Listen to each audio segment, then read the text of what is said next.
Brother, have you not always been reluctant to marry the daughter of the Gu family? What has prompted this sudden change of heart?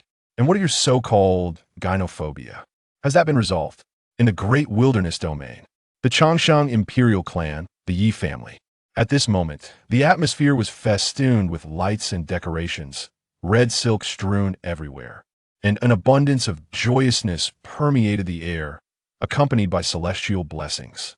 Inside a chamber, a strikingly handsome youth stood before the mirror, meticulously adjusting his opulent attire adorned with golden dragon and phoenix patterns. Beside him stood a girl, resembling him by about 60%, her bright, sparkling eyes wide with astonishment as she gazed at her brother. "What do you know?" Ye Changsheng rolled his eyes and responded nonchalantly. "I am reluctant to wed. One must heed the wishes of our parents. I am their only son, and it is my duty to honor them well. I am, after all, a dutiful son who listens to advice." Yi Yao's expression was one of incredulity, her mind filled with questions. A dutiful son who listens to advice? Brother, could you repeat that with a clear conscience? Previously, her brother had been adamantly opposed to the Gu family's alliance, claiming to suffer from gynophobia. He had gone so far as to threaten to leave home and even resort to drastic measures to avoid the marriage. This matter had frequently led to fierce arguments between him and their parents. Had it not been for their formidable cultivation, they might have succumbed to frustration long ago. Though her brother was not a rebellious son, he certainly bore no resemblance to a dutiful son. And now, he boldly claimed to be a dutiful son who listens to advice. This was utterly absurd. Noting his sister's reaction, Ye Changsheng raised an eyebrow. "What? You don't believe me?" "Indeed." Yi Yao nodded emphatically. "Fear not." Ye Changsheng patted his sister's shoulder with a mysterious smile. "In due time, you will come to believe it. Enough of this. The wedding banquet is about to commence. Let's go." With that, Ye Changsheng left the room, hands clasped behind his back, a smile adorning his face. Yi Yao stood there, bewildered, watching the hurried footsteps outside. She couldn't help but suspect that her brother had perhaps taken a wrong turn somewhere. Where was that rebellious spirit of his? As he walked along the path, Ye Changsheng gazed at a system panel visible only to him, his heart brimming with excitement. Advisory system parental suggestion. Marry Gu Qingyi of the Gu family. Difficulty, extremely easy. Danger level, none. Reward, common gift package. Package rarity, common, advanced, rare, perfect, legendary, epic, mythical. A common gift package, I wonder what treasures it might yield. Ye Changsheng mused with eager anticipation. In truth, he was a reincarnated soul. Due to an unforeseen incident, he had inexplicably traversed into this vast, fantastical world, becoming a member of the Yi imperial clan. The Yi family, a lineage of immortals, with immense power and deep-rooted heritage. His father was the head of the Yi clan, possessing the cultivation of a great emperor, unparalleled in might and unmatched by any. His mother was a princess of the ancient mountain, the daughter of an emperor. Not only was her status exalted, but her cultivation was also extraordinary, standing at the brink of becoming a great emperor. Upon his birth, celestial phenomena manifested, stirring the heavens and the earth.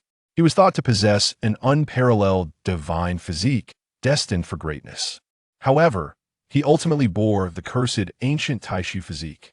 This physique, originating from the distant ancient times, was not born of heaven and earth, but rather crafted by an immensely powerful being. In its perfected state, it rendered its possessor invincible, impervious to all forms of harm, hence dubbed the invincible physique. Yet, due to the ancient physique's overwhelming power, it was suppressed by the laws of the universe after the ancient era. And with the transformation of earthly rules, this once godly physique became a mere shell of its former glory. Consequently, he became the subject of ridicule throughout the great wilderness domain. Even within the Yi family, many harbored secret mockery towards him. Were it not for his parents' influence, he would have been cast out long ago.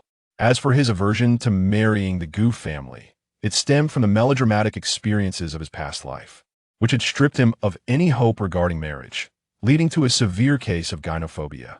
Since his rebirth, apart from his family, he had not interacted with any females, let alone consider marriage. However, due to the bloodline of the Yi family, each generation could only produce one male heir.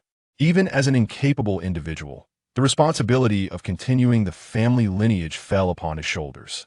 The Gu family was also a part of the Changsheng imperial clan, albeit far less powerful than the Yi family. The engagement had been arranged long ago. His betrothed was none other than the imperial daughter of the Gu family, Gu Qingyi. It was said that she possessed an innate divine physique, favored by the heavens, with extraordinary talents. At a young age, she had shattered limitations, achieving the legendary 10 heavenly caves. Her beauty was unparalleled, a vision that all men in the great wilderness domain yearned for. Yet, Ye Changsheng regarded her as poison. Initially, upon learning of his betrothal, he had resisted vehemently, refusing outright. But unexpectedly, just a few days prior, he had awakened a listening system. By adhering to suggestions, he could earn rewards. And the first suggestion he needed to fulfill was to marry the Gu family, hence his altered demeanor. Though he still harbored great reluctance towards this arrangement, he endured it for the sake of the system's rewards. In the grand hall of the Yi family, at this moment, the place was bustling with guests. Powerful figures from all tribes within the great wilderness domain had gathered, creating a magnificent spectacle, the atmosphere resplendent.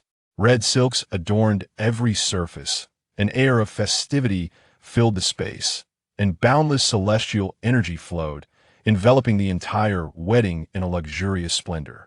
At the center, an elegant and distinguished middle-aged couple surveyed the vibrant scene, their smiles growing ever more radiant.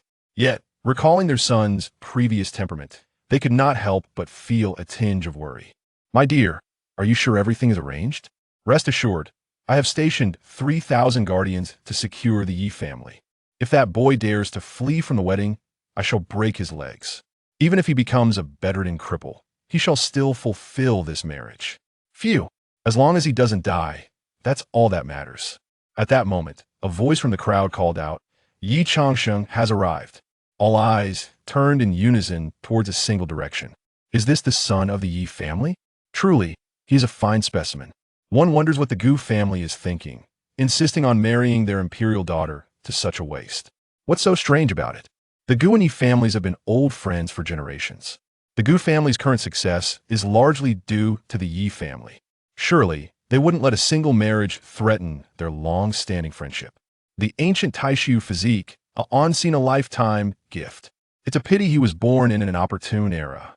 I hear Ye Changsheng has been vehemently opposed to this union, constantly clamoring to annul the engagement, even threatening to take drastic measures. Why then has he agreed today? Could it be the true fragrance principle at play? The crowd buzzed with speculation. In a hidden corner, a handsome youth clenched his fists, his expression dark and filled with unwillingness as he watched Ye Changsheng, his heart seething with the urge to dismantle him piece by piece. "Xiaochun, remember your purpose for entering the Yi family. Do not be distracted by romantic entanglements. Once you achieve your cultivation, what woman will be out of reach? Why sulk over a mere infatuation?" A mysterious voice echoed in his mind. Listening to this sound, the youth took a deep breath. After casting a profound glance at Ye Changsheng, he forcefully flicked his sleeve and turned to depart. Chapter 2. The wedding ceremony concludes, rewarding the eternal golden body father, mother. On the other side, Ye Changsheng approached his parents and greeted them briefly. "The Gu family is arriving shortly. You are to remain in the main hall and go nowhere." Despite having made all necessary preparations, his father still felt uneasy about his son, thus issuing another warning. "Rest assured, I shall not wander. I will stand right here." Ye Changsheng's obedient demeanor surprised his parents. What has come over our son lately? Why has he become so compliant? They were puzzled but resolved not to lower their guard.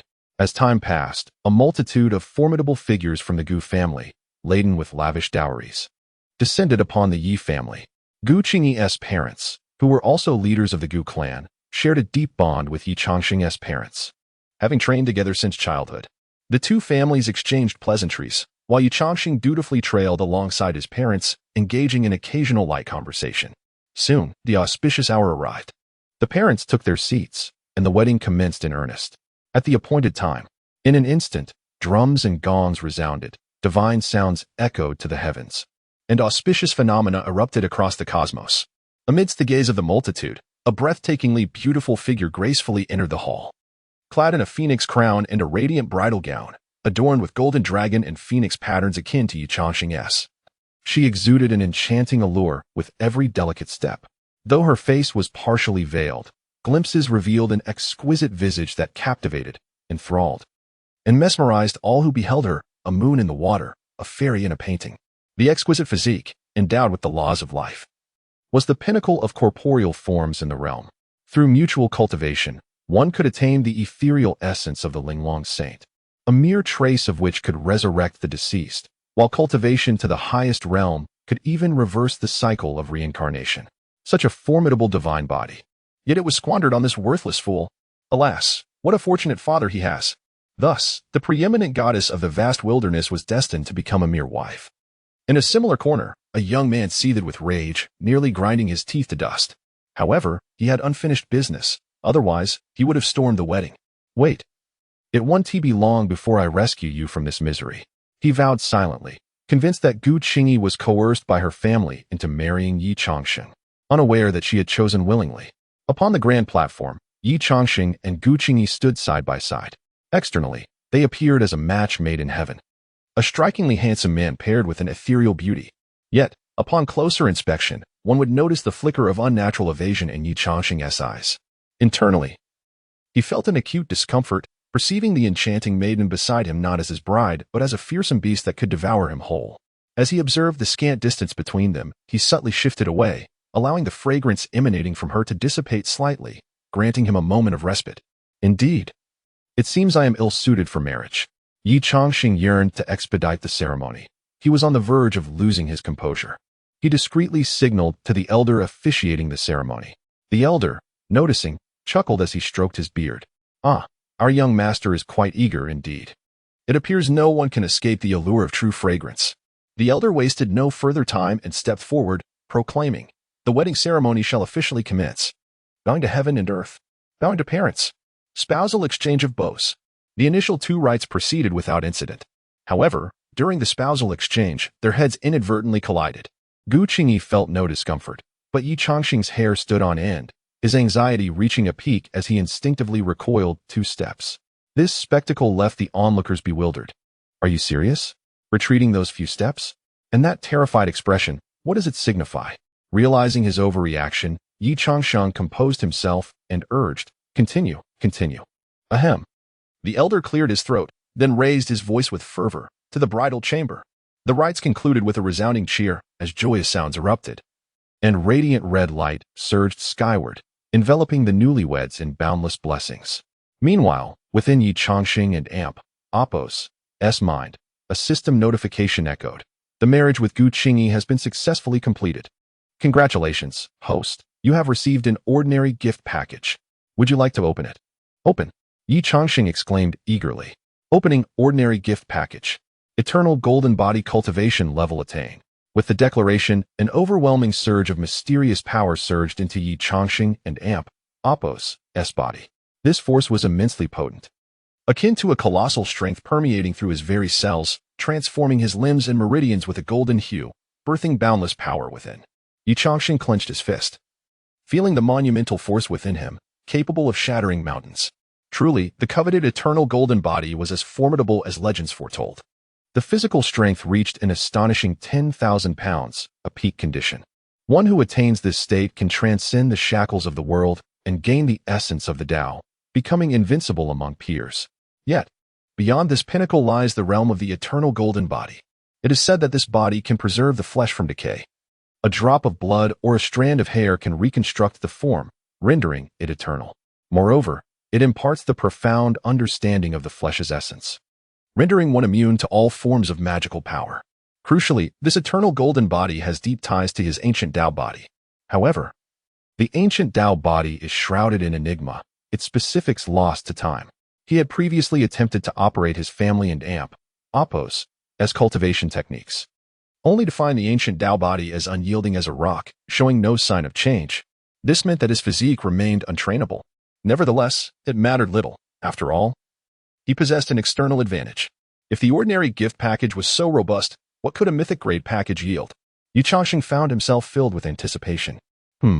He must devise a way to extract resources from his parents. Casting a glance around, he realized Gu Qingyi had already been escorted to the bridal chamber. Just as he was about to follow, his mother approached him suddenly. "You rascal, what are you still doing here?" "Ah?" The unexpected reprimand left Ye Changsheng stunned. It wasn't even evening yet. Where else would he be? Shouldn't he be attending to the guests? His mother shot him a glare. "That is none of your concern. Go and keep Gu Qingyi company."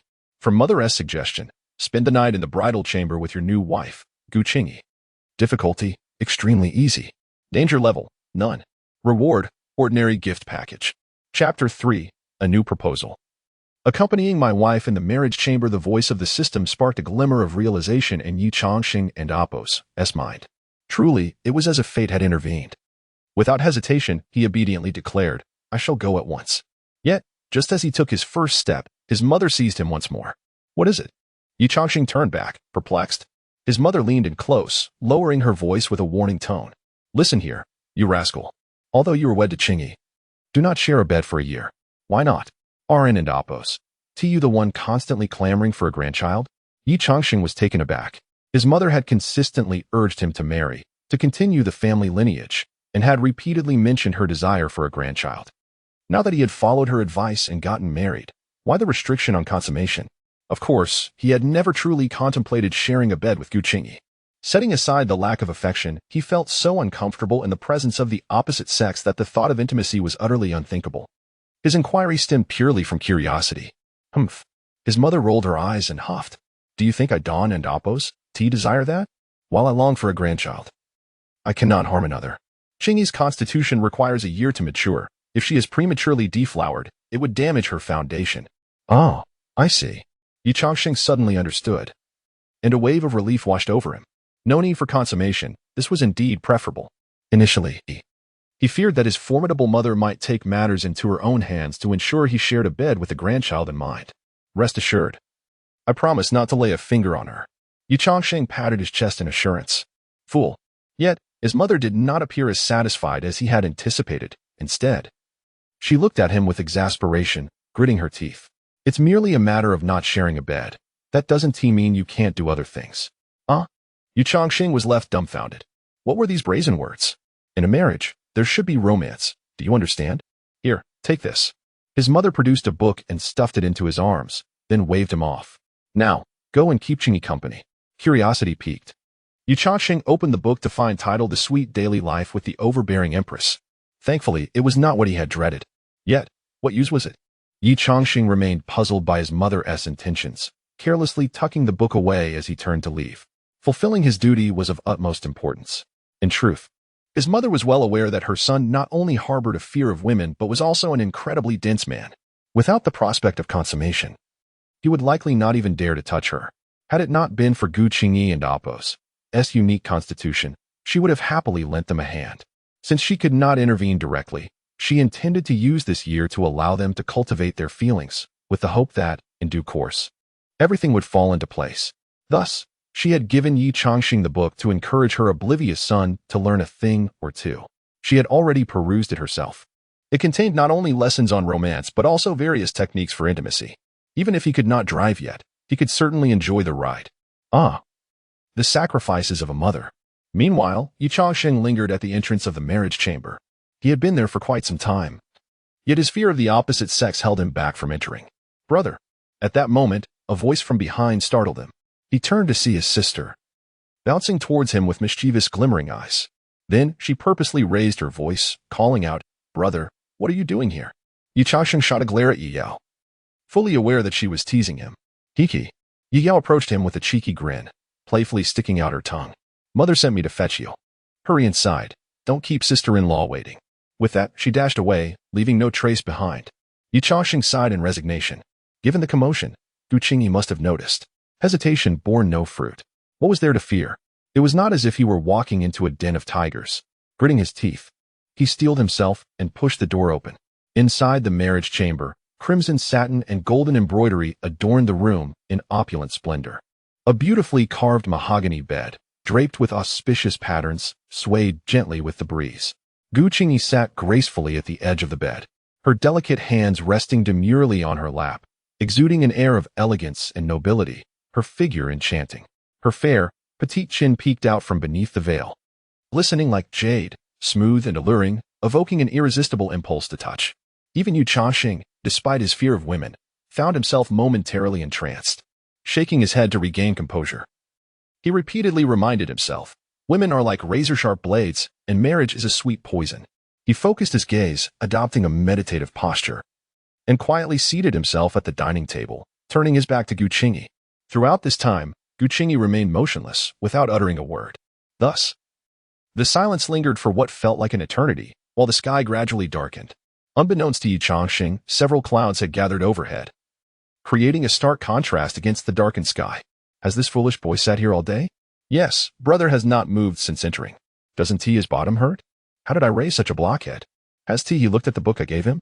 With such soft hands, doesn't he want to touch them? With such luscious lips, doesn't he want to kiss them? And yet, he simply sits there. Ah, the cloud sighed with a long, drawn-out breath. Inside the marriage chamber, Ye Changsheng gritted his teeth, discreetly shifting in his seat. Sitting still for an entire day had made his lower body feel utterly numb.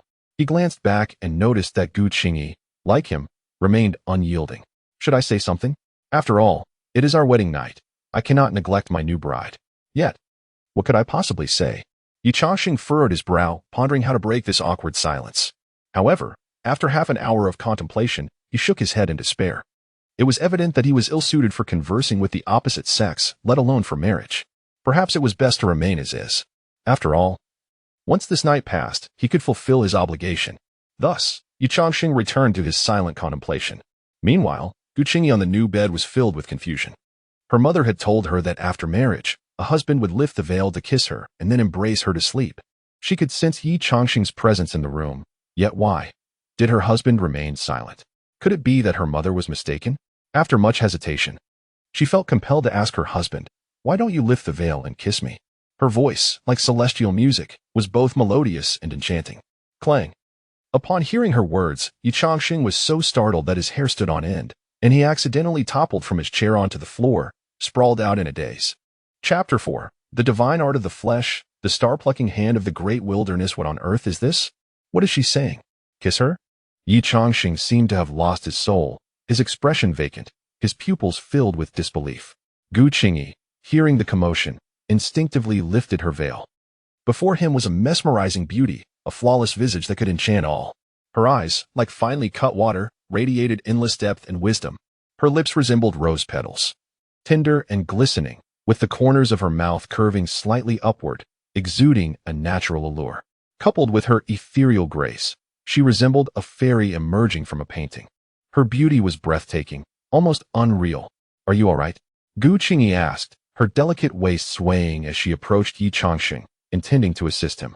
This gesture instantly provoked Ye Changsheng, creating an indescribable sense of aversion that made him instinctively step back.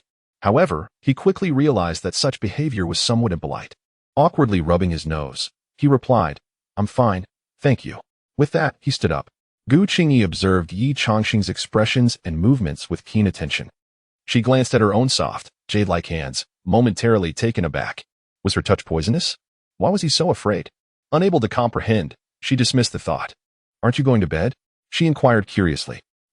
Ye Changsheng found himself at a loss for words, unsure how to explain, especially since he couldn't admit to having a severe fear of women. He simply replied dismissively, "I and Appos am just thinking about some things. You should rest." "All right," Gu Qingyi accepted. "I and Appos, rest then." With that, she gracefully moved to the bedside, delightfully burrowing into the covers, shifting a few times until she found a comfortable position and gently closed her eyes. Though she was a practitioner, she had cultivated a habit of sleeping since childhood.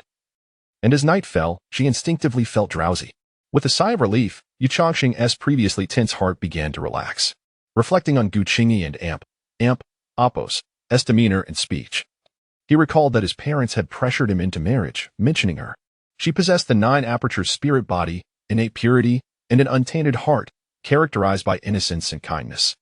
Furthermore, having spent most of her life secluded in the Gu family, she was as naive as a blank slate concerning worldly love.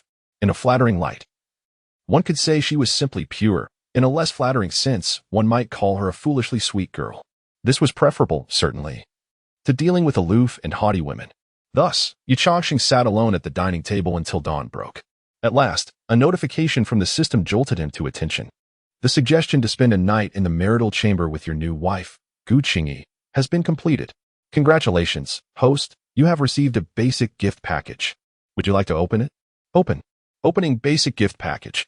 The divine art of the flesh, the star-plucking hand of the great wilderness. The host's divine art has automatically reached the great achievement level. As the words faded, a torrent of ancient and mysterious texts surged into Ye Changsheng's mind. Deep within his consciousness, he dimly perceived a magnificent and immortal figure. It bore the imposing presence of a deity or demon, exuding the aura of one who could suppress the heavens, solemn and unparalleled throughout the ages. Amidst the resplendent galaxy, the divine figure extended its hand, seemingly traversing the vast expanse of time and space, enveloping the cosmos.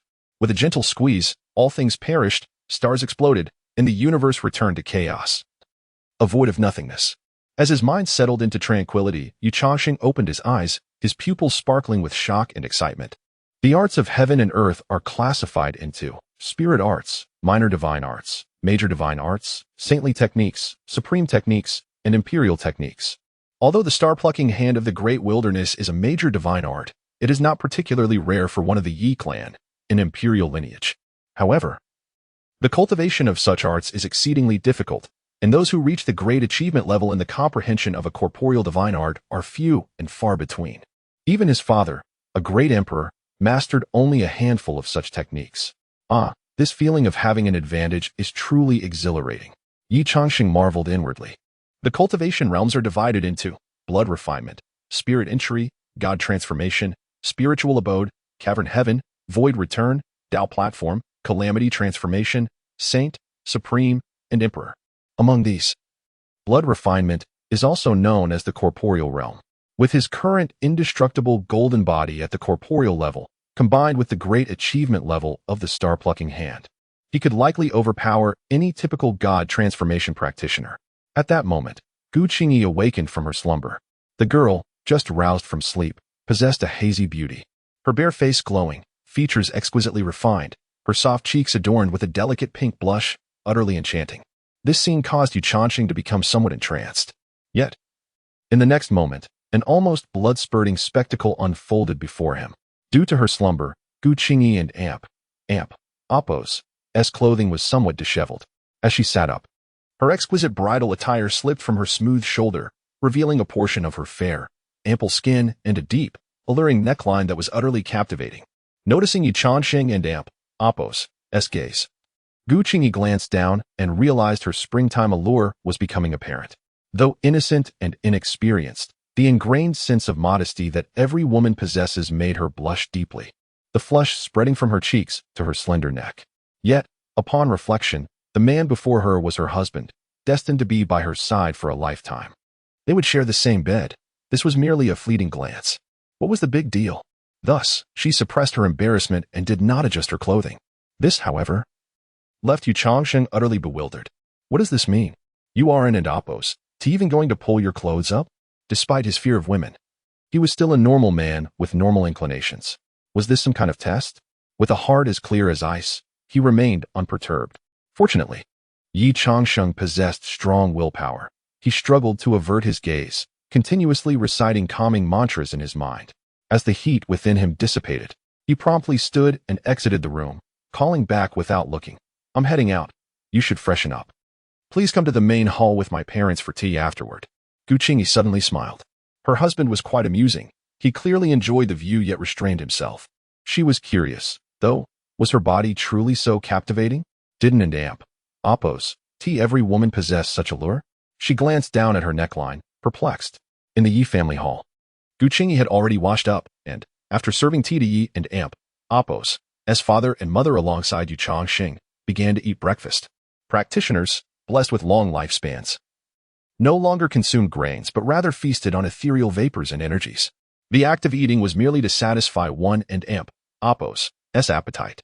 Moreover, the dishes were not ordinary fare. The ingredients were rare treasures of heaven and earth, capable of enhancing cultivation and replenishing vitality, serving as yet another form of practice. Chapter 5. Shaochen. Was I the clown all along? In a tranquil setting, a family of 5 sat down for dinner. Ye father, Ye mother, Ye Changsheng and Appo's sister Ye Yao, and a newlywed couple. Ye Yao absent-mindedly pushed her food around the bowl, her large eyes darting between her brother and sister-in-law. seemingly searching for some hidden truth. Ye father maintained his usual stern demeanor, chewing slowly and meticulously. Ye mother, however, was persistently serving her daughter-in-law with a beaming smile that never faded. Yet, upon noticing her son, who was buried in his meal, her smile vanished, replaced by a grimace of frustration and helplessness. When would her son finally come to his senses? After a moment and Apos, as contemplation, she spoke up. Qingyi is visiting Yi and Amp.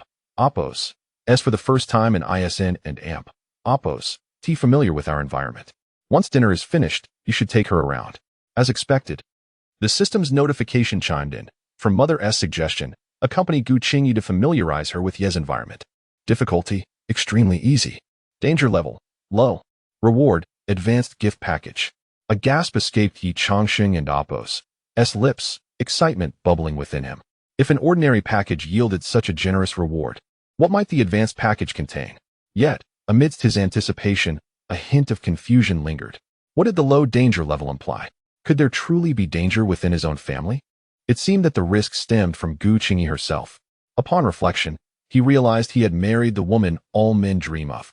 With her stunning beauty, it was inevitable that she would attract countless admirers and perhaps even some jealousy. Caution is the mother of safety. He decided it would be wise to have Yi and Apos' guardians discreetly follow them. After the meal, Ye Changsheng eagerly led Gu Qingyi away, leaving Yi and Apos' parents and sister momentarily stunned. Why was their son so obedient? Wasn't he supposed to be afraid of women? Even if he was not outright rejecting her, he should have displayed some signs of discomfort. Yet, his eyes sparkled with excitement. The three exchanged glances, pondering the enigma that had become Ye Changsheng since he agreed to their union. Could it be that he had changed his ways? As they speculated, a sudden upheaval shook the heavens. Celestial phenomena erupted above, enveloping Yi and Apos' in an aura of boundless auspiciousness. Who had summoned this spectacle? Shock rippled through the crowd as numerous powerful figures emerged from the shadows. Ye Changsheng and Gu Qingyi paused, gazing upward. The sky was adorned with golden clouds of merit, transforming into blossoms of golden lotus, unfurling majestically, resonating with the profound laws of the universe.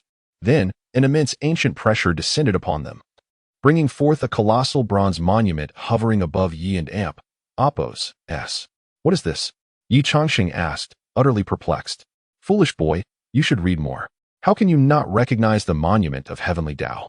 Ye mother appeared beside him, explaining, only those who have transcended to the extreme realm can summon it. It remains for 99 days, and any person of equal cultivation who inscribes their name upon it within that time can attain supreme fortune. The higher the ranking, the more substantial the reward. 3 years ago, Qingyi opened 10 celestial domains, invoking the appearance of the monument. Countless prodigies inscribed their names and received boundless opportunities.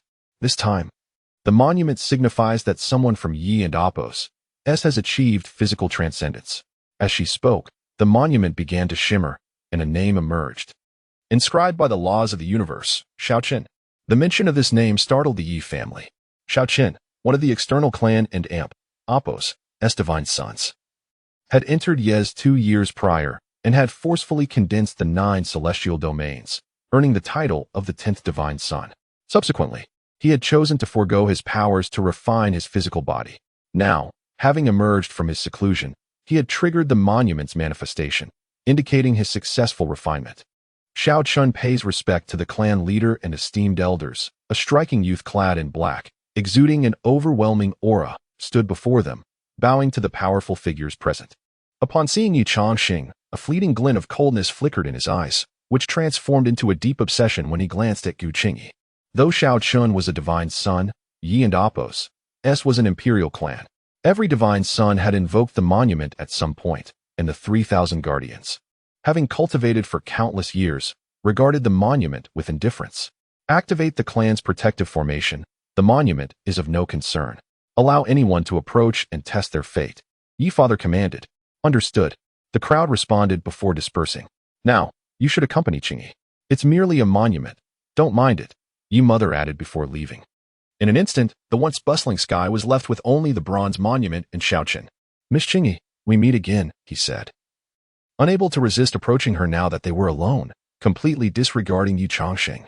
Ye Changsheng narrowed his eyes, sensing an inexplicable tension between them. Do we know each other? Gu Qingyi frowned, feeling an instinctive aversion to Shaoqian's gaze. Xiaochen smiled. 5 years ago, I was pursued in the Kanglan secret realm, and it was thanks to Miss Qingyi that I survived. Realization struck Gu Qingyi, and she blurted out, "You were that man in black?" Seeing her recognition, Xiaochen grew excited, but just as he was about to speak, her next words left him stunned. "You and Oppos, still alive?" Ye Changsheng could no longer contain himself and burst into laughter. Xiaochen's expression froze. Did he detect a hint of disdain for his existence? "Ah, I apologize. Had it not been for your help that day, I would likely have perished," he replied awkwardly. "Oh, you misunderstood." Gu Qingyi dismissed it lightly. Her tone airy as she stated, "Many years ago, there existed within the Kanglan secret realm a precious item I sought, and you were the key to that realm. Should you perish, the Kanglan secret realm would remain forever locked, and thus I saved you. I had anticipated your demise within the realm, yet here you stand, alive." Her words struck like a thunderclap, leaving Xiaochen trembling with shock. The once fervent warmth in his heart was extinguished, replaced by an icy chill, as the reality of her revelation proved almost unbearable to accept. Chapter 6. The Advanced Gift Pack. The ethereal dust grass. Impossible. Absolutely impossible. How could Qingyi have saved me for such a trivial reason? Xiaochen and Oppos' heart screamed in madness, unwilling to accept that his 5 years of devotion were merely unreciprocated feelings. Ye Changsheng cast a peculiar glance at him before turning to Gu Qingyi, saying, "Let us go.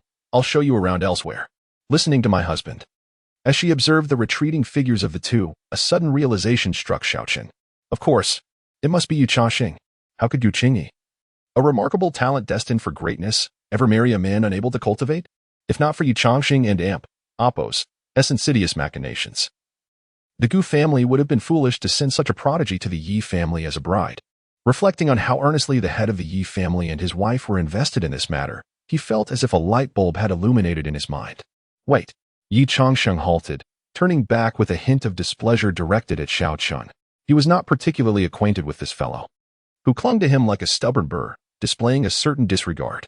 Qingyi had stated she was merely using him. What more did he want? Silence. Xiaochen suddenly roared in indignation. "Qingyi, the reason you agreed to marry him must be due to some unspeakable circumstances, right? The things you told me were surely influenced by some unavoidable force, correct?" Gu Qingyi, observing Xiaochen's fervent expression, felt perplexed, wondering why he was acting so strangely. However, out of politeness, she decided to respond sincerely. "What I said earlier was true. I saved you because you were the key. Without you, how could I unlock the Kanglan secret realm? There is no hidden agenda behind my marrying my husband. It is simply because I wish to." Her earnest expression felt like a dagger piercing Xiaochen and Oppos' heart, leaving him in pain and breathless. At that moment, Ye Changsheng finally comprehended the situation. This insufferable brat harbored feelings for his wife. Any normal man would be unable to tolerate such a situation. TSK.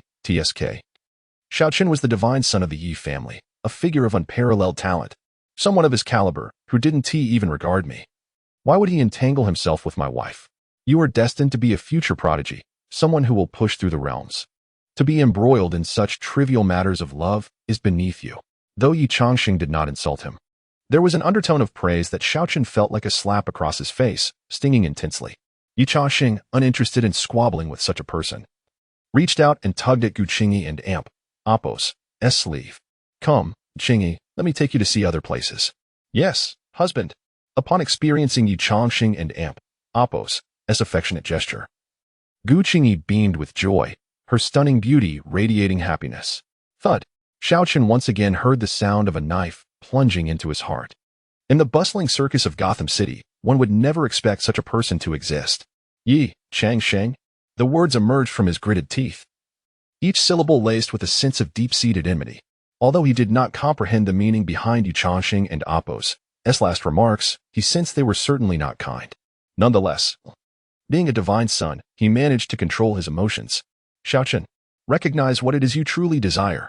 You are a child of destiny, destined to leave your mark upon the world and tread the path of the divine. Do not let your emotions sway you. That useless body may be eccentric, but he did not speak entirely in error. You are a prodigy. You should not be entangled in such romantic affairs. In the future, as your cultivation reaches unparalleled heights, neither the Yi family nor Gu Qingyi will dare to speak loudly in your presence." After comforting himself with these thoughts, Xiaochen felt considerably relieved. Observing the pair's harmonious figures, he snorted coldly and hastily departed. The Ye family, as an imperial clan, possessed profound depth, with countless treasures and mysterious abodes. As night approached, Ye Changsheng had only taken Gu Qingyi to a mere 10 locations. Husband, the day is drawing to a close, and I am feeling a bit fatigued. Shall we return? Ye Changsheng readily agreed, nodding, of course, as you wish. Upon returning to their marital chamber, the system's voice echoed in his ears. Task of familiarizing Gu Qingyi with the Ye family environment is complete. Congratulations, host, you have received an advanced gift pack. Would you like to open it? Open. Opening gift pack. Obtained earth-level celestial herb, ethereal dust grass. Consuming it can cleanse impurities and enhance cultivation. Would you like to use it? Ye Changsheng internally rejoiced at his good fortune. Celestial herbs are generally categorized into 4 levels: heaven, earth, mysterious, and yellow. The Ye family, with its vast resources, held earth-level herbs in high regard, safeguarding their spiritual fields with formidable guardians, underscoring their rarity. Use. With a fleeting thought, Ye Changsheng beheld the verdant herb in his consciousness, transforming into a shimmering liquid. Hiss. A sudden chill enveloped his body, as if coldness seeped into his very marrow. This icy sensation cascaded through his limbs, leaving him tingling and unable to suppress a low groan. Husband, what are you doing? Gu Qingyi, changing clothes behind a curtain, inquired curiously upon hearing the commotion. Nothing. Just a bit of discomfort in my stomach. Ye Changsheng quickly fabricated an excuse. After a moment, the sensation subsided, only for him to detect a foul odor. It seemed to emanate from himself. Glancing down, he was taken aback. From his pores, black impurities oozed, clinging to his skin and exuding a putrid stench. Goodness! How much filth is in my body? It feels like a garbage dump. After inwardly lamenting, he hurried out of the room, instructing the servants to prepare spiritual water to cleanse the unsightly residue from his body. As night deepened, Gu Qingyi hesitated before finally speaking up. Husband, won't you join me for the night? Ye Changsheng glanced up from his seat, quickly averting his gaze. This girl was exceedingly innocent, dressed in fitted garments.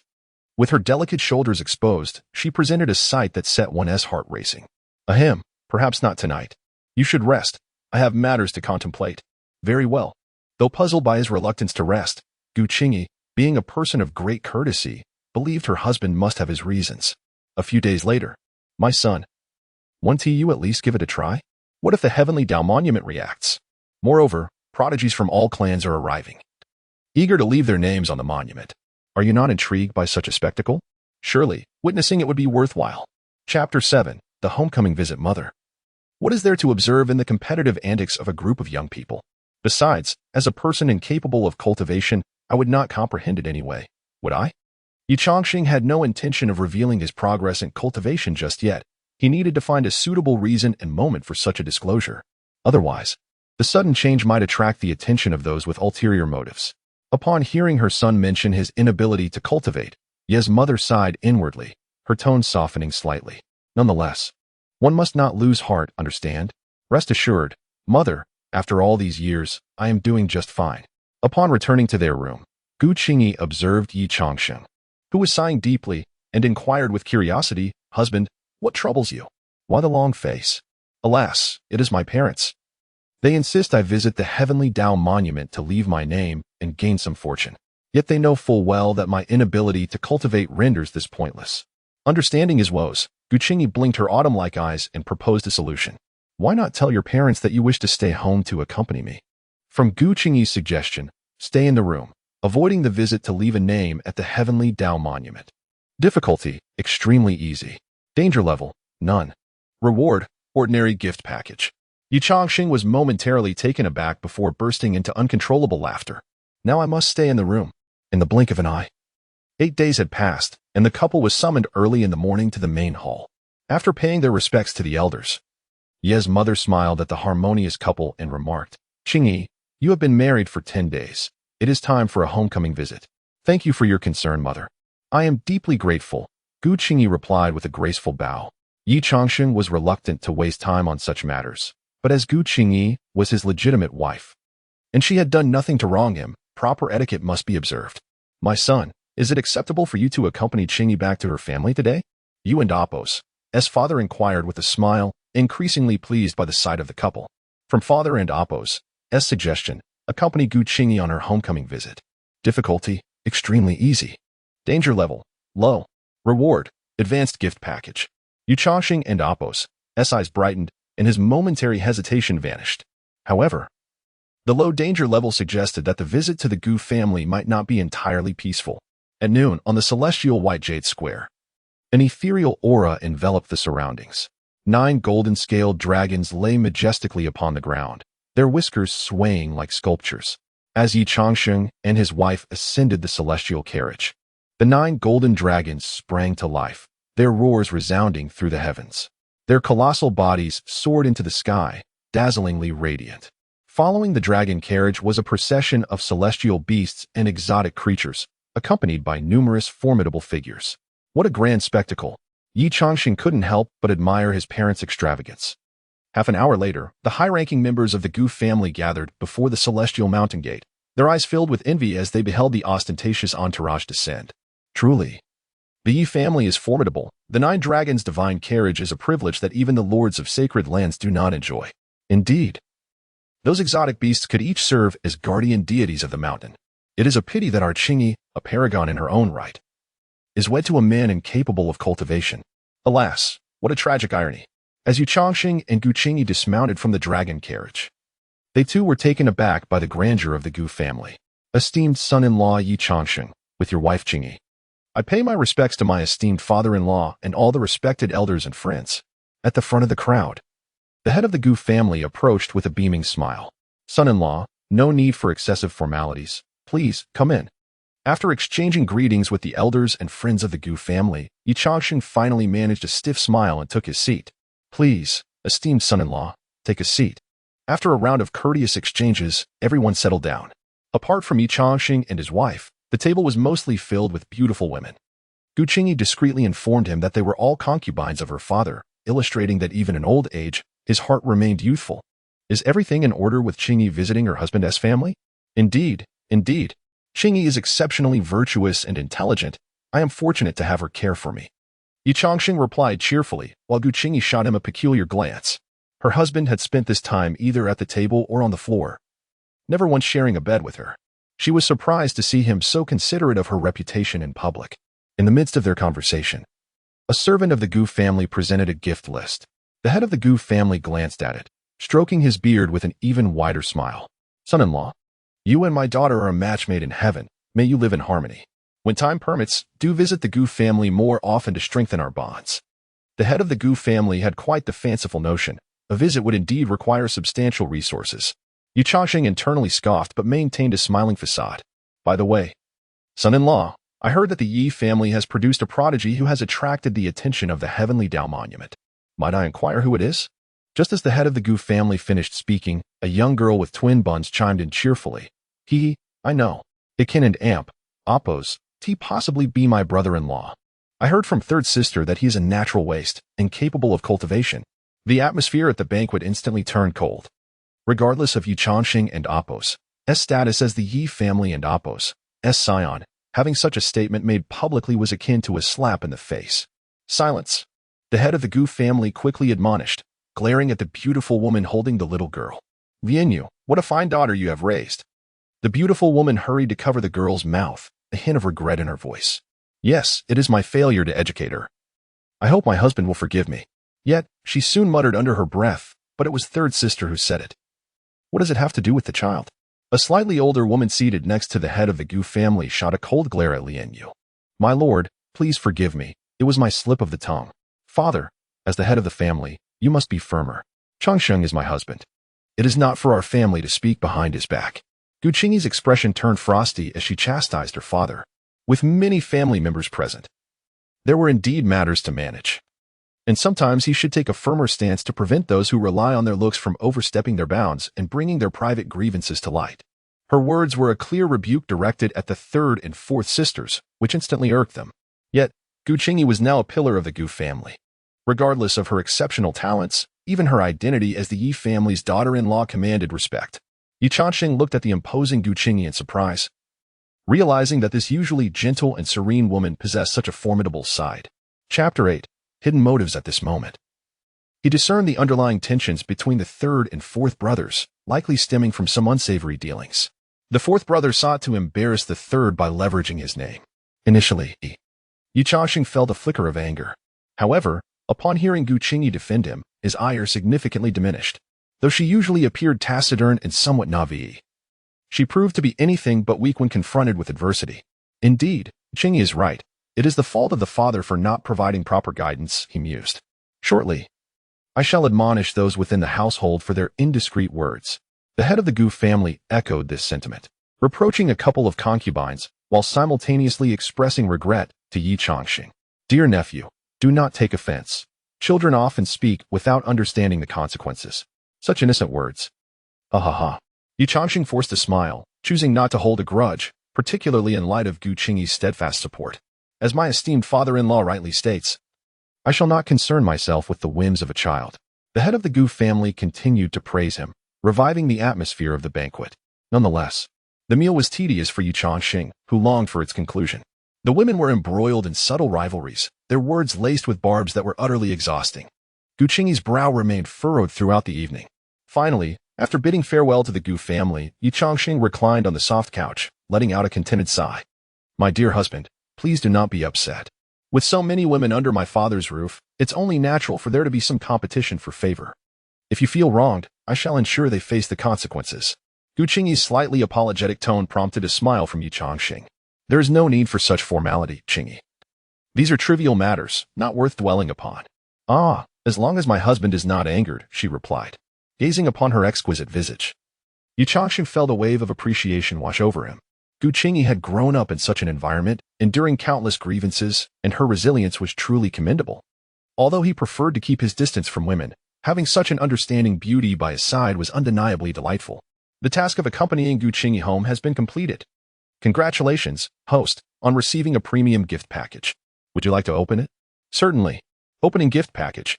You have obtained the blood amber essence pill, which can enhance your physical constitution. Would you like to use it? Use it. Ye Changsheng closed his eyes, leaning back against the plush couch as a wave of warmth surged from his throat, coursing through his body like a torrential river. It felt as though he had plunged into a furnace, engulfed by an intense burning sensation. This experience was fleeting, vanishing almost as quickly as it had come. My husband, why has your complexion suddenly turned so red? Gu Qingyi's curious voice alerted Ye Changsheng, making him realize he should be more discreet when consuming such items in the future. Upon returning home, Ye's mother inquired about his visit to the Gu family. Ye Changsheng, disinterested, offered a vague response. However, Gu Qingyi recounted the events with earnestness, particularly emphasizing the moments when he had been slighted, earning him his mother and Appo's praise. In the following days, Ye Changsheng retreated further into seclusion, rarely stepping outside his quarters. Rumors circulated that he was hopelessly infatuated with beauty, yet only Gu Qingyi understood that her husband refrained from even the slightest contact with her, preferring to engage in peculiar pastimes. Come, let us play another game of Go. Ye Changsheng exclaimed enthusiastically. Gu Qingyi sighed. My husband? You have devised quite a number of games lately. From Ludo to Monopoly and Go, there is no shortage of distractions. While you may not be able to cultivate your abilities, as a member of the Yi family, you should apply your intelligence to more productive endeavors, perhaps assisting your parents with household matters. Nay, I lack such capabilities, he replied nonchalantly, tossing aside the game pieces. Consider this. My parents are formidable beings, long-lived and full of energy. What need have I to meddle in their affairs? If you can cultivate, then focus on that. When you become a master, you may then claim my support. His indolent demeanor left Gu Qingyi speechless, and she could only nod in resigned agreement. However, she found herself intrigued by the games he created, and though they did not share a bed, she could sense his goodwill towards her. Young mistress, the matriarch has requested your presence. A maid's voice interrupted Gu Qingyi's thoughts. She turned to Ye Changsheng and said, Please wait here. I shall attend to this matter. Go on, but remember not to mention our games to my mother, lest she begins to lecture us. Once Gu Qingyi departed, Ye Changsheng straightened his posture, a glint of determination sparkling in his eyes. He had not been idle. Seizing every opportunity, he diligently completed tasks. Now his immortal body had reached the 4th level, and he had acquired 2 new divine abilities, the soul-severing finger and the mountain-shattering fist. One was subtle and cunning, while the other was forceful and dominating, both possessing terrifying lethality. The combination of these abilities with his formidable physique would allow him to contend with those at the transformation stage. Speaking of which, Gu Qingyi is quite remarkable. Despite my lack of ambition, she remains patient with me, displaying an admirable disposition. Just as Gu Qingyi approached the grand hall, she overheard a conversation behind a rockery. Our family's young master is utterly doomed. Lacking any talent for cultivation, he is now lost in the allure of beauty, showing a complete disregard for shame. With his frail physique, it won and oppos, TB long before he meets his demise at the hands of a woman. Gu Qingyi's brows furrowed in anger, and she swiftly shattered the rockery with a wave of her hand. How dare you, as members of the Ye family, speak so disparagingly of our young master? You ungrateful wretches, enjoying the blessings of the Ye family while showing such ingratitude. Faced with Gu Qingyi's fierce rebuke, the three young Ye disciples quickly confessed their wrongdoing, offering apologies before hastily retreating. Regardless of Ye Changsheng and oppos' perceived shortcomings, he remained a young master and heir, not someone they could insult. How vile their hearts are. Gu Qingyi muttered in annoyance as she watched them leave, then proceeded to the council hall. Unbeknownst to her, all that transpired was being closely observed by the matriarch of the Ye family. Qingyi has done well to stand up for Changsheng, but some within this household speak far too carelessly. Chapter 9. The esteem of Mother Ye. As Gu Qingyi entered the hall, Mother Ye immediately grasped her hand, showering her with praise. Our Qingyi is truly a remarkable girl, always standing up for her husband in front of others. My son, who is not as accomplished, has many shortcomings, so please be more forgiving of him. Gu Qingyi hurriedly replied, Mother, you are too kind. My husband is very good and takes great care of me. Ah, do you even believe that yourself? I know my son well. He is hardly one to care for others. Mother Ye continued her light-hearted complaints, leaving Gu Qingyi somewhat at a loss for words. By the way, Qingyi, aside from your daily training, would you consider assisting me with some of the matters concerning the Ye family? As a daughter-in-law, I fear I am not capable of such responsibilities. Gu Qingyi was taken aback, not expecting Mother Ye to think of entrusting such duties to her. Oh, Qingyi, please think it over. Your father and I have only one child. You will eventually need to take on the family affairs. Having a capable partner like you would ease my concerns greatly. Mother, I truly lack the ability. Don't rush to a decision, Mother Ye interrupted, smiling as she held Gu Qingyi's hand. Return home and ponder it thoroughly. Gu Qingyi felt too embarrassed to refuse outright, so she hesitantly agreed. Upon returning to her room, she could not help but let out a sigh. What is troubling you? Qingyi? Ye Changsheng, perceptive as ever, noticed her unusual demeanor and inquired. Gu Qingyi hesitated before responding. Mother wishes for me to take over the family business, and I am uncertain whether I should agree. Is that all? If you do not wish to, simply tell her boldly. Who would dare to make things difficult for you? That is not the issue, but I still feel somewhat. Husband, what do you think I should decide? Ye Changsheng answered without a moment's hesitation. This matter should be determined by your own wishes. If you wish to take part, then do so, and if not, then refrain. If you feel uneasy, I can speak to Mother on your behalf. Well, thank you, husband. Allow me to consider it further. As she spoke, Gu Qingyi and oppos' gaze suddenly fell upon an object on the table. Husband, what is this? This is called Go. Would you like to give it a try? Then, please teach me. From Gu Qingyi and oppos' suggestion, teach her to learn Go. Difficulty, very easy. Danger level, none. Reward, ordinary gift pack. Ye Changsheng and oppos' eyes brightened, and he eagerly took a seat beside the table. Come, let me teach you how to play. After a game, Gu Qingyi quickly grasped the rules and engaged in a lively match with Ye Changsheng. During their play, he also acquired several small gift packs from her, which significantly enhanced his abilities. 2 days later, Gu Qingyi finally made her decision to take on some family responsibilities. The couple resolved to consult Mother Ye about selecting simpler tasks to ease into the role. As they approached the door to the council hall, they overheard a few voices discussing matters inside. Ye Changsheng is a useless waste who cannot cultivate, yet the matriarch still grants him resources. One wonders what purpose he serves. Exactly. Such a person should be abandoned early on to avoid waste. The voices belonged to several family elders. Ye Changsheng furrowed his brow, unwilling to engage with those who would speak ill behind his back. Qingyi, shall we postpone our visit to Mother? Qingyi? He looked up in astonishment as Gu Qingyi strode angrily into the hall. What are you all saying? No matter the circumstances, my husband is still the son of the Ye family. He deserves recognition for the hardships endured by his parents in supporting our clan. The elder's expression shifted as they recognized her presence. Ye Changsheng calmly said, Qingyi, there is no need to argue with these people. What a biased statement from the young lady, spoke a portly elder with a faint smile, reclining in his chair.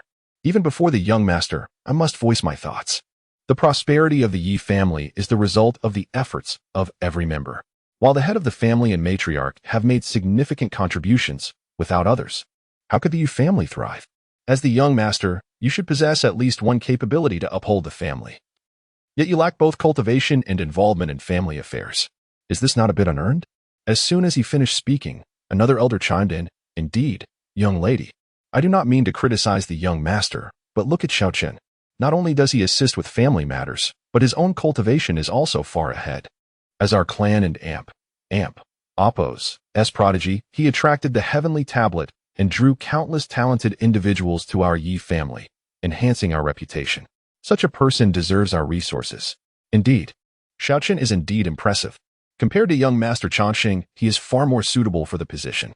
Ye Changsheng and Appo's expression turned cold, a fleeting glimmer of anger flashing in his eyes.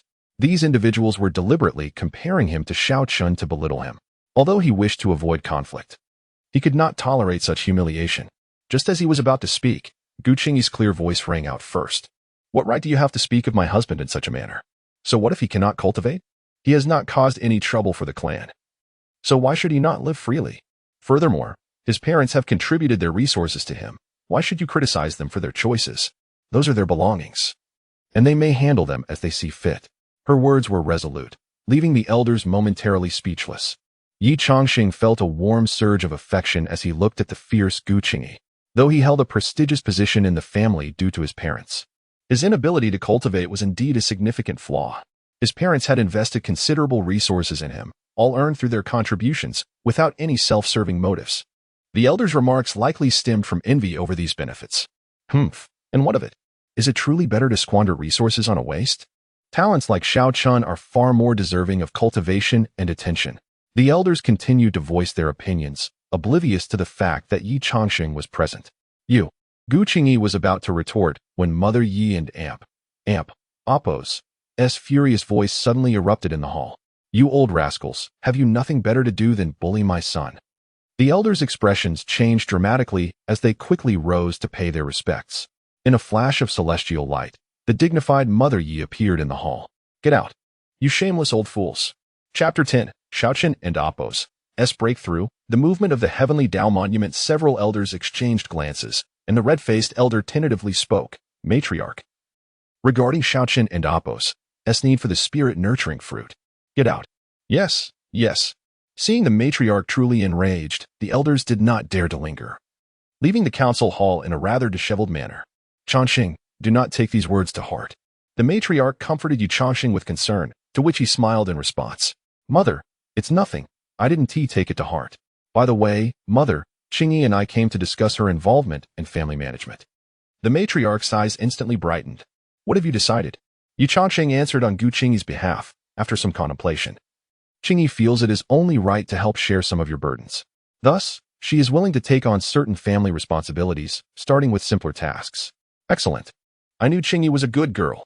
Someone, take Qingyi to the spirit fields to hand over the responsibilities. From now on, that will be her domain. Both of them were taken aback, not expecting the matriarch to act so decisively. Mother, isn't this a bit too hasty? What is hasty about it? It's quite simple, and the sooner she engages, the sooner she will become familiar. With that, the matriarch urged the maidservant to escort Gu Qingyi away. After they left, she turned to Ye Changsheng and said, Son, you must treat Qingyi well, understand? Rest assured, Mother, I hold Qingyi in high regard. The matriarch chuckled softly. That's good. Qingyi is so protective of you. She is truly a remarkable person. You should be closer to her. From Mother's advice, get closer to Gu Qingyi. Difficulty, moderate. Danger level, none. Reward, high-level gift package. Ye Changsheng hesitated. Since his betrayal in his past life, he had developed an innate fear of love and marriage, even a slight aversion to women. The thought of getting closer to Gu Qingyi posed a dilemma. Damn. Why must I carry the burdens of my previous life into this one? Truly unfortunate. If it weren't for that woman, I wouldn't be in this predicament. That's a high-level gift package. After a few moments of silent lament, Ye Changsheng couldn't help but recall Gu Qingyi. She was indeed a splendid individual, never minding his shortcomings, often guiding him, accompanying him to pass the time, and defending him before others.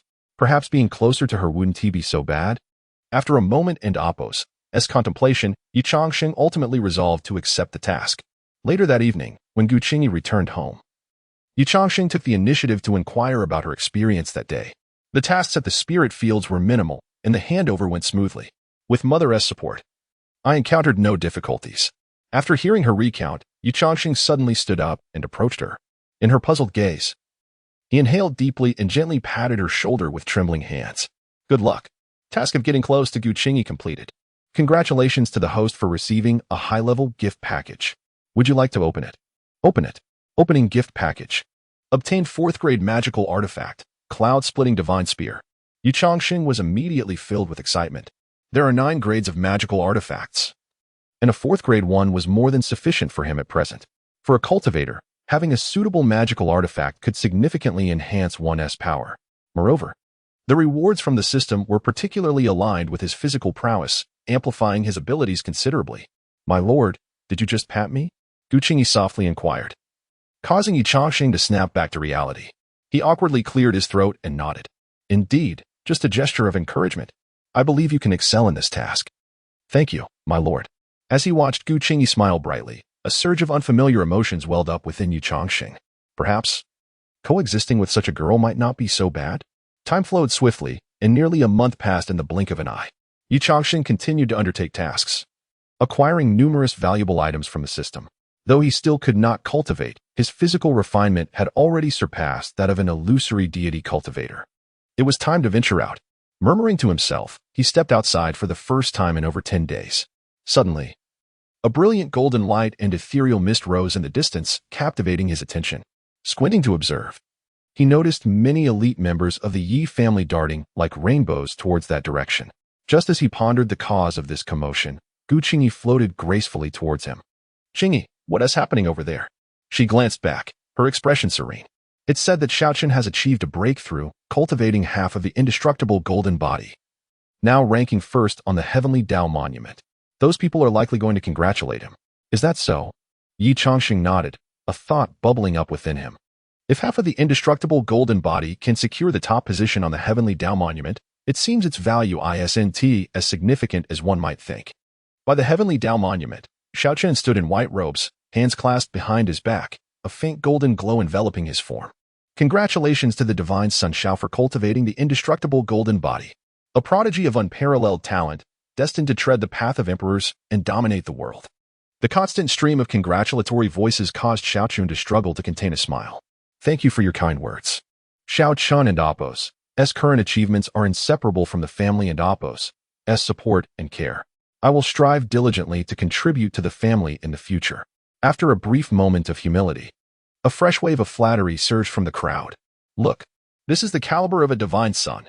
In contrast, Ye Changsheng, that waste, remains holed up indoors, only knowing how to cozy up with women. What a disgrace to his parents. Is it his parents' face that is tarnished? No, it's the face of the Yi family. Upon hearing Ye Changsheng's name, Xiaochun's smile dimmed slightly.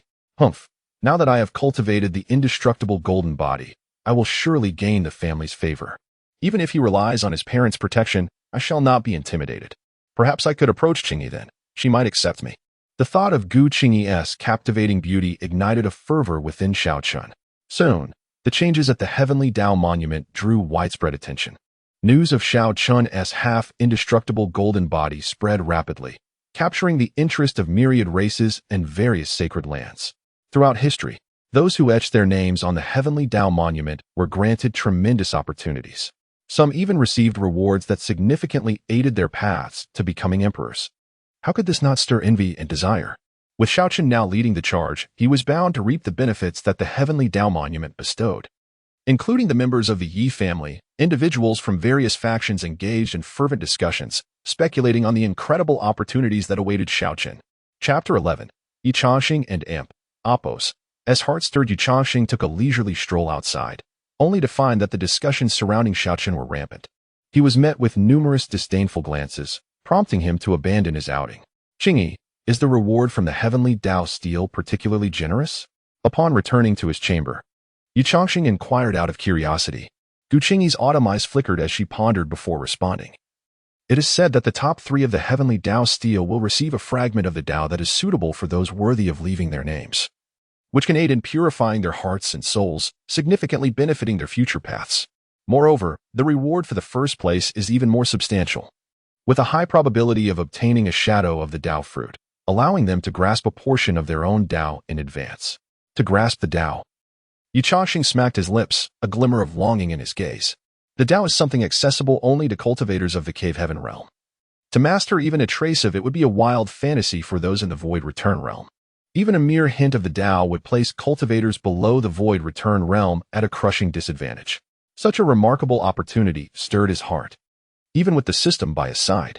If he could grasp even a fragment of the Tao in advance, combined with his formidable physique, he might stand a chance against void return cultivators.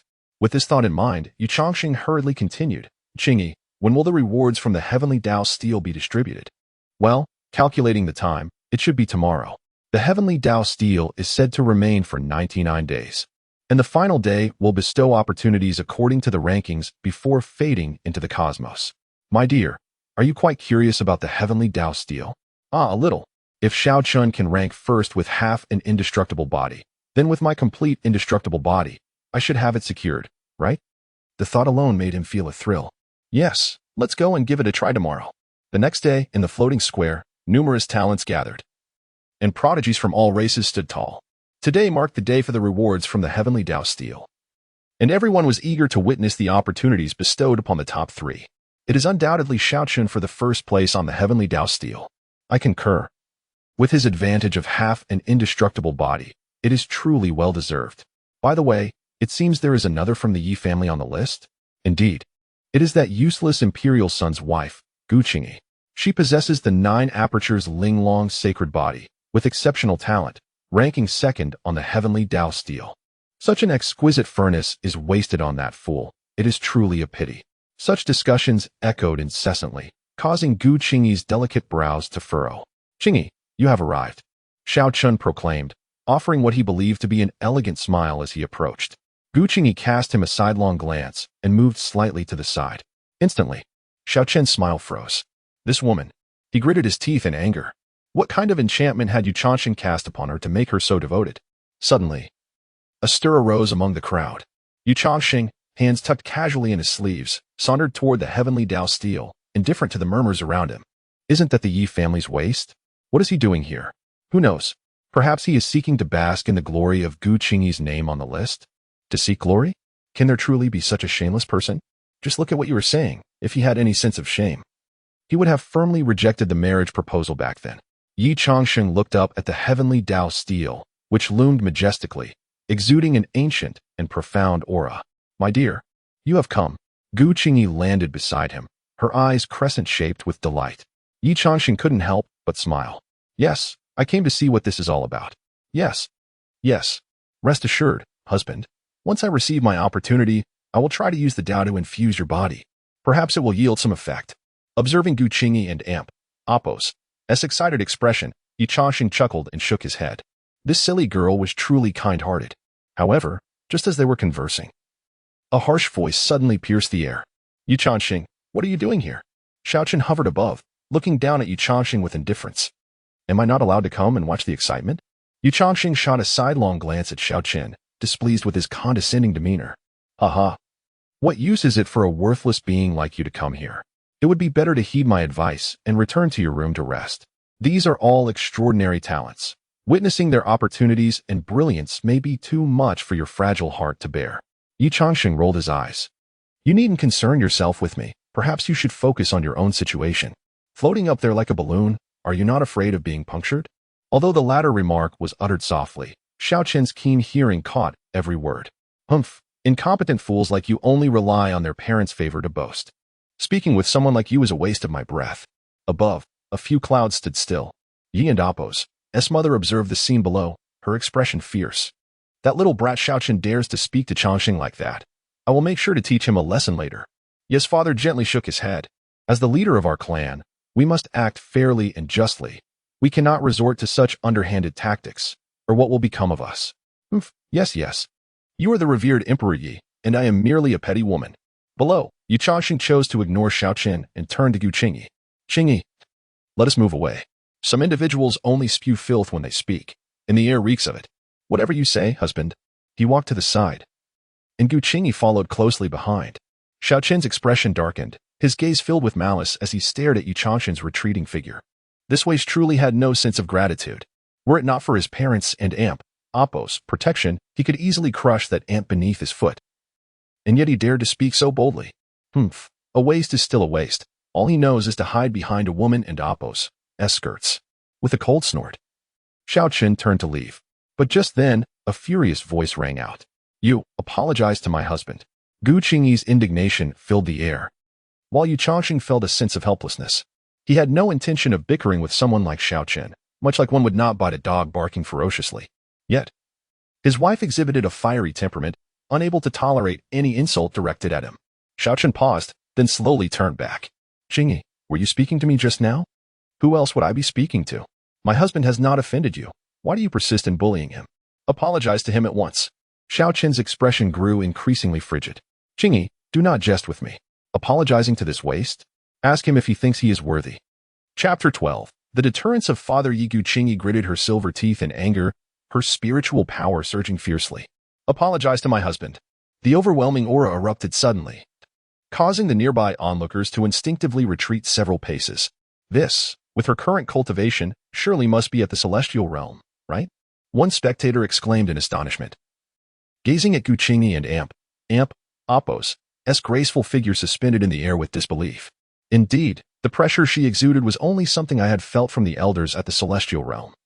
Miss Qingyi must undoubtedly belong to that level. What a pity for such a prodigy to be married to. Sigh.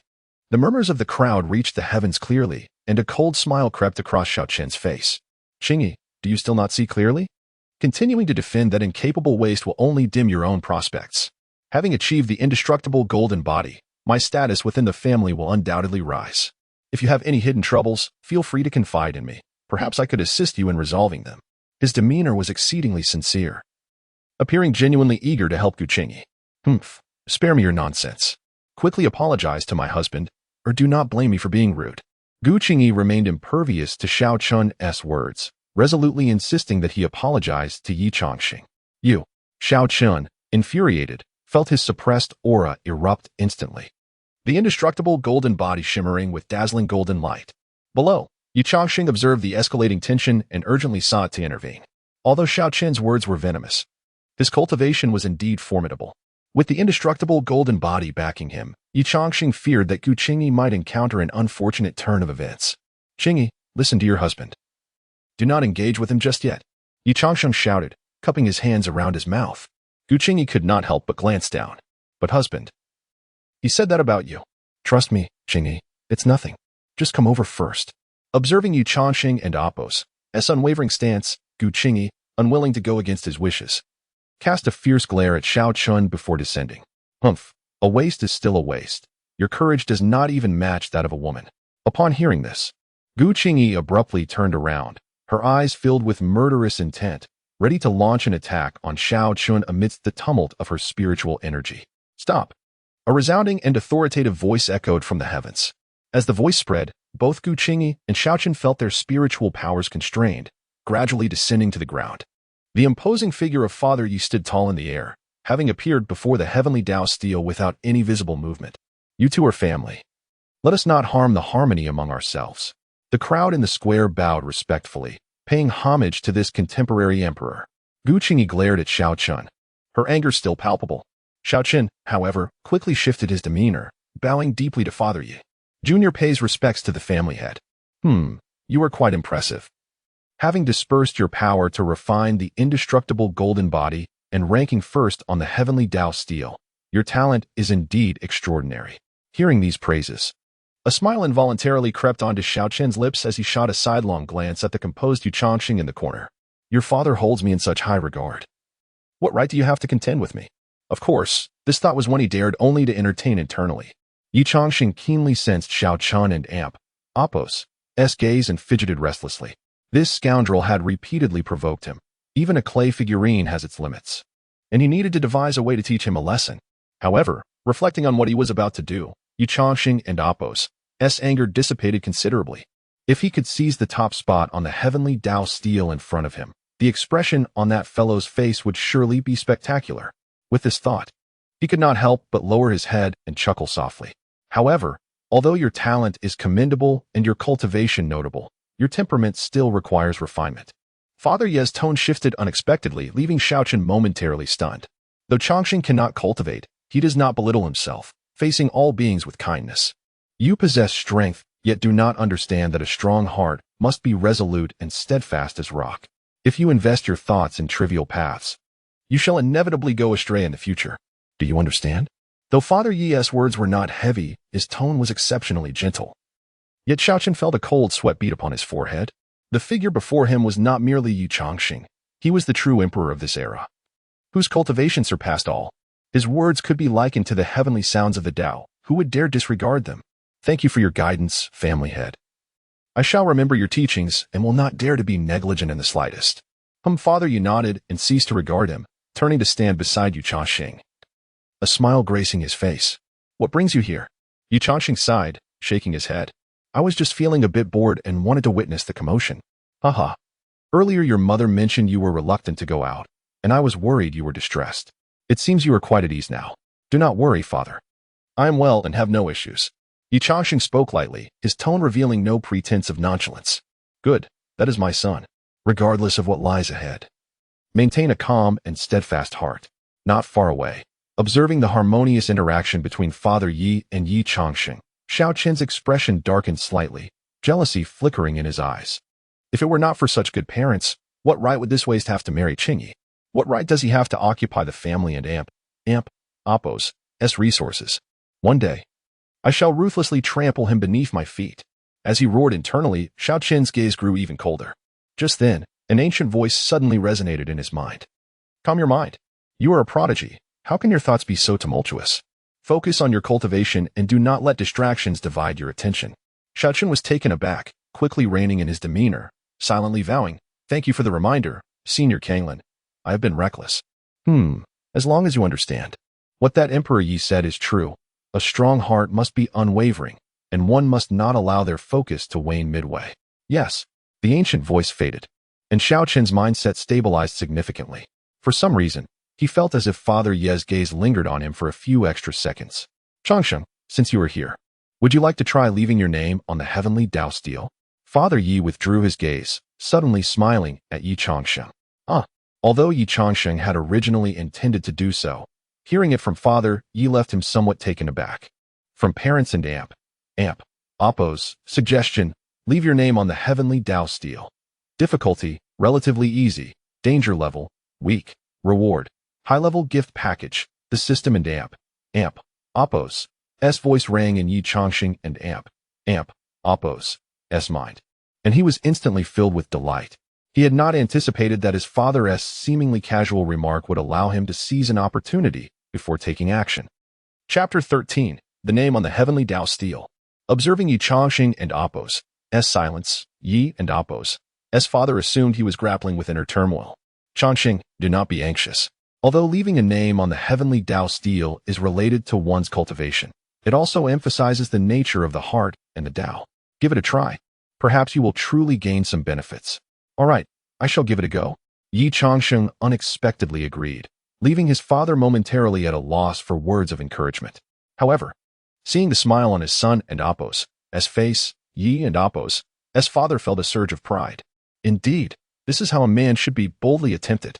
As the hour approached noon, the heavenly Tao stele radiated countless beams of golden light, with names shimmering upon its surface. By midnight, those names would be permanently inscribed, bestowing rewards and opportunities. Ye Changsheng suddenly stepped out from between Ye and Appo's father and Gu Qingyi, striding purposefully towards the heavenly Tao stele. Xiaochen immediately noticed him, his brow furrowing slightly. What new antics does this good-for-nothing intend? As Ye Changsheng drew closer to the heavenly Tao stele, the gathered prodigies and powerful figures from various clans also took note of him. Isn't that the lad from the Yi family? What does he plan to do? Who knows? Perhaps he, being a mere mortal, wishes to gaze upon the heavenly Tao stele up close? That is not quite right. His father is the Yi emperor. He could simply ask to approach and behold it. The crowd buzzed with speculation, bewildered by the boy's audacity. This was a gathering of the most distinguished prodigies from prominent clans. Without his father and Appo's influence, he would lack even the right to observe from a distance. let alone approach the heavenly Tao steel directly. Ye Changsheng looked up. The heavenly Tao steel stood majestically, emanating a profound and distant aura that commanded respect.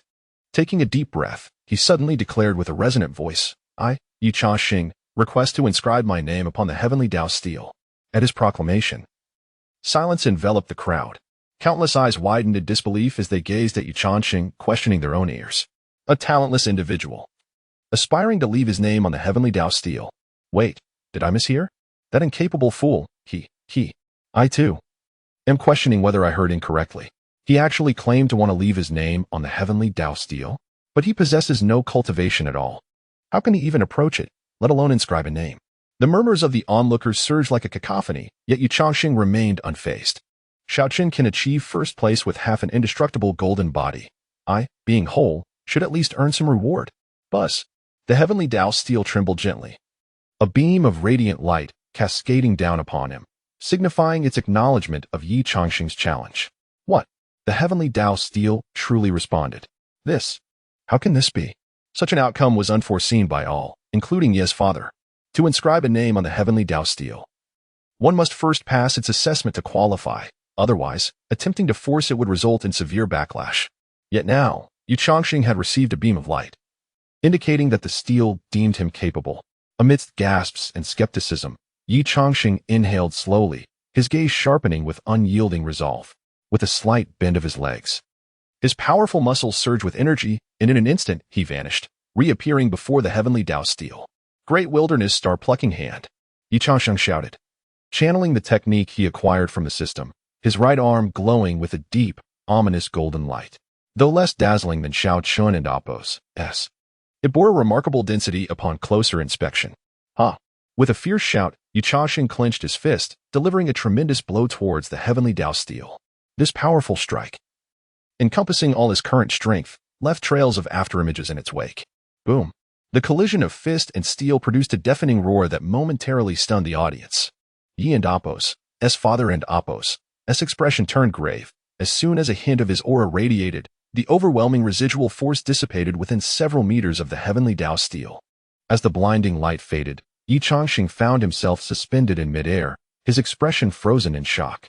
Before him, the heavenly Tao steel had shattered into numerous fragments that floated gently about. How did it break? Ye Changsheng felt an immense embarrassment. Shaking his fist in disbelief, he merely intended to leave his name. How could he have obliterated the steel with a single punch? Moments later, the stunned audience regained their senses, collectively inhaling sharply as if the air had been sucked from the space around them. How is this possible? The heavenly Tao steel? Shattered? Someone stammered, struggling to comprehend the sight before them. This utterance acted as a catalyst, igniting a wave of astonished chatter throughout the plaza. Am I under an illusion? Did someone truly shatter the heavenly Tao steel with a single punch? How can this be? The heavenly Tao steel is a manifestation of the principles of the Tao. A cultivator beneath the void return stage cannot even leave a mark upon it, let alone break it. Indeed. Moreover, it's that talentless fool. Could it be that he possesses strength comparable to a void return expert?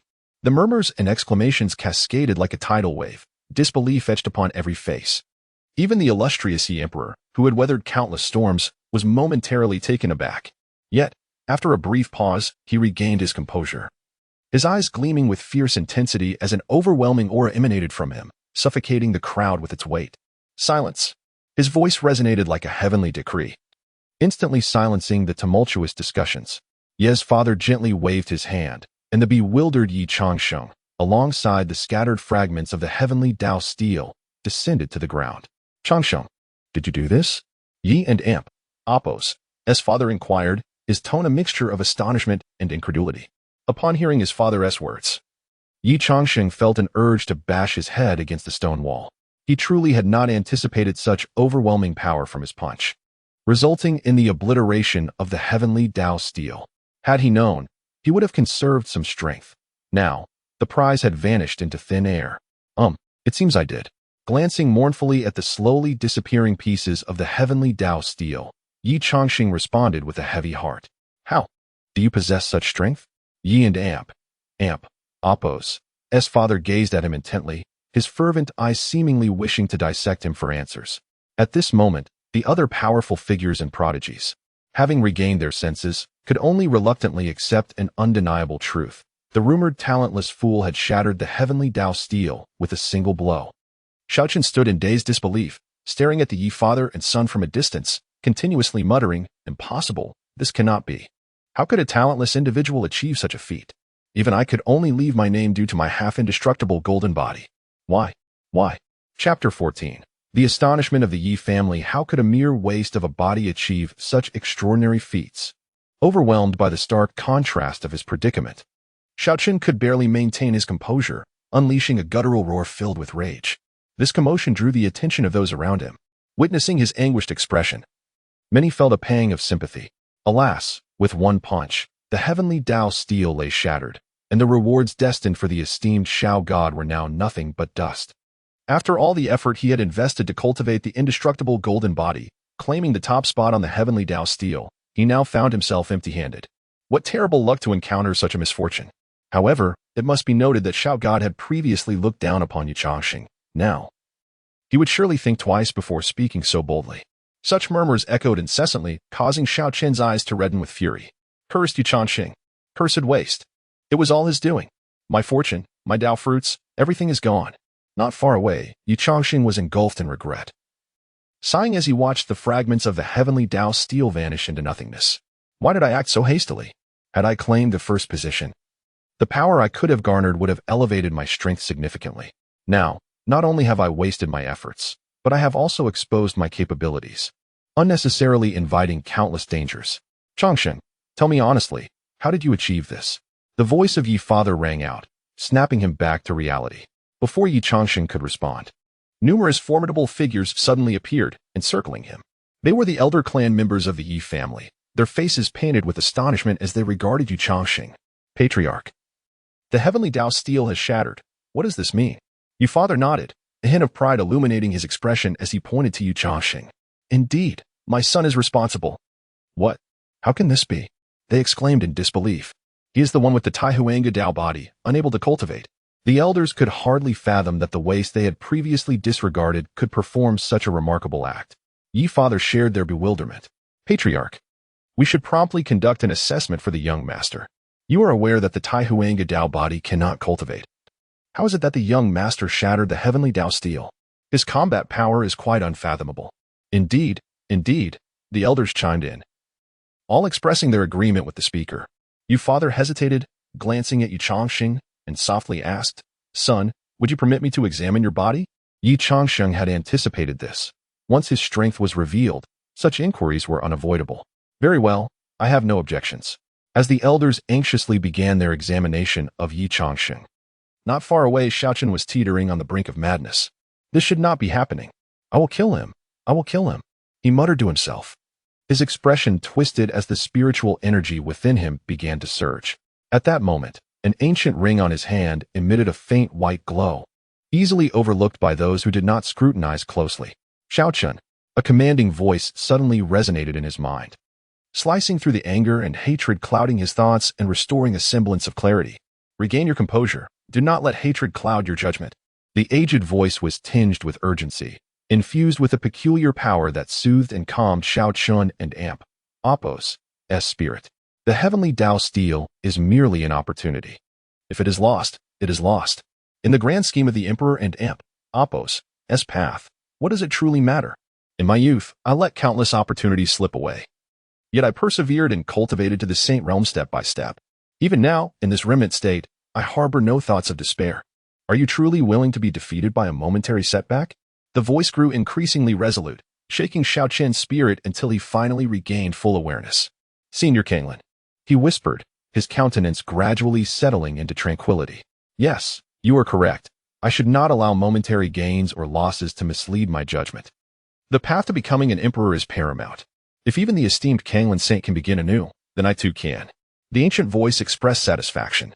Indeed, this is the mindset befitting one whom I hold in high regard.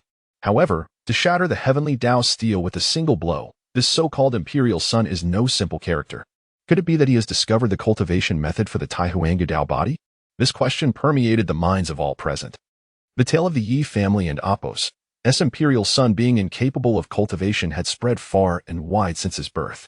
For years, Yi and Apos, S parents had exerted countless efforts to prevent their son from embarking on the path of cultivation.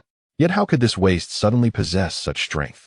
As everyone pondered, the prevailing theory was that the Yi family had uncovered the cultivation method for the Taihuanga Dao body. If that were indeed the case, various factions would need to reconsider and reclassify this physique among their ranks of geniuses. Spiritual energy continuously swept over Ye Changsheng's body as he was examined like a laboratory specimen by the elders. The fervent gazes in their eyes made him feel as though he were being pierced through, prompting him to squirm uncomfortably. However, the more they probed, the more baffled the elders became. Something is amiss. The young master still possesses no trace of spiritual energy, indicating he cannot cultivate. I too have found the same result. It cannot be. There must be something we have overlooked. Let us investigate further. After nearly half an hour of exhaustive examination, even you, Father, the great emperor, had scrutinized multiple times. Ultimately, they were forced to acknowledge a fact. Ye Changsheng truly could not cultivate. There was not a shred of spiritual energy within him. The elders and Apos, astonishment gradually morphed into profound confusion. This is impossible. If he cannot cultivate, then how could the imperial sun shatter the heavenly Tao steel? Someone voiced their bewilderment. Utterly perplexed, Ye Father interjected, although Changsheng cannot cultivate, his physical constitution is remarkably strong. Changsheng, do you possess any special fortuitous encounters? Ye Changsheng had long contemplated this matter. Previously, he had received and Apos, silent spirit jade pendant and Apos, from the system, which could completely conceal his cultivation traces, making it difficult for even someone of his father and Apos' caliber to detect any anomalies without thorough scrutiny. This was precisely why he had dared to reveal his strength without fear of exposing his true cultivation level. Oh, this matter may be related to a fortuitous encounter I had a few years ago. I wandered into a cave while playing in the back mountains, and in a state of extreme hunger, I consumed a red fruit, which improved my constitution immensely.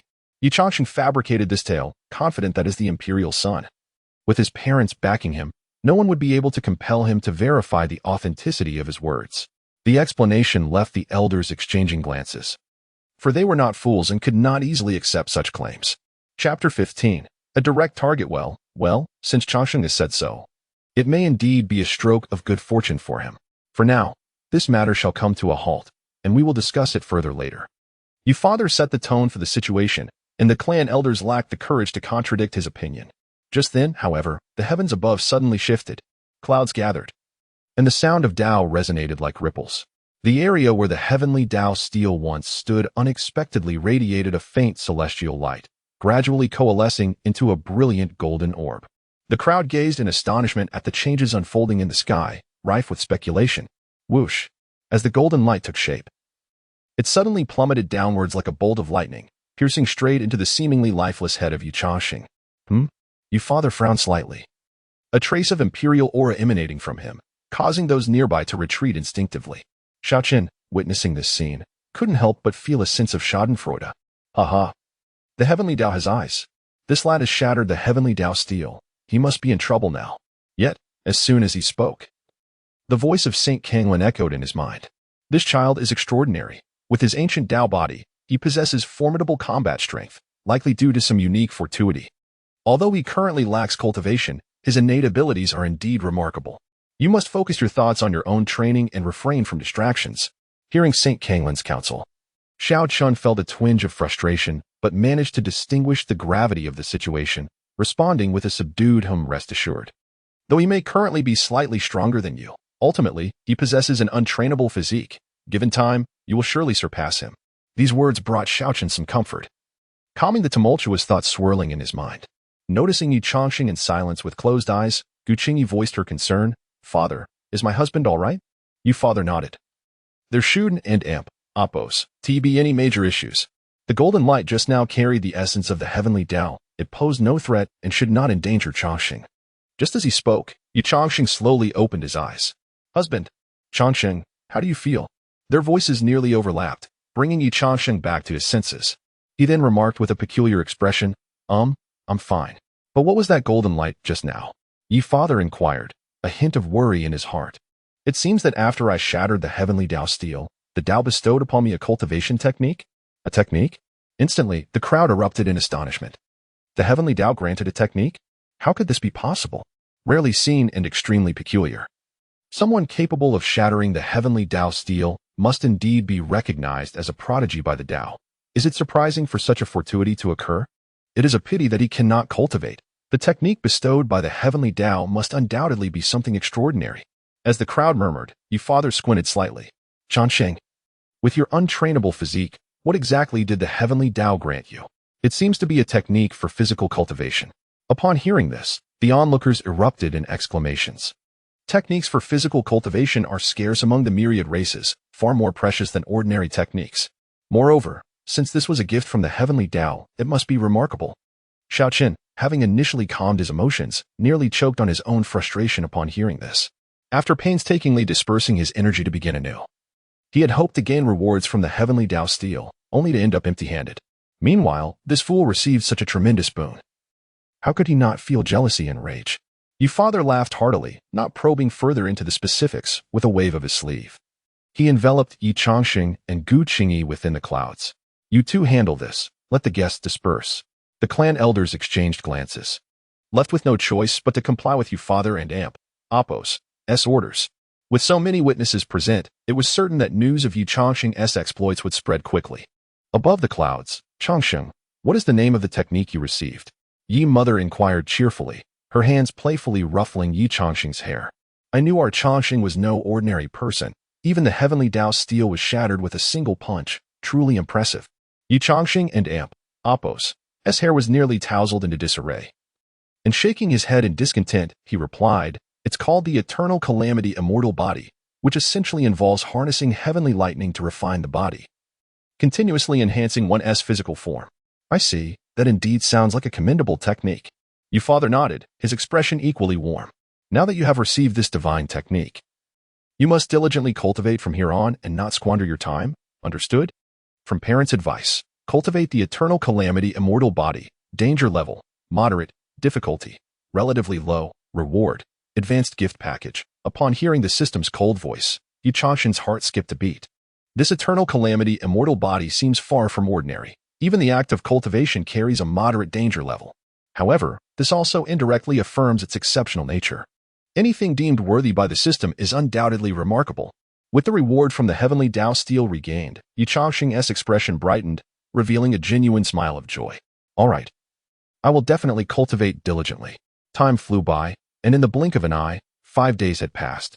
Ye Changsheng's actions in the floating square had already spread throughout the realm, with everyone aware that he had acquired a technique for physical cultivation. However, as the heir of the Ye family, coupled with the protection of his extraordinary parents, no one dared to test him. Ye Changsheng soon immersed himself in the practice of the eternal calamity immortal body, leaving little room for distraction. Yet, while some rejoiced, others felt discontent. Xiaoqin sat cross-legged in his chamber, surrounded by swirling spiritual energy and shimmering golden light. However, his brow was tightly furrowed, as if he were grappling with a significant issue. After a moment, Xiaoqin opened his eyes and exhaled slowly. That fool Ye Changsheng not only caused me to lose my reward from the heavenly Tao steel, but also obtained a physical cultivation technique. He deserves to be cursed. His mind was now somewhat unsettled, all due to this scoundrel. Saint's son, young Master Yi Tu has arrived, a servant's voice called from outside. Taking a deep breath, Xiaoqin rose. Understood. A moment later, a defiant young man, seemingly of similar age, sat before Xiaoqin. Brother Qin, will you really tolerate this situation? Upon hearing this, Xiaoqin could not help but frown. Yi Tu, what do you mean by that? Yi Tu snorted coldly, his face filled with indignation. Brother Qin, you are the chosen one of our Yi family and have cultivated the undying golden body. In my opinion, the technique that wasteful Ye Changsheng obtained should rightfully belong to you. Xiaoqin, already troubled by this matter, felt his frustration resurge at Yi Tu and Appos' words. Though he may be deemed a waste, he stood behind the support of exceptional parents. What could be done? Must he simply swallow this bitter pill? Chapter 16. Rumors. Xiaoqin was utterly vexed, unable to restrain himself from pacing back and forth. What could he possibly do? He had remained confined within the gates, unable to find an opportunity to confront the matter at hand. After muttering a few curses in frustration, he turned to glance at Yi Tu, who was cradling a teacup, and suddenly his eyes sparkled with inspiration. This individual hailed from the collateral branch of the Yi family, lacking in talent and aptitude. stagnating at the blood refinement stage for many years without any progress. In his youth, Shaochen had a conflict with him, but after delivering a sound beating, Ye too had seemingly transformed overnight. Not only did his demeanor towards Shaochen change drastically, but he also appeared somewhat obsequious. There were certain matters that could be deftly executed through the guise of his collateral status.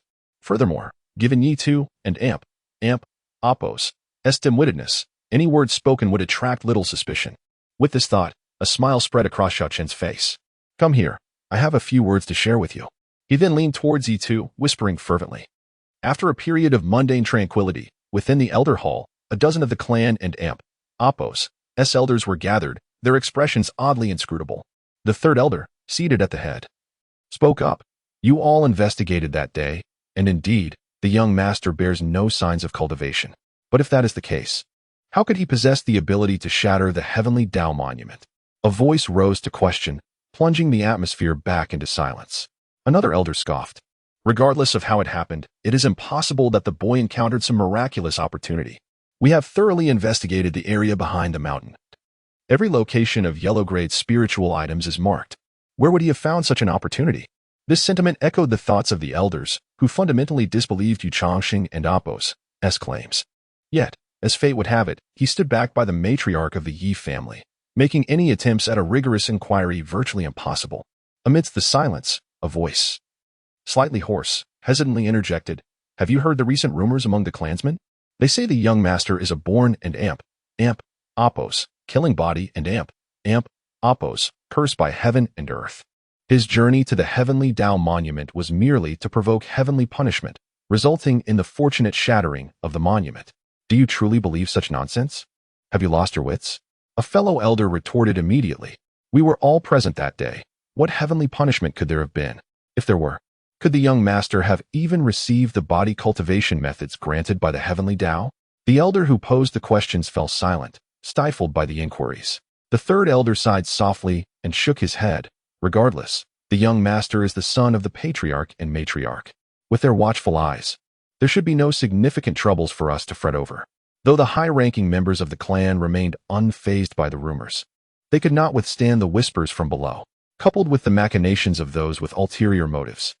The notion that Ye Changsheng was Appo's killing body and Appo's spread not only within the Ye clan but also to other prominent families in sacred lands. More and more began to believe that he had invoked heavenly punishment to shatter the heavenly Tao monument. If such rumors continued to circulate unchecked, the consequences could be dire. Meanwhile, the center of this tempest, Ye Changsheng, sat in his chamber, drenched in sweat. He fixated on the objects upon his table, hands clasped in fervent supplication. Gritting his teeth, "May all the deities bless me. 3. It must be 3. Chanting these chaotic thoughts, he tossed the dice, his gaze riveted upon them. As the dice tumbled, it seemed poised to reveal a 3. Damn it!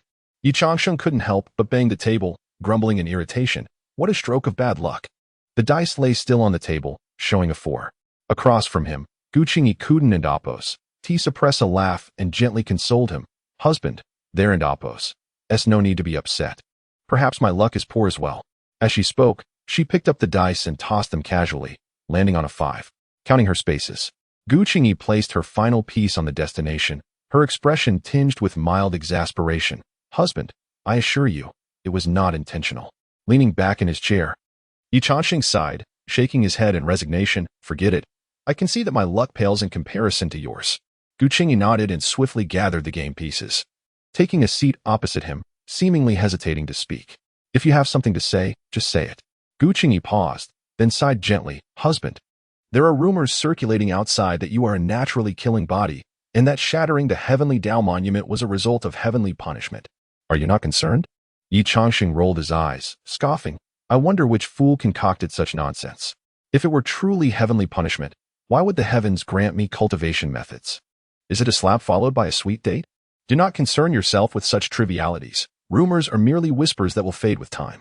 Observing that Ye Changsheng seemed unfazed by the situation, Gu Qingyi sighed. "Husband, this matter deserves some attention. The rumors have spread, and there are even murmurs suggesting that what? That you received the cultivation methods undeservedly and should return them promptly," she continued. Chuckling, Ye Changsheng's face bore no trace of worry. "These people only resort to such despicable tactics. It appears someone covets the methods I acquired, hence the release of these rumors to apply pressure. I shall not yield to them. As long as my parents are around, what can they do to me?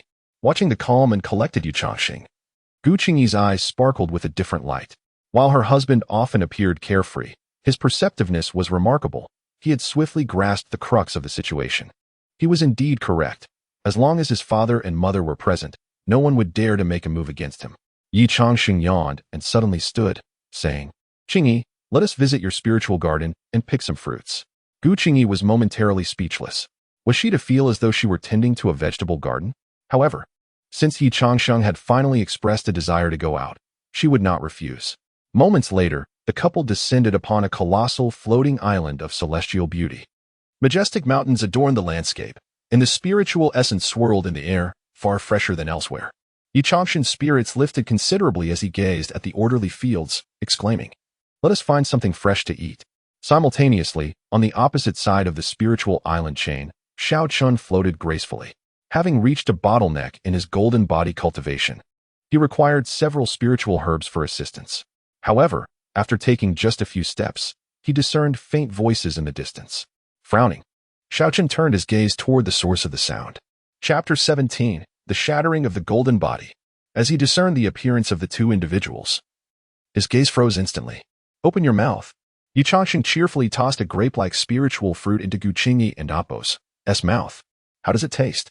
"It's sweet and sour, quite delicious." "Haha, although this fruit looks unremarkable, its flavor is rather delightful. I kept it a secret after discovering it and enjoyed it all by myself." Observing Ye Changsheng's triumphant demeanor, Gu Qingyi couldn't help but smile.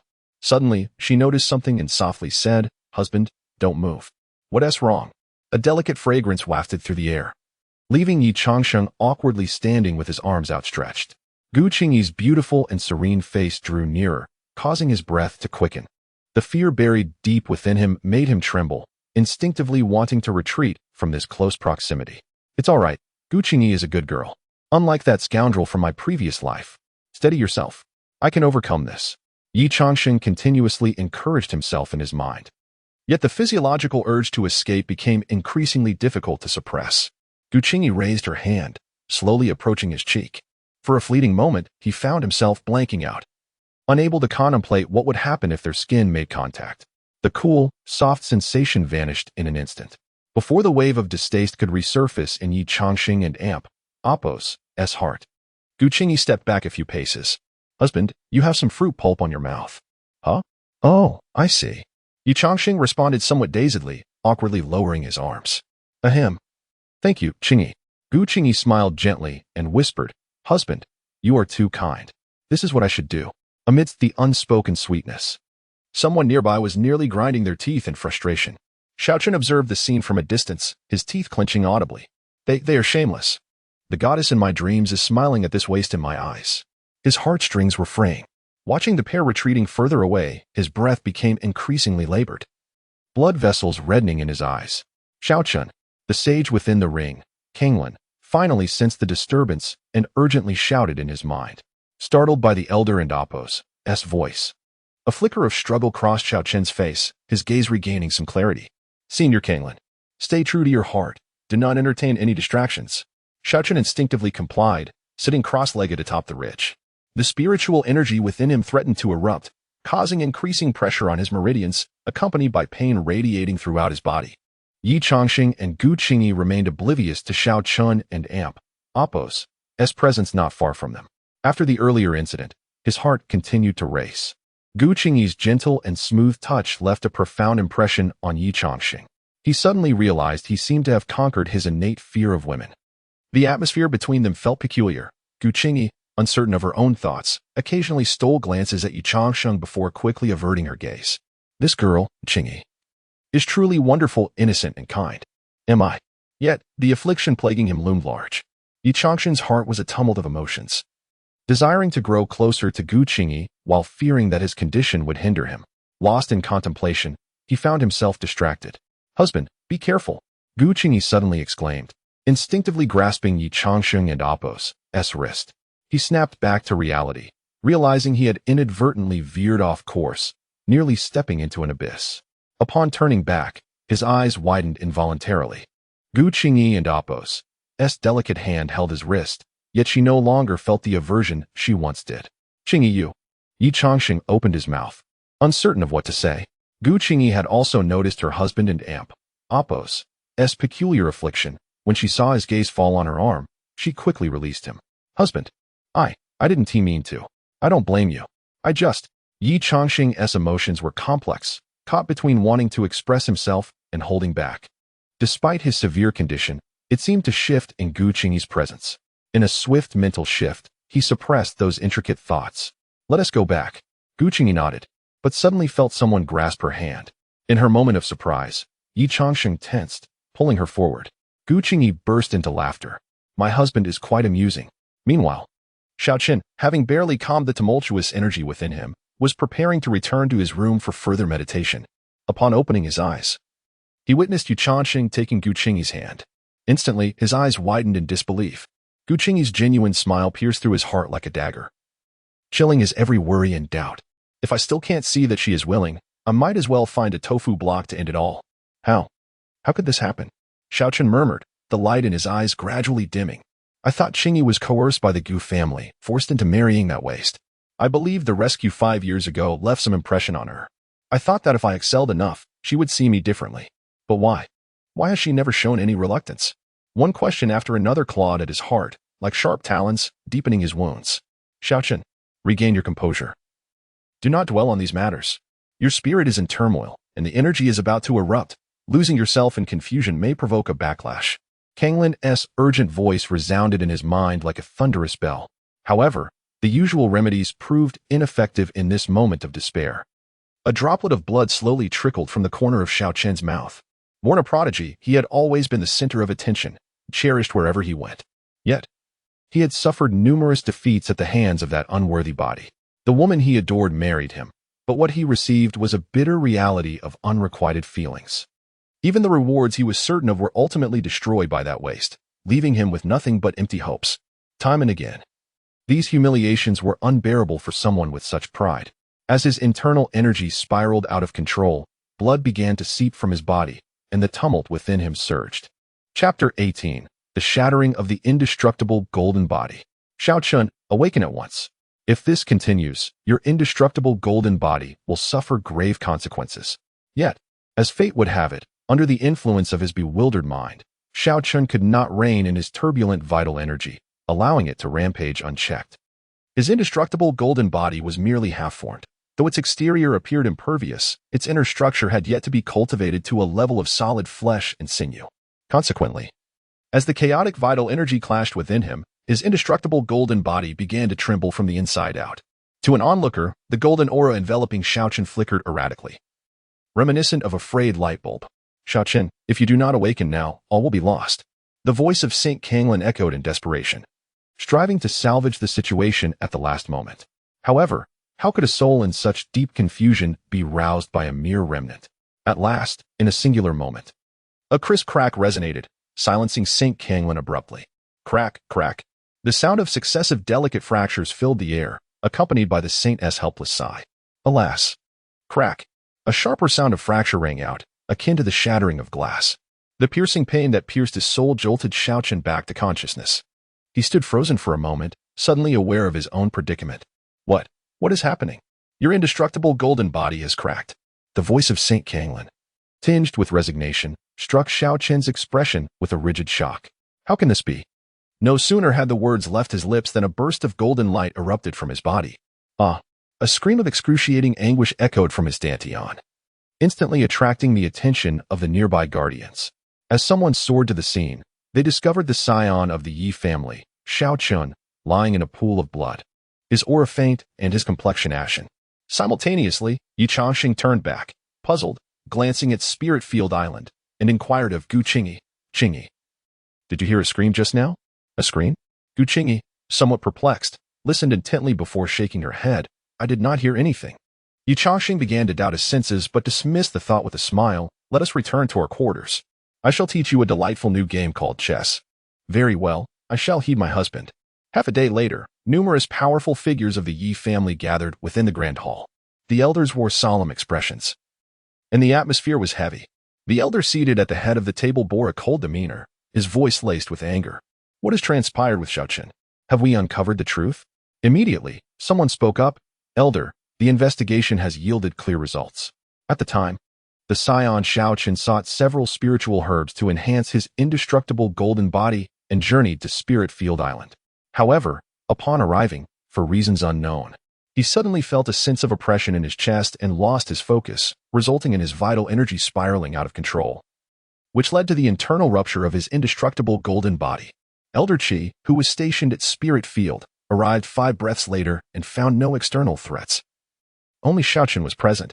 His testimony, combined with our findings, indicates no signs of outside interference. Upon hearing this, the elder furrowed his brow. So, this incident is truly just an unfortunate accident? As soon as the words were spoken, someone retorted in anger. How can this merely be an accident? Xiaochen is a prodigy among the younger generation of the Ye family, a standout among the 10 scions, and undoubtedly a pillar for our future. For such an important figure to suddenly fall into turmoil, do you truly believe this? Do you intend to inform the clan that our saint is merely a reckless individual unable to control his own vitality? This line of reasoning resonated with many, igniting a wave of agreement among the assembly. The elder fell deep into contemplation as the discord within the hall intensified, without evidence pointing to foul play. What can we do? We cannot simply dismiss the matter. If such an important prodigy as Xiaochen can fall into misfortune, leading to the shattering of his indestructible golden body, how will our Yi family maintain its dignity? Indeed, especially since Xiaochen is the family scion. How can we so easily label this as an accident? Indeed, I share this sentiment. The grand hall erupted in a cacophony of voices, resembling a bustling marketplace. Yet, overall, the majority leaned toward a thorough investigation, unwilling to let the matter rest lightly. After a quarter of an hour, the elder, resembling a statue, finally spoke. Silence. At his command, the hall fell quiet. Xiaochen holds a special status and is a rare talent for our Yi family. This matter, both emotionally and logically, warrants further investigation. We cannot simply cease our efforts. All of you must contribute, leaving no stone unturned. If, in the end, we uncover nothing, we may then classify it as an accident. Should it come to that, even if Xiaochen's incident was not merely an accident, we must endure in silence. We cannot afford to offend someone capable of moving freely within the layers of protection our Yi family provides. With the elder's pronouncement, the assembly grew solemn. He had anticipated the worst-case scenario. Even if the possibility were slim, it required careful consideration. Let us bolster our internal defenses in the coming days to prevent further incidents. The elders readily acquiesced. The elder then turned to the one who had reported the investigation, inquiring once more, "Think carefully, are there any overlooked clues?" The elder furrowed his brow, pondering for a moment, before his expression shifted to one of peculiarity. "There is something I am unsure whether to disclose." The other elders were instantly intrigued. 19. You old rascal. Why did you not mention this sooner? Indeed, why hide such vital clues? The elder quickly raised his hands in protest, sighing in resignation. It is not that I wish to conceal it, but the matter is somewhat complex. Under the urging of the assembly, he finally revealed. On the day Xiaochen encountered his mishap, the young master and his wife had just departed from Spirit Field Island. As these words hung in the air, an uneasy silence enveloped the room. Almost everyone was taken aback, unable to fathom that this incident could involve their own young master. After a long pause, someone finally ventured. 19. Are you suggesting that Xiaochen and Apos' misfortune might be related to young Master Changsheng? The elder quickly shook his head. I did not imply that. I merely present this as a clue. Chapter 19. A visit to Xiaochen as the elder of the 19 clans revealed this information. The expressions of the elders in the hall became subtly complex. Logically, all those who had traveled to Lingtian Island should be under suspicion, and thorough investigations were warranted. None should be easily overlooked. However, Ye Changsheng, as the scion of the family, complicated matters. Above them loomed the presence of a clan leader. After a moment of silence, the grand elder finally spoke. For now, we shall refrain from publicizing this matter. Focus on investigating others. The situation concerning the young master can wait. I will confer with the clan leader before making a decision. With this resolution from the grand elder, the others had little opposition. Nonetheless, this incident had piqued their interest, and their attitude towards Ye Changsheng grew ambiguous. After all, there had been rumors suggesting that his relationship with Xiaochen was rather strained. It would not be surprising if, in a fit of rage, he took rash actions. Despite the Yi family's efforts to mitigate the situation and suppress the news, the word of Xiaochen's injury inevitably spread. The higher-ups understood that it was not merely an injury. His indestructible golden body had sustained severe damage. When Ye Changsheng received the news from his parents, he could not help but be astonished. "Mother, did you say that Xiao Chun's indestructible golden body shattered?" Ye's mother sighed and nodded. "Yes, that day on Lingtian Island, for reasons unknown." His blood surged backward and he shattered his own indestructible golden body from the inside out. Since it was never fully formed, this severe blow poses significant risks. That is not a good omen. One reaps what one sows. Ye Changsheng harbored no sympathy, and in fact, he felt an urge to laugh. The previous troublemaker had repeatedly sought him out and had even covertly coveted Qingyi, if not for the need to conceal his strength. And the fact that the other party was a divine child of the clan, he would have relished the opportunity to teach him a lesson long ago. But now, fate had intervened, allowing this scoundrel to suffer the consequences of his own actions, sparing him the trouble of intervening. Ye's mother shot him a disapproving look. "You, my child, ought to possess some compassion. After all, Xiaochen is also the divine child of the Yi family. Even if you cannot sympathize, you must not mock him." "Understand?" "Understood, mother." Ye Changsheng acquiesced, secretly reveling in his mirth. After a brief exchange of pleasantries and inquiries about his cultivation, Ye's mother rose to leave. Just before exiting, she turned back and said, "Son, as the young master of the Yi family, you must show some magnanimity, understand?" Ye Changsheng paused, seemingly grasping her intent. "Since I have nothing else to do, I shall pay a visit to Xiaochen." No sooner had the words left his mouth than his mother's figure vanished from sight. Advice from parents: visit Xiaochen. Danger level: none. Difficulty: very easy. Reward: ordinary gift package. Ye Changsheng was momentarily taken aback. Gu Qingyi closed the door, her curiosity piqued. "Husband, should we go visit this Xiaochen?" "Certainly. Why not?" He responded cheerfully, accepting the task from the system. In another courtyard, Xiaochen sat cross-legged on a soft couch, surrounded by several elders with grave expressions. As he activated his indestructible golden body, a dim golden light emanated, revealing several conspicuous cracks on his body. "Sigh," one elder lamented, "these cracks are no trivial matter. The key issue is that they have split from the inside out, making repairs all the more time-consuming and laborious.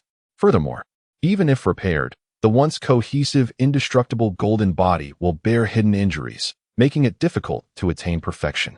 Another elder added, deepening the somber atmosphere among them. After a moment, Xiaochen opened his eyes, a trickle of blood seeping from the corner of his mouth. "How are you feeling, Xiaochen?" Xiaochen slowly shook his head, a faintly tragic smile forming on his pale face. "The restoration is quite slow. I fear it will take a long time." The elders exchanged glances and rose to comfort him. "There is no need to rush. Take it one step at a time. After all, you possess exceptional talent, and perhaps one day you will restore your golden body to its original state." After offering their reassurances, the elders left the room. He sat in silence for a moment before gritting his teeth and growling. "Ye Changsheng, Gu Qingyi, you shall pay the price. Focus on the present, young man." The voice of the Saint of Kanglan echoed in his mind, suppressing Xiaochen's inner rage and fury.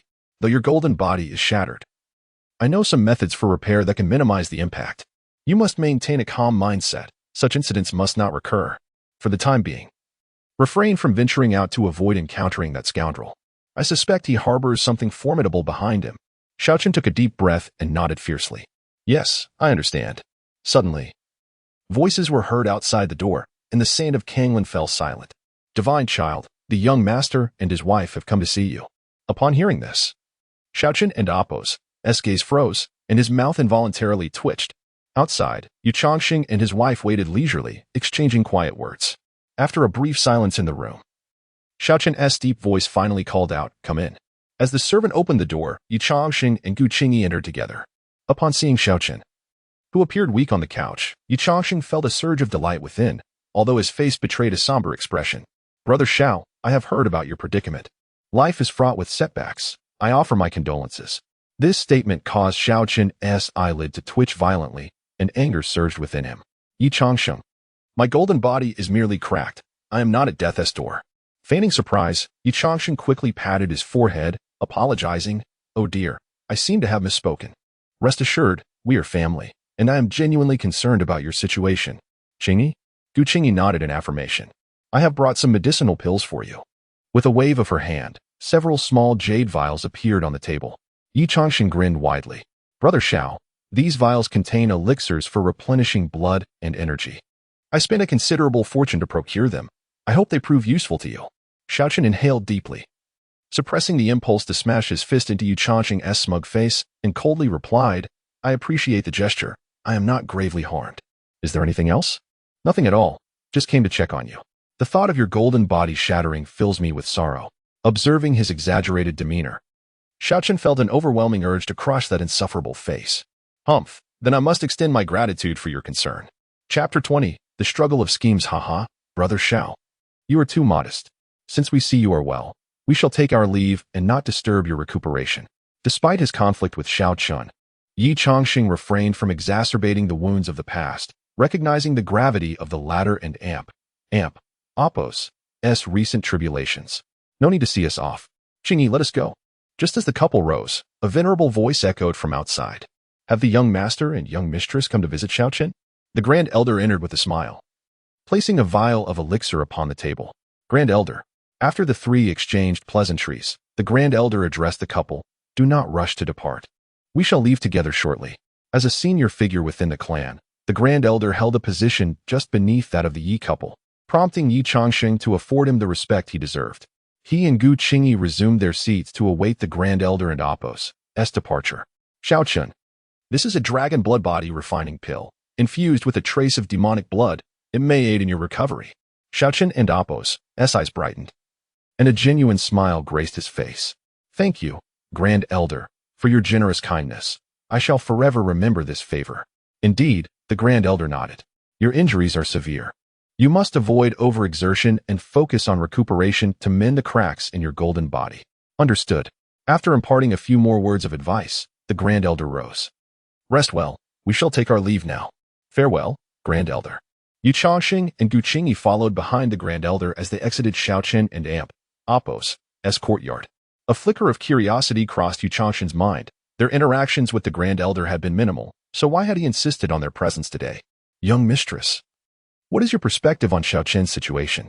Gu Qingyi paused, glancing at Ye Changsheng, surprised that the Grand Elder had sought her opinion first. Ye Changsheng remained silent, offering her a smile and a gentle nod. After a moment's hesitation, Gu Qingyi resolved to voice her thoughts. Xiaochen's golden body is damaged, reportedly without external interference. After much contemplation, I can only deduce that it stems from his unstable Dao heart, leading to an uncontrollable surge of his internal energy, which resulted in the shattering of his golden form.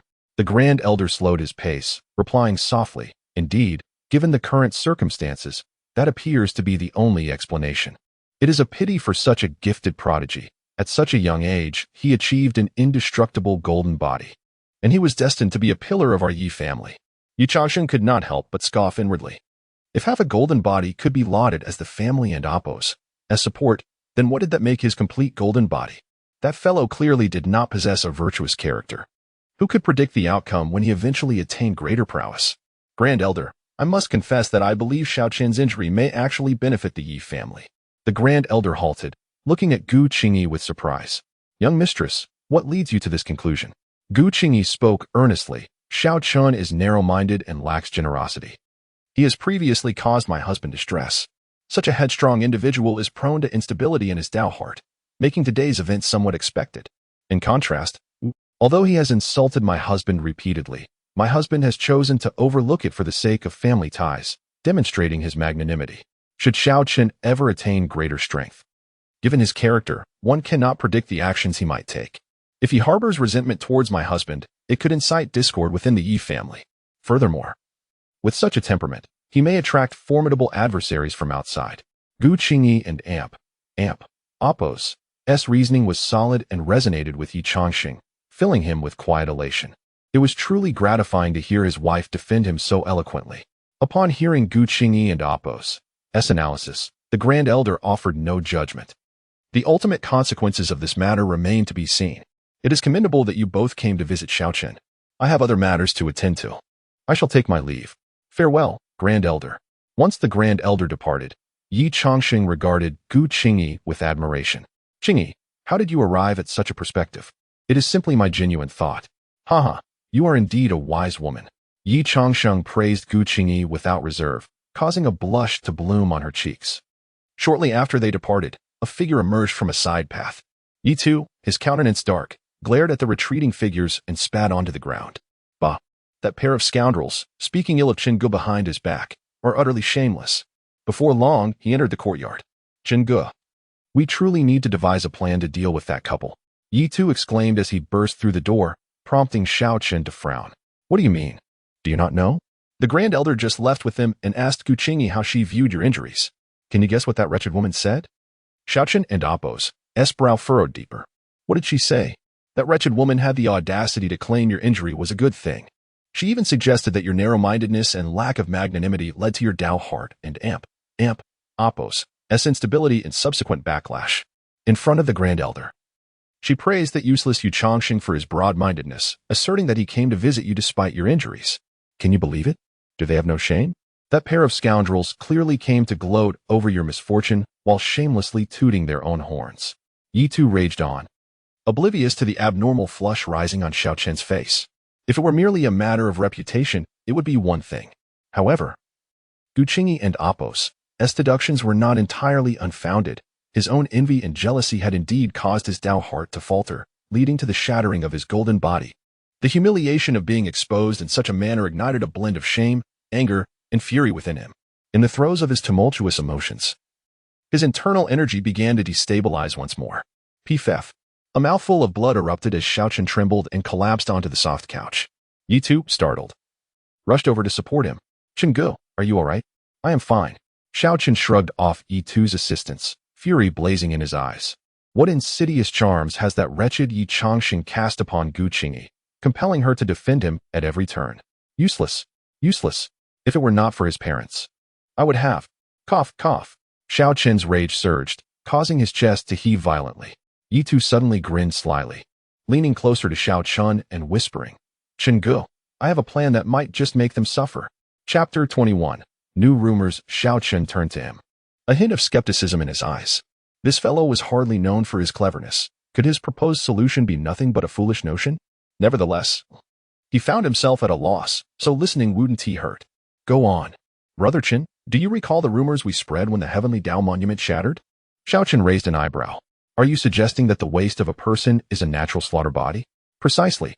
Ye Tu exclaimed with exuberance. Xiao Chen was momentarily speechless. He had hoped for a brilliant strategy, yet after all this anticipation, this was the best he could come up with? Have you lost your mind? Setting aside the fact that he is not a slaughter body, how credible do you think the rumor we spread is? That fellow received a chance from the heavenly Dao in front of so many witnesses. If he were truly a slaughter body, would heaven bestow gifts upon an eyesore? As he spoke the last two sentences, Xiao Chen cautiously glanced out the window, feeling a twinge of guilt. However, Ye Tu clapped his hands and replied, Brother Chen, your reasoning is flawed. Did Ye Changsheng not shatter the heavenly Dao monument upon his appearance? Indeed. Then how could he possibly lack the ability to cultivate the ancient Dao body? True. Now tell me, what gives him the right to shatter the heavenly Dao monument? Just that unverifiable stroke of luck he claims? Xiao Chen, intrigued, watched Ye Tu with renewed interest, eager to hear more. You see, the incident of him shattering the heavenly Dao monument was already filled with suspicion, coupled with the rumors we and Appo's previously spread about him being a slaughter body. It ought to leave a lasting impression on our clan members, wouldn't you agree? After all, Brother Chen, your golden body shattered just as those two left Spirit Field Island. Surely there must be some connection? As he observed the sly smile on Ye Tu's face, Xiao Chen and Appo's eyes gradually brightened. Indeed, they left just as my golden body collapsed. I should be among the suspects. Given the circumstances, they ought to be scrutinized more closely. Exactly. Ye Tu exclaimed, his excitement palpable. With these two events combined, if we further spread rumors, would it not reinforce the belief that he is that waste of a person? Precisely. Even if he has the family head and matriarch backing him, the clan elders will not let him off easily. Even if they do not reduce him to a prisoner, he will certainly face considerable trouble over this. Splendid. Xiao Chen shouted, his spirit invigorated. That is the essence of it. As long as we can propagate the rumors for the sake of the family's future. Even if they know it to be false, the clan members must take it seriously. Ye Tu, I had not recognized your talent before. But you are indeed a remarkable individual. Xiao Chen praised heartily, causing Ye Tu to chuckle in delight. Thank you, Brother Chen. In the past, you shielded me from storms, so I didn't need to concern myself. Now that you face such significant trouble, how could I not lend my support? Very well. I acknowledge you as my brother for life. Do come by often, and feel free to voice any troubles you encounter. With Xiao Chen's assurance, Yi Tu beamed with joy. Thank you, Brother Chen. After their enthusiastic discussion of plans, Yi Tu finally departed from the courtyard. Xiao Chen, hands folded behind his back, wore a cold smirk. Let us see how you, this waste, will respond to this. After visiting Xiao Chen, Ye Changsheng was rewarded with a spiritual pill, significantly enhancing his indestructible golden body. He was wholly focused on elevating his strength, indifferent to other matters. Moreover, he was pleasantly surprised to find that his fear of women seemed to have improved. He could interact with Gu Qingyi without excessive reactions. If life could continue in such tranquility, it would be splendid, but alas, fate had other plans. 5 days later, in the Yi family's council hall, 20 clan elders responsible for various affairs convened. The Yi couple sat in the primary seats, their expressions grim, indicating their discontent.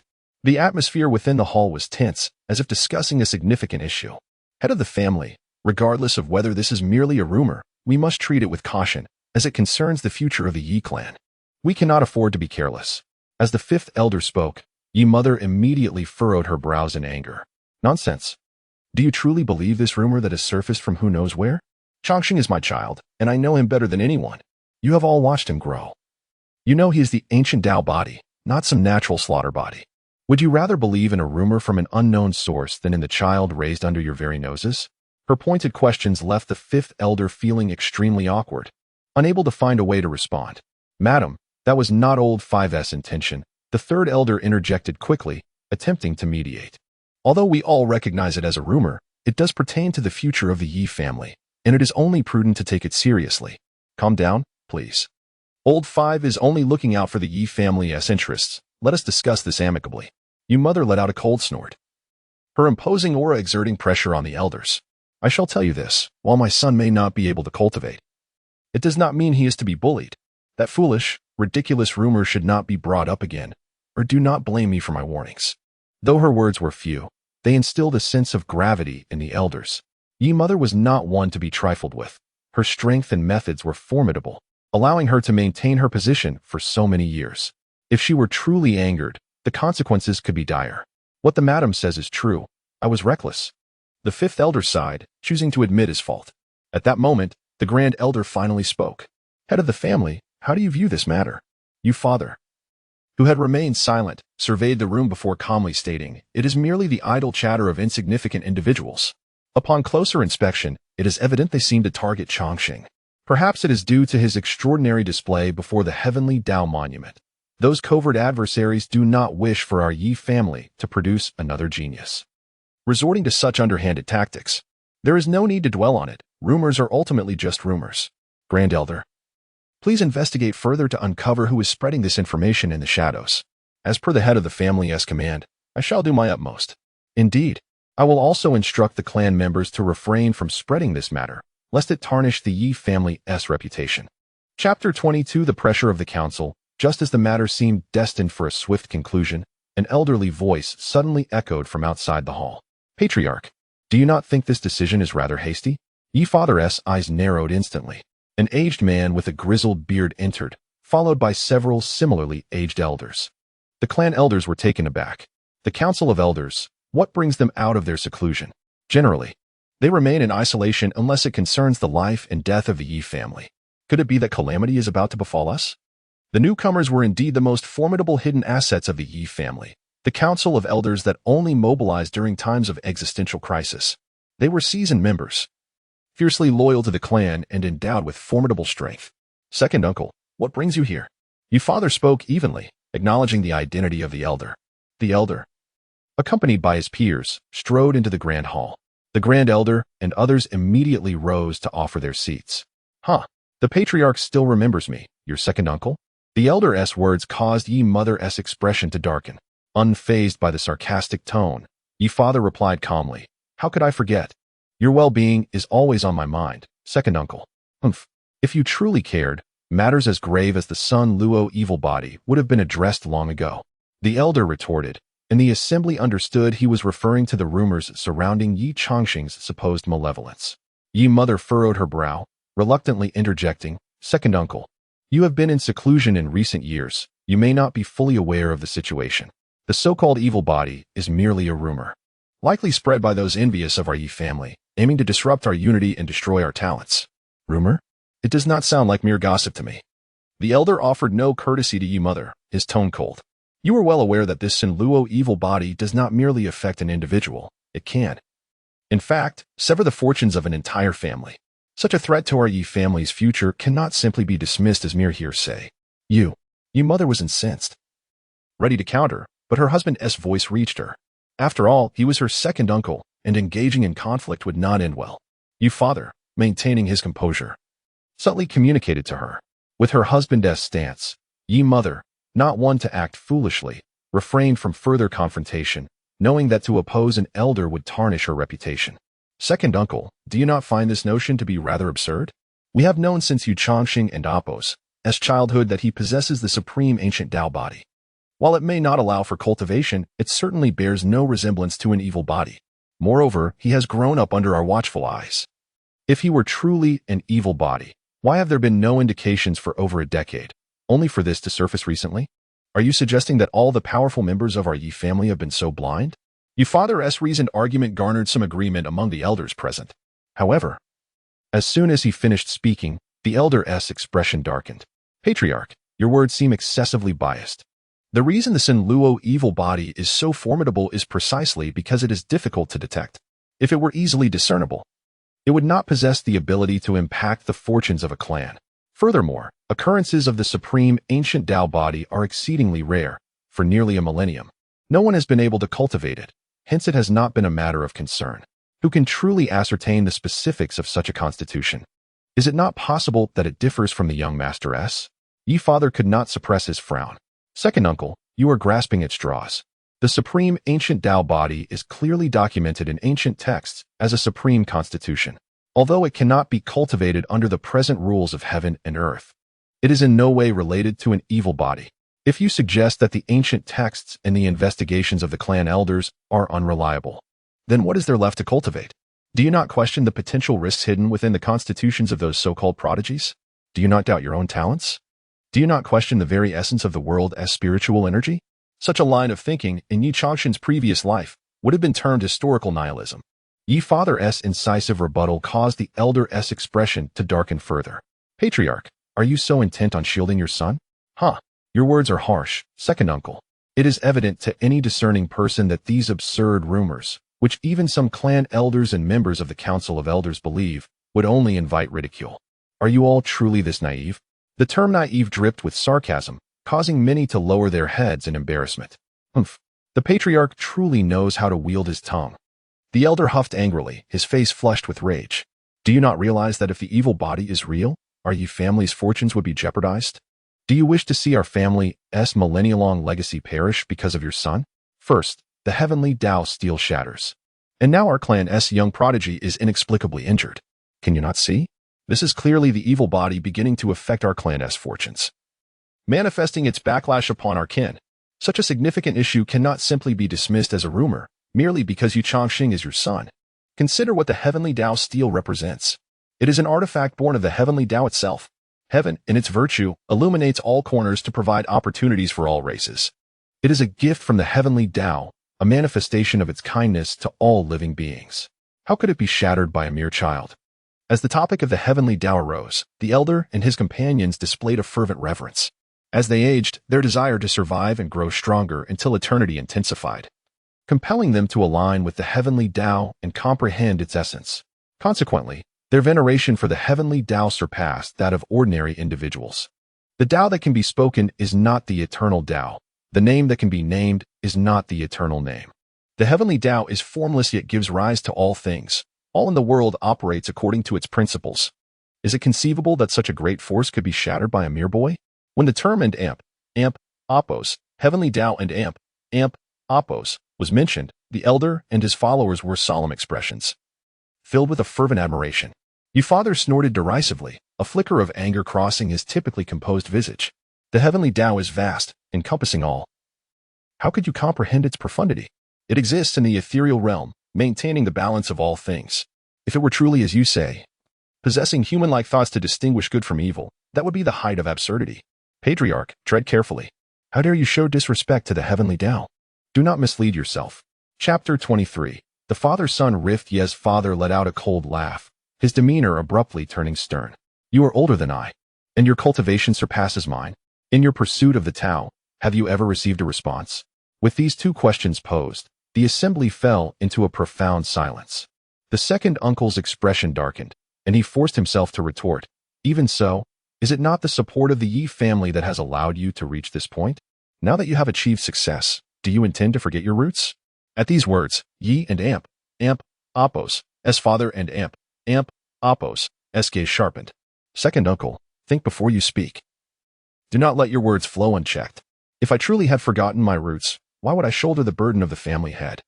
I believe those present are aware of my contributions to the Ye family, and it is not for you to erase them with mere words. The second uncle's face turned a shade of deep discontent at the rebuke. Though you may have contributed previously, now you face the calamity of the sinister body. And yet you choose to protect it in secrecy. Will you stand idly by as the Ye family declines? Utter nonsense.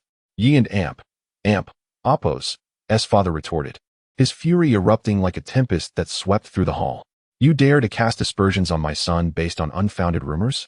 Should I also spread the word that you are the harbinger of misfortune for the Ye family, the very cause of our impending crisis? Impudent! The second uncle slammed his hand on the table, his grizzled beard bristling. As the head of the family, is this how you address your elders? Ye's father merely sneered, unflinching in his resolve. A truly respectable elder is one who embodies virtue. A slanderous old fool is not worthy of my respect. You have crossed the line. The second uncle, visibly agitated, glared with his sunken eyes, panting heavily.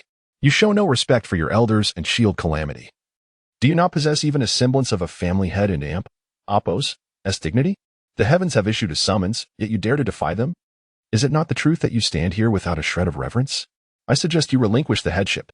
Allowing such a person to lead the Ye family will surely invite disaster. Upon uttering these words, the atmosphere shifted dramatically. Ye's father, a figure of imperial cultivation and a pillar of the Ye family, had overseen a period of prosperity without significant missteps. The notion that the second uncle would suggest his abdication was nothing short of shocking. As expected, upon hearing the elder and Amp, Oppos, s words, Ye and Amp, Oppos, s father did not react with anger. Instead, a mocking smile graced his face. Ha ha. Second uncle, you truly exceed my expectations. I had thought you merely stubborn and decayed. Yet here you reveal yourself as a fool. Not to mention the nebulous nature of the Tao. How dare you use the shattering of the Tao monument as grounds to condemn my son, with such baseless and insubstantial rumors? What confidence do you have in demanding I abandon my own flesh and blood? If the tower is unreasonable as you old stalwarts claim, then this world would surely be a tragic place. You wish for me to relinquish my position as family head? Very well, I shall grant your desire. This position of authority, let anyone who wishes to occupy it do so. Ye's father rose abruptly, his hands clasped behind him, surveying the assembly with disdain. I shall see who among them is worthy to assume the mantle of leadership in my absence. Before his words could fully settle, he turned to Ye's mother and declared, My dear, we shall take our leave. With a fierce glare directed at the second uncle, she followed her husband out of the assembly hall. In the wake of their departure, the hall remained eerily quiet, no one daring to speak. The grand elder surveyed the room and sighed. Second elder, how shall we resolve this matter? The second uncle's countenance was as sour as if he had just swallowed a fly. He had not anticipated Ye's father's readiness to walk away. Humph, I refuse to believe the Ye family cannot stand without him. Grand elder, you shall temporarily assume the role of family head and manage the clan affairs. The grand elder and Oppos' expression turned pained, hesitating. Second elder, this may be somewhat rash. I fear I lack the ability for such a task. You are the grand elder. In this critical moment, if you do not step up, who will? With that, it was decided. Observing the second uncle and Amp, Oppos' fierce demeanor, the grand elder relented with a heavy heart, inwardly cursing the elder for the predicament he had created. As the remaining elders regained their composure, hushed murmurs filled the air. The family head is the strongest among us. Without him, the Ye family could face numerous challenges. Indeed, the second elder has acted rather impulsively. If the family head truly abdicates, I fear no one can shoulder that responsibility.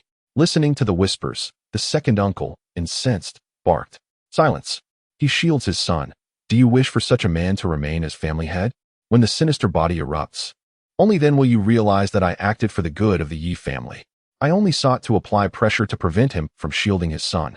Who would have thought he would be so reckless and unreasonable? We are leaving." With a sweep of his robe, the second uncle departed, accompanied by several elders. Once they exited, a wave of complaints arose among the remaining elders. The second elder truly is unreasonable, confronting the family head directly upon arrival. If the family head relinquishes his position, must the grand elder truly bear the weight of the Yi family and Apos as responsibilities? Who knows? The family head has some merit to his claims, but it is merely an unverified rumor. The second elder may be making a mountain out of a molehill. Let us wait and see. Amidst the cacophony of opinions, the grand elder grew increasingly agitated. Enough, enough. Let us refrain from further discussion. Soon, the second elder, third elder, fourth elder, and fifth elder, you will accompany me to persuade the family head. The rest of you, attend to your own duties.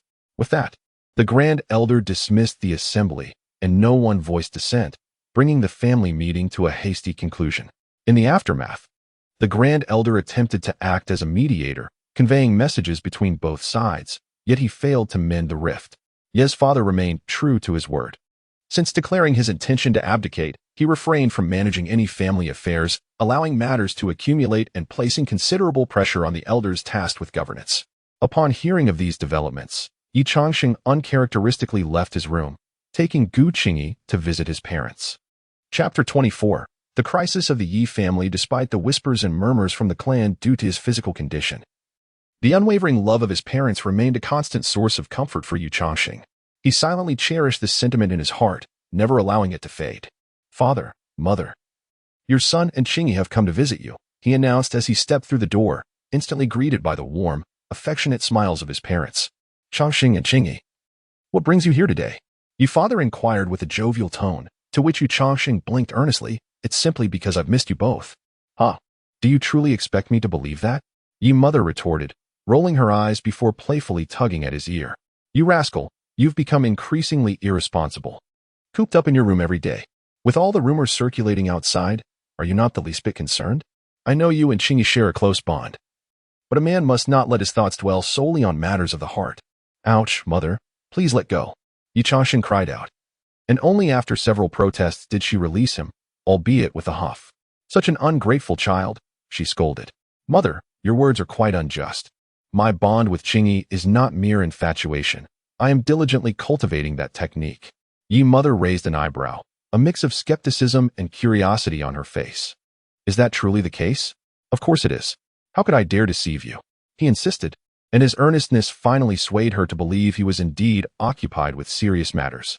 Meanwhile, Gu Qingyi, still blushing from Ye mother's teasing, had yet to regain her composure. "Now, do tell us, what is the purpose of your visit today?" Ye mother prompted once they were seated. With a chuckle, Ye Changsheng leaned in and whispered, "Father, I heard you had a quarrel with second uncle in the discussion hall?"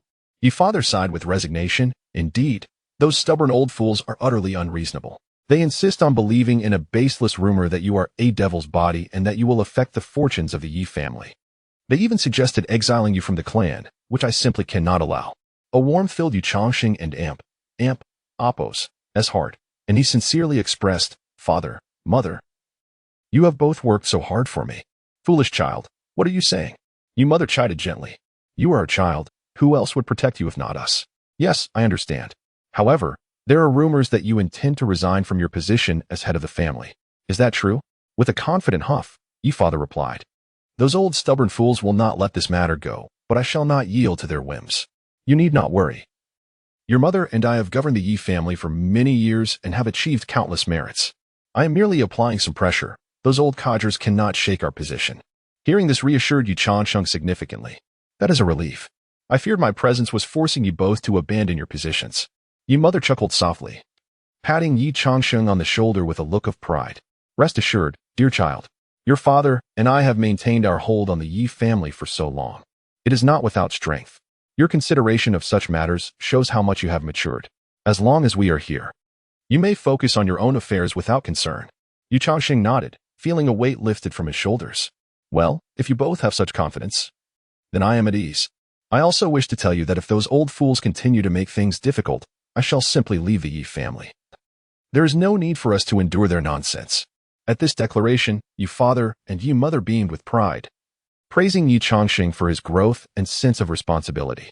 Ye Changsheng felt a rush of warmth, realizing he had never before considered such matters seriously. Just then, a bright voice rang out from outside. "Brother, sister-in-law." Dressed in a delicate yellow dress, Yi Yao dashed in, a sheen of sweat glistening on her forehead. "Where have you been running off to now, you mischievous girl?" Your mother scolded, raising her hand as if to swat her. Yi Yao ducked her head and slipped through the side door, calling out as she fled, "I know I was wrong. Brother, sister-in-law, please hold her back. I must go practice." "This child." Your father sighed with a smile before turning serious. "Changsheng, Qingyi, you need not concern yourselves with such trivial matters. Focus on enhancing your cultivation. Rest assured, should the Yi family face ruin, your mother and I will ensure your safety." Ye Changsheng felt emboldened by his father's solemn words. "Good, then I can rest easy." Days later, the rift among the higher-ups of the Yi family began to ease.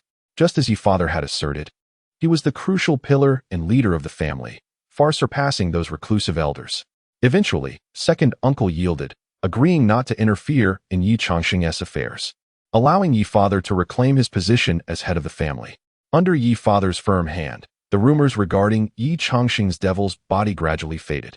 This outcome infuriated Xiao Chun and Yi Tu, who had meticulously plotted to use the rumors to oust Ye Changsheng, only to see their efforts thwarted.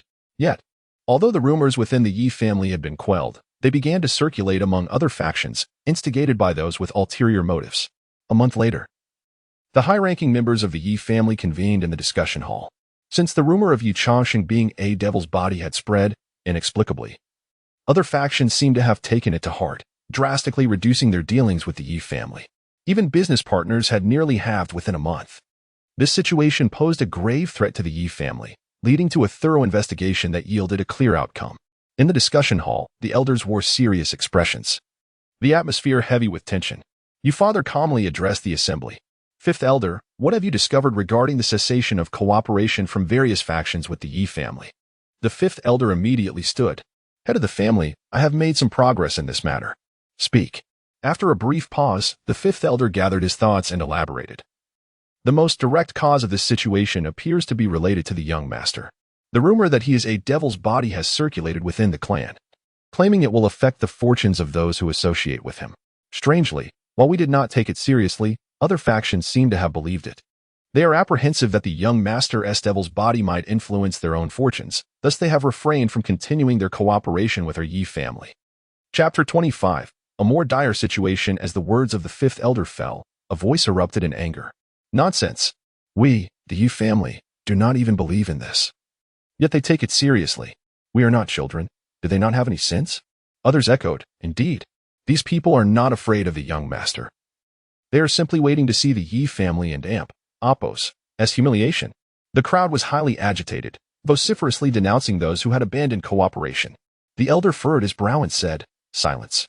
Once the hall quieted, he pondered and analyzed. "What they claim is fear of the death body, yet they are indeed waiting to witness our family's downfall.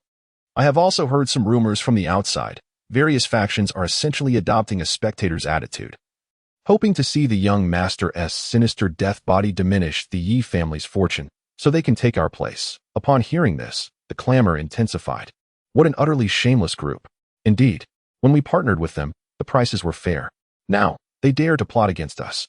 The high-ranking members were incensed, voicing their condemnation of the betrayers. The elder continued with a stoic expression, "We have already compiled a list of our most crucial partners. The Zhao and Qin families have severed ties. The Jiang family and the Floating Cloud Sacred Ground are merely bystanders. Additionally, over 20 other factions, large and small, are reducing their dealings with our Yi family." The fourth elder's eyes widened as he erupted in rage. The Qin family is the height of shamelessness. A millennium ago, their ancestor was gravely injured. If not for our Yi family's predecessors coming to their aid, the Qin family would have perished back then. How could they have the standing they do today? This group of scoundrels shows no gratitude. They are utterly unworthy of being called offspring. As soon as he spoke, others joined in agreement. The Zhao family is no better. They profited greatly from our cooperation and now turn their backs on us. Exactly. If they abandon us, the Yi family is not one to cower. The high-ranking officials were fervently denouncing the treacherous factions. However, the Yi patriarch, seated at the head, was contemplating a different matter. The Yi family stood at the pinnacle of power in the eastern continent, controlling countless abundant resources. Any faction wishing to survive in the eastern continent would undoubtedly desire to ally with the Yi family, with a vast reserve of spiritual minerals, rare treasures, and precious elixirs. The Yi family was indeed a formidable force. So, knowing how vital the Yi family is, why would these factions dare to sever ties? Without clarity on this question, the Yi family and Apos, as troubles could not be resolved. Patriarch, what is your perspective on this matter? The elder and Apos' voice broke through the patriarch and Apos' reverie. He surveyed the room, hesitated, then decided to voice his concerns.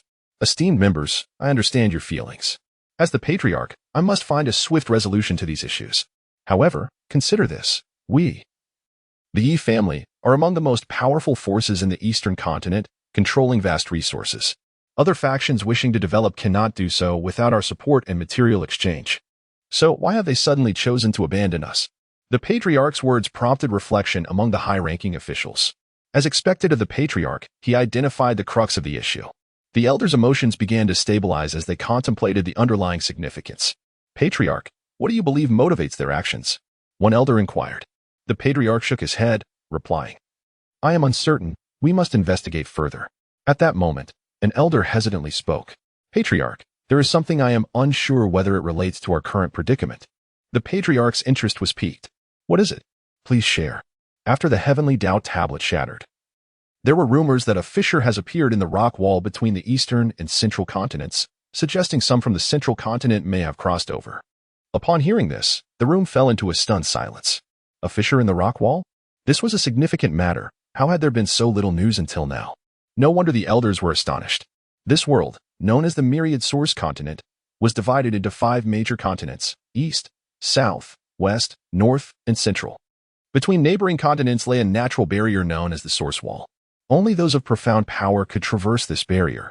It was precisely for this reason that the 5 continents maintained a relatively peaceful state, avoiding conflicts over resources. However, the central continent was the wealthiest and most powerful. Even the Yi family, as a top force in the East, would be merely an inconspicuous middle-tier faction in the central continent. If individuals from the central continent formed alliances with other families, the Yi family would indeed find itself at a disadvantage. As these thoughts raced through his mind, the patriarch's expression grew grave. What is the credibility of this information?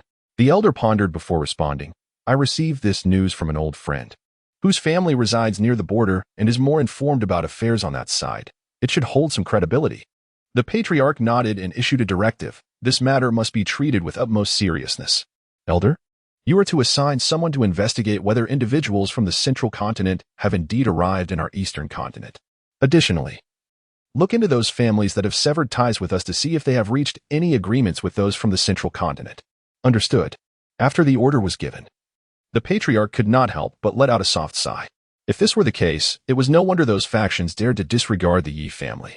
Compared to the forces of the central continent, the Yi family indeed seemed somewhat insignificant. As this news spread, the high-ranking members of the Yi family felt a sense of impending crisis and began to prepare vigorously. Should central continent forces intervene, the Yi family would undoubtedly face a precarious situation and must respond promptly. Otherwise, they would find themselves in a state of decline before long. This tension permeated throughout the Yi family. Even the servants sensed the oppressive atmosphere of an approaching storm.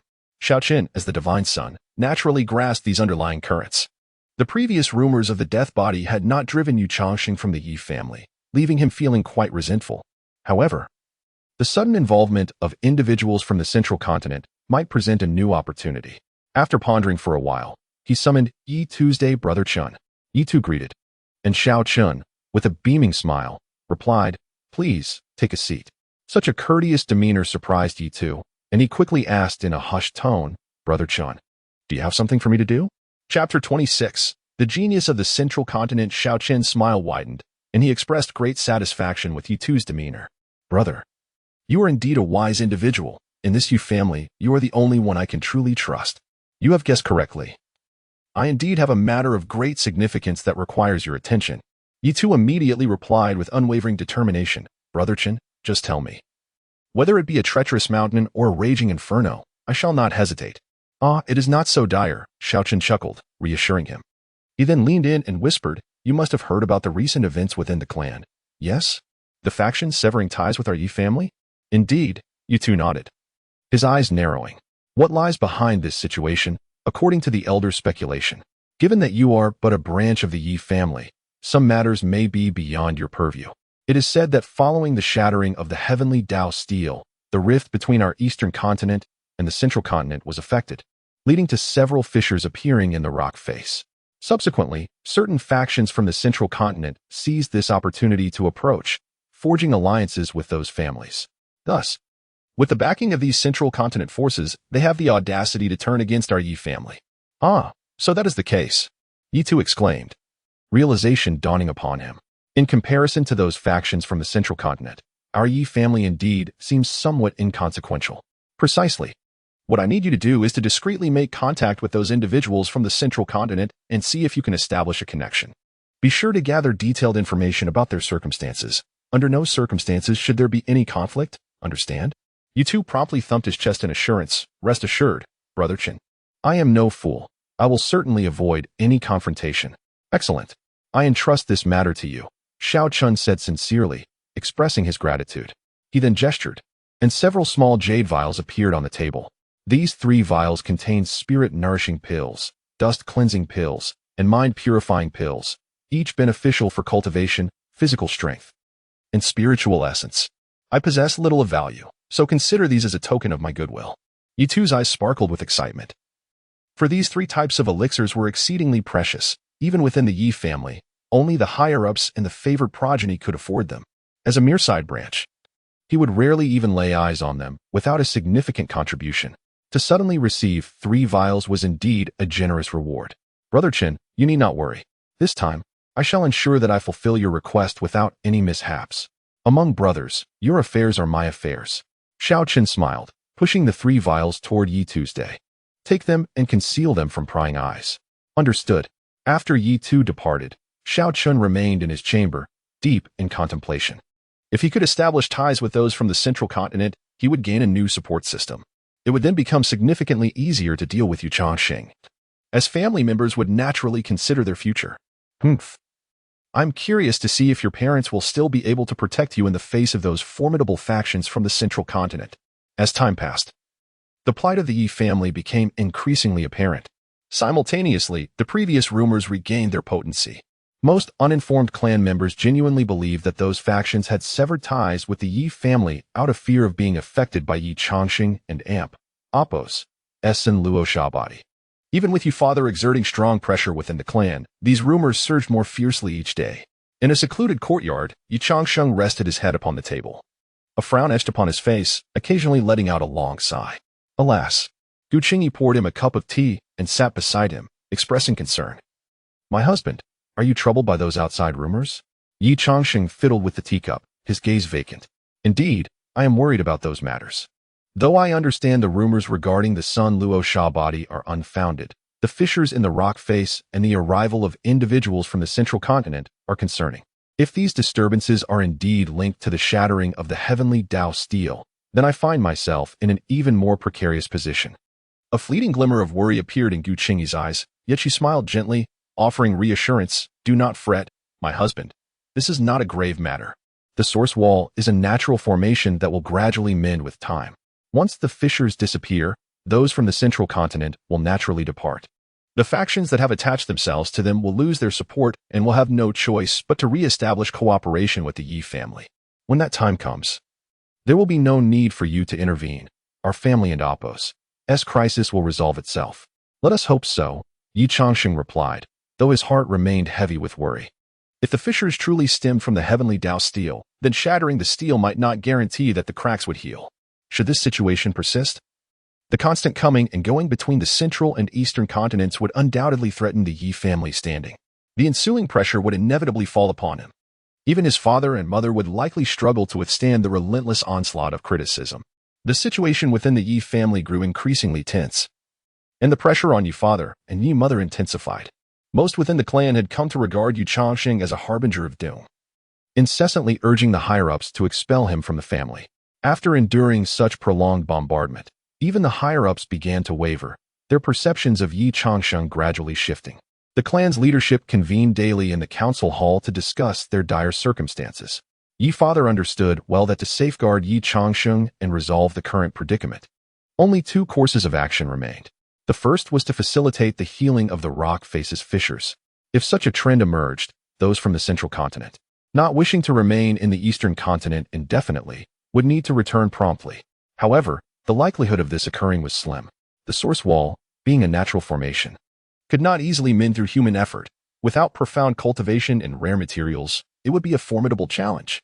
The second option was to procure some rare and valuable materials that even the central continent lacked, thereby re-attracting various factions to re-establish cooperation with the Ye family. This would alleviate the isolation of the Ye family, and the rumors surrounding Ye Changsheng and Apos' identity would naturally dissipate. However, it was equally difficult to acquire such resources. The central continent was inherently affluent, rich in both spiritual energy and materials, far surpassing the eastern continent. Often deemed A and Apos, backward region, and Apos, finding items that even the central continent considered rare would not be an easy task. Both courses of action posed significant challenges, and it seemed unlikely that the Ye family and Apos' crisis could be resolved promptly. Yet, if this issue remained unresolved, Ye Changsheng and Apos' predicament would only worsen. Chapter 27. A tense situation. Half a month had swiftly passed.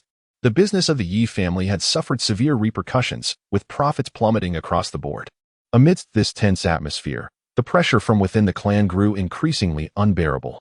Ye father, unable to postpone any longer, decided to convene a meeting with the senior members of the family to address the pressing issues at hand. Early that morning, all senior members who were free from urgent matters gathered in the council hall. Once nearly everyone was present, Ye father spoke in a grave tone. I have summoned you all here today to discuss the predicament currently facing our Ye family. Please feel free to express your thoughts openly, without concern for rank, as long as your words hold merit. The assembly exchanged glances, none daring to speak freely. Ultimately, it was the Grand Elder who broke the silence. In light of the current situation, I shall take the liberty to voice my concerns. The predicament of our Ye family has reached a critical juncture. Due to the presence of outsiders from Zhangzhou, various factions have found new patrons. This poses a significant threat to our family. They have discovered better alternatives and will no longer require our services. Furthermore, the Ye family has stood steadfast in Dongzhou for many years. Many have long coveted our position and would gladly usurp us. To resolve our current troubles, it seems that only two options are available.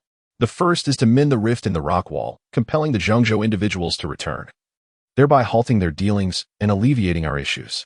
However, we all understand that such a feat is exceedingly difficult, reliant solely on fate. The second option requires us to offer some exceedingly rare resources. The items from Zhangzhou are indeed scarce.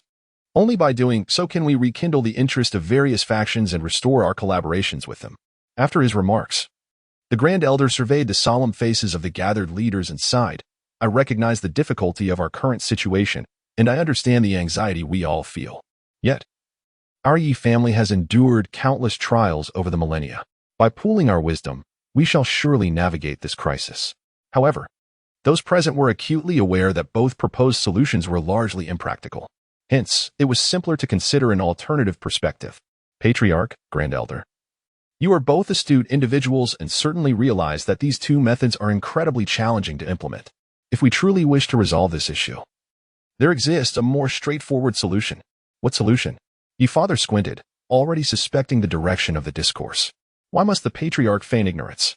A senior member chuckled, his expression strange.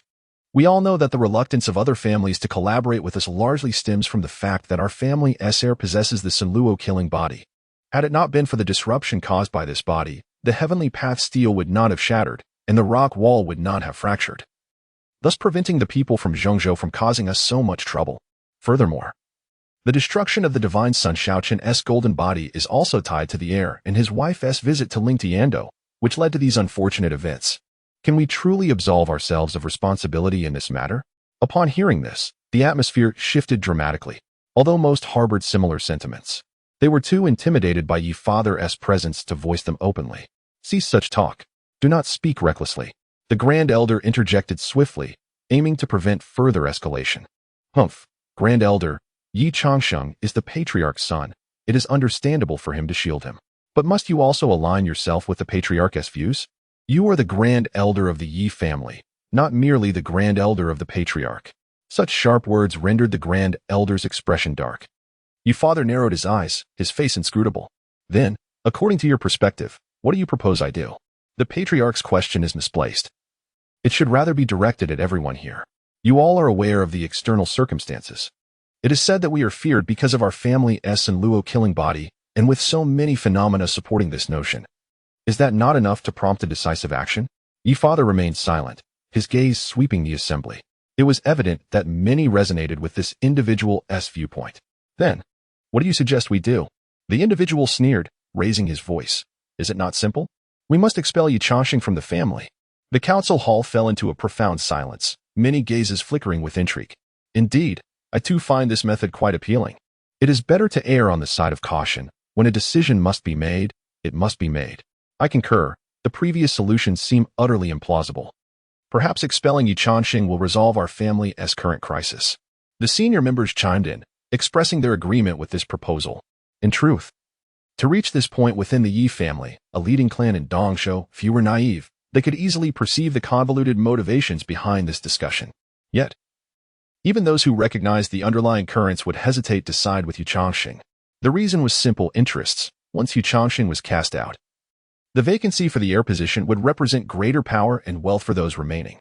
In the face of these incentives, the question of whether Ye Changsheng was wrong became inconsequential. Ye father acutely felt the overwhelming pressure from within the clan. If he wished to protect Ye Changsheng, he would surely find himself isolated, with no one standing by his side. Patriarch, I implore you to act justly and set a commendable example for our Yi family. The speaker continued, flattering Ye father. Ye father's expression hardened, his resolve crystallizing. To abandon his own son was out of the question. He would rather forfeit his position as patriarch. With his capabilities, he could always be revered elsewhere. Very well, let us put this matter to a vote. Those in favor of expelling my son Changsheng from the family, raise your hands. As Ye father's words hung in the air, one by one, the senior members raised their hands, except for a few loyalists who shot him fierce glares. It appeared that Ye Changsheng's fate was sealed. However, at that moment, a thunderous dragon's roar reverberated from above the Yi family's domain. Following this, a youthful voice echoed through the air. Is this not the foremost clan of Dongzhou? The Yi family? The assembly was taken aback, momentarily forgetting their prior discussions as they rushed to the skies to ascertain the identity of the audacious individual daring to disrupt the Yi family's affairs. Beneath the clouds, the sun blazed brightly.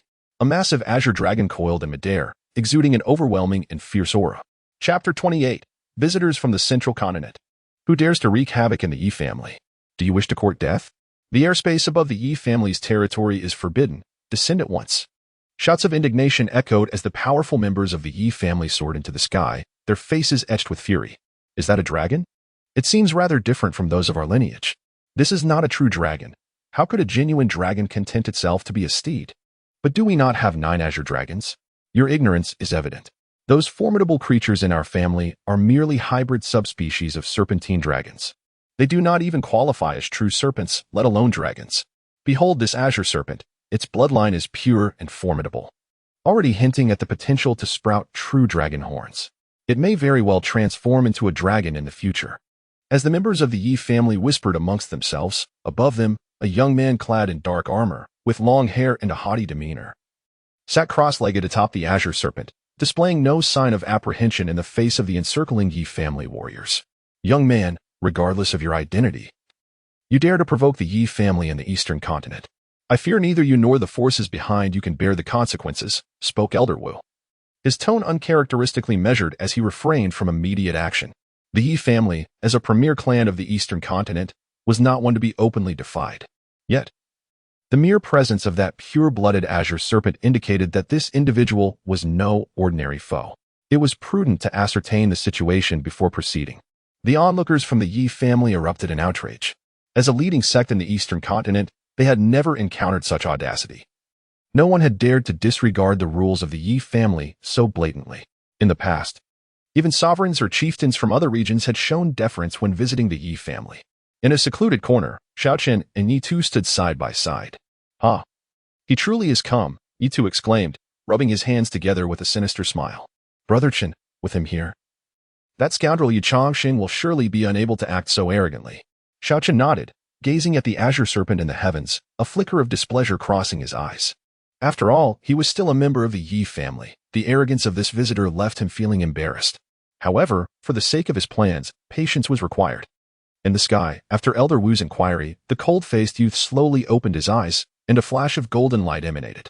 Instead of responding to Elder Wu's question, he directed his gaze toward Ye Father, standing at the entrance of the council hall. I am Wuji from the Central Continent, here to pay my respects to the Ye family as Emperor. His voice resonated across the expanse, ensuring that every member of the Ye family heard his proclamation. The powerful members of the Ye family turned pale with disbelief. A person from the Central Continent? They had no dealings with the Central Continent. Why had this individual come to their doors so suddenly? Below, Xiaochen and Ye Tu exchanged knowing smiles. They understood the reason behind this visit. After Ye Tu's departure, he had learned that among those who crossed over from the rift into the Eastern Continent, there was a prodigious genius of noble birth, a prince of the Gu Qingyi dynasty.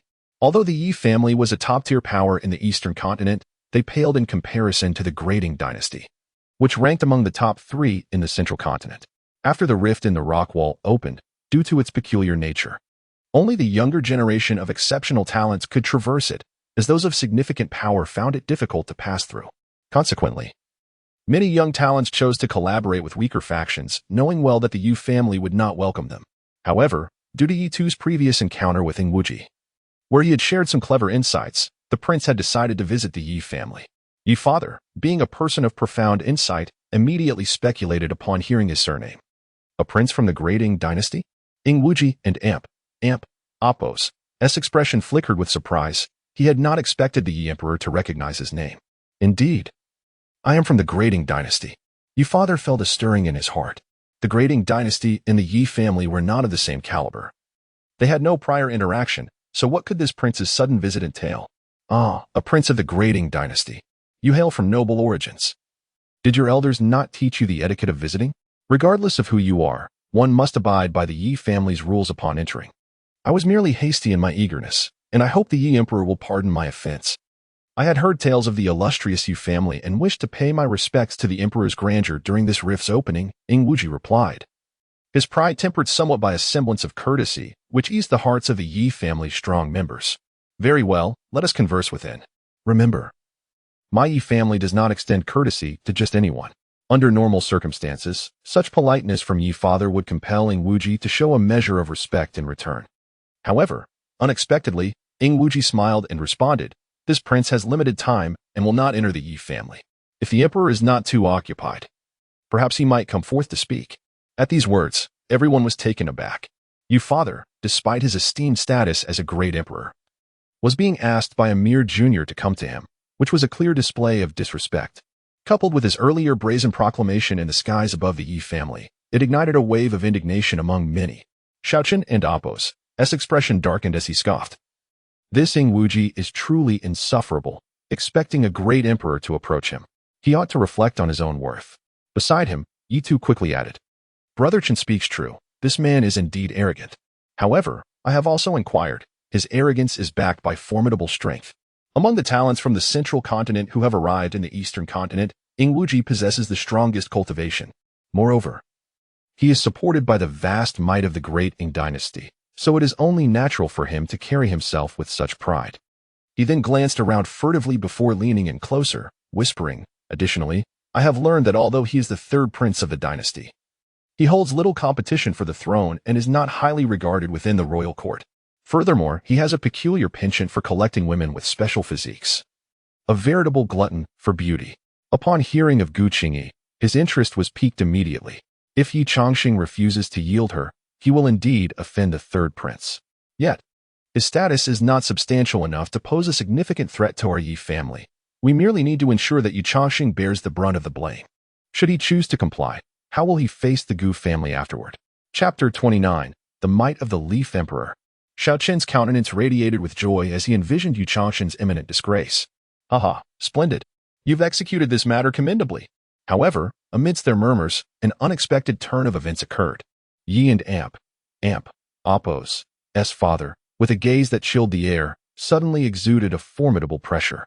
In an instant, Wuji and his mount, the Azure Flood Dragon, were struck down as if swatted away like a fly. Disrespecting your elders, speak as you will and be gone. With a thunderous crash, the Azure Flood Dragon plummeted to the ground, blood seeping between its scales. The members of the Ye family were taken aback, astonished that their head, in the presence of a prince from the Grading dynasty, could exhibit such resolute strength. The power of an emperor is indeed terrifying. The azure flood dragon lay pinned, emitting mournful cries, utterly stripped of its former ferocity. As the dust settled, Ingwuji, somewhat disheveled, rose abruptly, his eyes gleaming with a cold, murderous intent. You emperor, what do you think the consequences of your disrespect towards me will be? What shall be the fate of your insolence towards the great Ing dynasty? Ye's father cast a fleeting glance at him, his expression unwavering. You ignorant youth, even if your father were present, he would not dare address me in such a manner. What audacity grants you the presumption to be so brazen? Father? Ingwuji's gaze sharpened, uncertainty swirling within him. He was aware that the current head of the Ye family was an emperor, but he remained unaware of the extent of his strength. At this moment, the confidence with which Ye's father spoke regarding his own father, the sovereign of the Grading dynasty, compelled him to reconsider. Suddenly, a memory surfaced. He recalled his father's vague mention of the Ye family's emperor, whose prowess was said to be on par with his own. In the midst of his thoughts, Ingwuji adopted a more subdued demeanor. Uncle Ye, I humbly ask for your forgiveness for my earlier indiscretion. Before my departure, my father instructed me to meet with you in Eastern Continent. He has long held you in high regard and sends his greetings through me. Ye's father merely gave him a cursory look, remaining silent as he directed his attention towards the distant void. Everyone, the spectacle has concluded. Those who ought to leave should do so without lingering. To those who have severed ties with my Ye family, I hope you will remain steadfast in your decisions and refrain from being fickle. My Ye family does not seek trouble, yet we are not to be trifled with. As his words echoed, Ye's father suddenly waved his sleeve. The atmosphere rippled as if disturbed by the surface of water. An unusual resonance pervaded the space, causing those hidden within the void to tremble, choking back blood. It had been long since the head of the Ye family had made a move, and many had forgotten just how fearsome an emperor's might could be. Ingwuji's demeanor turned grave, losing the arrogance he had previously exuded. Given the stature and strength of his opponent, even if he were to be struck dead on the spot, the Grading dynasty would likely not risk offending a true emperor for the sake of a mere prince. Ye emperor, please spare us. We acknowledge our errors. Indeed. Ye emperor, as fellow inhabitants of Eastern Continent, we beseech you to forgive our transgressions. Those factions that had come merely to observe were now struck with terror, no longer daring to harbor any contempt. They realized that as long as the Ye family possessed such an emperor, their petty schemes were powerless to sway the situation. Suddenly, a rift tore open in the void, and from the chaotic currents of space emerged a figure. Ha ha ha, Brother Ye, this truly is a moment of triumph. We should not indulge these short-sighted fence-sitters with any courtesy.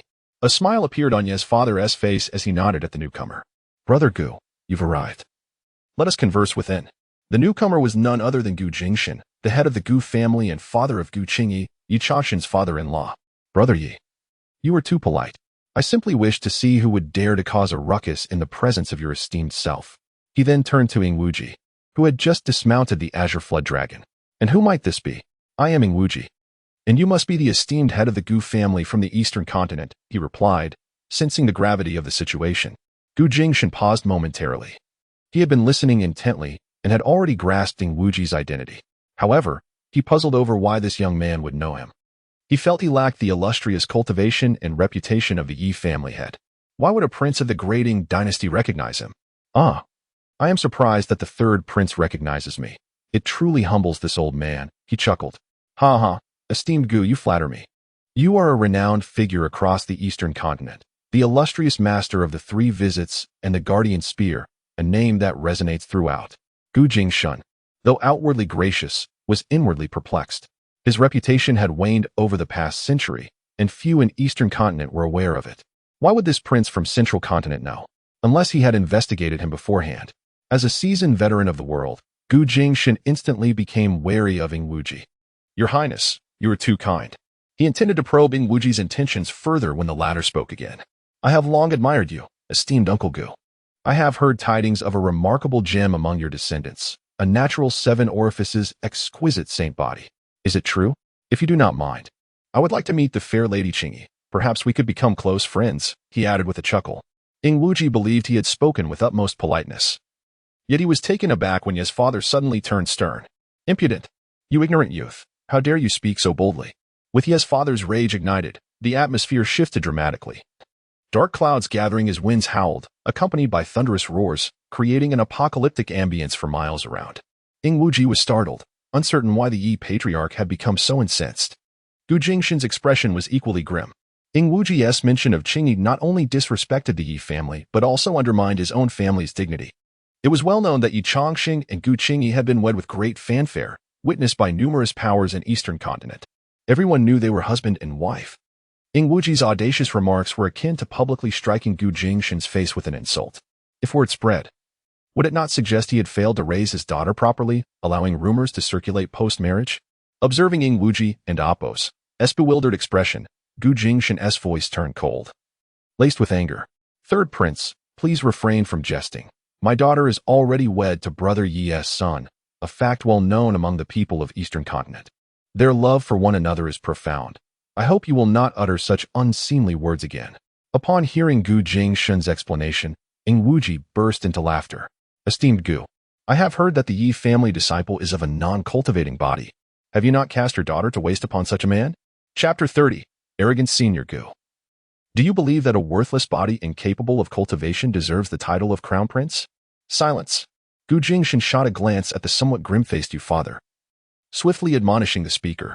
Yet, Wuji not only remained unrestrained but escalated his arrogance. Uncle Yi, I bear no ill will towards you. However, in my Zhongzhou, the title of crown prince is reserved for those with extraordinary talents, destined to tread the path of emperors, even if one is a scion of imperial lineage. If their aptitude is mediocre and strength average, they lack the audacity to claim such a title. Your child cannot even cultivate. By what right does he presume to bear this name with such shamelessness? Yi father's expression grew cold and stern, and with a disdainful snort, a trace of imperial might radiated from him. Instantly, Wuji's complexion flushed, as if burdened by an immense weight. What I choose to do is my affair. A matter for the Yi family, and not for an outsider like you to meddle in. Out of respect for your father, I shall spare you this time.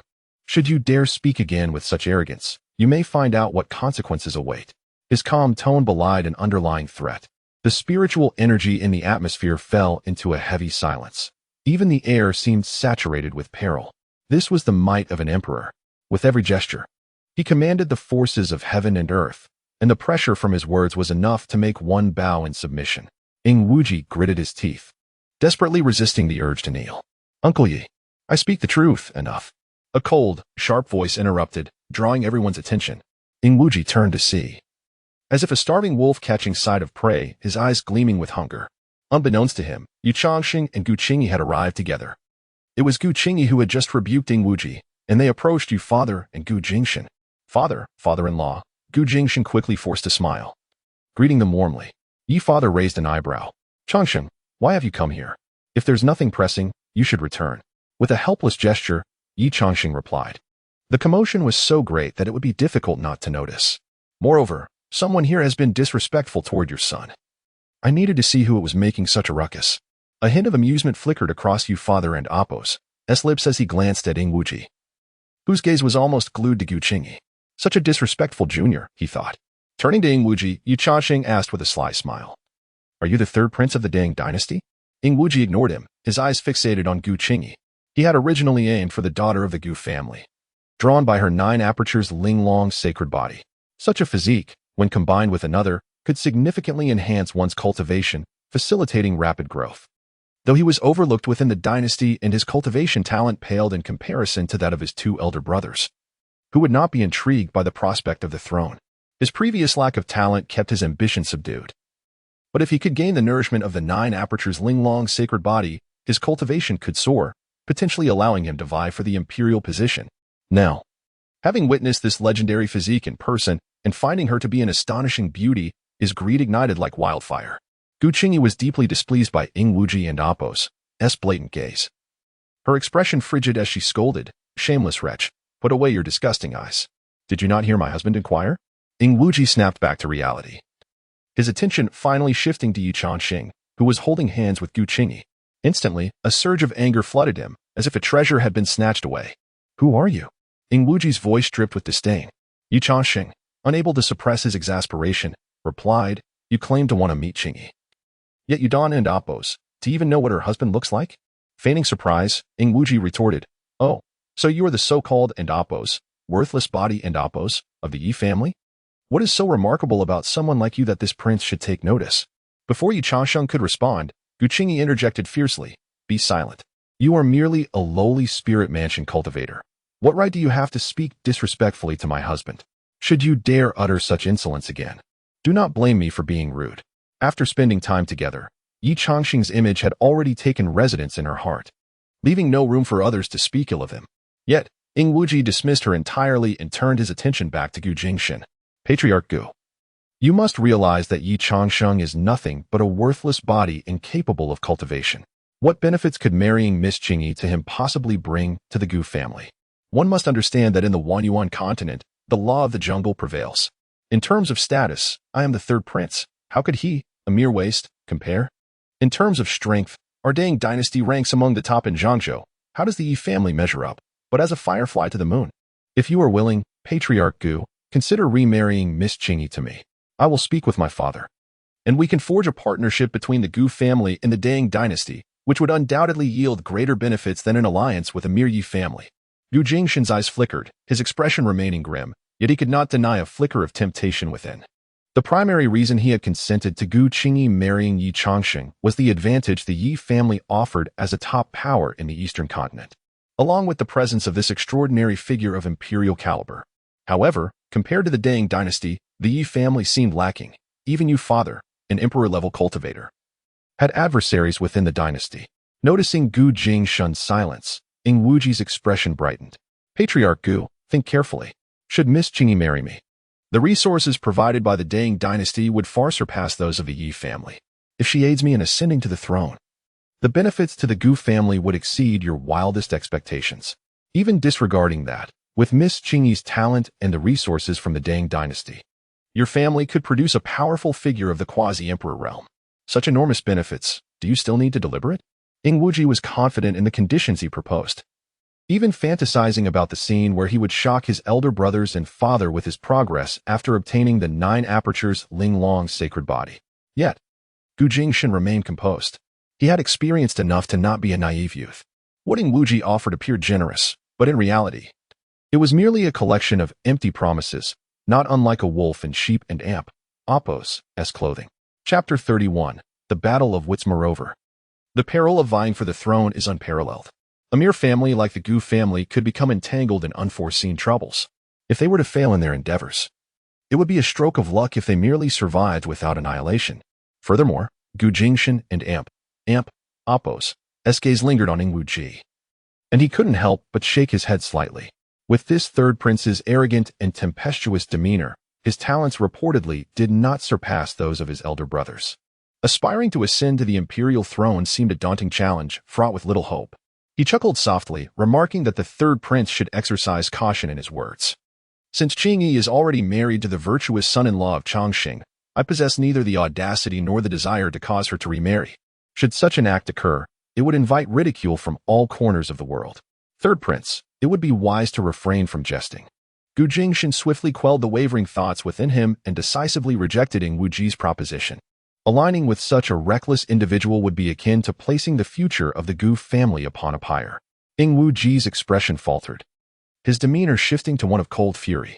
Gu family head, you must think this through. Rest assured, I have considered it thoroughly. Qingyi and Changsheng are a match made in heaven, he retorted. Being questioned in such a manner by a younger generation stirred a flicker of anger within him. After all, he was the head of the Gu family. Ye Changsheng observed the verbal sparring between the two with great interest, marveling at the audacity of this third prince of the Dang dynasty to intrude upon another Endopos' territory in pursuit of a woman, while speaking brazenly before her father. What a foolish endeavor! If not for the backing of the Dang dynasty, this simpleton would have long met his demise. At that moment, the system's notification chimed. Defeat the third prince of the Dang dynasty. Danger level, moderate. Difficulty, challenging. Reward, supreme gift package. Upon hearing the system's prompt, Ye Changsheng's expression transformed in an instant. Since acquiring the system, this was the first time he had received such a suggestion. The notion of a supreme gift package sent waves of excitement through his mind. Whatever treasures lay within such a package, they were sure to be extraordinary. He suddenly entertained a bold hypothesis. Could this supreme gift package contain the cultivation methods for the primordial ancient Tao body? The mere thought quickened his heartbeat. Regardless of what the package contained, it promised monumental assistance in his journey. Such an opportunity must not be squandered. Ingwuji's derisive laughter continued. Oh, how myopic you are, Gu family head. To refuse my invitation for the sake of a useless body is truly puzzling. Gu Qingyi abruptly turned to Ye Changsheng, her expression fraught with concern. She sensed that he had loosened his grip on her hand. Husband, please do not act impulsively. That Ingwuji is a practitioner of the spirit realm. Yet, Ye Changsheng gently patted her hand, smiling softly as he reassured her, do not worry. I shall not act recklessly. After releasing Gu Qingyi, he took measured steps towards Ingwuji. Your words have displeased me greatly. As Ye Changsheng approached, a flicker of wicked excitement danced in Ingwuji and Appo's eyes. His earlier insults had been a calculated provocation to draw out Ye Changsheng. With the protection of Yi and Appo's family and their warriors, he felt powerless against this useless body. However, should Ye Changsheng step forward, the outcome would be entirely different. He could seize the opportunity to humiliate this so-called waste, illustrating the vast chasm between him and the talents of Zhongzhou. As this thought crossed his mind, before Ye Changsheng could close the distance, he exuded the formidable aura of the spirit realm. The overwhelming pressure surged forth, directed squarely at Ye Changsheng. Behind them, Gu Qingyi felt a wave of anxiety wash over her. Her husband, unable to cultivate, would surely struggle against such formidable might. However, under the watchful eyes of the Yi family and various factions, Ye Changsheng appeared utterly unfazed by the oppressive force. With a relaxed demeanor, he confidently approached Ingwuji step by step. 1 step, 2 steps, 3 steps. Ingwuji and Appo's sneer gradually morphed into disbelief, then suspicion. Logically, a mere waste incapable of cultivation should not withstand his pressure. Yet, why did Ye Changsheng seem unaffected? As Ingwuji's incredulity mounted, Ye Changsheng stood merely 5 or 6 paces away. Third Prince, your arrogance is indeed off-putting. Ingwuji's expression hardened, and he feigned indignation. Who are you to speak to me in such a manner? Ye Changsheng shrugged lightly. Third Prince, feigning ignorance serves no purpose. I am Ye Changsheng, the husband of Qingyi, the waste you so derisively refer to. Ah, it is you. I had presumed you would remain sheltered beneath the wings of your family's elders and the protection of women. I did not expect you to dare appear before me. Ingwuji sneered. Ye Changsheng chuckled, maintaining his composure. Not at all. While I may be weak, I am not as depraved as you. Who dares to intrude upon the sanctity of a married woman? Such barbaric and shameless behavior is beyond me. In this regard, you are certainly a pioneer. As his words fell, the surrounding young talents who had been displeased with Ingwuji echoed their agreement. Indeed, I had thought the third prince of the Ding dynasty to be a figure of renown, yet he is merely a lecherous scoundrel. Indeed, not only a scoundrel but an unabashed one at that. How utterly shameless. Ha ha ha. Su Xiong speaks wisely. Is this person truly from Zhongzhou? Surely not all from Zhongzhou possess such a blatant disregard for propriety. The proud young talents of the eastern continent, already aggrieved by being overshadowed by those from Zhongzhou, found themselves further incensed by Ingwuji and Appo's haughty demeanor, which belittled even the esteemed Yi family. It was no wonder their resentment ran deep. Listening to the derisive comments surrounding him, Ingwuji's eyes gradually darkened with murderous intent. Boy, it seems you seek your own demise. Ye Changsheng, unperturbed, smiled as he replied, such tyranny, third prince. Is it customary for your Zhongzhou kin to dictate life and death over trivial disagreements? Chapter 32. The gamble. Upon hearing Ye Changsheng's words, Ingwuji's eyes narrowed. This individual appeared soft and cowardly, yet his words were sharp, swiftly positioning the talents of the central continent against the eastern continent. Should he continue with his previous domineering approach, he might incite public outrage. It seems that despite being a wasted talent, he possesses a sharp tongue. With a cold sneer, Ingwuji stepped forward slightly. However, I cannot be bothered with an ant like you. Kneel and speak. Before he could finish, a faint dragon's roar echoed from within him. His robe billowed, and a significantly more formidable aura erupted, vaguely reminiscent of the green dragon that had been beneath him moments earlier. Humph, let it Appo's. I see how you talk back now. Ingwuji chuckled coldly, envisioning the scene of Ye Changsheng collapsing in a pool of blood. Yet, moments later, his eyes widened in disbelief. How is this possible? Ye Changsheng stood a short distance away, still smiling, as if the overwhelming pressure exerted over the eastern talents were merely a gentle breeze. Is this the green dragon's fragmentation realm? Gu Qingyi recalled something, his expression revealing surprise. The eastern talents nearby became curious. Gu family head. What is the Green Dragon's fragmentation realm? Gu Qingyi promptly explained. It is rumored that the Grading Dynasty possesses a technique that utilizes the blood of the domesticated green dragon to refine spiritual power, imbuing it with the unique oppressive force of the green dragon that can suppress myriad races, if cultivated to a profound level. One may even gain some of the green dragon's unique abilities, such as easily tearing apart protective spiritual shields and inflicting damage on divine consciousness. To think that Ingwuji has mastered such a technique. Indeed, the talents of the central continent should not be underestimated. The surrounding audience felt a chill in their hearts. Techniques that can harm divine consciousness are exceedingly rare, with only a few circulating in the eastern continent. It is only powers like the Grading Dynasty that might possess such techniques. The effects of this potent skill enable its practitioner to achieve invincibility among peers. Employing such a technique against someone without cultivation is akin to using a sledgehammer to crack a nut. Yet, Ye Changsheng appeared utterly unfazed, his expression unchanged. Ingwuji was filled with confusion. Time and again, he probed Ye Changsheng and Appo's condition, finding no traces of spiritual power, confirming that this person truly was a wasted talent.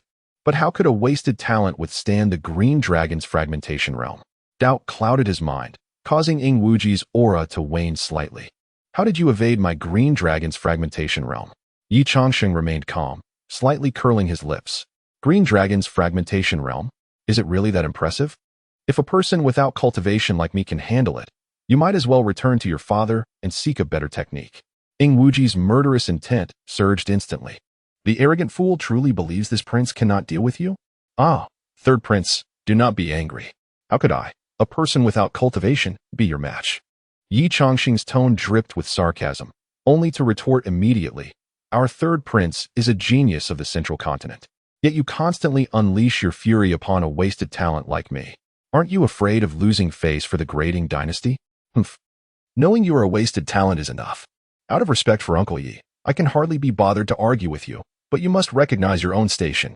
Without Uncle Yi and the Yi family and Appo's protection, what are you but a worthless being? What qualifications do you have to stand before this prince? Ye Changsheng and Appo's expression turned frosty as he shot back without reservation.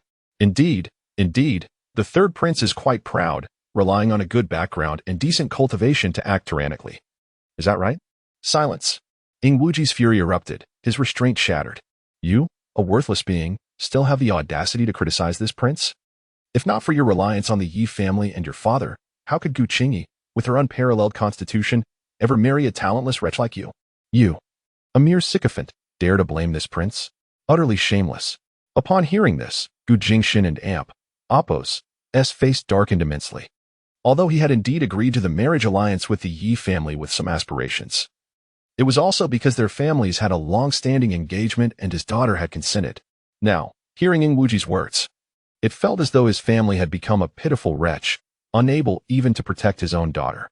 Yet, it seemed everyone underestimated Ye Changsheng's sharp tongue. Haraha. Third prince, do you truly believe your words will not amuse me? Coercion? You dare to utter such words? Are you suggesting that the hundreds of women in the Wang manor willingly followed you?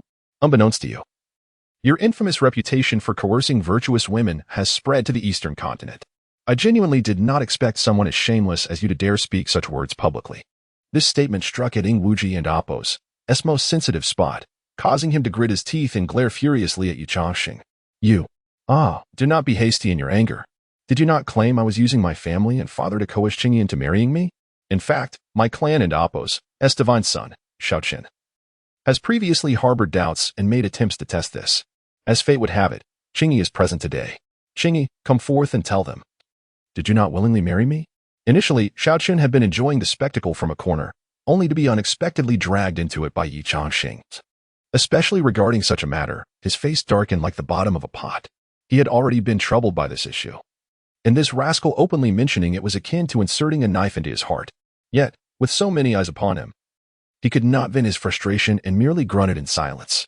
Seeing Ye Changsheng beckoning her, Gu Qingyi walked to his side. With a serene expression that resembled an ethereal fairy, she took the initiative to grasp Ye Changsheng's hand. The warmth of her delicate touch sent a ripple of emotion through Ye Changsheng's heart. Third prince, please do not spread rumors. I married my husband entirely of my own volition, without any coercion. My Gu family has never been pressured by the Yi family in this matter. Father, would you not agree? Gu Qingyi paused for a moment before quickly clearing his throat and nodding. Indeed, indeed, what Qingyi says is the truth. I have been friends with brother Ye since our youth, and we arranged this marriage for our children. When Qingyi and Changsheng came of age, we brought the matter to the forefront. This was entirely a mutual agreement between the two children, without any involvement of those nonsensical reasons. Third Prince, you should refrain from spreading rumors. Chapter 33 Unexpected. Did you hear that? What else do you have to say? Ye Changsheng spoke with an air of indifference, a hint of mockery dancing on his lips. In a corner, Xiao Chen's eyes gleamed like daggers as he gritted his teeth, muttering, "What could that scoundrel possibly possess that has captured the attention of the Gu family head and Qingyi?" The Gu family head's public declaration shattered the rumors surrounding this matter. With a penetrating gaze directed at the icy-faced Gu Qingyi, Wuji suddenly exclaimed, "Since this is a matter of mutual consent, this prince has no objections. I merely heard that Miss Qingyi was coerced, and thus, I came forth to seek justice. Now that there appears to be no underlying issue, I shall withdraw from the matter. Do not attempt to distort the truth. This prince would never stoop to the level of abducting a wife. Do not tarnish the reputation of the great Ying dynasty."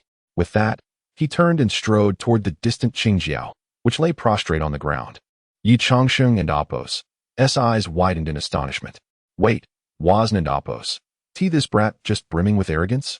How can he simply leave? Panic surged within him at the thought of his invaluable gift package slipping away. He cannot leave. Haha. The third prince speaks so lightly.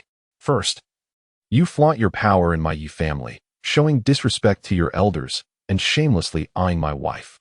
Now, you wish to depart without regard for me or the Yi family. As these words left his mouth, the onlookers were struck with shock, staring incredulously at Ye Changsheng. This seemingly useless individual dared to speak so boldly to Wuji? Yu's father, however, wore a satisfied smile, stroking his beard in approval. Though his son lacked the ability to cultivate, he had not lost his spirit or pride. Oh, and what do you intend to do? Wuji halted and turned, regarding Ye Changsheng with a bemused smile. With a charming grin, Ye Changsheng replied, "I have heard that the great Ying dynasty and the third prince have conducted extensive studies on various special physiques. Coincidentally, I have dabbled in this subject myself. If the third prince is willing, perhaps we could exchange insights."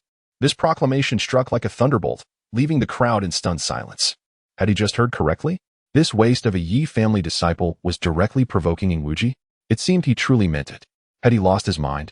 After all, Wuji was the third prince of the great Ying dynasty, a practitioner of the spiritual palace realm, and a peerless genius amongst his rank. The crowd buzzed with disbelief, questioning Ye Changsheng's sanity. With no cultivation prowess, was he truly courting death by challenging such a prodigy?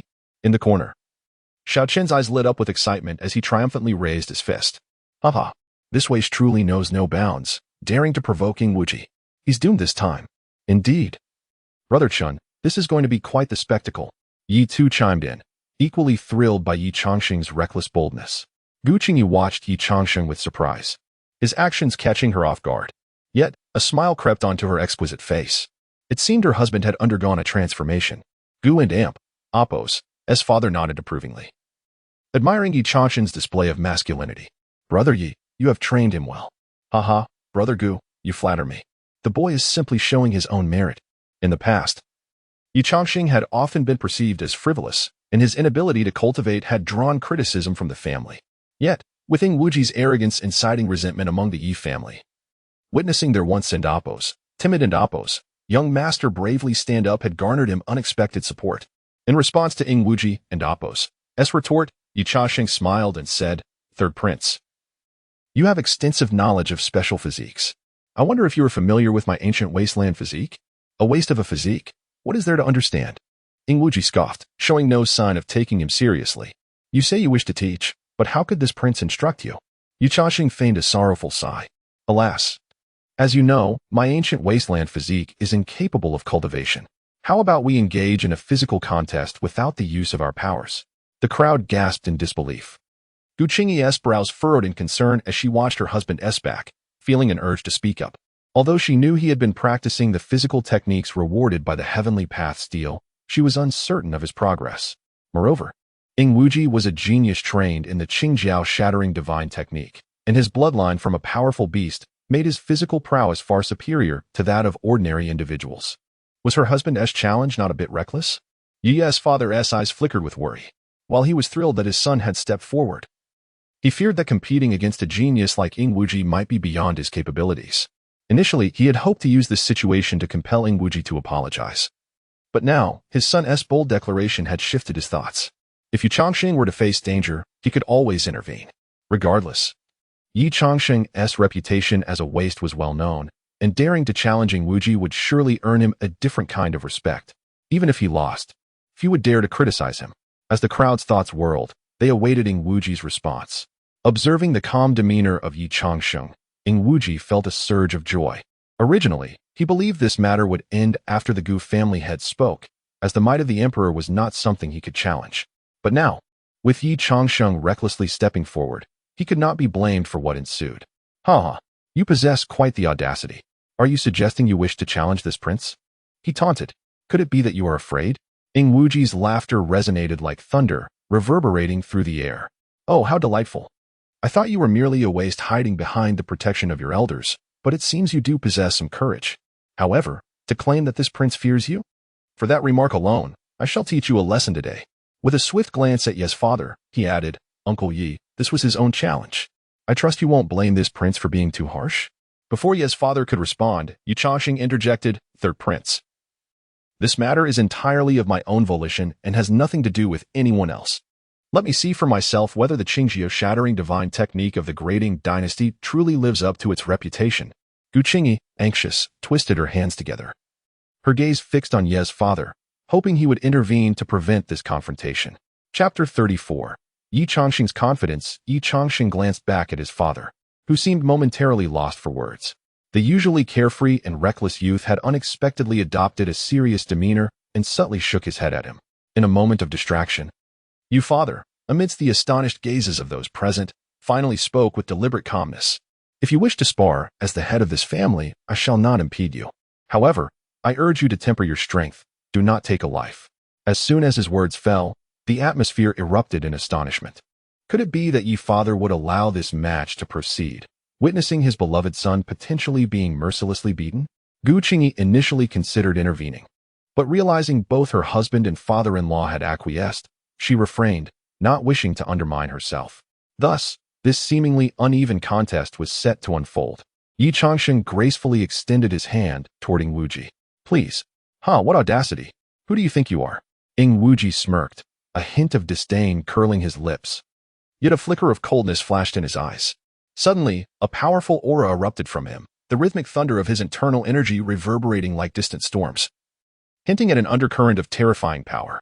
This overwhelming presence emanated solely from the flow of his own vitality, devoid of any external cultivation techniques. Ing Wuji grinned ominously. "Ye Changsheng, are you prepared to meet your demise?" Ye Changsheng, however, merely responded with a calm demeanor. It is too early to speak of such things. He assumed a firm stance, his feet slightly apart, exuding no fear. "How brazen!" Ing Wuji growled, his voice low and menacing.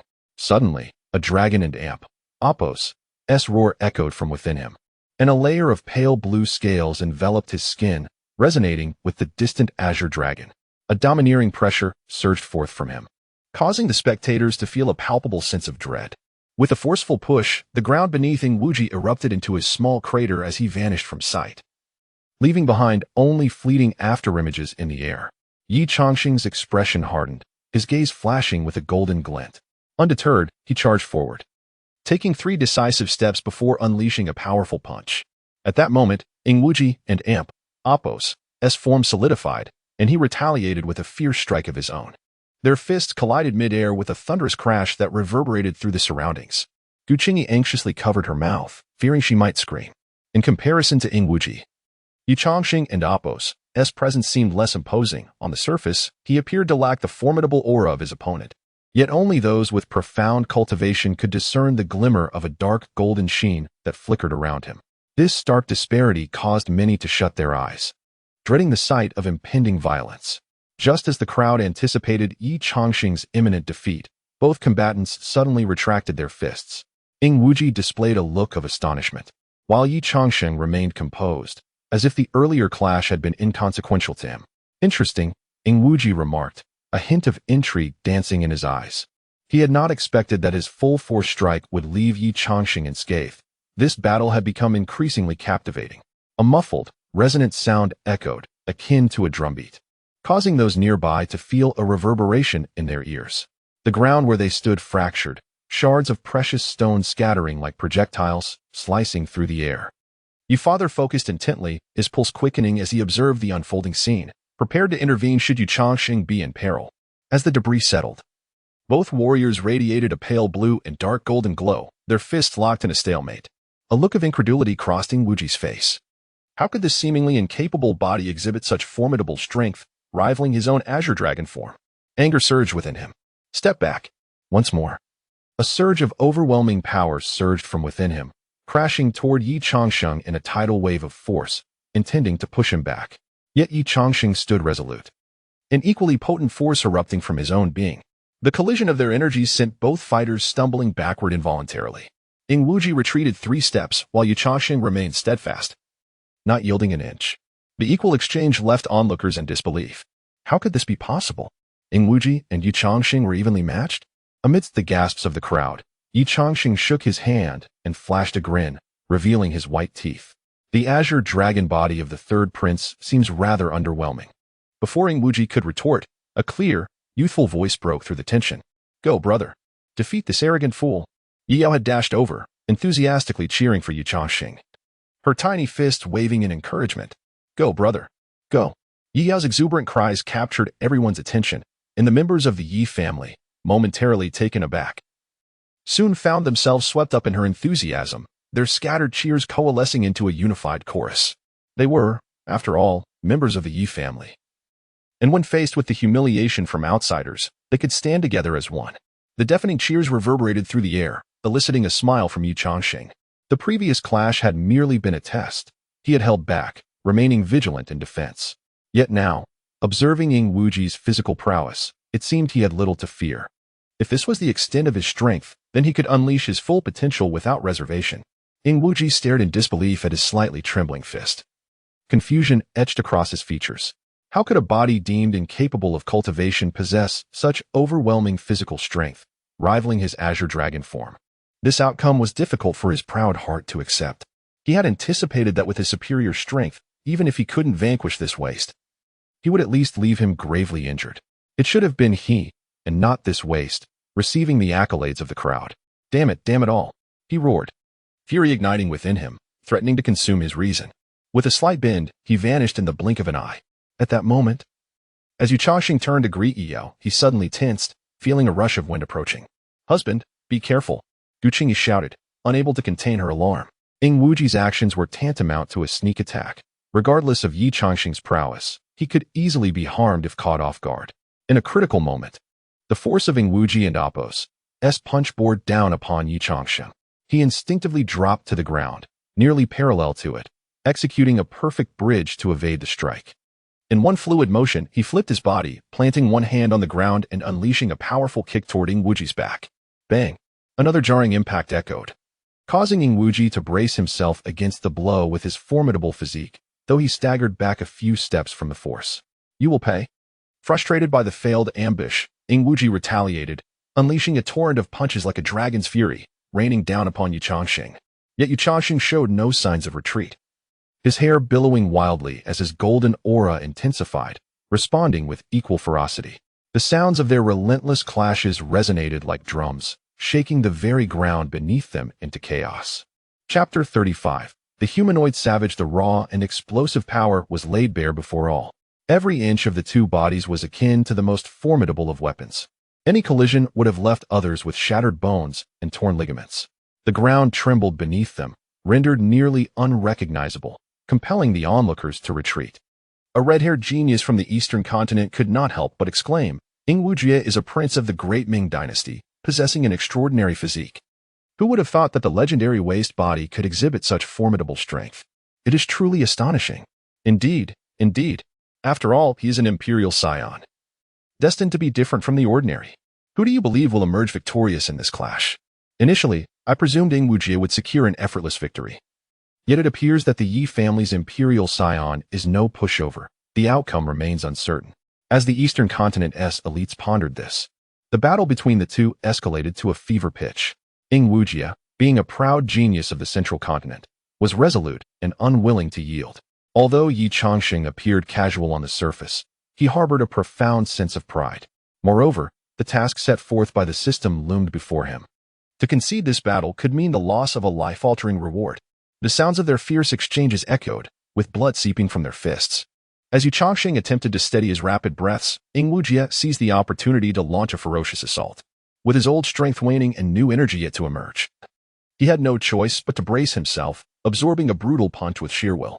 The impact reverberated through his chest, yet he remained steadfast, leaving deep marks on the ground as he was forced back. Wujie, elated, mistook this for a sign of exhaustion. "Ha! You are no match for this prince." With a boisterous laugh, he closed in on Ye Changsheng, unleashing a torrent of attacks. Yet, Ye Changsheng resembled a puppet without strings, merely raising his arms to shield his face and vital points, allowing the blows to rain upon him. His father tensed, ready to intervene, while Gu Qingyi watched with bated breath, fearful that her husband might suffer grave injuries. The one-sided nature of the confrontation led many to believe that victory was all but certain. However, unbeknownst to them, the expression concealed behind Ye Changsheng's arms bore not pain, but an exhilarating smile. As Wujie and Appos, as strikes landed, Ye Changsheng suddenly realized that the immense force did not inflict deeper damage. It felt as though it were being obstructed, merely circulating through his muscles and bones. Simultaneously, he sensed something within him being shattered by this power, a warm flow from his very marrow, gradually intensifying.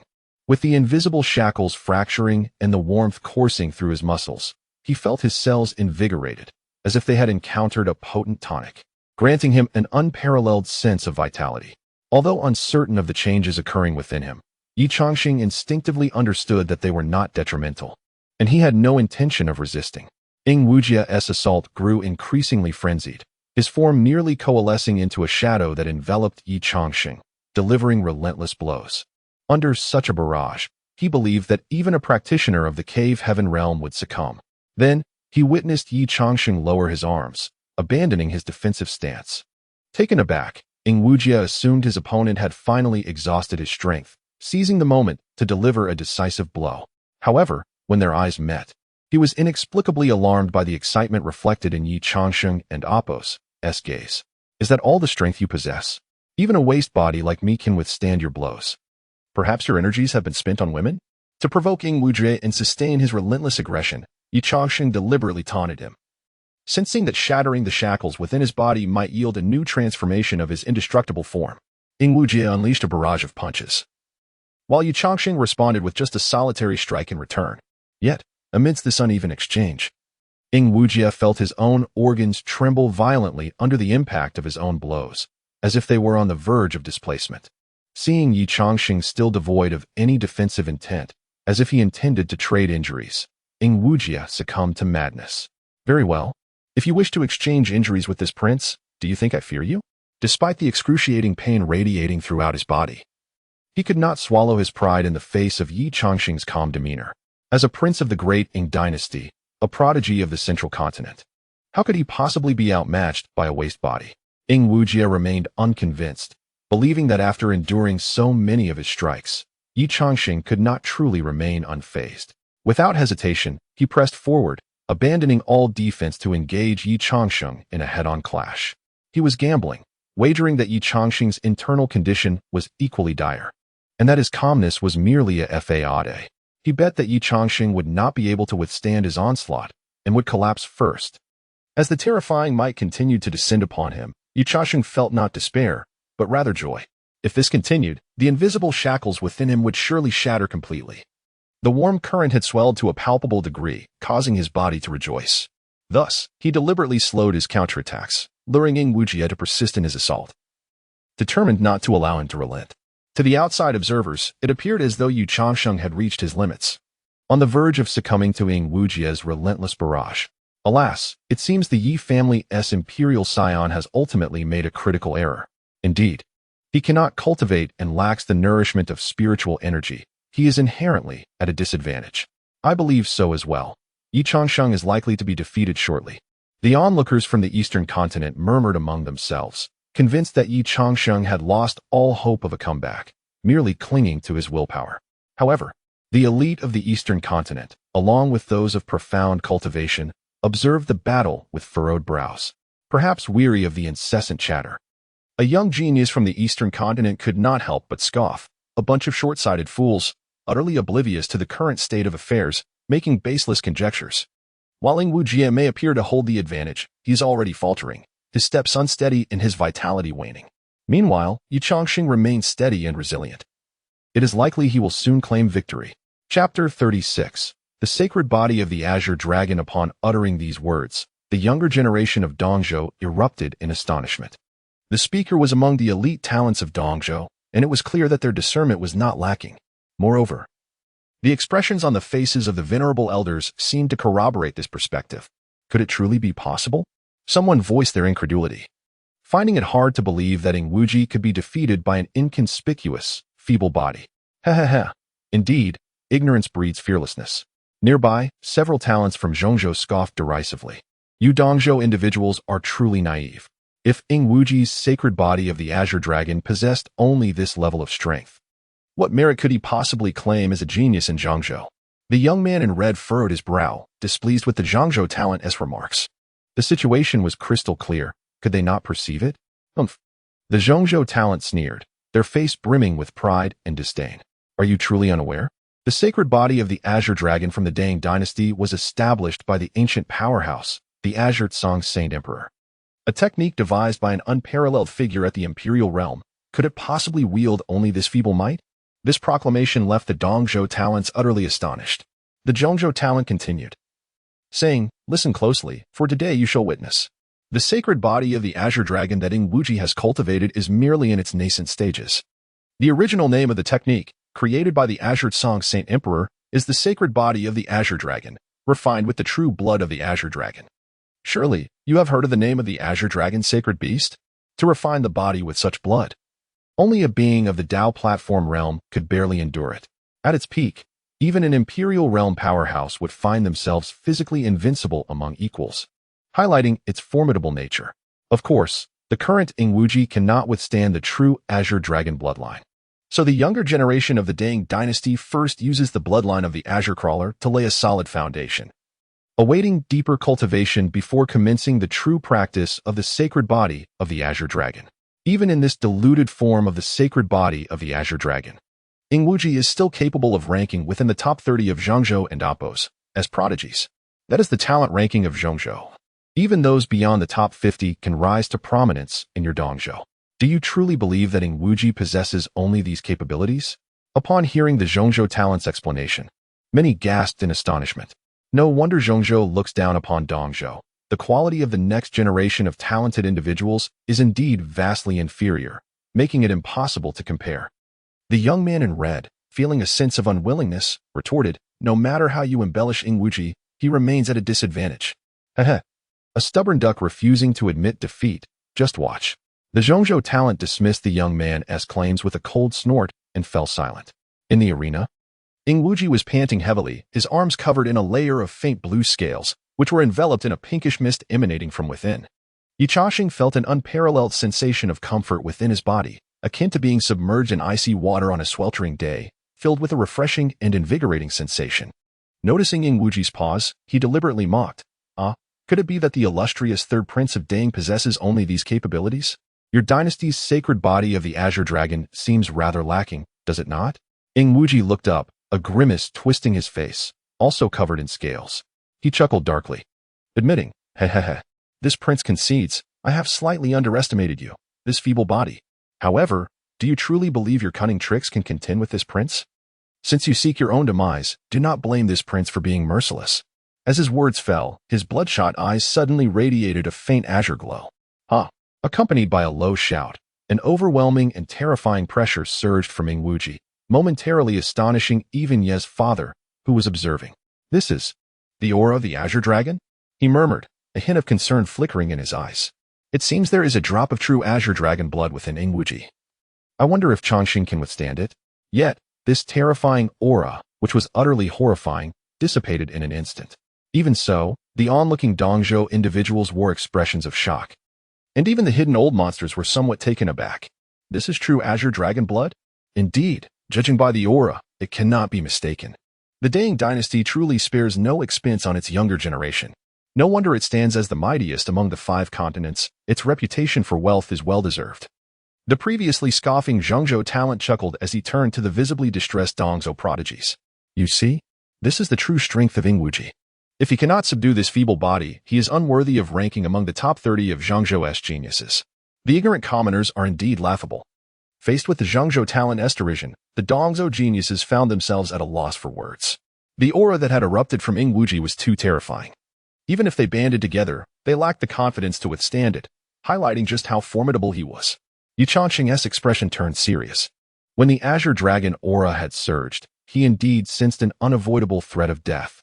However, this was merely due to the nature of the Azure Dragon's aura itself, not directly related to Ingwuji. This prince shall let you witness the true sacred body of the Azure Dragon, despite possessing a drop of true Azure Dragon blood. Ingwuji did not shamelessly claim to be the Azure Dragon's sacred body. He knew that such a claim would only invite ridicule if it reached Zhengzhou. As the true blood of the Azure Dragon spread through his dantian, the sound of dragon roars resonated from within him.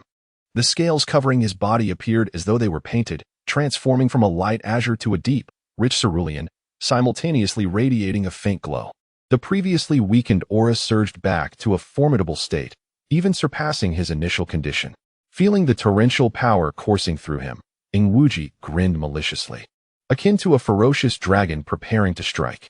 Prepare yourself, meet your demise. This sudden turn of events left the Dongzhou crowd in a state of suspense. It seemed that Ye Changsheng was not a match for him after all. The Zhengzhou talent continued to mock disdainfully, with the nourishment of true Azure Dragon blood. The Azure Crawler and Imp, Appos, body will achieve a true self-sustaining vitality. Henceforth, his endurance will no longer be an issue. What chance does that feeble body have to win? The Dongzhou prodigies were left speechless, gazing at the impassive Ye Changsheng with a hint of sympathy. However, Ye Changsheng felt rather peculiar.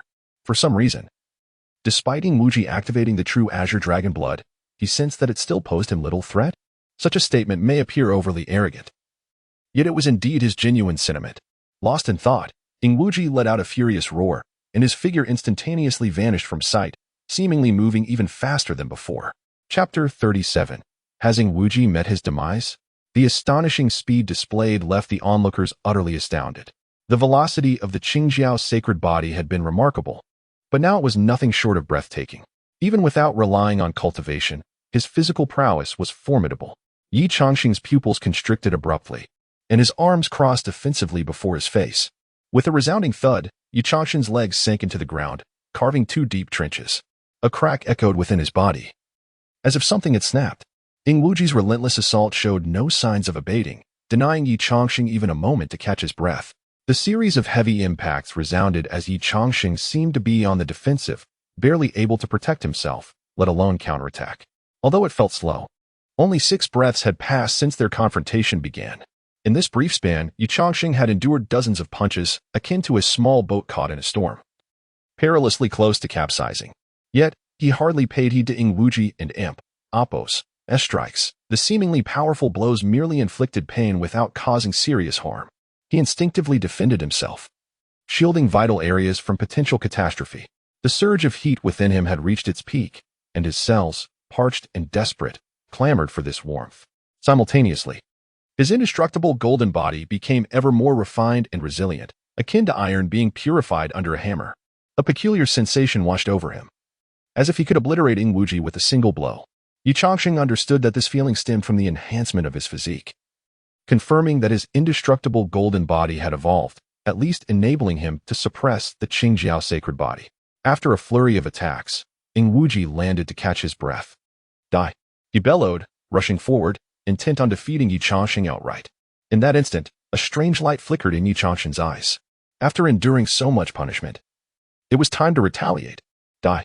A fierce wind from his punch nearly sucked the air from the surroundings, descending with immense force. The talents of the eastern continent were filled with dread. Any one of them would likely meet their end under such a blow. Yi and Appos' father grew more serious, prepared to intervene at a moment's notice. The spectators braced themselves, foreseeing Ye Changsheng's gruesome fate, some timidly turning away.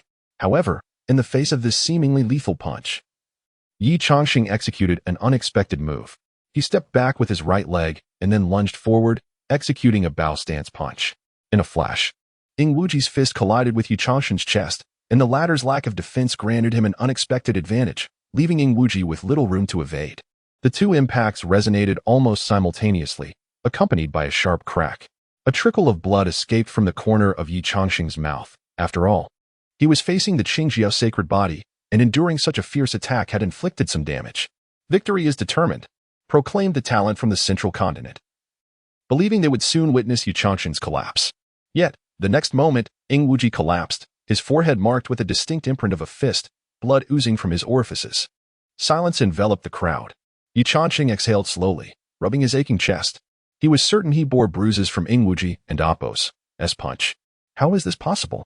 The talents of the central continent stared in shock at the motionless Ing Wuji, bewildered whispers escaping their lips. This utterance acted as a catalyst, igniting the crowd into a frenzy. Ing Wuji had been defeated. The third prince of the Dang dynasty had been bested by a discarded body. Cheers erupted like crashing waves, the sounds of applause deafening. Yu screamed with unbridled joy, clapping her hands until they turned crimson.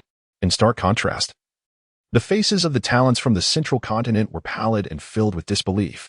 To think that a genius ranked among the top 30 could be so easily vanquished implied that they, too, might not stand a chance against Ye Changsheng, potentially facing the same fate. Gu Qingyi finally felt her anxious heart settle, her gaze towards her husband sparkling with admiration. Ye and Appo's father could not suppress a smile. His son had certainly brought honor to their name today. However, at that moment, a voice of concern pierced through the excitement. Why is Ing Wuji still unresponsive? Could it be that Ye Changsheng has killed him? This remark fell like a bombshell, plunging the crowd into silence. They suddenly recalled that Ing Wuji was the third prince of the Dang dynasty. Would the empire remain indifferent if he were to perish here? Only Ye Changsheng understood the truth. The Qingyi sacred body was indeed formidable. Though his punch appeared lethal, it had not easily extinguished Ing Wuji's life. At that moment, a low dragon's roar resonated from the fallen Ing Wuji. This roar resembled the true voice of a Qin Long, filled with majesty and a sense of oppression. Distinct from the cries of the Qingyi, a glimmer of green light ascended from within him. Ing Wuji, seemingly on the brink of death, opened his eyes and struggled to rise. His clothing tattered and bloodied. A clear imprint of a fist marked his forehead. He looked utterly miserable. Yet, simultaneously, waves of azure light surged from his body, those horrific wounds gradually healing.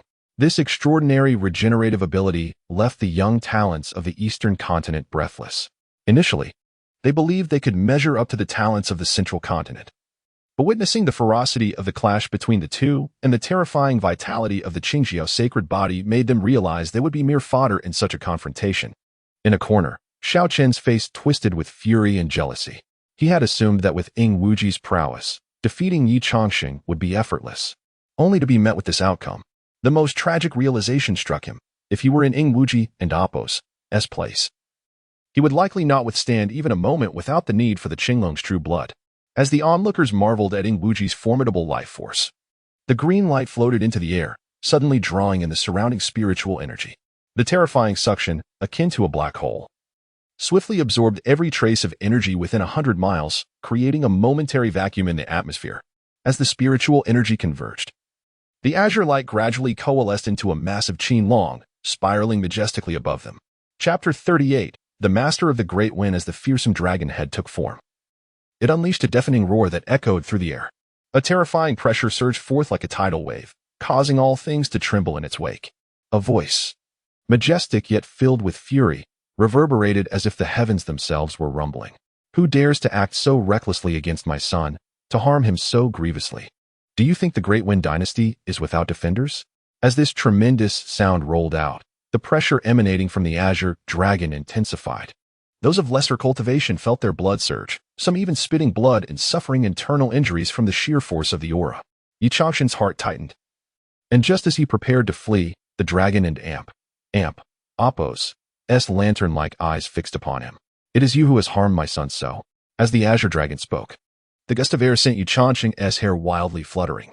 Before he could respond, an overwhelming pressure suddenly enveloped him from all directions, leaving him with no escape. Ye Changsheng could not suppress a shrill scream. The pressure from such a formidable being was immense, akin to being thrown to the ocean's depths, where one would be crushed to a pulp in mere moments. His body felt as though it were being squeezed inward, as if his very organs might shatter at any instant. In that perilous moment, a cold snort pierced through the tension.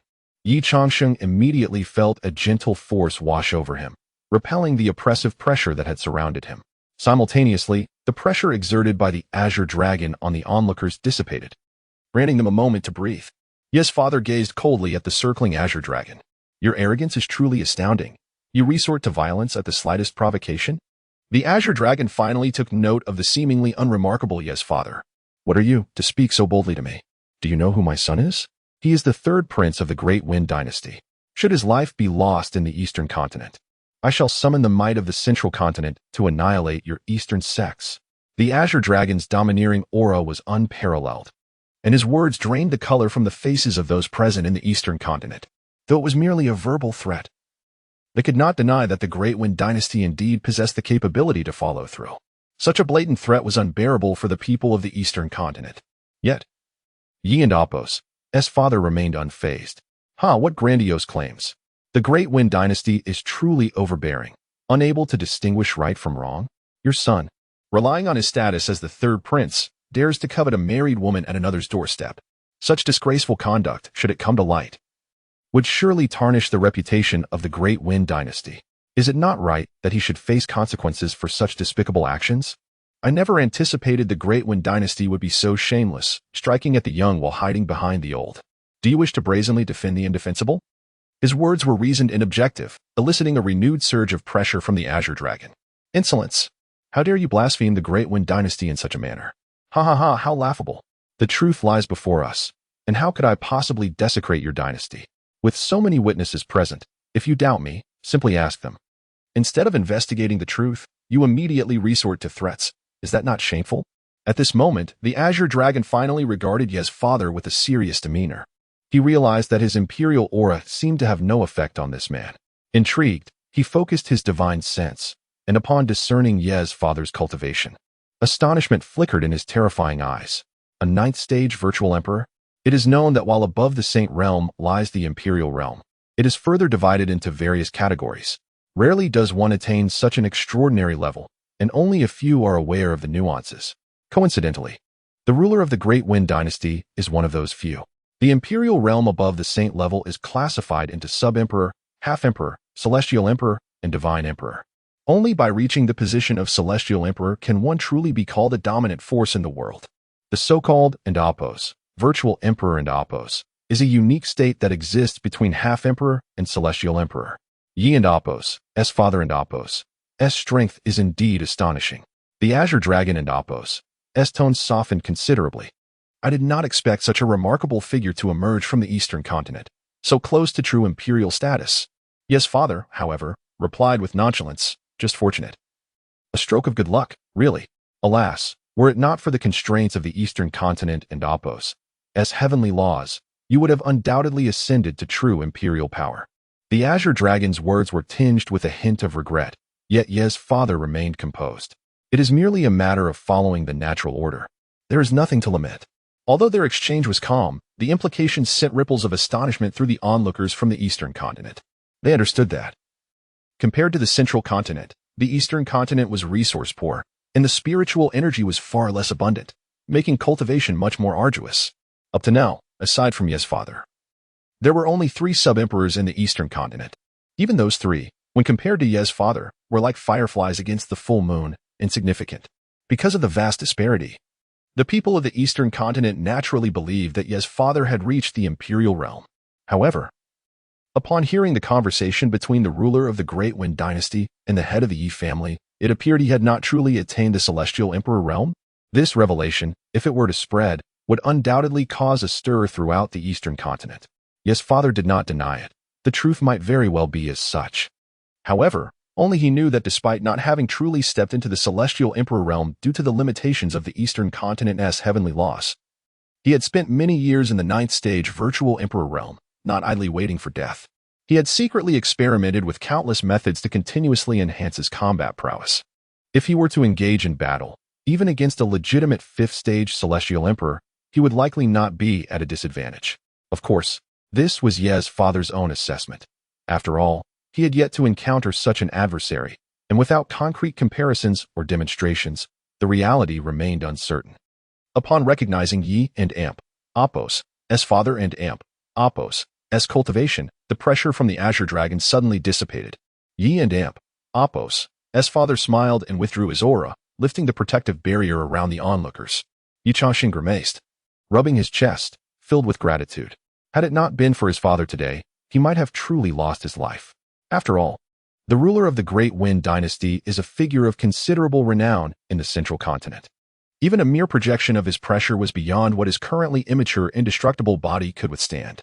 When that aura had pressed down upon him, he nearly believed he would explode into a shower of flesh at any moment. Chapter 39. The Virtual Emperor. As the overwhelming pressure dissipated, everyone breathed a sigh of relief. The wrath of a powerful figure in the Emperor realm was indeed cataclysmic. The fury of the Azure Dragon's phantom seemed to vanish in an instant. Though its voice remained somber as it declared, "To find such an extraordinarily gifted individual in the Eastern continent is truly beyond my expectations. However, even if you are a 9th-level virtual emperor, what does that matter? My Grading dynasty has endured for countless years, having witnessed innumerable unparalleled talents and formidable warriors. You may reign supreme in this remote Eastern continent, but are you not aware that there are always greater talents beyond the horizon? A 9th-level virtual emperor is insignificant before my central continent. Moreover, do you truly believe that my Grading dynasty lacks capable individuals simply because you wield your emperor-level cultivation to bully my juniors?" Yes, father paused briefly, instantly comprehending the meaning behind the Azure Dragon's words regarding bullying the weak. I am not like some who shamelessly exploit their higher cultivation to oppress the younger generation. Your son's current state is not due to my intervention. He and my son agreed to a contest of physical strength without invoking their cultivation, and he was defeated. Do not fabricate tales here. If you doubt my words, you may inquire with Ingwuji or the others present to determine if I indeed bullied the weak. Unexpectedly, as the last words fell, the Azure Dragon let out a cold snort. What a farce! Ingwuji cultivates the sacred body of the Azure Flood Dragon from my Grading dynasty and has been nurtured since childhood with various rare treasures. His physical prowess is unmatched among his peers, even in the central continent. The notion that he could be bested by a peer is utterly ludicrous. Ye's father narrowed his eyes, his demeanor growing slightly colder. I respect you as the sovereign of the Grading dynasty, which is why I have spoken to you with civility. However, should you continue this nonsensical argument, do not mistake my patience for weakness. You just stated that there are always greater talents beyond the horizon. Could it not be that my son possesses greater innate ability and thus triumphed over Ingwuji? Should you persist in this unreasonable stance, do not say, I did not forewarn you. The Azure Dragon harbored disbelief towards Ye and Apos' father's assertions. It was precisely because he understood the might of his family's Azure Flood Dragon sacred body that he exuded such confidence. In this impoverished Eastern continent, no matter how high the talents or abundant the opportunities of the younger generation, they could never match Ingwuji, who had been nurtured with the finest resources. As the Azure Dragon's gaze inadvertently brushed past Ye Changsheng, who stood on the ground, he suddenly felt a jolt of surprise. This? A flicker of astonishment shone in his dragon-like eyes as he fixated on Ye Changsheng, a youth devoid of any cultivation, yet possessing an extraordinarily formidable physique. Could it be the unbreakable golden body?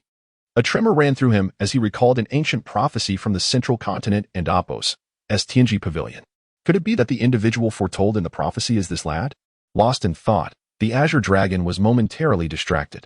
Ye and Apos' father frowned and inquired, "Have you come to your senses? What is your intent today?" This question finally pulled the Azure Dragon back from its reverie. It gazed deeply at the calm-faced Ye Changsheng and hesitated before speaking. "If it is as you say, and my junior Ingwuji was defeated, then it is only a reflection of his inadequacy. I, of course, have no objections. If it does not involve the grievances of those old fellows, defeat is merely defeat. You and the Eastern continent need only ensure Ingwuji's life. And I shall not pursue this matter further. What say you?" Ye's father, however, was not inclined to accept such terms. "You speak so lightly. Yet your son approached my Ye family in a brazen manner and was defeated by my son. Whether he lives or dies is his own fate. I have not been so humiliated as to smile and appease him. You." The Azure Dragon's phantom erupted in fury, and an immense pressure surged once more. Yet Ye and Apos' father regarded him with a cold smile. "What, do you intend to resort to violence?" The Azure Dragon hesitated, refraining from a retort as its overwhelming aura gradually faded. At present, it could only manifest a phantom, unable to exert much strength, especially in the presence of a 9th-level virtual emperor. A true conflict might lead to Ingwuji and Apos' untimely demise. With this thought, the Azure Dragon resolved to relent. In that case, I shall not speak further. As a master of the virtual Emperor realm, you should maintain your dignity. I trust you will not strike at a junior. Let us conclude this matter here, sparing Ingwuji's life. Though Ye's father was unafraid of this figure. The backing of the great Ing dynasty in the central continent meant that excessive disrespect would not bode well for the Yi family or the eastern continent. Humph. I shall grant you this favor. Let this matter end here. Agreed. The Azure Dragon nodded slightly, casting a deep glance at Ye Changsheng before slowly dissipating into the air. Ye Changsheng, on the ground, bore an expression of utter bewilderment. Although he had just bested the Azure Dragon's son, the confrontation was ultimately a dispute between the youth. Why was the sovereign of the great Ing dynasty so fixated on him? Could it be that he harbored a vengeful heart, plotting future retribution? With this troubling thought, Ye Changsheng felt a tightening in his chest, and his urgency to enhance his strength grew even more pronounced. As the Azure Dragon's phantom faded, the onlookers collectively sighed in relief. The confrontation between two powerful figures in the Emperor realm had left them trembling in fear. Even the mere aura they exuded was beyond their capacity to withstand. Thankfully, a conflict had been averted, and a semblance of peace reigned. As the Azure Dragon vanished, a beam of light enveloped Ingwuji, rapidly healing his injuries. Ye Changsheng and Appo's earlier strikes had appeared terrifying, denting his forehead without claiming his life. Ingwuji, wordless, turned and approached the Azure Flood Dragon lying not far away. Ah, is the third prince departing? Ye Changsheng called cheerfully from behind. Ingwuji shot him a fierce glare before hastily mounting the Azure Flood Dragon. Today, this prince has learned a lesson. With a furious remark, Ingwuji urged the Azure Flood Dragon into the sky, departing in a somewhat disheveled manner. This outcome was entirely unexpected for everyone present. The renowned waste of the eastern continent, Ye Changsheng, had triumphed over the central continent's genius, Ingwuji. Word of this would surely astonish all. This victory also served as a source of pride for the people of the eastern continent, their cheers and applause ringing out. Ye's father approached, beaming as he patted his shoulder. Good lad, well done. Chapter 40. Yi Yao's probe. Ye Changsheng grinned broadly, revealing 2 rows of white teeth as he chuckled. It must be thanks to my father's teachings, right? You little rascal. Yifu laughed heartily, filled with a sense of satisfaction akin to finally seeing his son become a dragon. Before the two could exchange more words, the elders of the Yi family swarmed around Ye Changsheng like flies drawn to a scent. Changsheng, how did you cultivate such a formidable physique? Indeed, young master. With such a physical talent, you could send the geniuses of the central continent fleeing in terror. You are truly the hope of the East. Absolutely. You are a role model for all the youth. The flattery came in waves, nearly overwhelming Ye Changsheng. The praise was so thick it made him dizzy. He forced a smile, managing to handle their enthusiasm. In truth, the elders were likely just curious about how he had cultivated such a powerful body. All right, enough. Changsheng has just come from a fierce battle. He needs rest, so let us discuss other matters later, Yifu interjected, effectively silencing the excited elders of the Yi family. Ye Changsheng sighed in relief, quickly breaking free from the crowd. Gu Qingyi bit her lip and approached, taking his hands in front of everyone. My husband, are you all right? Her affectionate gaze made Ye Changsheng feel a bit awkward, yet his heart brimmed with happiness and contentment. He did not pull away and gently held her hands, replying softly. I'm fine. Sorry to worry you. A radiant smile blossomed on Gu Qingyi's face, catching the attention of the young talents nearby. Qingyi believed that her husband would surely succeed. Meanwhile, in the corner, Xiao Chen's resentment had almost materialized, fixated on the 2 people nearby who were engrossed in each other. Another genius from the central continent, and this Ingwuji is nothing but a waste. To think he was supposed to deal with Ye Changsheng but ended up as a stepping stone for him. What a disgrace.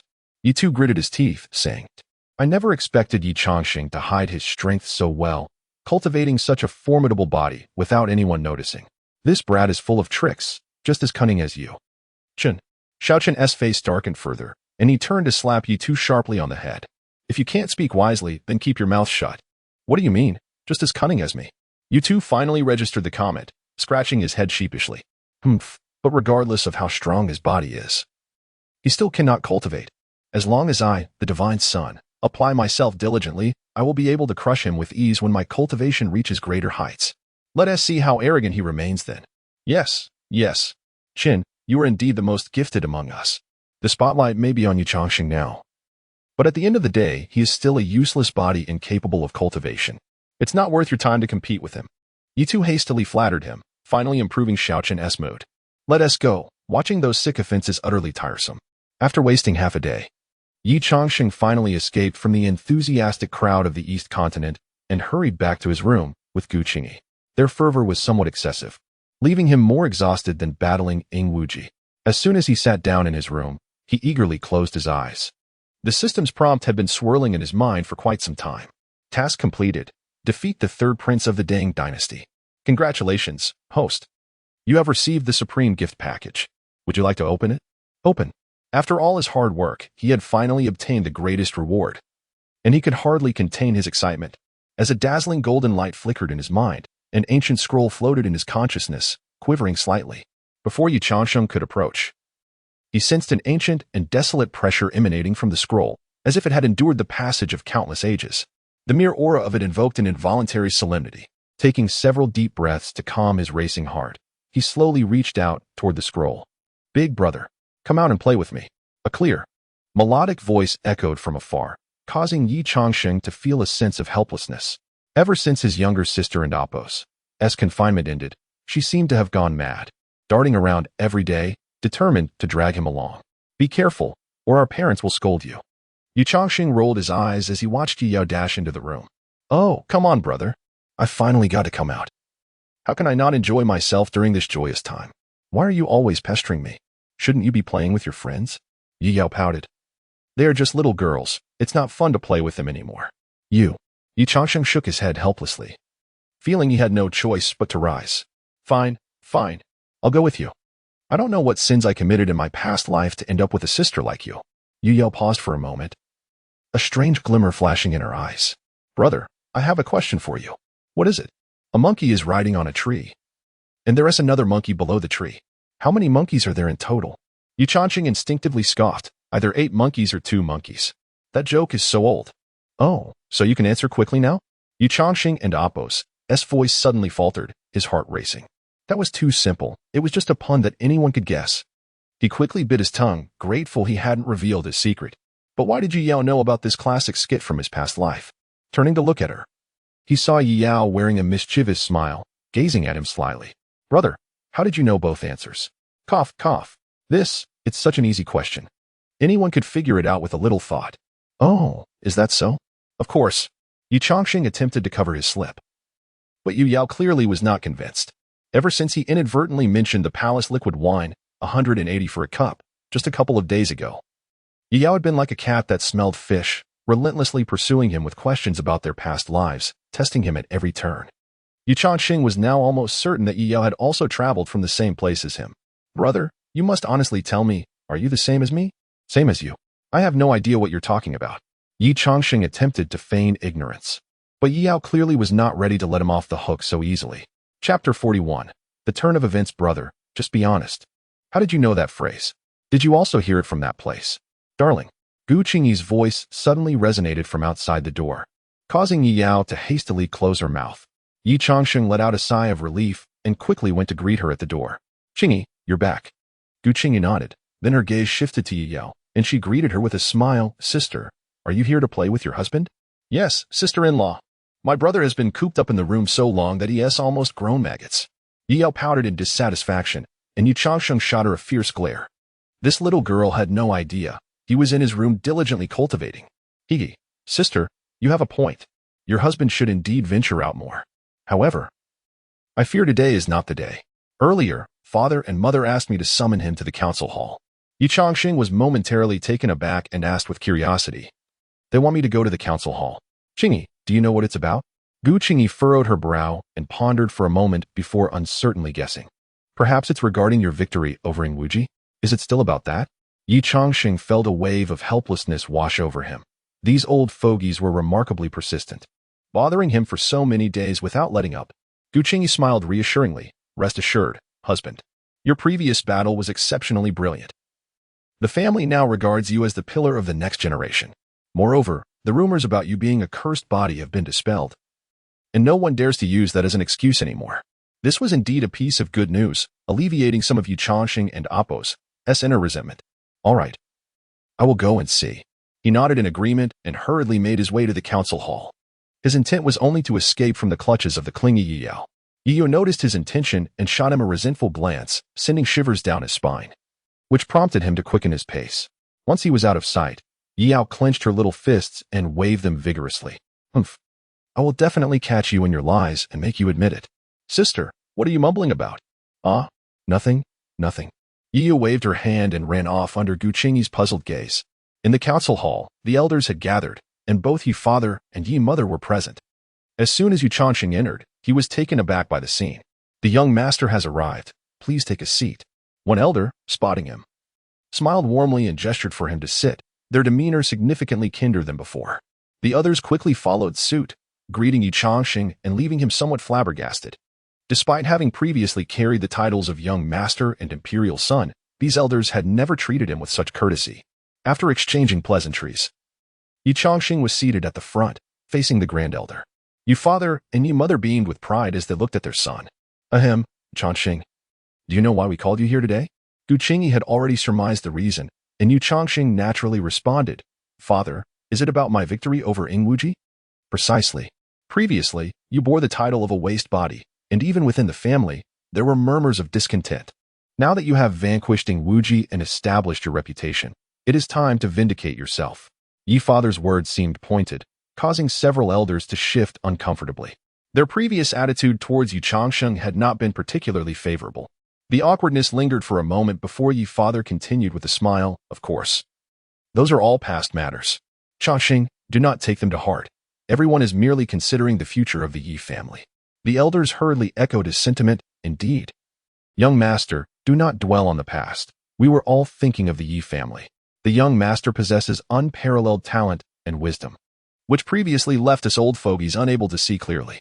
We hope the young master can forgive any grievances. One elder after another praised Ye Changsheng. And while he maintained a smile, his expression remained inscrutable. There is no need for such flattery, esteemed elders. You all have the best interests of the Ye family at heart. After all, his father was still the head of the Ye family, and he could not make things difficult for his parents. Indeed, with those words of understanding, a fresh wave of compliments washed over him. Ye father said with a smile, Changsheng, today we wish to ask how you have cultivated your physical body to this level. It is not just I who am curious. The elders are eager to know as well. If this method can be disseminated, it may elevate the strength of our Ye family. Ye Changsheng understood that his previous display had left the elders coveting his methods of physical cultivation. With so many eyes upon him, they would not easily relent without an explanation. If it were just his parents, they likely would not have probed further. This matter is also related to the rewards I received after shattering the heavenly Tao steel. As you all know, after the heavenly Tao steel was broken, I obtained a physical cultivation technique as a reward. It is through this technique that I have been able to cultivate my body to its current state. However, this technique originates from the heavenly Tao, and there seem to be restrictions in place. I cannot divulge its contents. I hope the esteemed elders will understand. Ye Changsheng began to spin a tale, as he had no intention of sharing his technique. He was no generous benefactor, and besides, the cultivation of the immortal body of eternal tribulation was indeed quite demanding, requiring one to first attain the undying golden body. The elders whispered among themselves, and surprisingly, they had little doubt regarding the reasoning Ye Changsheng presented. They held a strong belief in the heavenly Tao, and anything associated with it garnered an almost blind trust. Seeing that the elders appeared regretful yet did not question the authenticity of Ye Changsheng's statements, Ye father felt a wave of relief. He was genuinely concerned that his foolish son might impulsively reveal such a formidable technique. This was his foundation for survival and must not be shared lightly. As the elders acknowledged that the heavenly Tao is limited and that the technique Ye Changsheng cultivated was difficult to replicate, they quickly shifted their focus to other ways to strengthen the Ye family. This decision met with universal agreement, and conversations soon turned to other matters. Ye Changsheng listened in and discovered that the situation of the Ye family had significantly improved. Previously, with the arrival of talents from the central continent, local forces in the eastern continent had sought to curry favor, severing ties with the Ye family. However, ever since Ye Changsheng's victory over Ingwuji and with Ye father's revelation of his ninth stage void emperor cultivation, those holy sects began to realize the vast chasm between themselves and the Ye family. The ethereal forces from the central continent paled in comparison to the tangible might of Ye father. Consequently, they lowered their pride and expressed a desire to restore cooperation with the Ye family. Chapter 42. The odd remains unchanged. The elders deliberated for quite some time, collectively concluding that this matter could not simply be dismissed. If they failed to impart a profound lesson to those individuals, they might turn into fickle allies in the future when similar situations arose. Eventually, after much discussion, Ye Changsheng found himself bewilderingly assigned an honorable task. In the days to come, he was to accompany his father and reclaim from several key factions what they owed to the Ye family, without exception. Initially reluctant to comply, he found himself unable to resist the incessant buzzing of the elders, akin to persistent flies, and thus reluctantly acquiesced. As he exited the grand hall, Ye Yao suddenly appeared from seemingly nowhere. With an air of exasperation, Ye Changsheng remarked, "Where on earth do you keep popping up from? Brother, I am your sister. Shouldn't you spend some time with me?" Ye Yao pouted, her expression resembling a discontented oil bottle. "Go play with your friends. I have matters to attend to." Ye Changsheng waved his hand dismissively, preparing to depart. However, just as he turned, Ye Yao unexpectedly called out from behind him, "Brother, the odd remains unchanged. Pay attention." Instinctively, Ye Changsheng responded, immediately regretting his words. This phrase was etched into his very being, one that even a random middle school student from his previous life could recite effortlessly. Ye Yao dashed forward, gripping his arm with a sly grin. "Brother, this time I heard you loud and clear. Are you still pretending to be oblivious?" "No, you just wanted to say pay attention to the quadrants." Ye Yao interrupted, her face brimming with uncontainable excitement. "You, like me, hail from that place, right?" Ye Changsheng swiftly covered her mouth and glanced around to ensure they were unobserved before sighing in relief. "You little rascal, are you determined to expose my secrets? You mustn't and amp, oppos, speak of such things carelessly. With the emergence of time travel and rebirth, who knows what other dangers could lurk?" Ye Yao nodded earnestly, signaling she would refrain from further reckless comments. Indeed, upon Ye Changsheng releasing his grip, she kept her silence regarding those matters. "Let us return to the room to converse," he suggested quietly. Upon their arrival at the courtyard, Gu Qingyi appeared to be preoccupied and had already left, thus sparing him the effort of sending her away. The siblings sat face to face at the table, their expressions solemn. "Yao Yao, since you have deduced the truth, I shall not conceal it any longer. You are correct. I am indeed a soul from another world. Your ability to pose that question suggests we originate from the same realm, do we not?" Ye Yao inhaled deeply, her sparkling eyes suddenly brimming with tears. "Yes, brother. Like you, I have traversed from Blue Star." A wave of relief washed over Ye Changsheng. Realizing he was not alone in this extraordinary journey, at least he had a companion in this world. "By the way, Yao Yao, what were you doing in your previous life?" "I was in school." "And your family?" "My parents were working, and I had an older brother." Ye Changsheng was taken aback. "An older brother?" He too had a younger sister in his past life. Suddenly, a tremor coursed through him. "Yao Yao, what was your name in your previous life?" "My name was Ye Yao." "And where did you live?" Ye Yao appeared momentarily bewildered. As she recited the address, Ye Changsheng felt lightheaded. "Yao Yao, I am your biological brother. Indeed, in this life, you are my brother, and our blood relationship remains intact." No, I mean I was your brother in your previous life," Ye Changsheng exclaimed, his excitement causing Ye Yao's eyes to widen in disbelief. "No way, you are really my brother? How could it be otherwise? You were 5 when someone snatched your lollipop, and I stood up for you, resulting in us both getting a beating. At 7, you neglected your homework, and I helped you, leading to our parents being called in. And remember that incident at 9 when you wet your pants while drinking rice wine? I was the one who washed them." "Stop right there. I understand you are my brother now." Ye Yao's wide eyes shifted from excitement to a complex embarrassment. She had thought she met a kindred spirit, only to discover he was her brother from a previous lifetime. This revelation implied he was aware of all her past embarrassing moments.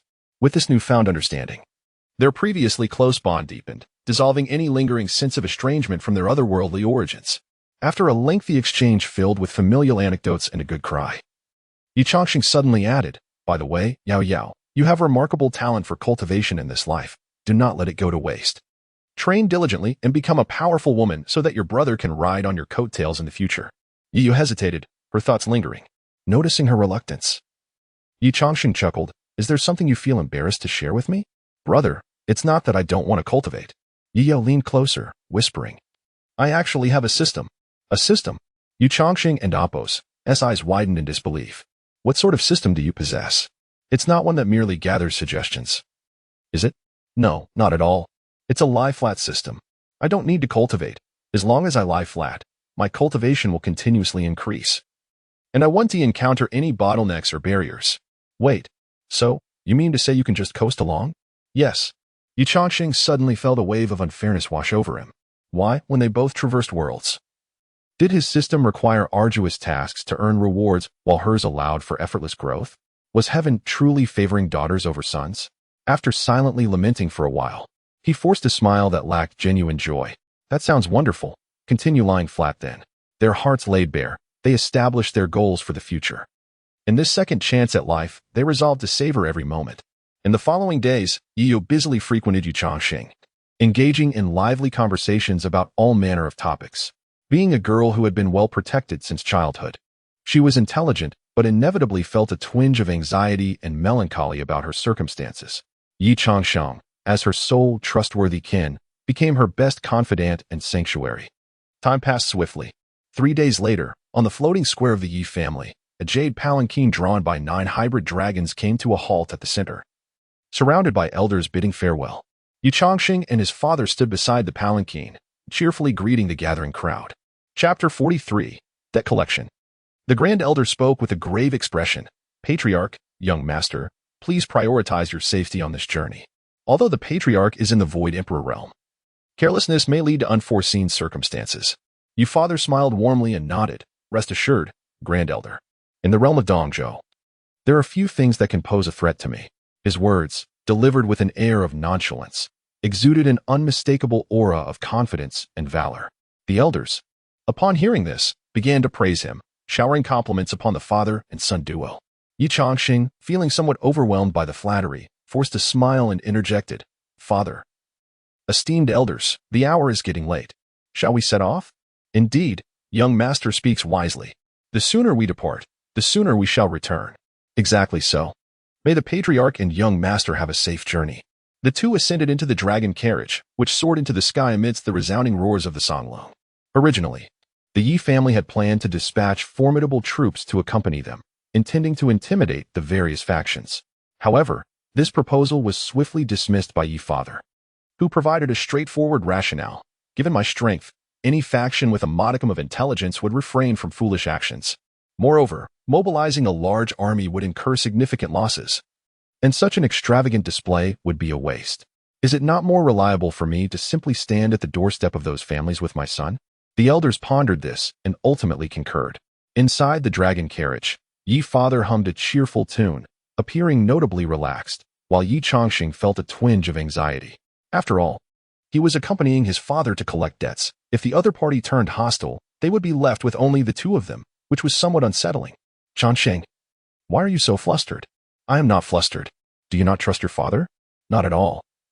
It's just that it's my first time doing something like this, and I can't shake the feeling of being an accomplice to a tiger. Ye father erupted into hearty laughter. As they chatted, the dragon carriage arrived at the entrance of the first faction. The formidable aura had long been sensed, and numerous figures hovered in the air before the gate. As the carriage came to a halt, Ye father and Ye Changsheng stepped out, their presence echoing loudly through the surroundings. The Patriarch of the Ye family, accompanied by my son, has come to pay a visit to the Heavenly Shadow Pavilion. His formidable cultivation allowed this proclamation to resonate for miles, making it unmistakably clear to the entire Heavenly Shadow Pavilion. In the mountains behind, several streaks of light flashed, swiftly approaching the scene. At the forefront was a slight figure clad in flowing robes, his face obscured by a ghastly mask. Master Yu of the Heavenly Shadow Pavilion. Greetings to Emperor Yi. As a prominent force in Dongzhou, renowned for its assassination prowess, the leader of the Heavenly Shadow Pavilion displayed an unexpectedly respectful demeanor upon encountering Ye father. Ye father nodded indifferently, showing no signs of discomfort at this display. No need for formalities. Thank you, Emperor Yi. May I inquire the purpose of your visit today? If there is any assistance we can provide, the Heavenly Shadow Pavilion will certainly do our utmost. The pavilion leader's tone was notably humble, especially given that they were among the first factions to sever ties with the Ye family. Ye father calmly replied, I have come for a straightforward purpose. 30 years ago, the Heavenly Shadow Pavilion borrowed a quantity of elixirs, provisions, and source stones from the Ye family, with an agreement to repay threefold after 20 years. It has now been 10 years past the deadline. It is time for the Heavenly Shadow Pavilion to settle its debt. Upon hearing this, the members of the Heavenly Shadow Pavilion fell into a sudden silence. They had anticipated that their prior actions might provoke the Yi family's retribution. But the reckoning had arrived sooner than expected. The pavilion leader paused for a moment before responding, "Emperor Yi, we are indeed aware of this matter. However, not long ago, the Heavenly Shadow Pavilion incurred substantial resource expenditures due to unforeseen circumstances, and we have yet to recover. Might I entreat you for an extension of 5 years? At that time, we shall personally deliver the owed resources to the Yi family." Yi father cast a measured glance at him, though his gaze bore no overt pressure. It sent a shiver through the pavilion leader's heart. "Understand this. I have come to inform you, not to negotiate. Is that clear? The profits your pavilion earned during your collaboration with the Yi family far exceeded the value of those resources, correct? Did your recent losses stem from your dealings with the factions of Central Continent, resulting in a costly blunder? You would rather relinquish your goods to them than maintain your commitment to the Yi family. What further discussion is there?" The pavilion leader's eyes flickered beneath his mask, visibly troubled by Yi father's forceful demands. Ethically, they were at fault. Standing before them was a void emperor, nearly at the threshold of the heavenly emperor realm. Though they had never witnessed his prowess, the disparity was palpable. Yi father, unwilling to squander time, urged, "Have you reached a decision, or shall I continue to other matters?" The pavilion leader and Apos' forehead was beaded with sweat, though the mask concealed his distress. He stammered, struggling to form a coherent response. "What and Apos' this? You refuse to uphold your agreement?" Yi father and Apos' eyes turned frosty, the subtle yet overwhelming presence of an emperor causing the pavilion leader to tremble involuntarily. At that moment, a booming laughter interrupted. "Ha, brother Yi, it is an immense honor for you to grace our heavenly shadow pavilion." A voice filled with mirth emerged, alleviating some of the pressure exerted by Yi father. An elderly man clad in simple garb, with a long white beard, stepped forward, seemingly compressing the space around him as he approached the pavilion leader with ease. Brother Yi, how have you been?" Yi father squinted, casting a cold glance at the white-bearded elder. "Old demon of heavenly shadow, I have no time for idle chatter. Will you return the items or not? Speak swiftly." The mention of the elder's title sent waves of excitement through the heavenly shadow pavilion. They had long heard tales of a formidable elder hidden within their ranks, who only emerged in dire circumstances. It was indeed surprising to discover that this legendary figure was the founding master of the heavenly shadow pavilion. The elder's smile waned slightly at Yi father's words. "Brother Yi, I am aware of the previous transgressions against the Yi family. If you are willing, the Heavenly Shadow Pavilion is prepared to offer gifts to make amends for our prior severed cooperation. What say you?" Despite the second-ranked quasi-emperor of Dongzhou bowing low in deference, Yi father showed no inclination to relent. "Old demon of heavenly shadow, I made myself abundantly clear. I have come to reclaim what the Heavenly Shadow Pavilion owes the Yi family, not to negotiate compensation. All I require is the return of what is owed. I have no interest in further disputes." Chapter 44. The Tremor of the Eastern Continent. It is crucial to recall that the Yi family lent a considerable amount of resources to the Shadow Pavilion many years ago. At that time, it was the pivotal moment for the old ghost of the Shadow Pavilion to advance. With insufficient resources, the Shadow Pavilion sought assistance from various powerful factions. Unfortunately, having grown accustomed to the business of assassination, they had numerous enemies and few allies, resulting in a fruitless endeavor to gather the necessary resources. Ultimately, the current leader of the Shadow Pavilion personally approached the Yi family, promising certain conditions, and finally acquired ample supplies from them. Although this favor may not be considered a timely assistance, it certainly warranted the title of benefactor. To their astonishment, not only did they fail to return the resources after a span of 30 years, but after profiting from the Yi family, they turned around and betrayed them. It was indeed absurd for the Yi family to endure such a loss. Thus, this was the reason for the resolute stance of Yi and Apos' father. The old ghost of the Shadow Pavilion furrowed his brow, glaring intently at Ye's father. The amount owed was by no means trivial. Repaying threefold would inflict severe pain on the Shadow Pavilion. "Brother Yi, the actions of the Shadow Pavilion were indeed inappropriate. I have reprimanded him and the higher-ups in the pavilion. As the saying goes, one should forgive and forget. You possess great cultivation and immense abilities. Must you remain entangled in such trivial matters?" Ye's father could not help but chuckle. "Ha ha, old ghost of the Shadow Pavilion. Do you not find your words to be ludicrous? Your pavilion has yet to repay the debt to my Yi family and has secretly backstabbed us. Now, when I come to reclaim what is owed, you accuse me of being fixated on minor issues." Yi and Apos' father and Apos' smile abruptly vanished, his voice turning icily stern. Do you believe that my presence and the Yi family are to be trifled with? Such a confrontational tone rendered the old ghost of the Shadow Pavilion visibly uncomfortable. Brother Yi, I respect your profound cultivation and your position as the head of the Yi family. However, should you truly wish to drive my Shadow Pavilion to desperation, do not blame me for being impolite. Ye's father appeared to have heard the greatest joke, erupting into a rare, hearty laughter. Ye Changsheng sensed that the old ghost was somewhat oblivious to the gravity of the situation. Even though he was unaware of the nature of the ninth stage of the Void Emperor, he understood that the higher the cultivation, the more vast the differences could be with just a slight gap in realms. This old man was not even a Void Emperor. Where did he find the audacity to speak in such a manner? Old ghost of the Shadow Pavilion, you truly are foolish. Today, I shall compel your pavilion. What will you do? Humph. The old ghost of the Shadow Pavilion let out a cold snort, a dense black mist enveloping him as a formidable aura surged forth. I have now reached the peak of the Quasi-Emperor stage. Even if I am not your match, can I not even hinder you? Ye's father regarded the old ghost with a peculiar expression, observing him for a moment before shaking his head and sighing, "Ah, indeed, the ignorant are fearless." As soon as he finished speaking, Ye Changsheng suddenly felt a chill run down his spine, as if death were imminent. This sense of crisis appeared without reason, leaving him devoid of any thoughts of resistance. Glancing back, he saw his father extend a hand, seemingly grasping the old ghost of the Shadow Pavilion from thin air. Despite the absence of any spiritual energy fluctuations emanating from him, the old ghost reacted as though his throat were being constricted, his peak Quasi-Emperor cultivation proving utterly ineffectual. His face turning red as he struggled like a mere mortal. Do you realize that before me, you are akin to an ant? Ye's father remarked with a nonchalant derision, casually tossing the old ghost aside as if discarding refuse. His figure vanished in an instant, followed by a deafening explosion resonating from the highest peak of the Shadow Pavilion. To the astonished gazes of all present, the renowned shadow peak of the Shadow Pavilion slowly fractured in the middle, subsequently collapsing towards the ground. The arena fell into an eerie silence, save for the resounding crash of falling stones. Ye Changsheng's heart raced, his eyes ablaze with fervor. This was the realm of emperors. Even a peak Quasi-Emperor had no means of resistance before his father. The members of the Shadow Pavilion stood in a daze, their souls seemingly lost as they stared at the shattered peak.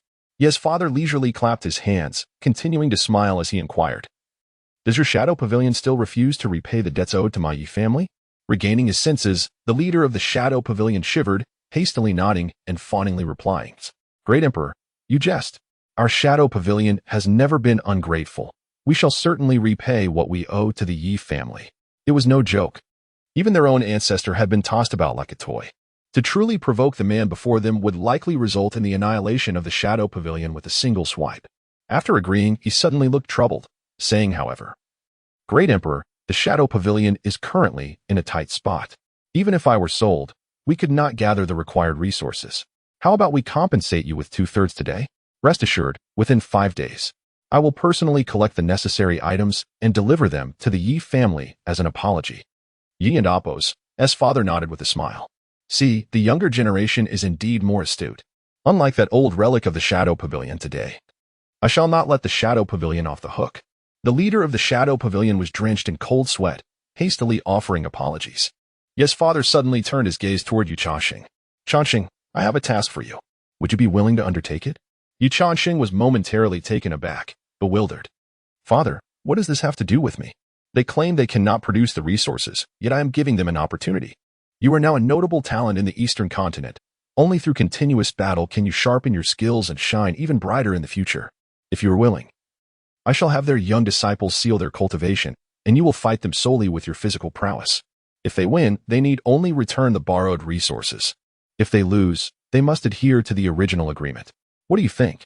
Ye Changsheng found himself in a predicament. He understood that his father had his best interests at heart, but the matter involved the Yi family's future, and it felt somewhat burdensome to place this responsibility upon himself. "Father, it is not that I am unwilling, but this matter concerns our Yi family's future. Is it appropriate for me to bear such a responsibility?" "Changsheng, the future of the Yi family does not rest solely on these resources. It lies within me, within you, and within the youth of the Yi family." His serene words dispelled Ye Changsheng and Appo's hesitation in an instant. Taking a deep breath, he nodded. "Very well, I shall heed your wishes." Yi and Appo's Changsheng's father beamed with delight, turning to the leader of the Shadow Pavilion and stating, "Did you hear that? If your Shadow Pavilion's disciples can defeat my son, they need only repay the borrowed resources. If my son wins, you must comply with the original agreement. What say you?" Chapter 45, A Father-Son Debt Collection. At this moment, the voice of the system resonated in Ye Changsheng's mind. Source: Parental advice defeats the young talents of the Tianying Pavilion. Difficulty: relatively easy. Danger level: relatively low. Reward: intermediate gift package. Without hesitation, he accepted the task. As his father had said, only through continuous honing can one achieve refinement. Otherwise, relying solely on system rewards, even if one's cultivation improves in the future. Lacking combat experience would be akin to a child wielding a knife, with a greater likelihood of injuring oneself. Moreover, with the activation of the system task, it essentially meant that victory would yield double rewards, so why not seize the opportunity? The master of the Tianying Pavilion looked at Ye Changsheng eagerly and cautiously said, "Young master, I wonder if Ye Changsheng nodded. I agree. As long as you can defeat me, my father will naturally keep his word." "Excellent. Thank you, Master Yi." "Thank you, young Master Changsheng." The master of the Tianying Pavilion was instantly elated. If they could save those threefold resources, although it would be painful, it wouldn't be overly burdensome. Despite the fact that the news of Ye Changsheng defeating the Middle Continent's genius Ing Wuji had spread, and all factions in the Eastern Continent were aware of his formidable physique, the implication in the father and son's words hinted at a potential will battle, which still left the Tianying Pavilion with a chance. Thinking of this, the master of the Tianying Pavilion hurriedly continued, Master Yi, young Master Changsheng, is there a limit on the number of participants in this duel?" Ye Changsheng's father remained silent, leaving the decision to his son. After pondering for a moment, Ye Changsheng promptly stated, 3 participants at most. If we suffer 3 consecutive defeats, having more will be of no significance. Yes, we will follow the young master's lead." The master of the Tianying Pavilion immediately agreed. If it were a one-on-one match, they indeed could not find anyone in the Tianying Pavilion capable of matching Ye Changsheng's physical prowess. However, in a wheel battle, the outcome was unpredictable. With a wave of his hand, Ye Changsheng's father conjured a chair from thin air. "Go, you have a quarter of an hour to gather your people. Do not delay." "Yes." After the master of the Tianying Pavilion left, Ye Changsheng's father looked at him with a sense of pride, saying, "Changsheng, I was once worried that you might become despondent due to your inability to cultivate, but now it seems I need not worry. Remember, the path of cultivation is fraught with obstacles, difficulties and failures are commonplace. Do not bear too much burden in your heart, just do your best. Even if you lose, it doesn't matter, at least it will enhance your combat experience, understand?" Ye Changsheng nodded solemnly. "Rest assured, father, I will do my utmost, and will not let failure affect my emotions." It was a jest. He had endured countless hardships in his previous life, and his heart had long been tempered to a formidable hardness. This opportunity, backed by support, would not burden him in the slightest. Moreover, what was more crucial was that peculiar technique, which he seemed ready to begin cultivating now. Before long, the master of the Tianying Pavilion returned, accompanied by the pale-faced Tianying Laogue and 3 solemn-looking young men. Upon seeing Yi's father, Tianying Laogue instinctively averted his gaze. He had just been dealt with in one move, shattering his clan's iconic peak, and felt utterly humiliated. The master of the Tianying Pavilion respectfully introduced, "Master Yi.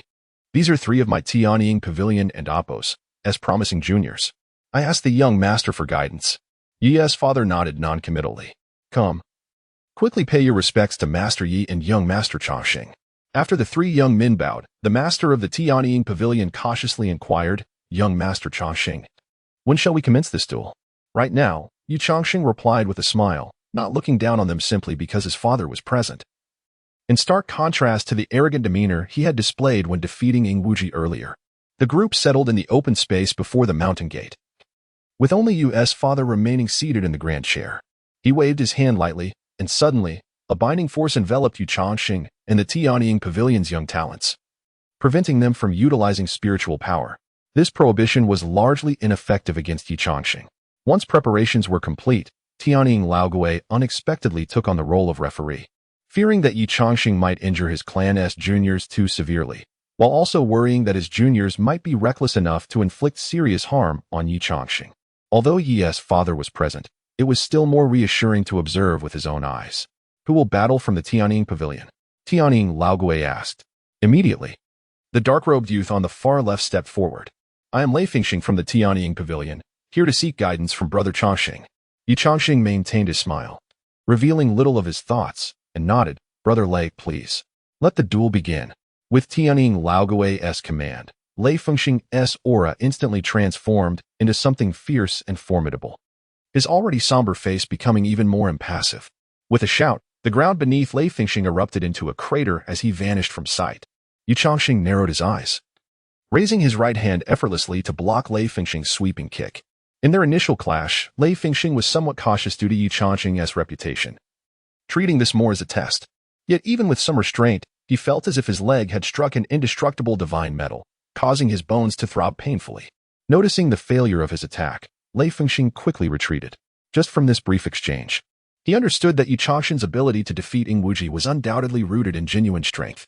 Determined not to be careless, he summoned the swirling electricity and wind around him. Having cultivated the well-known wind-thunder body in the eastern continent, the power of thunder tempered his body, while the spirit of wind infused him. Practitioners with this physique naturally carried the power of wind and thunder in their movements, with formidable attacks and extraordinary speed, making them quite challenging to deal with. Ye Changsheng curiously observed the arcs of lightning dancing around Lei Fengxing's body, a peculiar thought surfacing in his mind. Could this person truly be the fabled Lightning Law King? In his previous life, he might have been able to withstand hundreds of thousands of volts of high-voltage electricity. He mused. Just as he pondered this, a fierce wind surged towards him. Instinctively, Ye Changsheng reached out to grasp it, successfully intercepting Lei Fengxing's punch. This moment caused Lei Fengxing's pupils to constrict. His wind-thunder body's specialty was speed. Even cultivators of higher realms found it difficult to match his lightning-like velocity. Yet now, not only had Ye Changsheng kept up with the strike, but he had also effortlessly blocked it. Crackling sounds erupted as a series of blinding arcs of electricity surged from Lei Fengxing's arm, attempting to stun Ye Changsheng and create an opportunity for a counterattack. However, these arcs merely danced harmlessly across Ye Changsheng's body, eliciting a tingling, pleasant sensation rather than causing any harm. Chapter 46. The Shadow of Heaven Hiss.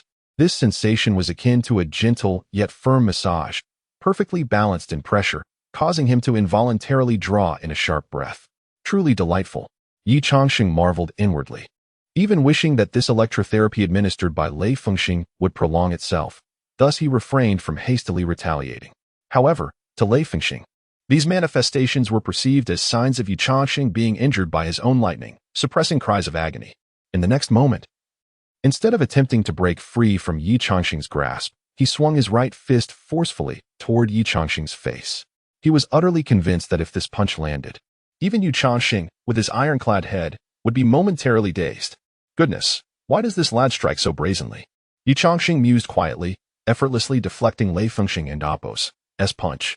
In the astonishment of his opponent, he tilted his head back slightly, and then with a resounding bang, Lei Fengxing's head snapped back violently, sending him flying several dozen meters before crashing to the ground.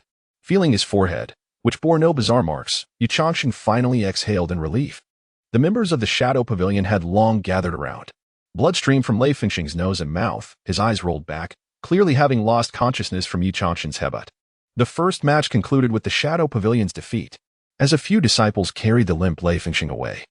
The old ghost of the Shadow Pavilion twitched the corner of his mouth and turned to the remaining two disciples. Now, who among you will step forth? The two exchanged glances, and ultimately, the burly man on the right, with a muscular build and a shaved head, stepped forward. I am Su Meng, practitioner of the wild and stalwart body.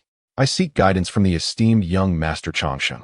Though this man appeared brutish, his voice held a surprising gentleness, quite incongruous with his physique. The old ghost of the Shadow Pavilion turned to Ye Changsheng, inquiring, Young Master Yi, do you require a respite? Me? No, not at all. Let us continue. Ye Changsheng declined with enthusiasm, multitasking as he felt the cultivation technique within him gradually commencing its operation. With the old ghost of the Shadow Pavilion once again issuing the start command, the hearts of over 1,000 disciples hung in suspense. Lei Fengxing was their third senior brother, famed for his wind and thunder body, yet he had not managed to land a single blow against Ye Changsheng, revealing a disparity that was almost disheartening. Su Meng initially appeared somewhat subdued, yet when he bellowed, his booming voice startled Ye Changsheng. Goodness, Su brother. With a voice like that, why not come serve as a foreman in our Yi family spirit mine? Unable to resist teasing him, Su Meng paid no heed, keeping his head down as he charged forward. Despite his imposing size, his speed was surprisingly swift. Logically, such speed would render him a mere plaything in Ye Changsheng and Apos' hands. However, he did not shy away from the confrontation. Instead, he took a step forward, slightly crouched, his hands poised at his waist, gathering strength. The two closed in on each other in the blink of an eye. Kill. Su Meng's neck bulged with veins as his massive fist, resembling a cauldron, surged toward Ye Changsheng, accompanied by a fierce gust of wind. The ferocity of the attack was akin to a rampaging beast. In the face of this formidable punch, Ye Changsheng remained unflinching. After a brief inhalation, he unleashed his right fist with all his might. Crack! The two collided, producing a sharp sound, with Ye Changsheng and Apos' feet sinking into the ground. In stark contrast, Su Meng and Apos' previously fierce expression morphed into one of agony as he half-knelt, clutching his right arm, beads of sweat glistening on his shiny forehead. Ye Changsheng possessed the indomitable golden body, capable of contending with the formidable Qingjiao sacred body of Zhengzhou without faltering, even gaining the upper hand. Su Meng, on the other hand, stood no chance of matching him in a direct confrontation. The disciples and leaders of the Shadow Pavilion fell into a hush, witnessing their promising young talents being carried off for treatment by the pavilion master, swallowing hard in disbelief. Could such a terrifying individual truly be overcome? This doubt permeated not only the younger disciples but also filled the heart of Lin Zhuiying, the last of the Shadow Pavilion and Apos' prodigies and a standout among the younger generation. Though Lei Fengxing and Su Meng were not his equals, the gap was not insurmountable. However, Ye Changsheng's effortless victory over the two left him feeling uncertain. The old ghost of the Shadow Pavilion had discerned the hesitation and trepidation in his junior's demeanor and couldn't help but sigh. Had he known the vast chasm between the quasi-emperor and the virtual emperor, he would have refrained from provoking the esteemed head of the Yi family. Had he approached the matter amicably, perhaps the debt could have been mitigated. Now, their top-tier powerhouse was not even a match for him, and the younger generation had suffered 2 consecutive defeats. Observing the situation, a third loss seemed imminent. As these thoughts swirled in his mind, he exchanged a glance with the pavilion master, both recognizing the other and Apos' helplessness. Unlike the previous two, Lin Zhuiying approached Ye Changsheng with a measured demeanor, respectfully clasping his hands in greeting. Brother Yi, your talent and experience in physical prowess far surpass my own, thus I do not dare to aspire to victory. I only wish to exchange a single punch with you. Should you remain unvanquished, I shall concede. Lin Zhuiying's tone was exceedingly gentle, starkly contrasting with the demeanor expected of an Assassin's Guild-trained individual, resembling more a disciple of the Buddhist or Taoist schools. Ye Changsheng regarded him favorably and nodded. Very well. Brother Lin, your straightforwardness is commendable. Do proceed with your strike. With a slight affirmation, Lin Zhuiying took a step back, and a stream of profound black mist began to emanate from him. Ye Changsheng and Apos' father observed this scene with surprise. Old ghost of the Shadow Pavilion, I hadn't anticipated that your lineage would produce such a promising talent, even managing to cultivate the Shadow's absolute body. A future quasi-emperor is indeed within reach. Upon hearing this praise from Ye's father, the old ghost of the Shadow Pavilion couldn't suppress a broad smile. You flatter me, esteemed Emperor Yi. Zhuiying still falls short when compared to Changsheng. He intended to express modesty, but Yi and Apos' father interjected promptly, indeed, that is so. The old ghost's smile abruptly froze on his face, and he cleared his throat to mask his discomfort. At the mountain gate, as Lin Zhuiying activated the Shadow's absolute body, the vitality within him coalesced toward his right palm, causing his arm to swell noticeably, the veins prominently visible. Ye Changsheng's interest peaked. This Lin Zhuiying bore some merit, unlike the previous two who fell with a mere push. Brother Yi, be cautious. Lin Zhuiying suddenly called out, offering a warning prior to his strike. Absolute Shadow Palm. Accompanied by a low shout, Lin Zhuiying's form erupted into a cloud of black mist, his right palm, infused with formidable vitality, seemingly transcending time and space, appearing at Ye Changsheng and Apos' chest in the instant of his disappearance. Chapter 47. A visit. Ye Changsheng wore a radiant smile, boldly advancing without flinching, and met the powerful strike head-on with his chest. The impact was so forceful that his calves nearly sank into the ground, leaving behind a network of cracks resembling a riverbed. Moments later, Lin Zhuiying withdrew his hand, his expression betraying genuine admiration. Brother Yi is indeed exceptional. I concede defeat. Ye Changsheng chuckled, sensing that the flow of his somewhat clumsy internal technique had become noticeably smoother. Brother Lin, you are too modest. Your strike was quite painful and comparable to the attacks from the renowned Wunua. Lin Juying understood well that Ye Changsheng's words were merely polite. However, being compared to the talents of Zhengzhou still brought him joy. Ha ha ha, brother Yi, you jest. I cannot be compared to the geniuses of Zhengzhou. Thankfully, we have such a remarkable prodigy like you in Dongzhou. Otherwise, those from Zhengzhou would truly walk all over us. The two exchanged compliments, creating a harmonious atmosphere. With the dust settled and the victor declared, the members of the Tianying Pavilion, though reluctant, had no choice but to accept the outcome. Ye Changsheng patted Lin Juying on the shoulder, cheerfully suggesting, Brother Lin, if you have time, do visit our Yi family. I would be delighted to show you around. He held a favorable impression of this young man and wished to regard him as a friend. Lin Juying and Apos' face lit up with happiness, a hint of crimson appearing on his fair features. Brother Yi, are you truly serious? Can I really visit your Yi family? Ye Changsheng laughed, of course. Our Yi family is not a place of peril. There is no reason you cannot come. Observing the warm exchange between the two young men, Ye father smiled slightly. Old ghost Tianying, do you have any instructions? The elderly Tianying immediately responded, careful not to show any disrespect. From now on, let that young man visit our Yi family more often. Changsheng seems to get along well with him. The old man was momentarily taken aback, but quickly smiled in agreement. Of course, I will ensure Juying visits the Yi family more often. Very well. As for the resources owed by your Tianying Pavilion, a simple repayment of the principal will suffice. Upon uttering this, Ye father gestured to Ye Changsheng, saying, Changsheng, let us proceed to the next destination. Ye Changsheng acknowledged and bid farewell to Lin Juying before being escorted by Ye father onto the dragon chariot. Brother Lin, remember to come visit the Yi family. His voice gradually faded into the distance, leaving Lin Juying with a sincere and joyful smile. The old Tianying approached him and sighed, Juying, make sure to spend more time with Ye Changsheng. It will benefit your future. Understood, Master Ancestor.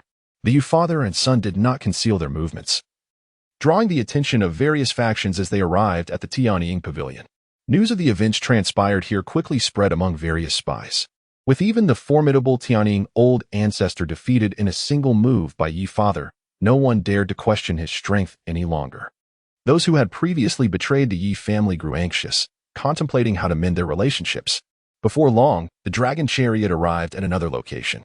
This was a vast and prosperous town, constructed through the abilities of cultivators, hosting a population of nearly 10 million.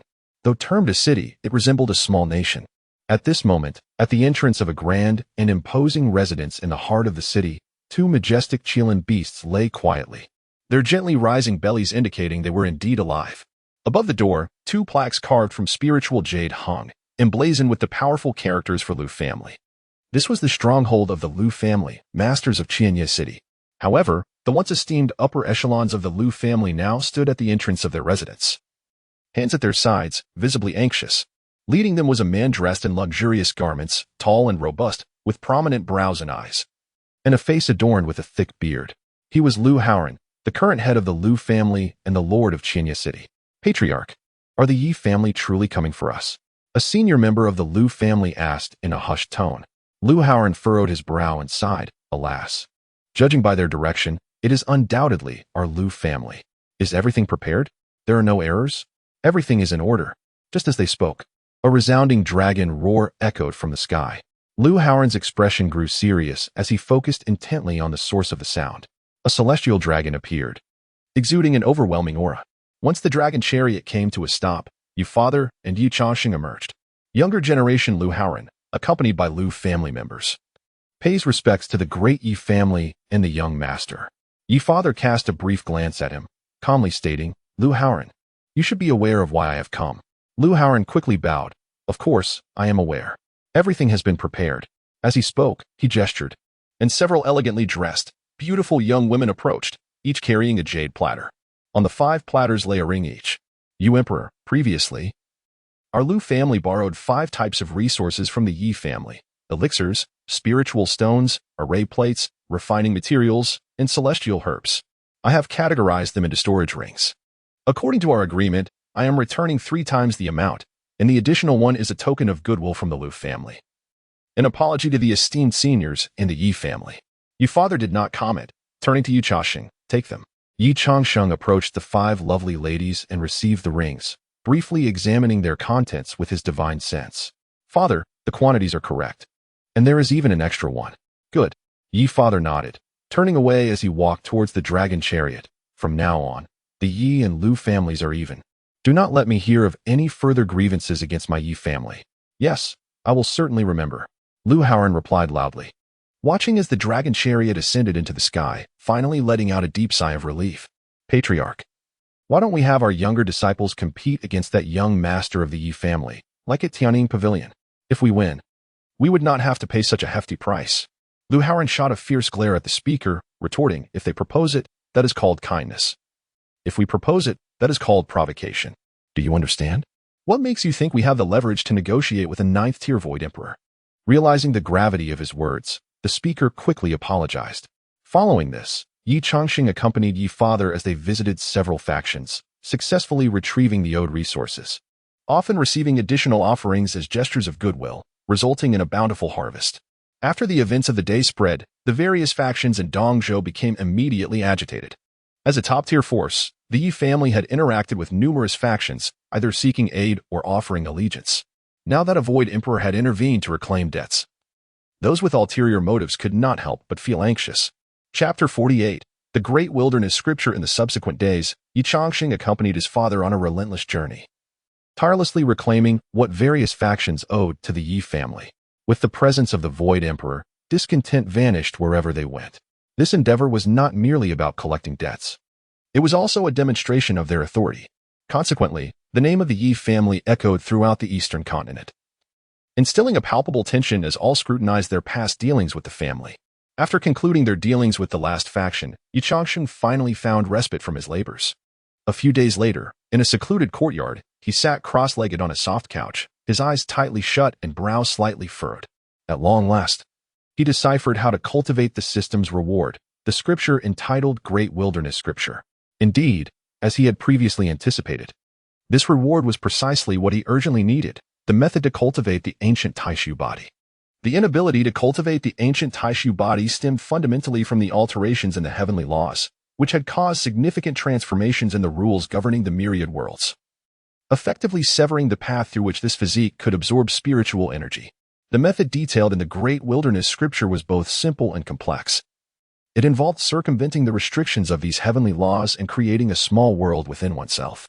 I am the world, and the world is me. By placing his body within this self-created realm, he would remain unbound by external constraints. However, while this concept appeared straightforward in theory, the execution was fraught with insurmountable challenges. Creating a small world within oneself was a feat so daunting that even his father, a being of the Void Emperor realm, could not guarantee success. Naturally, such an endeavor could only be contemplated once one and Appos' cultivation reached a profound level, an aspiration that lay far beyond his current reach. At present, the paramount task was to adhere to the scripture's guidance, evade the constraints of the heavenly rules, and cultivate the unique power system of the ancient Taishu body, thereby gradually ascending to higher realms of cultivation. Yet, the cultivation methods recorded in the scripture were rather peculiar, leaving Ye Changsheng puzzled. To cultivate the ancient Taishu body, one must endure a continuous barrage of blows. This strategy would temporarily disrupt the constraints of the heavenly laws within his body, gradually diminishing their influence and enabling the absorption of spiritual energy. Moreover, once spiritual energy entered his body, it was imperative to blend it with his corporeal blood essence, forming a unique force known as wilderness power, exclusive to the ancient Taishu body. Only through this process could he stimulate the growth of his internal cultivation while simultaneously breaking free from the shackles of the heavenly laws. Thus, a dual approach, sustaining blows while cultivating, was essential for the continual advancement of the ancient Taishu body. Ye Changsheng had agreed to engage in a duel with the prodigy of the Tianning Pavilion, not solely due to the system's task, but also to test the viability of this unconventional cultivation method. Remarkably, after his battle with Lin Zhuiying, he truly absorbed a modicum of ethereal spiritual energy. Elated, he hastily followed the scripture and Appos' instructions to merge it with his blood essence, hoping to cultivate a sliver of spiritual power. Regrettably, the energy he had absorbed was too scant.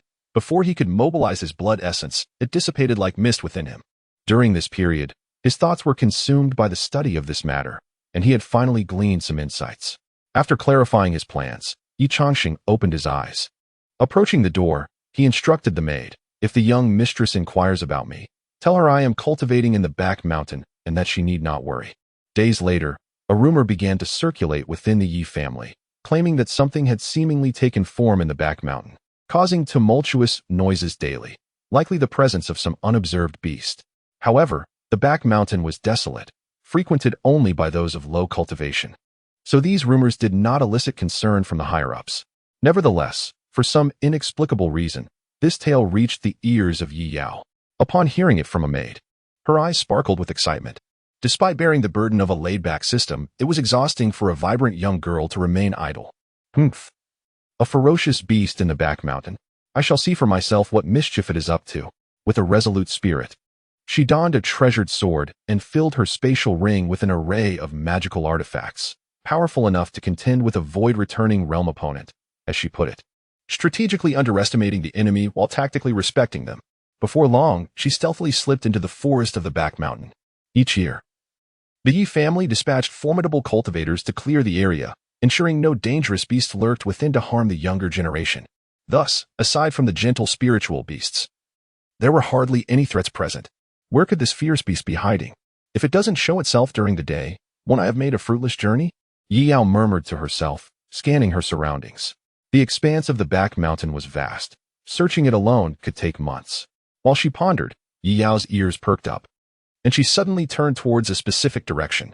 Thud-thud faint sounds of impact resonated from afar, indicating a forceful presence. "Aha! I and Amp, Apos, V found you," she exclaimed joyfully, hastening towards the source of the noise. As she approached, she gradually slowed her pace. The sounds of impact grew clearer, and the ground seemed to tremble beneath her feet. Taking a deep breath to calm her nerves, she concluded, "With such a commotion, it must undoubtedly be a colossal beast. I must not act rashly. I should observe stealthily first. If I sense danger, I shall retreat and seek help." Resolute in her decision, she utilized the dense foliage for cover and cautiously approached. An open clearing emerged within the forest, leading to towering, perilous peaks ahead. Yu shielded her head with a large leaf, peering carefully outside. However, upon glimpsing the scene at the base of the mountain, her eyes widened in shock. There, Ye Changsheng knelt upon the ground, his bare upper body glistening with sweat. Before him, the once towering and formidable mountain wall appeared ravaged, riddled with craters and debris. After a few labored breaths, he stood once more, steadied his breath, and summoned his full vigor, suddenly lowering his head and charging at the mountain wall with the force of a bull. Thud! The dull sound of impact reverberated continuously as Yi Yao stood in stunned silence, watching her brother seemingly lose his mind, repeatedly battering the mountain wall with his body. Chapter 49. My brother has gone mad. After a brief moment of experiencing a slight pain throughout his body, Ye Changsheng hurriedly retreated into his room. Sitting cross-legged on the ground, focusing his breath to absorb the spiritual energy from the heavens and earth. Just as Yi Yao was about to step outside to inquire about the situation, a figure gracefully descended. Gu Qingyi landed lightly, carrying a bamboo basket in her hands. "My dear husband, take a moment to rest and have some food," she urged gently. Ye Changsheng slowly opened his eyes, a faint yellow light flickering in his pupils. "Thank you for your hard work, Qingyi, bringing me meals every day." He flashed a bright smile, revealing his pearly white teeth, and began to devour the food from the bamboo basket. Gu Qingyi shook her head, elegantly squatting beside him as she took out a jade vial filled with spiritual liquid. "Eat slowly, my husband, there is no rush." After soothing Ye Changsheng, she hesitated and asked, "My husband, is this method of cultivation truly effective? Hitting your head against rocks seems unorthodox." Swallowing his food, Ye Changsheng spoke with unwavering confidence. "Rest assured, Qingyi, I am fully aware of what I am doing. There must be a purpose to this method, otherwise it would be akin to foolishness, wouldn't it? If you don't believe me, just try it out. My physical strength seems to have increased compared to earlier." Observing Ye Changsheng and Amp, Apos, outstretched arm, Gu Qingyi, though skeptical, channeled her spiritual energy and squeezed it firmly.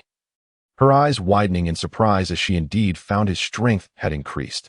"See, I haven't deceived you, have I?" Seeing Ye Changsheng's beaming smile, Gu Qingyi couldn't help but be affected by his joy, a smile forming on her lips. Though her husband appeared somewhat scatterbrained at times, he was remarkably serious when faced with challenges, far from what he seemed. Despite his innate inability to cultivate, his indomitable spirit was both admirable and inspiring. If he could indeed become one of the foremost figures in the Eastern continent through sheer physical prowess, then she would have chosen the right person for her life. Lost in her thoughts, Gu Qingyi found herself glancing at Ye Changsheng more frequently. Suddenly, her expression turned shy as she turned her head, a rosy blush adorning her fair complexion. "My husband, you are truly strong." Suppressing her bashful thoughts, she was startled by a sudden crackling sound nearby. "Who is it?" The couple turned simultaneously. Gu Qingyi's brows furrowed, and with a swift gesture, she unleashed a wave of pale blue spiritual energy, shattering several sturdy trees into splinters. Ye Yao, who had been stealthily preparing to leave, froze in place, awkwardly turning around after a long moment, a sheepish grin on her face. Brother, sister-in-law, I didn't see anything. Please continue." Ye Changsheng couldn't help but roll his eyes. "You little girl, come here." After some back and forth, Ye Yu finally explained her purpose for intruding. Ye Changsheng, bemused, replied, All right. There are no ferocious beasts causing havoc in the mountains. I was simply cultivating." Ye Yao's eyes widened in disbelief. "Brother, have you lost your mind? Who in their right mind uses their head to hit rocks while cultivating? You young girl, what do you know? This is to temper my physical strength. The harder I hit now, the better I will be able to withstand blows in the future." Ye Changsheng retorted, turning away to mutter, "This little girl is too young and immature." Ye Yao, uninterested in his words, turned and dashed out of the woods. "You keep cultivating. I have things to do. Hey you," Ye Changsheng called out. But Ye Yao and Appo's figure had already vanished. "This girl always rushes about when she is not doing anything serious." Gu Qingyi chuckled softly. "At her age, it is only right for her to be lively. If she were like me, it would be dreadfully dull." Ye Changsheng quickly chimed in. "To grow up like you, graceful, gentle, and wise, would be far better than this wild child." "My husband, you are such a tease," Gu Qingyi playfully scolded, tidying up the dishes before softly saying, "Now focus on your cultivation. I will bring you more food later this afternoon. Thank you for your hard work, my dear." Ye Yao dashed back home, heading straight to the council hall. Peeking through the door, she noticed only her parents and several elders inside. Just as she was about to sneak away, the voice of the grand elder rang out, laced with amusement. "Little Yao, what are you sneaking around for?" Realizing she had been caught, Ye Yu huffed in annoyance and strode boldly into the council hall. Observing her daughter and Appo's disarray, her mother prepared to reprimand her with a fierce gaze. "Father, mother, brother has been rendered foolish by Ingwujie." At this proclamation, silence fell over the room. Ye father and ye mother exchanged puzzled glances before querying, Yao, please clarify what you mean." "I just went to the back mountain and saw big brother repeatedly hitting his head against the cliff. He was hitting it with all his might, almost shattering the rock. I am certain that Ingwujie has incapacitated him. Otherwise, you should go see for yourselves." Ye Yao's words left everyone bewildered, unable to comprehend the situation. The grand elder, utterly astonished, remarked, Yao, you must be mistaken. Wasn't he the young master who struck that third prince on the head? If anyone is to be rendered foolish, it should be him." "Oh, grand elder, don't bother with that. My brother has truly become a fool. If you have time, you should hurry and check on him. I have urgent matters to attend to, so you can discuss it later." With that, Ye Yao hastily exited the council hall, leaving her parents and the equally bewildered elders behind. The grand elder opened his mouth, unsure of what to say. "Sigh, I remember when that girl used to be quite well behaved. What has happened to her lately?" Ye mother sighed and shook her head, while ye father chuckled heartily. "Ha.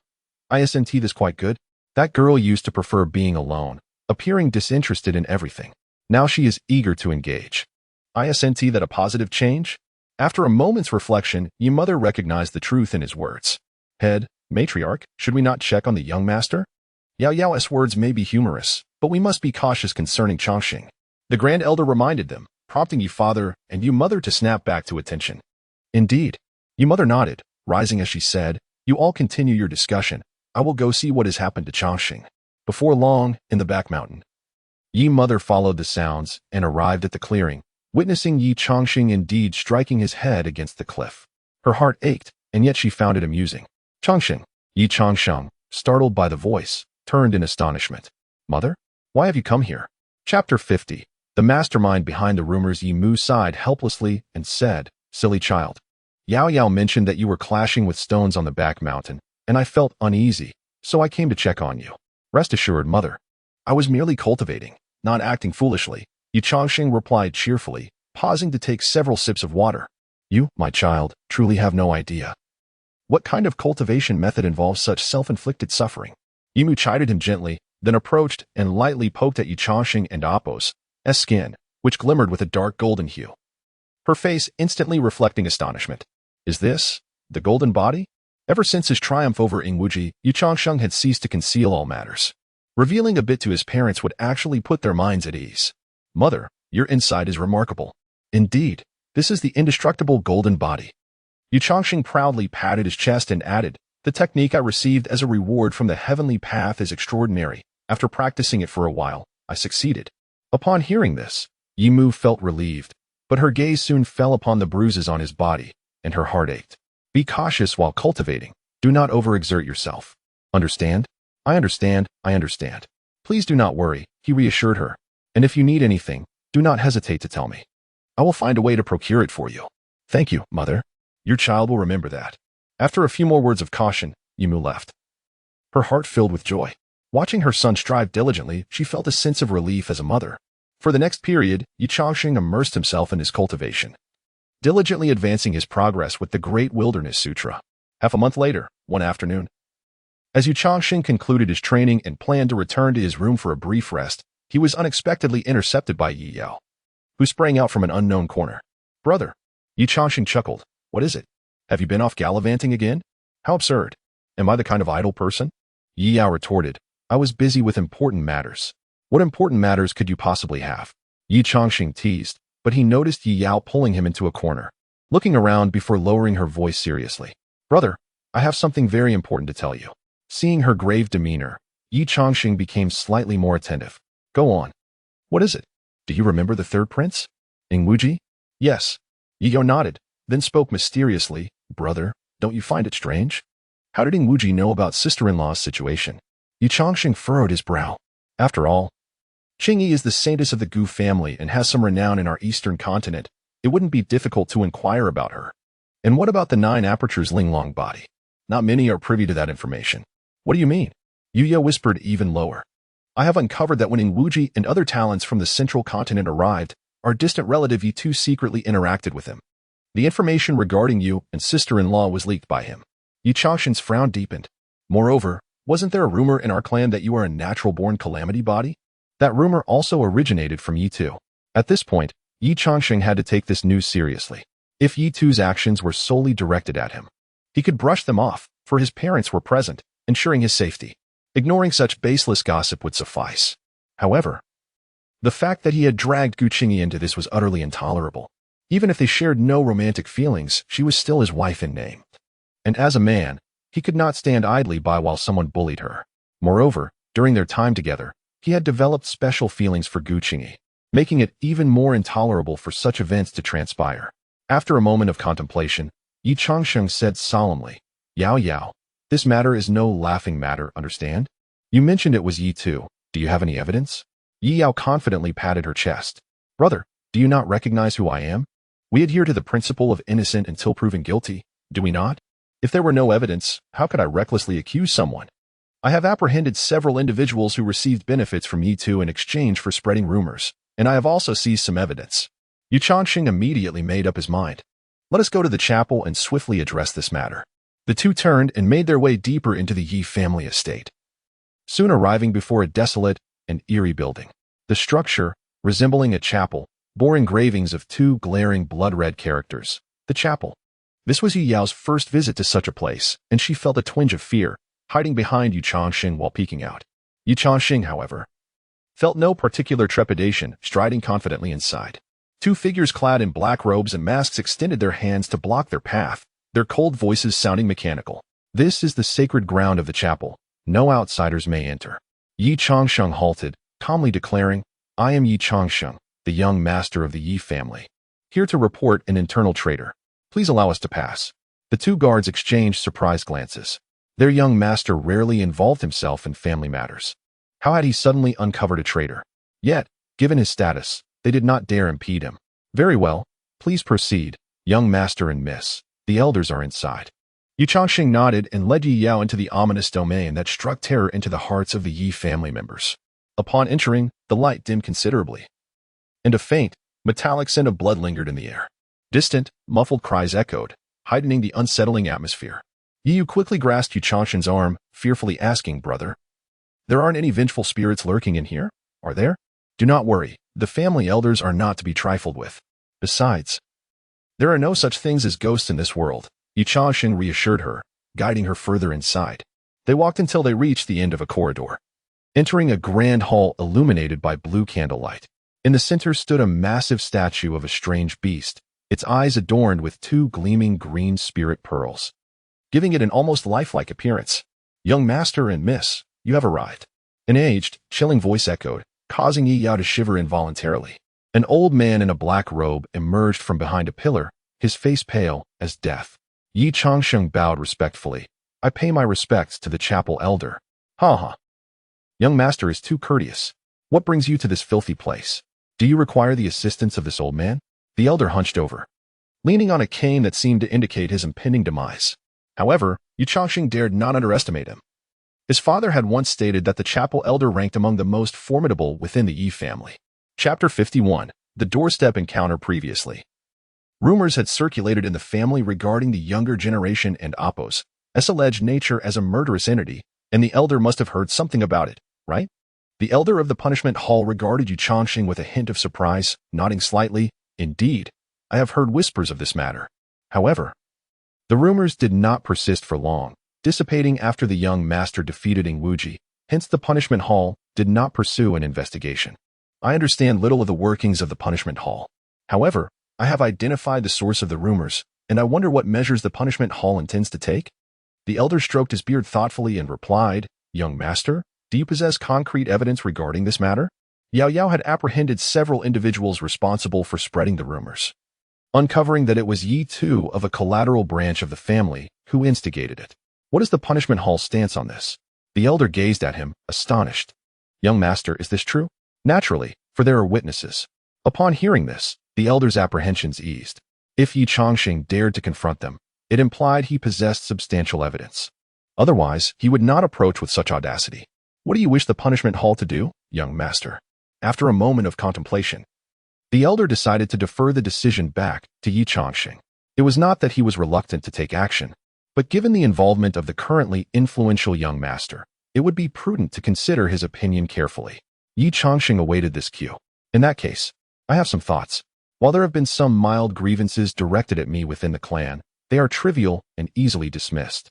However, the treachery of Yi Tu, who not only spread rumors about me being a murderous body but also divulged details about my Qingyi physique, incited Ingwuji's tumultuous intrusion into our Yi family. For both emotional and rational reasons, he must be held accountable. If the elder has no objections, I wish to personally address this matter. What do you think?" The elder understood. Ye Changsheng aimed to establish his authority through direct action. Once marginalized due to his inability to cultivate, he had been unpopular within the clan. Although he had recently defeated Ingwuji to vindicate himself, the past impressions lingered, and some still harbored malice against him. As the future clan leader, he possessed the right to act. "Should you require assistance, I can dispatch skilled members of the punishment hall to accompany you." The elder readily consented. A smile graced Ye Changsheng's face. "Thank you, elder. In that case, please send 2 individuals to assist with the follow-up." The elder's heart raced, and his gaze towards Ye Changsheng shifted slightly. "Very well, as per your wish." He waved his hand, and 2 figures clad in black appeared silently before Ye Changsheng. "You will accompany the young master and assist him with the aftermath." As they exited the punishment hall, Yi Yao let out a deep sigh of relief. "Phew. The punishment hall is truly intimidating. I shall not return here. Indeed, it is a place for capturing and interrogating criminals. It would be strange if it were not frightening." Ye Changsheng replied, his expression turning serious. "Yao Yao, let us bring those witnesses along and confront Yi Tu directly." "Understood." Before long, the group, leading 3 dejected family servants, arrived at Yi Tu and Appo's residence. After a brief inquiry, they discovered that Yi Tu was not at home. Ye Changsheng immediately redirected his course towards the residence of the Divine Son, Xiaochen. He had heard of their close ties. Xiaochen would undoubtedly know Yi Tu's whereabouts. At the Divine Son and Appo's residence, Xiao Chun and Yi Tu sat at a table, their expressions dark. "Brother Chun, it seems we cannot deal with that scoundrel Ye Changsheng for the time being." Xiao Chun snorted coldly. "Did you need to say that? What do we do next? Let us take it one step at a time." Just as Xiao Chun sighed, a commotion erupted outside. Hey, this is the Divine Son's residence." You cannot force your way in. Young master? Xiaoqin's expression hardened as he stood up, furious and prepared to confront the intruders. How dare Ye Changsheng brazenly invade his residence? Before he could step outside, a throng of people surged in, comprised mainly of onlooking members of the Yi family. Divine Son. What a pleasure to see you, Ye Changsheng greeted with a smile, while Xiaoqin's face darkened like stormy waters.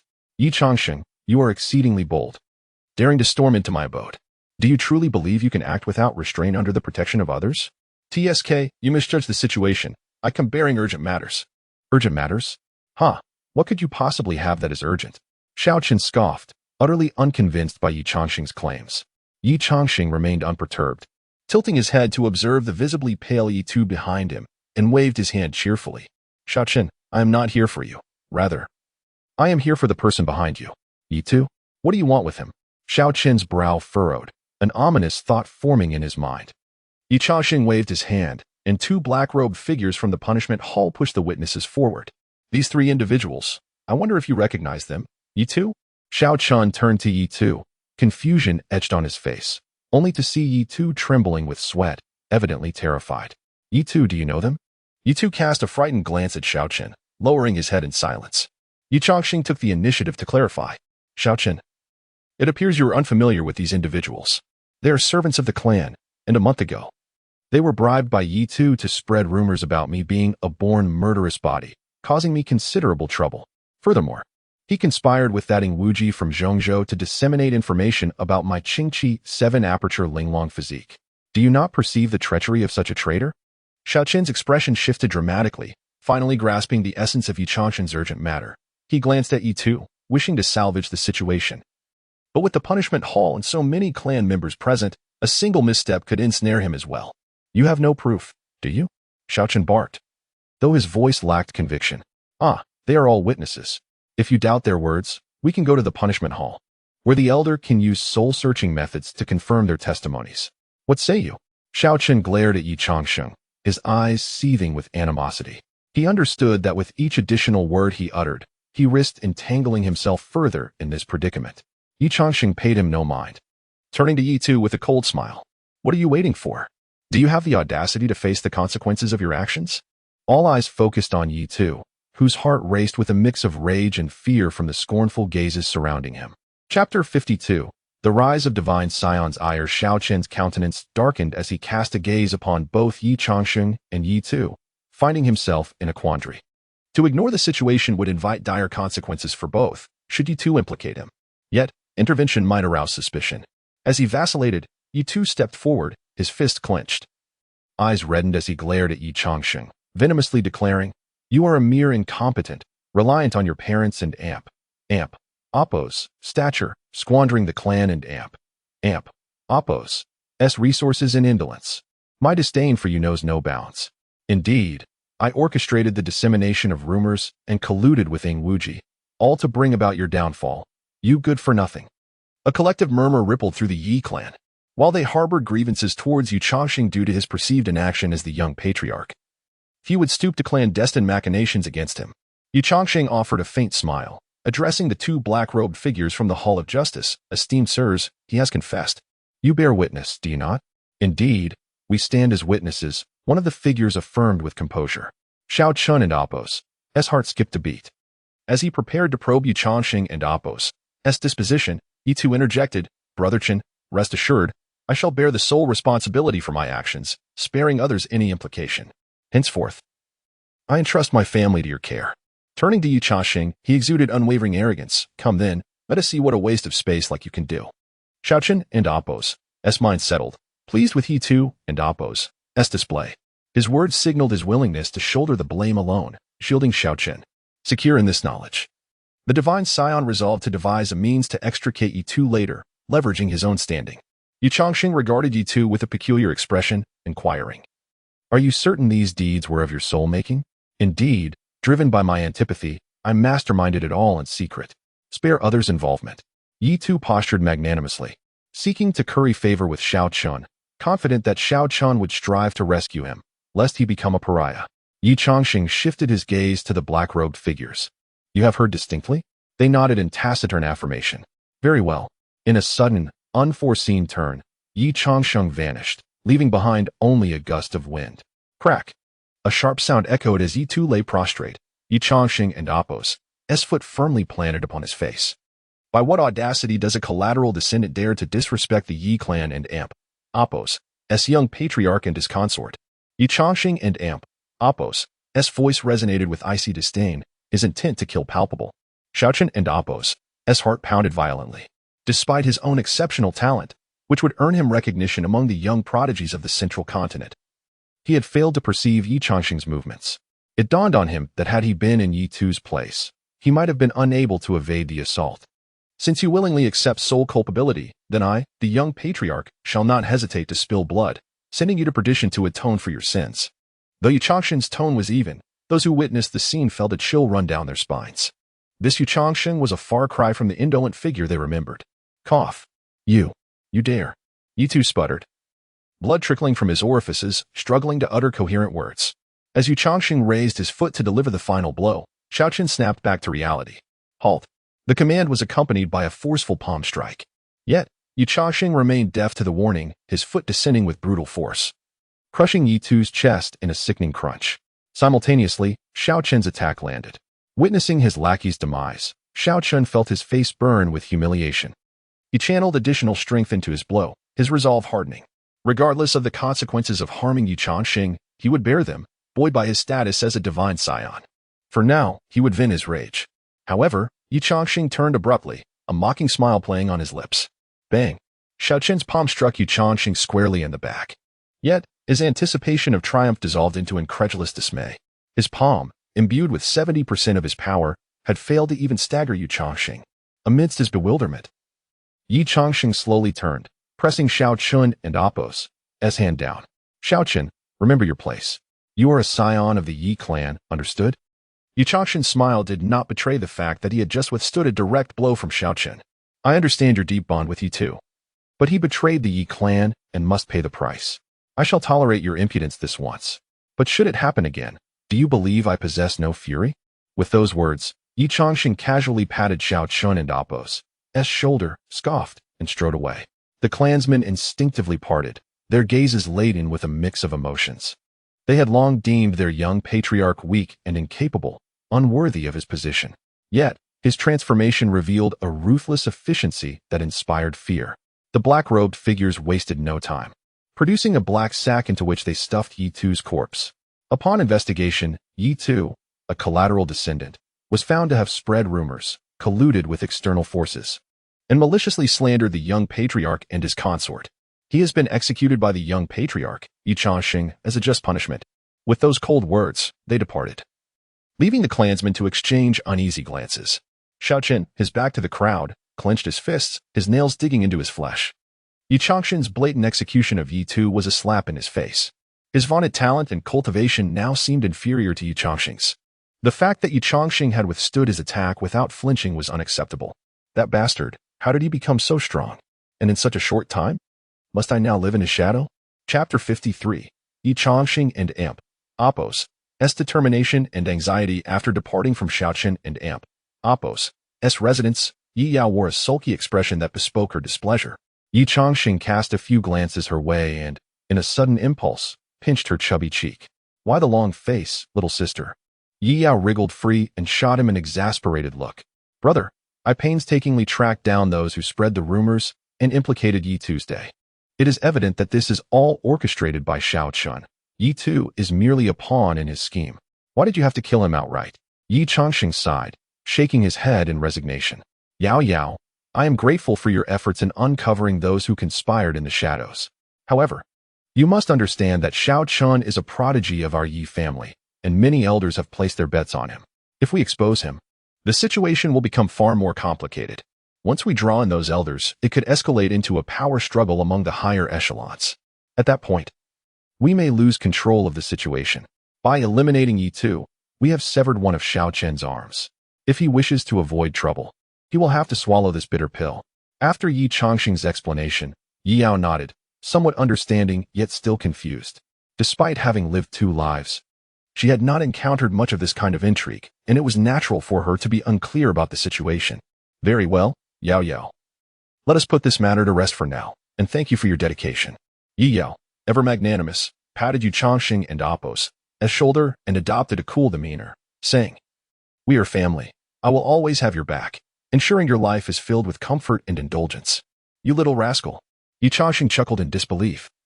But before he could say more, Yi Yao skipped away. "The rest is up to you, big brother." Before long, news of Ye Changsheng's slaying of Yi Tu spread through the Yi family like wildfire. This event stirred a tempest of reactions, particularly among the family's higher-ups, who distinctly divided into factions. Those supporting Ye Changsheng argued that, as the young clan leader, he possessed the authority to handle family matters, especially against a traitor like Yi Tu, who had secretly sought to betray the clan and its leaders. Even if Ye Changsheng had not executed him on the spot, a far worse punishment awaited him. Moreover, they contended that Ye Changsheng's decisive actions demonstrated his sense of responsibility, which boded well for the future of the Yi family. On the other hand, a faction insisted that Ye Changsheng's audacity to kill without following clan laws set a dangerous precedent. If he were to gain even more power or assume the role of clan leader, it could lead to catastrophic consequences. Both sides argued fervently, yet they shared one sentiment. There was little sorrow expressed over Yi Tu's demise. Ultimately, Ye Changsheng was favored by the current clan head, a towering protector of the Yi family, and the most formidable practitioner in the Eastern continent, the ninth-stage Void Emperor. They dared not voice their critiques regarding Ye Changsheng's actions, knowing that dragging Ye father into the fray would pose a true crisis for the clan. The discord among the clan members showed no signs of resolution. Ye father and Ye mother maintained a stoic silence, indifferent to the tumult around them, as long as they remained in the Yi family. No matter how chaotic the discussions became, Ye Changsheng's safety was assured.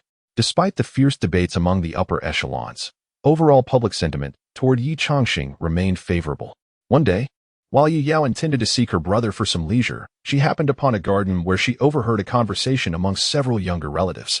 Initially, she paid little attention, but their frequent mention of the term young master piqued her curiosity. Did the young master really kill Yi Tu? One voice exclaimed. How could it be otherwise? My aunt and Apos, second uncle and Apos, third aunt and Apos, niece was there. My father heard it from her.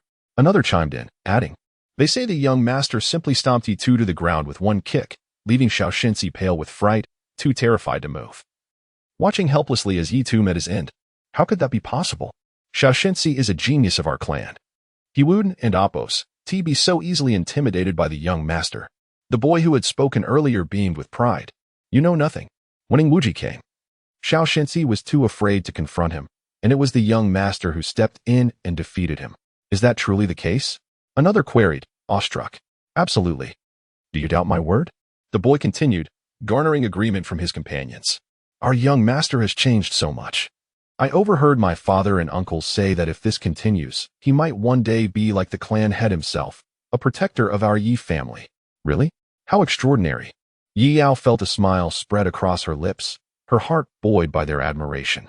Though her brother had seemed lacking in many ways, he had never failed her. Witnessing his transformation was a source of joy. However, upon reaching the residence, her excitement quickly turned to dismay. Sister-in-law, is my brother still hitting the rocks? Yi Yao asked incredulously, suspecting her brother might be getting increasingly foolish. Gu Qingyi chuckled. Yes, he insists this is his method of cultivation, so we need not worry. All right. I suppose I wanted to play with him, Yi Yao mumbled, struggling to comprehend why someone with a laid-back system would exert themselves so intensely. At the back mountain, a massive cliff bore a deep indentation from his relentless strikes. To enhance the efficacy of his training, he had even asked his mother to reinforce the rock face, making it as hard as iron. Exhaling a heavy breath, Ye Changsheng felt an inexplicable anxiety gnaw at him.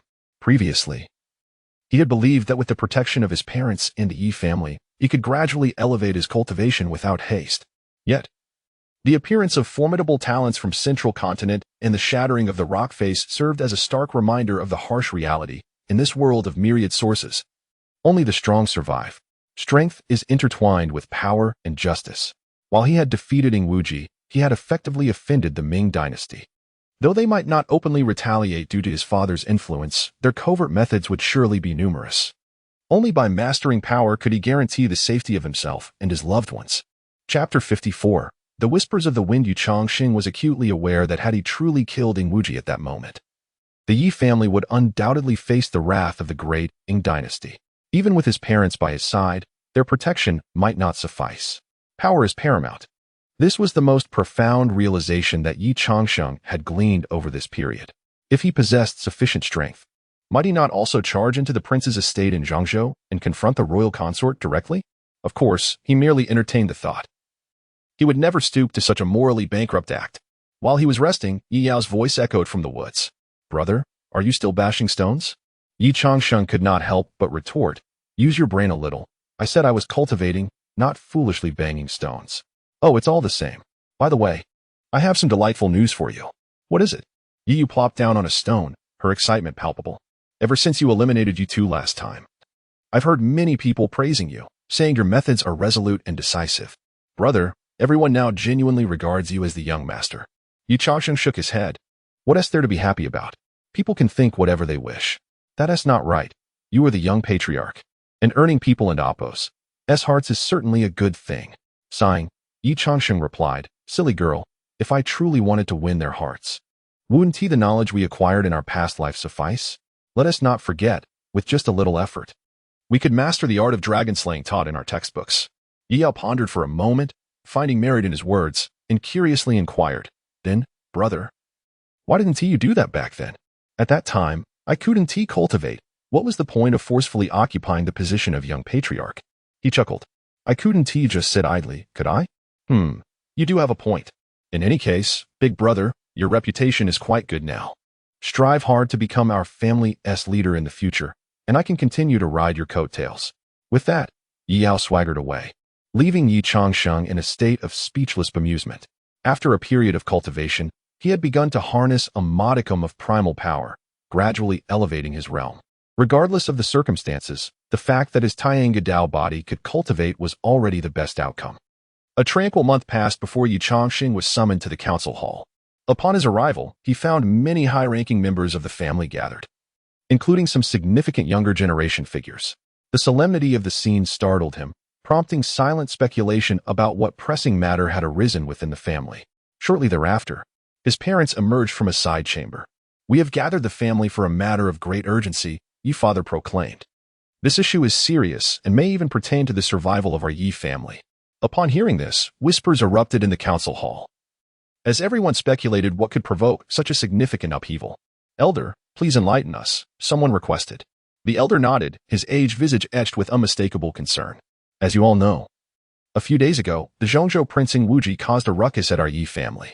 The source barrier between Zhangzhou and our Dongzhou has long existed, isolating the two realms. Many factions in Dongzhou believed that the fissure in the source barrier would naturally heal. However, just yesterday, messages from several border factions reported that the fissure has not only failed to close, but has actually widened. If the fissure does not heal, an increasing number of people from Zhangzhou will enter Dongzhou. When that happens, the powerful factions will undoubtedly intervene, significantly impacting the situation in Dongzhou.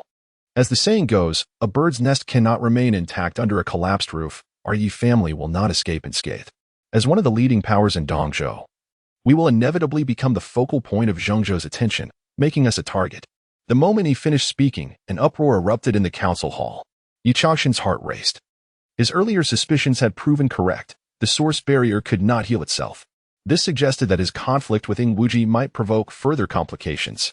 After all, he was the third prince of the Grading dynasty. Even for the sake of the dynasty and Appos' dignity, there would surely be those who sought to address the matter. With this thought, urgency washed over him. If he did not hasten to elevate his cultivation, any unexpected situations could jeopardize both his life and that of his family. As he contemplated, the elder continued, "Please, quiet down." Gradually, the clamor subsided, and all eyes turned toward the elder.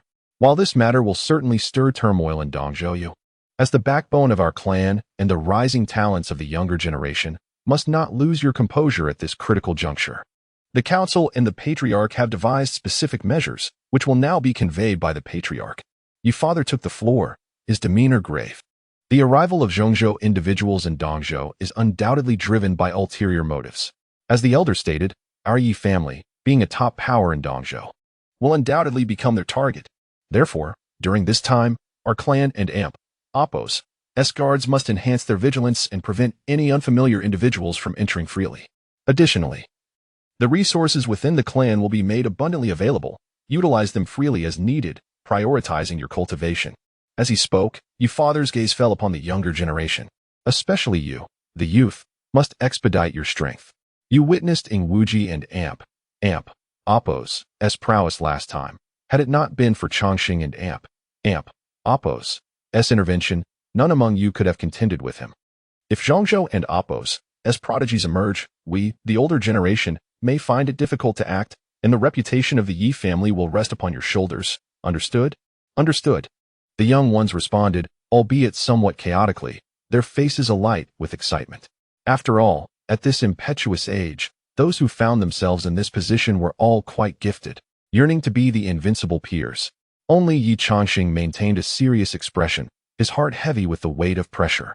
After facing Ingwuji, he had grasped just how terrifying the strength of Zhongzhou's prodigies could be. Ingwuji alone could be deemed unrivaled among peers, let alone those who ranked even higher. Were it not for his unique circumstances, the last encounter with Ingwuji would have left the Ye family utterly humiliated. However, he deemed it prudent to keep such thoughts to himself. Otherwise, it might appear as though he was undermining others to elevate himself. The youthful fervor was commendable, and he could not extinguish their passionate aspirations. Following further detailed arrangements from Ye father and the council, the meeting concluded. Chapter 55. News from Central Continent. Although the information was conveyed to the higher-ups and the young talents, Ye's father still emphasized the need for confidentiality before their departure. Should the news leak, it would pose a significant threat to the stability of the family, potentially triggering various other issues. Just as Ye Changsheng was about to leave, the Grand Elder called him back. Alongside him were several key disciples being nurtured within the clan. Once the others departed, the Elder Council remained, indicating there were matters too sensitive for broader discussion. You can probably guess that your presence here is due to additional news we must share.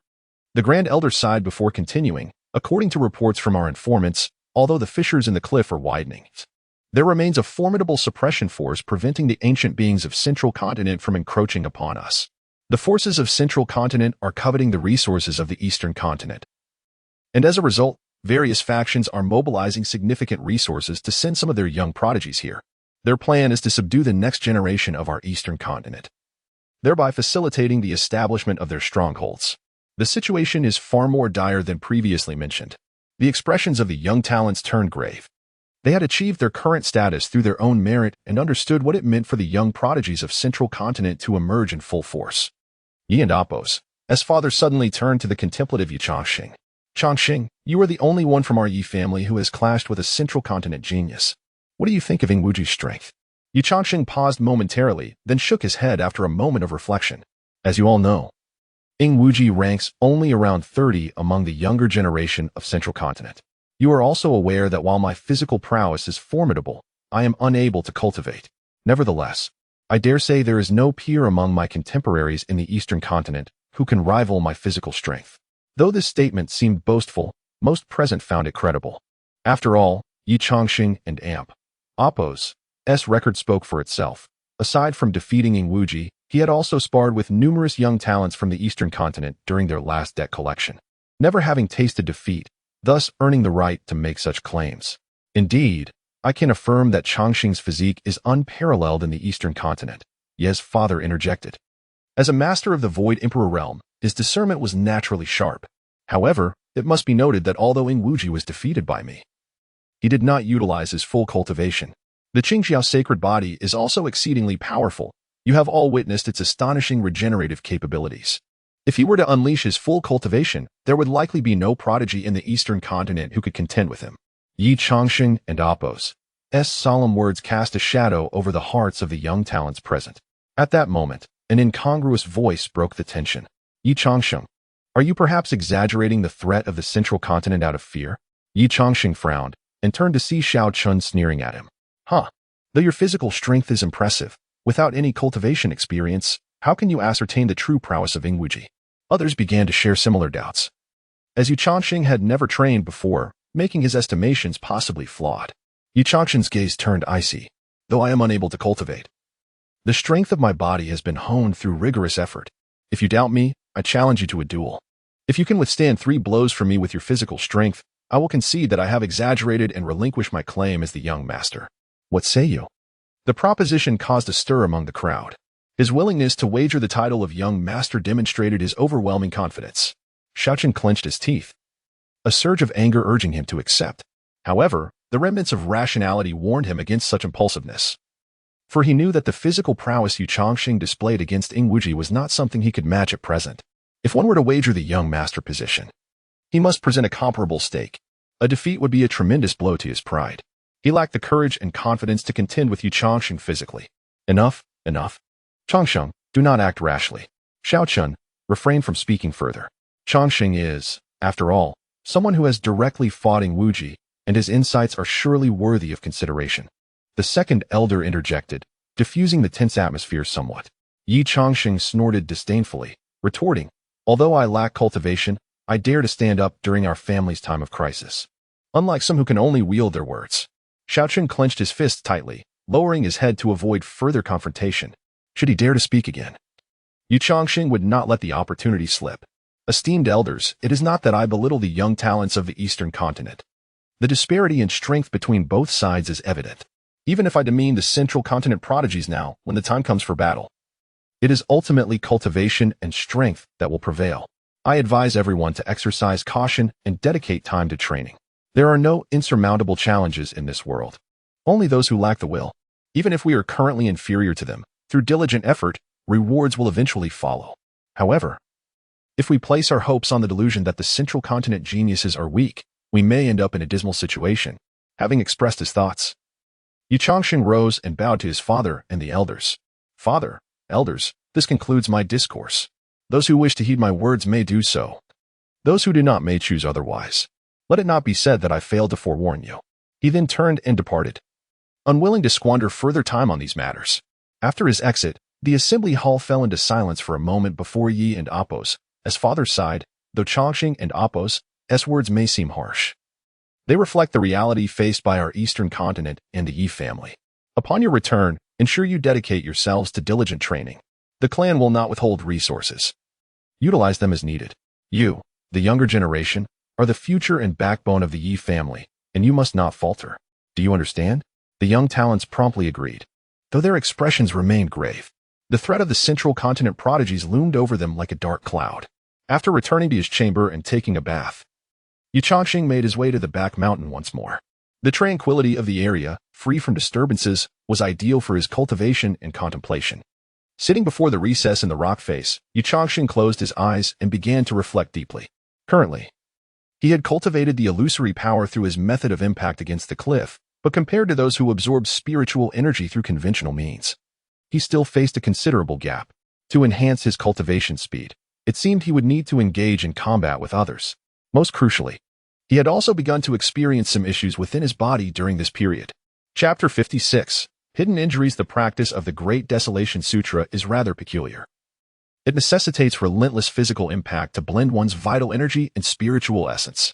Recently, after engaging in sparring sessions with those prodigies, coupled with the fervent pounding against stone walls, his combat prowess has indeed advanced, yet this has also inflicted considerable harm upon his body. Although these injuries are not overt, they are insidiously deep and intricate, accumulating over time to create latent injuries within him. They remain concealed under normal circumstances, but should he be careless, they could erupt like a concealed bomb during future battles or at higher levels of cultivation. To address this dilemma, Ye Changsheng pondered for several days and consulted Gu Qingyi and his parents, yet he could not find a reasonable solution.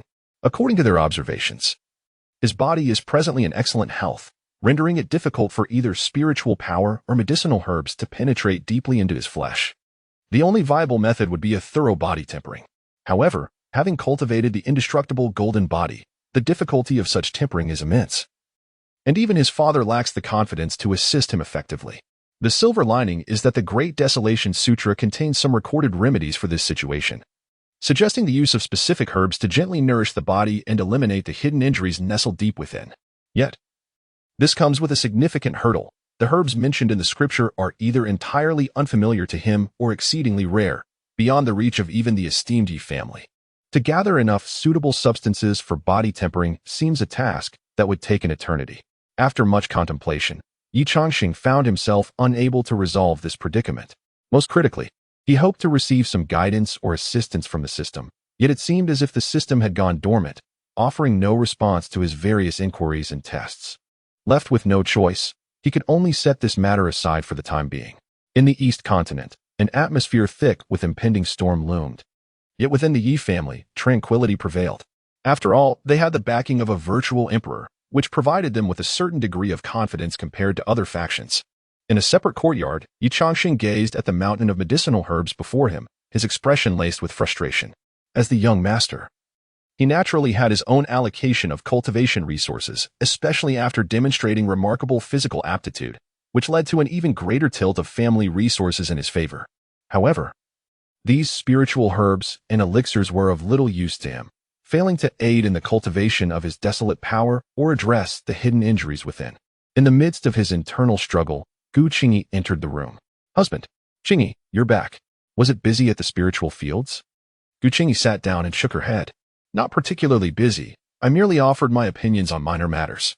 My mother oversees the broader direction, so there should be no issues. That and Appo's. That's good," he sighed, his gaze drifting back to the table cluttered with spiritual resources. Noticing his lack of enthusiasm, Gu Qingyi inquired, "Husband, is there something troubling you?" Snapping back to reality, Ye Changsheng nodded. "Yes, some issues regarding cultivation. Here, take these resources for your own use. They may help you break through sooner." Gu Qingyi was taken aback. "Husband, these are meant for your cultivation. I have my own share and do not require them. Besides, you are the young master of our Yi family. The burden on you is heavier. A timely breakthrough would benefit both you and the family. My situation is somewhat unique. These resources are of no use to me. Please, Qingyi, keep them," Ye Changsheng replied with a wry smile. Seeing her hesitation, he added, "Rest assured, Qingyi, I am most aware of my own condition. These resources truly won't benefit me. You should take them. After all, you possess the 9 apertures exquisite sacred body. Your cultivation speed is not inferior to those geniuses from the central continent." Seeing his earnestness, Gu Qingyi reluctantly collected the resources from the table. "Husband, is there truly no way to resolve your predicament? Well, I have consulted my parents, and they currently have no effective solutions, so try not to worry too much," he reassured her. Upon hearing this, Gu Qingyi sighed softly. If even her in-laws, skilled as they were, had no immediate solutions, her worries would indeed be futile. Observing the troubled expression on Ye Changsheng's face, she comforted him. "Husband, there is no need to rush this matter. Let us think of a way together." With that, she gently grasped his hand, wishing to offer him solace. Ye Changsheng was momentarily taken aback, then a smile broke across his face. "I understand, Qingyi. There is no need to rush. You should focus on your own matters." Gu Qingyi was still burdened with responsibilities regarding the spiritual fields, and in this tumultuous season, she could not afford to linger too long. After a short while, she excused herself from the room. Ye Changsheng found himself calling out once more in his mind. "System? System brother? System daddy? Could you please respond?" Regrettably, the system remained unresponsive, as if it had truly gone offline. With a deep sigh, he laid his head on the table, lost in a haze of thoughts. Suddenly, a vivid image flashed in his mind. During his battle with Wuji, he had delivered a punch that nearly shattered his opponent's skull, yet he had not succeeded in killing him. Moreover, upon regaining consciousness, his injuries had healed at an astonishing rate, stabilizing his breath in no time. It was from that moment that he truly recognized the formidable nature of the Azure Dragon Sacred Body. What if he could acquire the cultivation technique of the Azure Dragon Sacred Body? With its powerful regenerative capabilities, he could surely mend the hidden injuries within his body. With this thought, Ye Changsheng's eyes sparkled with excitement. However, his joy was short-lived, as he soon felt deflated like a punctured balloon. The Azure Dragon Sacred Body is a core secret art of the Dang dynasty. The chances of him obtaining it are exceedingly slim. What a pity it was to have discovered a potential path only to see it severed at the peninsula. Yet, he could not help but fantasize further. If the Azure Dragon Sacred Body is so impressive, how extraordinary must its advanced version, the Azure Tsang Sacred Body, be? Just the thought of it made him yearn for that technique intensely.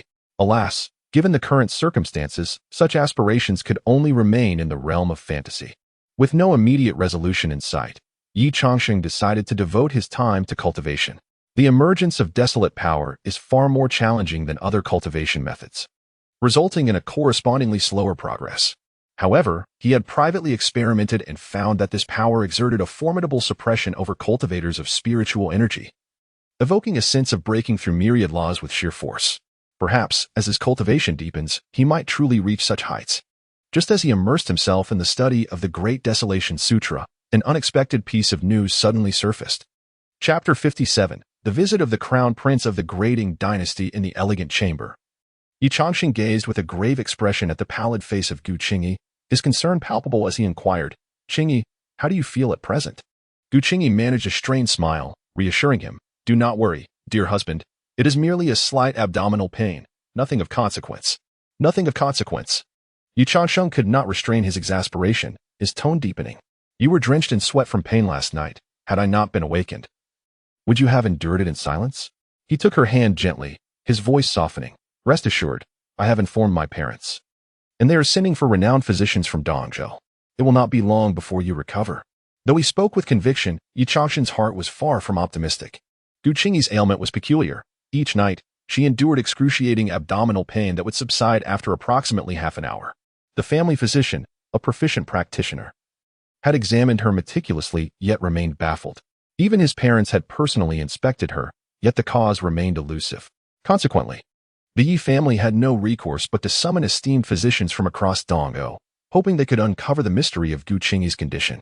Ye Changsheng had ceased his cultivation, devoting himself entirely to her care. Within a few days, numerous esteemed physicians from Dongzhou had visited the Ye residence, but the outcome was disheartening.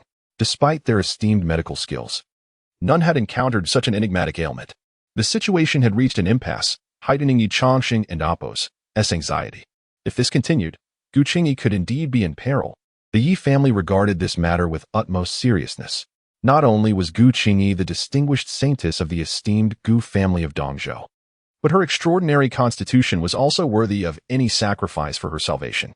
Just as the Ye family sought a remedy for Gu Qingyi, an unexpected visitor arrived, the crown prince of the Great Qing dynasty, Ingwudi. His clear voice resonated like ripples through the air, echoing throughout the Ye estate. Above, a formidable azure dragon, even more imposing than the one accompanying Ingwujin previously, coiled through the sky. Beside the dragon stood two expressionless elders. The senior members of the Ye family emerged to investigate, their expressions grave. The grand elder gazed at the fearsome azure dragon above and sighed. "A storm is brewing in Dongzhou." After his lament, the grand elder soared into the air, greeting with a smile. "It is an honor to welcome the crown prince of the Great Qing dynasty to our humble abode." The youthful figure atop the dragon was strikingly handsome, clad in deep crimson spiritual armor, exuding an air of confidence and authority. "Ha ha ha. Esteemed elder, you flatter me. I apologize for my abrupt visit and hope the Ye family will forgive my presumption." While the crown prince displayed a flamboyant demeanor, his words were measured and polite, in stark contrast to Ingwujin's behavior. The grand elder nodded with a smile. "Your highness is too kind. The Ye family is but a modest establishment. Any shortcomings in hospitality are to be forgiven. I am the grand elder of the Ye family. Please, come inside for a discussion." "Thank you, thank you. May I inquire whether the great Emperor Ye is at home?" "The head of the family is indeed present, though I cannot say if he is busy." "No matter. If the emperor is occupied, I shall wait patiently." The exchange between them was exceedingly courteous, the atmosphere far more amiable than last time. Upon entering the council hall, several key elders of the Ye family gathered to greet Ingwudi. As the crown prince of the Great Qing dynasty, he possessed a status that allowed him to represent the dignity of his empire to a considerable extent. After the hosts and guests took their seats, they engaged in pleasantries. The grand elder tentatively inquired, "Might I ask the purpose of your visit to the Ye family, your highness?" Ingwudi smiled, speaking calmly. "I have come for two reasons. First, to pay my respects to the esteemed great Emperor Ye. The second matter can wait until the emperor graces us with his presence." His sudden ambiguity caused the elders to furrow their brows. At that moment, a tranquil voice emanated from the central seat. "I am here. Speak your mind." Unbeknownst to them, the previously vacant seat was now occupied by the head of the Ye family, a ninth-tier void emperor. The expressions of the two elder guardians behind Ingwudi turned solemn. The head of the Ye family surveyed them, noting the presence of two powerful saints, confirming the formidable foundation of the Great Qing dynasty. Ingwudi immediately rose, respectfully bowing to the head of the family. "I am Ingwudi, here to pay my respects to the great Emperor Ye." The head of the Ye family raised a hand. "No need for formalities. How fares your father?" "Thank you for your concern, great emperor. My father is well." "What brings you to the Ye family?" The head of the Ye family was direct, inquiring about Ingwudi's purpose. Ingwudi hesitated momentarily, his smile deepening. "I come to pay my respects to the great emperor and, on behalf of my brother Wujin, to extend an apology to the emperor and the members of the Ye family." "My brother, raised outside the palace, has been somewhat unruly due to a lack of guidance from our father and mother. He previously offended the Ye family and esteemed elders, and I hope for your understanding. As he spoke, he placed a spatial ring on the table, smiling. This contains a small token of my esteem. Please do not feel obliged. The Grand Elder turned to glance at the head of the family, noting his neutral expression, before gesturing to retrieve the ring. A brief examination caused his countenance to shift. Indeed, the wealth and resources of the Qingyi dynasty were extraordinary. This gift of apology could nearly match the Ye family's annual income. He felt the ring was almost too hot to handle. However, the head of the Ye family remained unfazed, suppressing his astonishment. It is commendable. It is only natural for the young to err. As long as one can amend their ways, it is never too late. Ingwudi chuckled. Your broad-mindedness is admirable. Great Emperor, I shall convey your teachings to my father upon my return. The head of the Ye family nodded, closing his eyes and falling silent. He understood clearly that if the crown prince of the Qingyi dynasty were merely here to apologize, it would indeed be a rarity. As expected, after a moment of contemplation, Ingwudi continued, Esteemed elders, you must have received news regarding the unhealable rock wall? The Grand Elder's brows furrowed deeply. Indeed, the Ye family has just become aware of this matter. He responded, curious about Ingwudi and Appo's intentions. As the Ye family is a leading force in Dongzhou, it is only natural that you would be well informed. Since you are aware of this incident, you must also understand its significance for our central continent. Chapter 58. The ambitions of central continent. Upon hearing these words, the expressions of the elders shifted noticeably. They understood that the fissures in the rock face could not be healed and were even gradually expanding, which implied that individuals from the central continent would find it increasingly easier to traverse, potentially even those formidable old monsters with profound cultivation. It was precisely for this reason that the Ye family had recently taken such stringent measures. However, with Ingwudi suddenly bringing this up, could it be a veiled threat against the Ye family? Your father narrowed his eyes, calmly observing Ingwudi. Their gazes met, causing Ingwudi to quickly lower his head. Daunted by the pressure emanating from someone who had 1 foot already on the threshold of the realm of deities, since the elders were already aware, I shall refrain from elaborating further. The major forces of the central continent are prepared and intend to send representatives to the eastern continent for meaningful exchanges. The Ye family, as a premier power of the eastern continent, with the unparalleled Ye Emperor at the helm, is undoubtedly the dominant force in this land. Our Qingyi dynasty, having some reputation in the central continent, similarly plans to send envoys to engage with the eastern continent. However, given our unfamiliarity with the region, we are bound to encounter unforeseen challenges. If we could have the Ye family as a friend to assist us, it would undoubtedly facilitate our endeavors. Upon hearing this, the assembly finally comprehended Ingwudi's intentions. He had come with the aim of courting the Ye family. With our Qingyi dynasty anchoring the central continent and the Ye emperor alongside esteemed elders maintaining order in the eastern continent, our two families could support each other, solidifying the eastern continent as an unassailable stronghold. What do you think? Ingwudi spoke elegantly of collaboration and mutual support, yet Ye father was acutely aware that, given the Ye family's stature, there was little basis for negotiating cooperation with a power as formidable as the Great Ming dynasty. The notion of mutual support likely veiled a desire for the Ye family to submit and ally. Such significant matters were not to be carelessly addressed by the elders, their gazes converging on Ye father, who awaited the response with keen anticipation. Should he gain the backing of the Ye family and a top-tier powerhouse from the eastern continent, the Qingyi dynasty would secure an absolute advantage there. Other forces in the central continent would have to concede considerable benefits to the Qingyi dynasty to partake in the spoils. Thus, Ye father's stance was of utmost importance. The silence lingered as Ye father, seated, began to chuckle softly. The Qingyi dynasty is indeed a premier force in the central continent, whereas my Ye family is but a firefly against the brilliance of the moon. My son often says, a gold nest or silver nest is not as good as one's own doghouse. We are all too aware of our situation and do not harbor ambitions of grandeur. By the way, do you enjoy tea, Woody? My Ye family possesses a fine branch of the enlightenment tea tree, yielding a modest harvest each year. Perhaps you would care to sample it? Ingwudi, taken aback, struggled to grasp the sudden shift in topic. However, given that Ye father was a formidable figure, his words surely carried weight and merit careful consideration.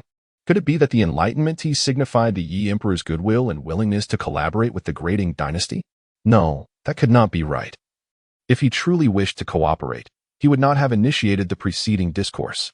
While Ing Wudi engaged in a whirlwind of speculation, Ye father cheerfully shifted to another subject. By the way, elder, I have heard that your third daughter's son is soon to be wed. I wonder which young man is to be the fortunate one? The elder's expression turned peculiar as he glanced at the silent Ing Wudi. Then back at the inquisitive Ye father. After a moment of hesitation, he finally spoke. It is a young man from the Zhang family of Lingyuan Valley. Though they are a modest household, they have raised commendable offspring. My granddaughter has taken a liking to the Zhang family and Appo's young master for his integrity, and thus, she is willing to marry him. Ah, splendid. As the saying goes, a beautiful woman deserves a hero.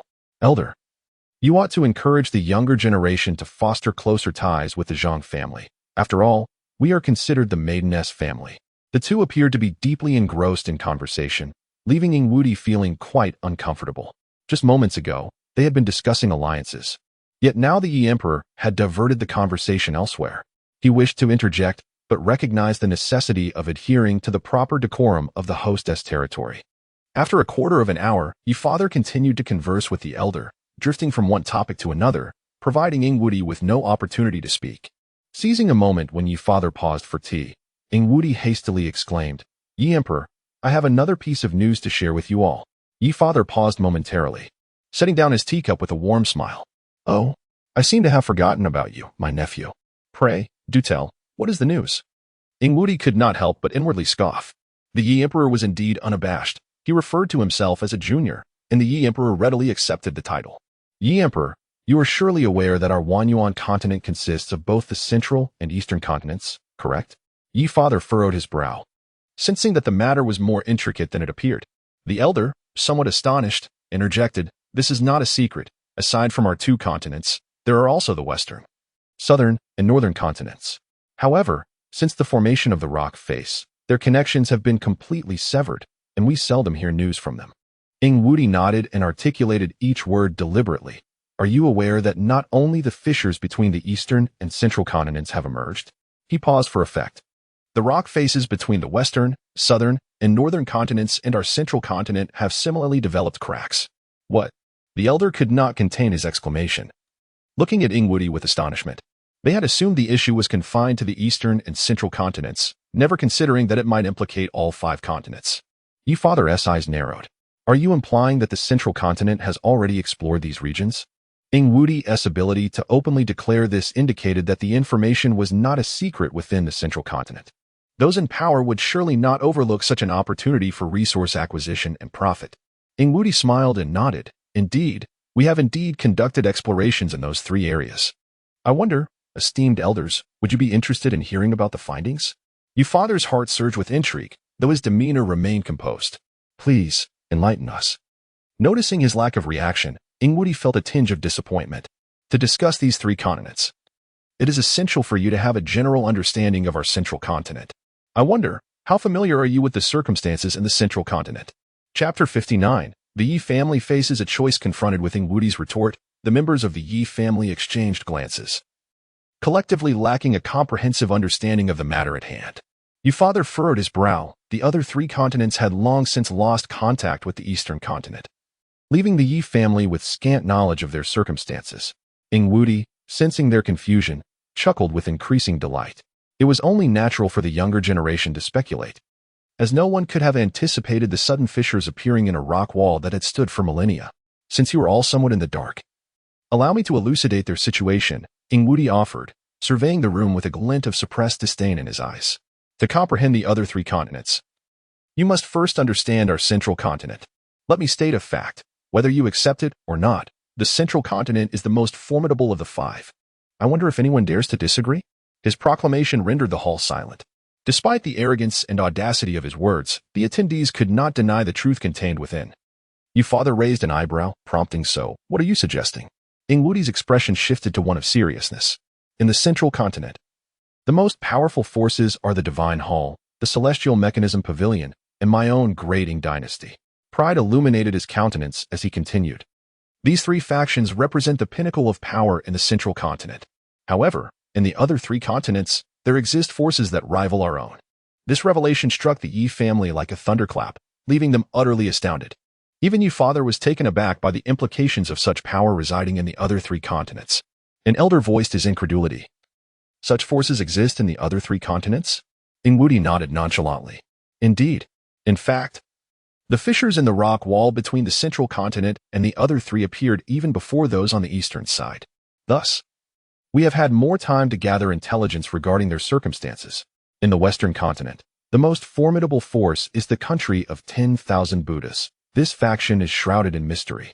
Despite our extensive inquiries, we have yet to ascertain the full extent of their capabilities, only knowing that they primarily cultivate Buddhist practices.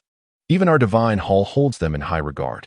According to our sages, the country of 10,000 Buddhas, while perhaps not surpassing the divine hall, is nonetheless a close contender in strength. The expression on the faces of the Ye family turned grave and bitter. The existence of such a power in the western continent suggested that the other two continents likely possess similar strength. While the Ye family stood at the apex of the eastern continent, they paled in comparison to the might of the Gu Qingyi dynasty.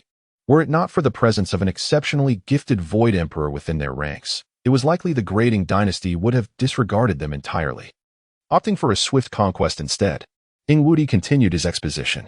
Beyond the western continent, the southern continent boasts the abandoned hall, while the northern continent is home to the Sea King Hall. These two factions dominate their respective territories and are not to be underestimated compared to our Gu Qingyi dynasty.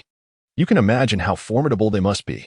Though these words seemed straightforward, they struck the Ye family like a tempest. They sorrowfully recognized that despite being among the top powers in the eastern continent, they were mere trifles when juxtaposed with these giants. Ye father furrowed his brow, a reflection of his deeper understanding. As a cultivator of the Void Emperor realm, he had been privy to numerous secrets unknown to others. While he suspected the other three continents might surpass the eastern continent, he had never envisioned such a stark disparity in strength. The eastern continent's weakness stemmed from inherent flaws in its rules and a deficiency in heavenly principles, rendering the cultivation and ascension of its inhabitants exceedingly arduous. Once, the eastern continent had only been slightly weaker than the central continent, teeming with powerful figures and prodigious talents. However, a cataclysmic war had engulfed the eastern continent, claiming countless prodigies in its wake. This conflict unveiled the might of several top-tier powers, shattering a portion of the eastern continent and Apos as heavenly principles. With a significant number of exceptional talents lost and the disruption of heavenly principles, the path to cultivation for the eastern populace grew increasingly arduous, culminating in the current state of stagnation. It was no wonder that the inhabitants of the central continent exhibited such arrogance in the eastern territory. Compared to the other three continents, the eastern continent appeared woefully impoverished. Ye father could not suppress a sigh of resignation. Initially, he believed the issue to be confined to the eastern and central continents, unaware that the entire myriad source continent had descended into such a precarious state.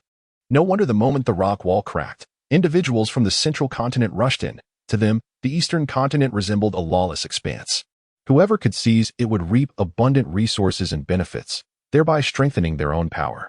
Fortunately, the rock wall and Apos' existence had temporarily stymied the arrival of the central continent and Apos as formidable figures, granting the various factions of the eastern continent a brief respite. Observing the contemplative silence enveloping the room, Ingwudi cleared his throat and continued. It is imperative that you grasp the current dynamics of the myriad source continent. With myriad factions emerging and a surge of talents, a great era of conflict looms on the horizon, necessitating your preemptive preparations. Thus, have you considered seeking alternative pathways?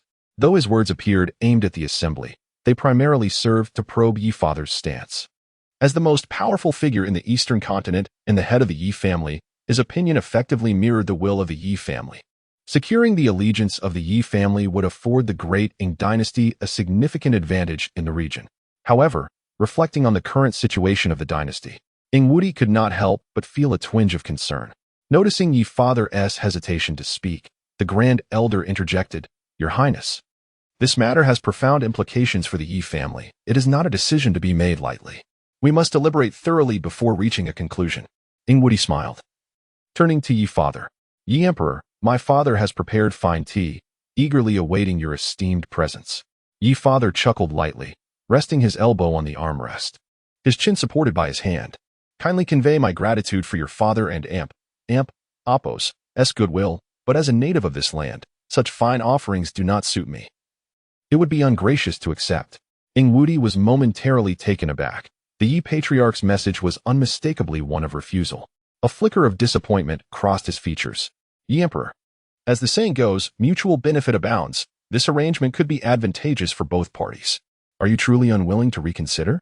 Ye Father merely smiled and shook his head slightly, offering no response to Ingwudi's inquiry. The Grand Elder seized the moment, stating, Your Highness, this matter requires careful consideration. We must engage in earnest discussion before reaching a decision.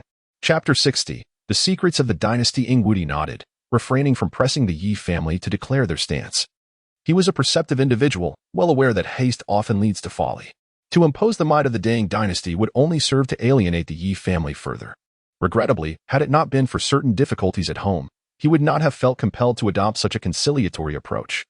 When fissures appeared in the walls of the other 3 continents and the central continent, the Dang dynasty, secure in its profound heritage, deemed the barren lands unworthy of exploration and thus neglected the matter. It was only after the other 2 factions communicated and shared intelligence about the 3 continents that the Dang dynasty belatedly realized that these regions were not as impoverished as they had presumed. They were, in fact, teeming with powers comparable to their own. The Temple and the Celestial Pavilion engaged in fruitful exchanges with these factions, yielding significant returns. And by the time the Dang dynasty came to its senses, the optimal opportunity for engagement had already slipped away. The other 2 factions had established relatively stable connections with the powers of the 3 continents, fostering trust in the Temple and the Celestial Pavilion. The Dang dynasty's attempts to intervene and claim a share were thwarted by the forces of the central continent and the skepticism of the other 3 continents. Consequently, the Dang dynasty found itself in a precarious situation, bordering on desperation.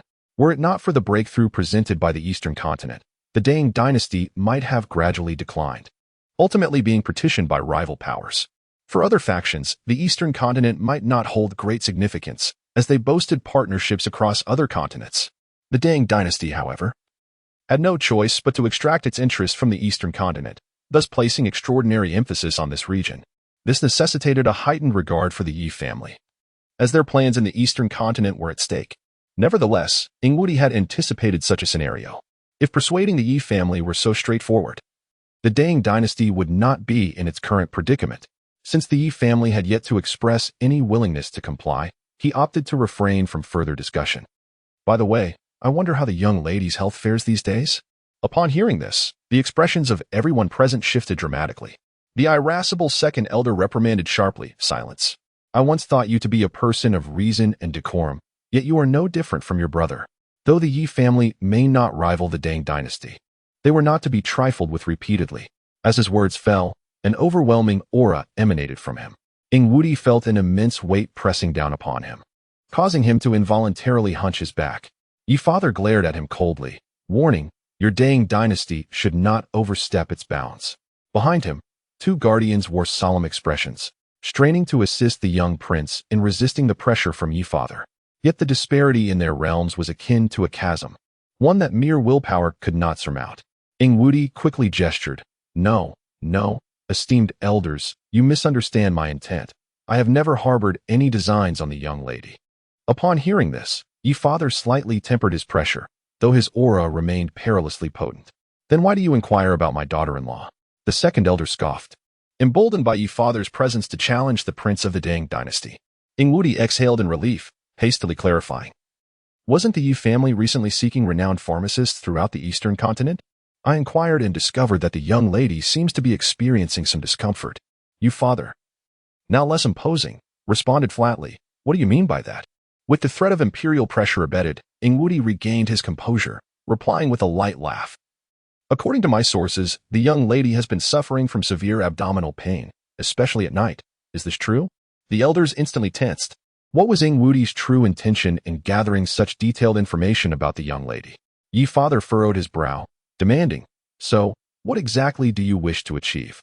Rest assured, esteemed elder, I genuinely wish to assist the Yi family. You are all well aware that the Dang dynasty possesses extensive research on unique constitutions. In this regard, we undoubtedly lead the other continents. Ingwudi spoke with pride, for the Dang dynasty indeed had significant achievements in this field, bolstering his confidence. Yet, your third prince suffered a defeat at the hands of my family's young master. The second elder interjected, somewhat begrudgingly. Ingwudi, unfazed, smiled and nodded. Indeed, the young master of the Yi family has surpassed expectations. His talent is truly commendable. Wu Ji has indeed been spoiled, leading to his arrogant demeanor. However, he did not speak falsely. The Dang dynasty's research on unique constitutions is unparalleled. Upon hearing of the young lady's condition, I could not help but feel a pang of sympathy for this couple. Thus, I wish to convey that the Dang dynasty possesses a solution to the young lady's predicament. I hope you will consider it carefully. Ye father and Apos, S eyes brightened slightly. Are you certain? Ing Wudi and Apos, S expression turned serious as he affirmed. I would never dare to deceive you regarding such a significant matter. The Dang dynasty indeed has the capability to address this issue. Seeing his resolute demeanor, Ye father felt a flicker of hope. They were exceedingly pleased with Gu Qingyi as their daughter-in-law. Her character was admirable, and she had even alleviated Ye Changsheng's phobia of women to some extent. If there were a means to resolve her troubles, they might be willing to accept a greater cost. What is the solution? Upon Ye father and Apos' inquiry, a smile crept onto Ing Wudi and Apos' lips. Indeed, once they felt a need, the Ye family would have no choice but to draw closer to the Dang dynasty. With this thought in mind, Ing Wudi assumed a serious tone. Esteemed elder. The specifics of this solution are known only to the esteemed elders of the Dang dynasty, as it is a secret technique. I hope for your understanding. However, I have inquired with my family elders, and to resolve this issue, the young lady must be brought to the central continent, where the Dang dynasty has abundant resources and capable personnel to ensure a solution to her troubles. Furthermore, it is not mere bravado on my part. Although the dynasty can resolve the young lady and Apos' issues, the resources and costs involved are considerable. Such an expenditure would be quite burdensome for the Dang dynasty as well. If you are willing, the Dang dynasty can assist in alleviating the young lady's troubles. The choice lies with you and the Ye family. Take your time to consider. Chapter 61. Family Disputes and Tests of Affection. Upon the conclusion of Ing Wudi's remarks, the expressions of the elders were decidedly grim. The significance of the young lady to the Ye family was, of course, self-evident. Not only was she the illustrious wife of the young master, but her innate talent and constitution also commanded considerable esteem from the Ye family. After Ing Wudi and Apos' proposal for collaboration was rebuffed, he revealed this matter, ostensibly as leverage to compel the Ye family to acquiesce to his demands. Noticing the silence enveloping the assembly, Ing Wudi seemed to surmise their thoughts and stood, smiling as he reassured them. Rest assured, esteemed elders, I harbor no intention of using this matter to coerce the Ye family. However, the great Ing dynasty must indeed expend significant resources to heal the young lady. As a mere prince, I lack the authority to make decisions on behalf of the dynasty. Surely, you all recognize that fortune does not simply fall from the sky without reason? Though the members of the Ye family felt a twinge of discomfort, they could not deny the validity of his statement. Ing Wudi continued, ultimately, the decision lies in your capable hands. I am merely voicing this matter. Whether to agree or refuse rests entirely upon your and Emperor Ye's discretion. I have other affairs to attend to, so I shall take my leave. With that, he turned and exited, leaving the Ye family in a state of silent contemplation. The Grand Elder sighed, expressing his resignation. Head of the family, how shall we resolve this matter? The implications of Ing Wudi's intentions were unmistakable. He sought to compel the Ye family to comply with his conditions. Other elders concurred, asserting that this was indeed his objective. Ye father sighed inwardly, gesturing for calm. Let us not rush. I will confer with Changsheng before making any decisions. The arrival of Ing Wudi had heightened the urgency among the upper echelons of the Ye family, with the impending upheaval in the eastern continent. If they did not seize opportunities for advancement, they risked being cast aside by the tides of time. As the Ye family members busily prepared, Ye father seized a moment to visit the Gu family directly. His imperial cultivation allowed him to move undetected, revealing only a faint aura to alert Gu Qingyi. Shortly thereafter, Gu Qingyi entered the reception hall alone. My dear relative, what a surprise. You could have informed me of your arrival so I might have welcomed you. Gu Qingyi greeted with a smile, inviting Ye father to sit. Sighing deeply, Ye father left Gu Qingyi momentarily baffled. What troubles you, my friend? Why the heavy sighs? Ye father initially shook his head, then nodded in acknowledgement. What do you mean by this? Gu Qingyi queried, increasingly confused and dropping the formalities in their conversation. With another sigh, Ye father rendered Gu Qingyi speechless. If you have something to say, please do. Why the prolonged sighing? Is the sky about to fall? After a moment's pause, Ye father finally spoke. My dear Gu, you are aware that Qingyi has been unwell of late. The Ye family has consulted numerous physicians, yet the cause of her ailment remains elusive. Gu Jingshen's expression grew somber as he sighed in return. I am well aware of this. But if even your formidable prowess cannot discern the issue, my anxiety is of little consequence.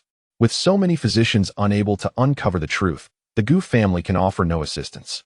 I too worry for Qingyi. Yet I find myself powerless to act. Ye father nodded before articulating the purpose of his visit.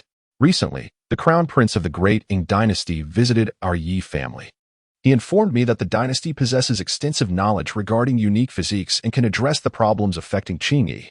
However, he also mentioned that to receive treatment, she must be sent to the central continent.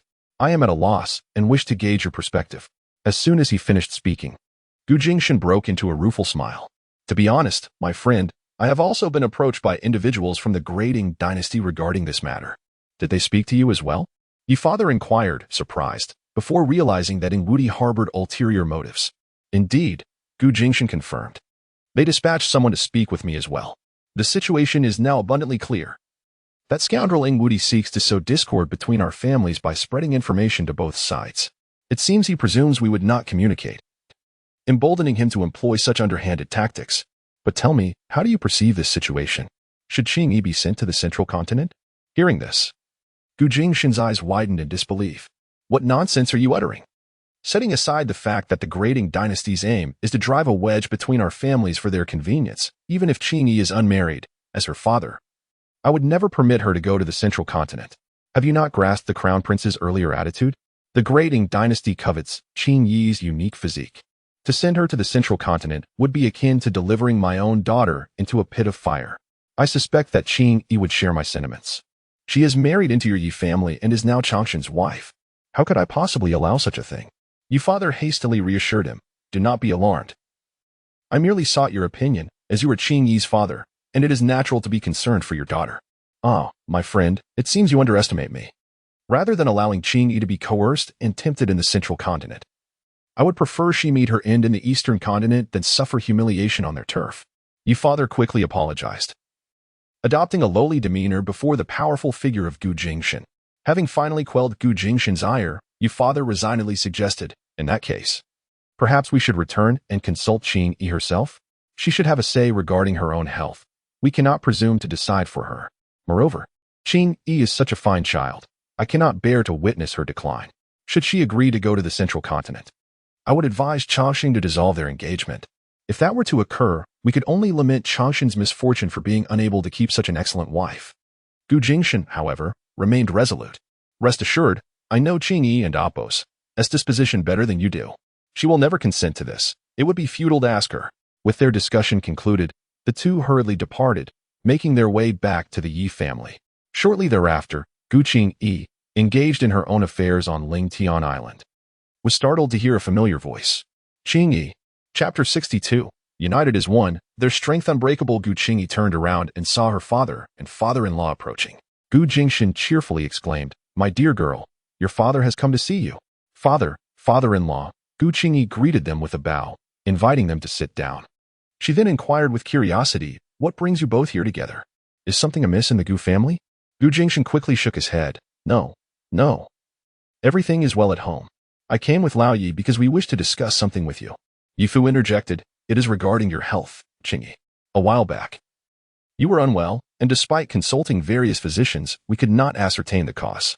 Then, the crown prince of the great Ing dynasty approached us, claiming they have conducted research on your condition and can remedy your ailment. However, this would require a certain price from the great Ing dynasty, and they would need you to travel to Zhangzhou. Your father and I have come to seek your opinion on this matter. Gu Qingyi was taken aback, realizing that their visit was prompted by her health concerns. She quickly clarified, Father-in-law, Father, there is no need for you to worry. My husband has already resolved my troubles. What? Changsheng resolved it for you? Yi Fu exclaimed, his mouth agape, momentarily taken aback. Yes, indeed, it was my husband who helped me, she affirmed. For the past couple of days, I have not experienced the unbearable abdominal pain I once had. It seems his methods have truly proven effective. Yi Fu and Gu Jingshen exchanged astonished glances, both visibly surprised. Qingyi, this matter is no laughing matter. I am well aware of Changsheng's abilities. While he excels in physical cultivation, he has never studied medicine. How could he possibly resolve your condition so easily? Yi Fu inquired, concerned that Gu Qingyi might be reluctant to go to Zhangzhou. Gu Qingyi echoed his astonishment. That lad really did it? Daughter, please tell us how he managed to alleviate your troubles. Gu Qingyi, blushing and lowering her gaze, insisted.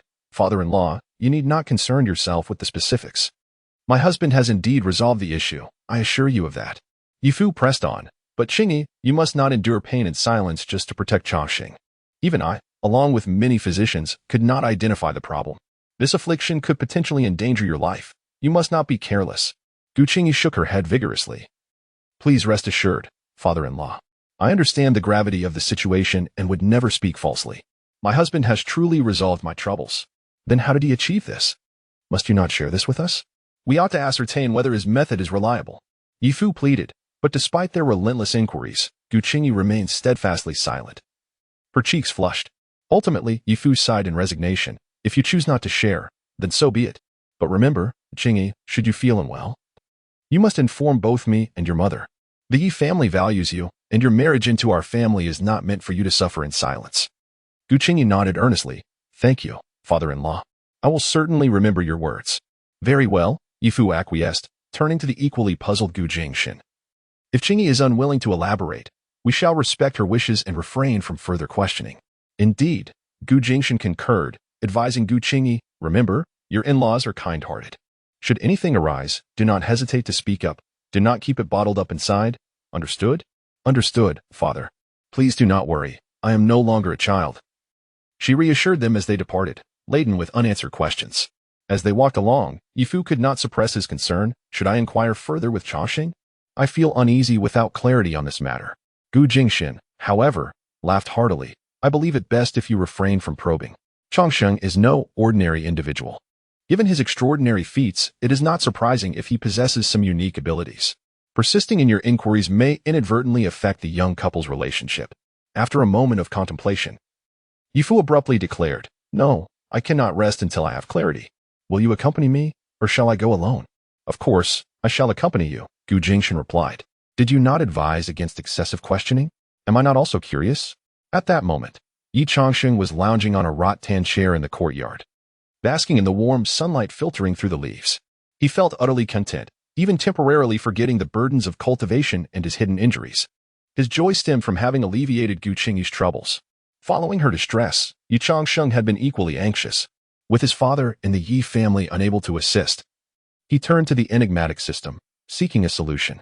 After a period of inactivity, the system unexpectedly issued a task the previous night. System suggestion: share a bed with Gu Qingyi to resolve her ailment.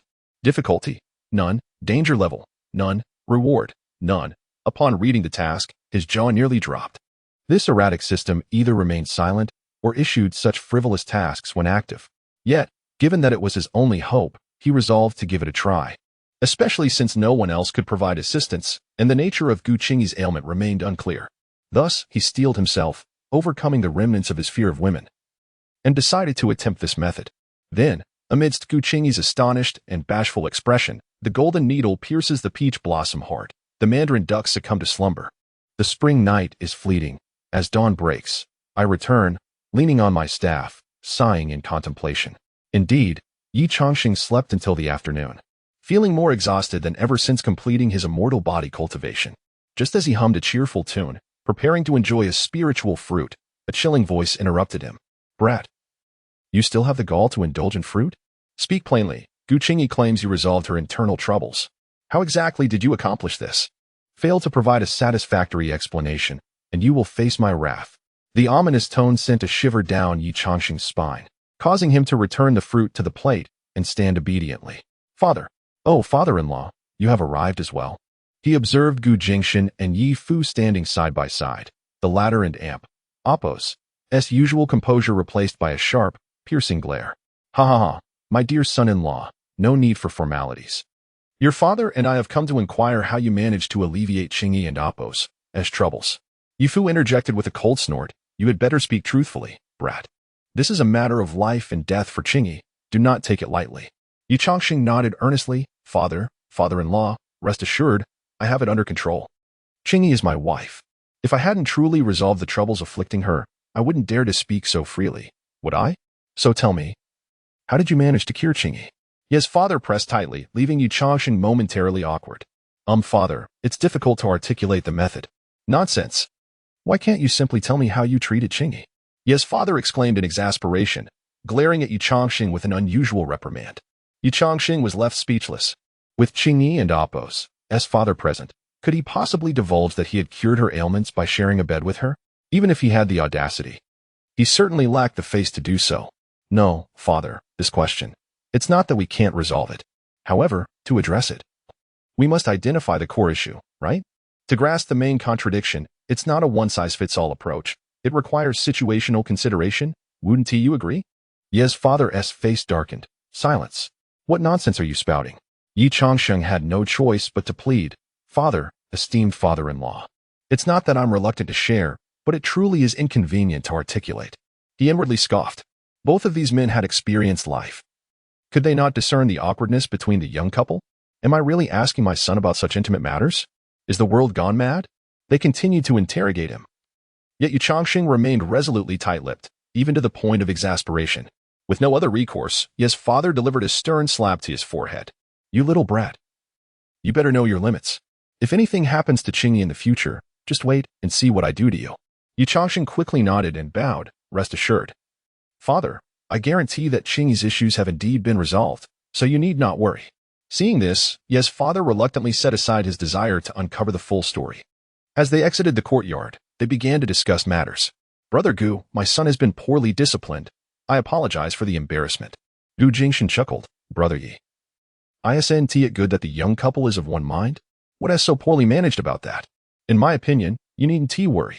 With both Qingyi and Changsheng so assuredly having resolved her troubles, they must have some basis for their confidence. Let the young ones handle their affairs.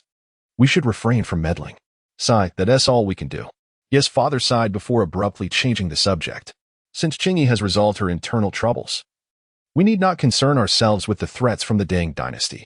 Gu Qingyi immediately expressed annoyance. These people are not to be trusted. They appear respectful on the surface, but behind the scenes, they harbor ill intentions. Their aim is to sow discord between our families, fostering animosity to exploit us. Truly despicable. A glint of cunning flashed in Ye's father's eyes. Now that the issue had been resolved, their leverage was rendered ineffective. We shall remain patient and observe what tricks they still have up their sleeves. Indeed, Gu Qingyi concurred, though soon his expression turned grave. However, considering the Deng dynasty and Appo's domineering nature, once they set foot in the eastern continent, they will undoubtedly show us no favor. They may very well tear the facade of civility once they amass sufficient strength. Ye's father agreed with Gu Qingyi's assessment. Yes, this matter requires vigilance. Yet, as long as the cliff remains, they cannot send too many forces our way immediately. We still have time. After all, Qingyi's issues have been resolved, allowing us to bide our time. The anxious ones are ultimately them. Gu Qingyi nodded. Yes, I share the same sentiment. Brother Ye. Let us keep the news of Qingyi's recovery under wraps for now to avoid raising the Deng dynasty's suspicions. In time, they will be the ones in a hurry. When that moment comes, whatever they choose to do, we will hold the initiative. Indeed, your words ring true. I will ensure the Ye family keeps this matter confidential. You must also maintain secrecy on your end. Rest assured, I am quite discreet. Shortly after they departed, Gu Qingyi hurried back. Ye Changsheng opened his eyes, smiling gently. Qingyi, have you finished your errands? Please, take a seat. Upon seeing his smile, Gu Qingyi couldn't help but blush. By the way, my father and yours came by earlier, inquiring how I resolved my issues, but I didn't tell them. Ha ha, I knew your nature. They came to ask me as well, but I remained silent. Ye Changsheng laughed heartily, winking playfully as he took her hand. Isn't it true that we, as a couple, share an unspoken understanding? Gu Qingyi grew even more bashful, lowering her head and mumbling shyly. Suddenly, as if recalling something, she looked up. By the way, husband, how did our cohabitation resolve the issues within me? Ye Changsheng pondered for a moment before adding his own understanding to the explanation provided by the system. It's rather straightforward, Qingyi. You possess a 9-aperture spirit body and are of the Shaoyin attribute.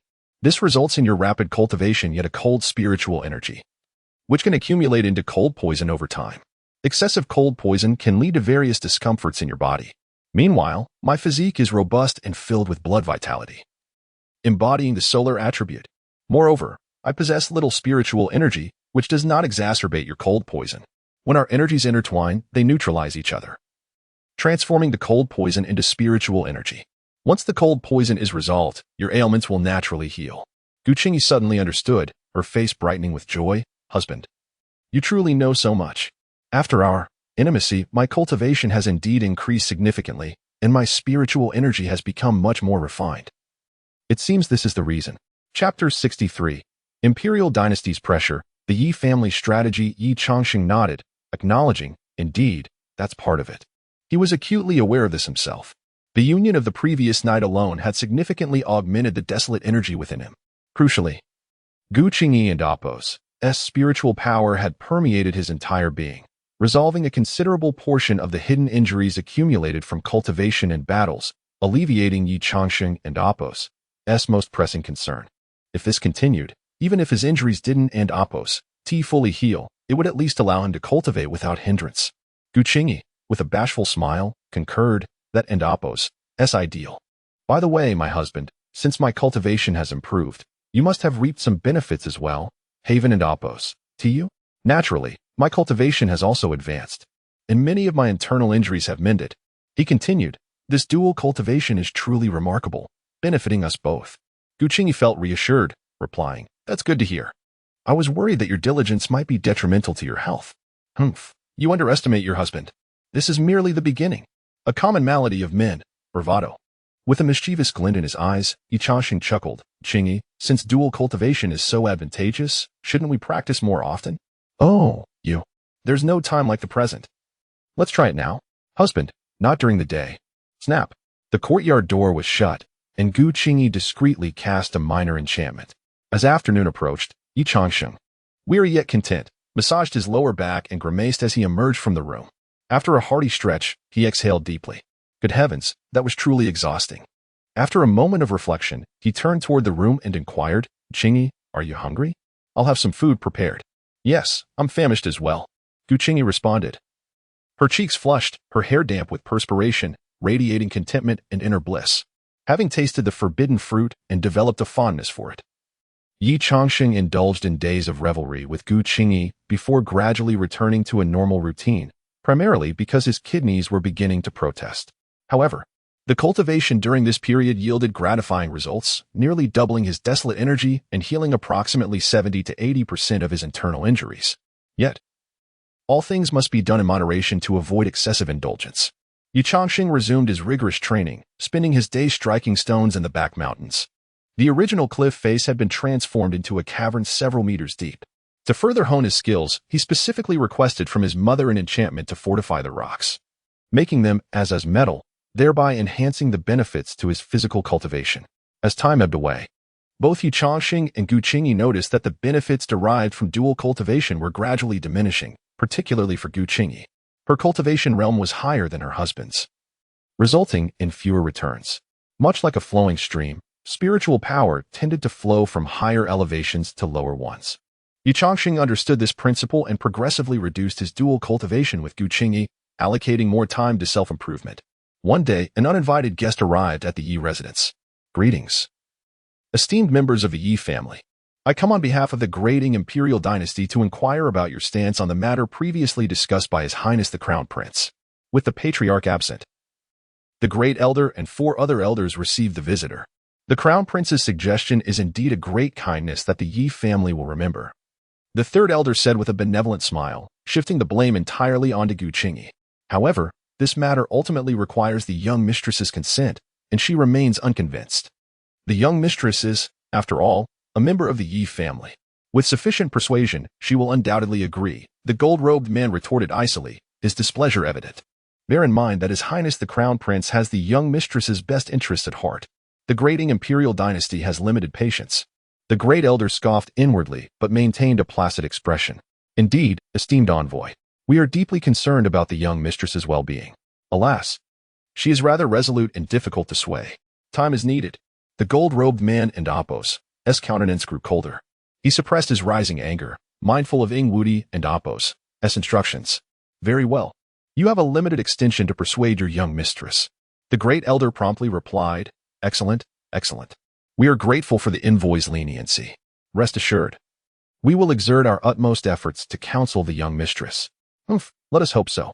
With a disdainful snort, the gold-robed man turned and departed. After the envoy had been seen off, the Yi patriarch materialized silently in the council hall. Elders, what did the man say? The great elder sighed. Nothing of note. Simply urging us to have the young mistress make a decision promptly. The Yi patriarch sneered. They are growing impatient. Disregard them. If more members of the great imperial dynasty arrive, dispatch them as you did today. They are the ones in a hurry, and their true colors will eventually emerge. Understood. The great elder acknowledged, adding with some concern, Patriarch, this is the Grading dynasty, after all. Will such treatment provoke them? The Yi patriarch remained unconcerned. What if they are provoked? The widening of the source wall's fissure requires time. They cannot send any experts here in the near future. There is no need to fret. Reassured by the patriarch's words, the great elder felt more at ease.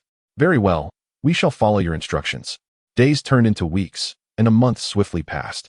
The Grading imperial dynasty seemed to grow increasingly anxious, dispatching envoys 3 or 4 times to press the Yi family to expedite Gu Qingyi's decision. However, the Yi family remained consistent, neither agreeing nor refusing, maintaining an ambiguous stance. Their increasingly assertive demeanor provided the Yi family with insight. The great Qing imperial dynasty was becoming more desperate, and their true intentions would soon be revealed. One day, outside the Yi residence, the roars of exotic beasts echoed as a formidable army of cultivators halted. Leading the vanguard was none other than the gold-robed man who had visited on previous occasions. Upon receiving the news, the elders hastily emerged to greet them. The envoy's esteemed presence once again graces our humble abode, the great elder said with a benevolent smile. Appearing as affable as a kindly old neighbor, the gold-robed man narrowed his eyes, a smile appearing on his face, no longer as haughty as before. Chapter 64. The Yi family holds the reins. Esteemed elder, there is no need for such formality. The elder furrowed his brow slightly. Despite the sarcasm in the other's tone, he chose not to engage and simply smiled in response. You are too humble, my lord. Please, come into the residence. Within the resplendent council hall, the atmosphere suddenly grew tense. The man clad in golden robes scanned the seated elders with a stiff smile before stepping forward. I have come today to inquire of you. Does the Yi family still concern itself with the safety of your young matriarch? His voice was cold and cutting, like ice piercing the bone. While our Grading dynasty is willing to extend assistance, we shall not be trifled with. When will Gu Qingyi be sent to Zhongzhou? I demand a definitive answer today. The elders exchanged glances, engaging in silent communication, ultimately leaving the elder to respond. My lord, this matter is of great consequence.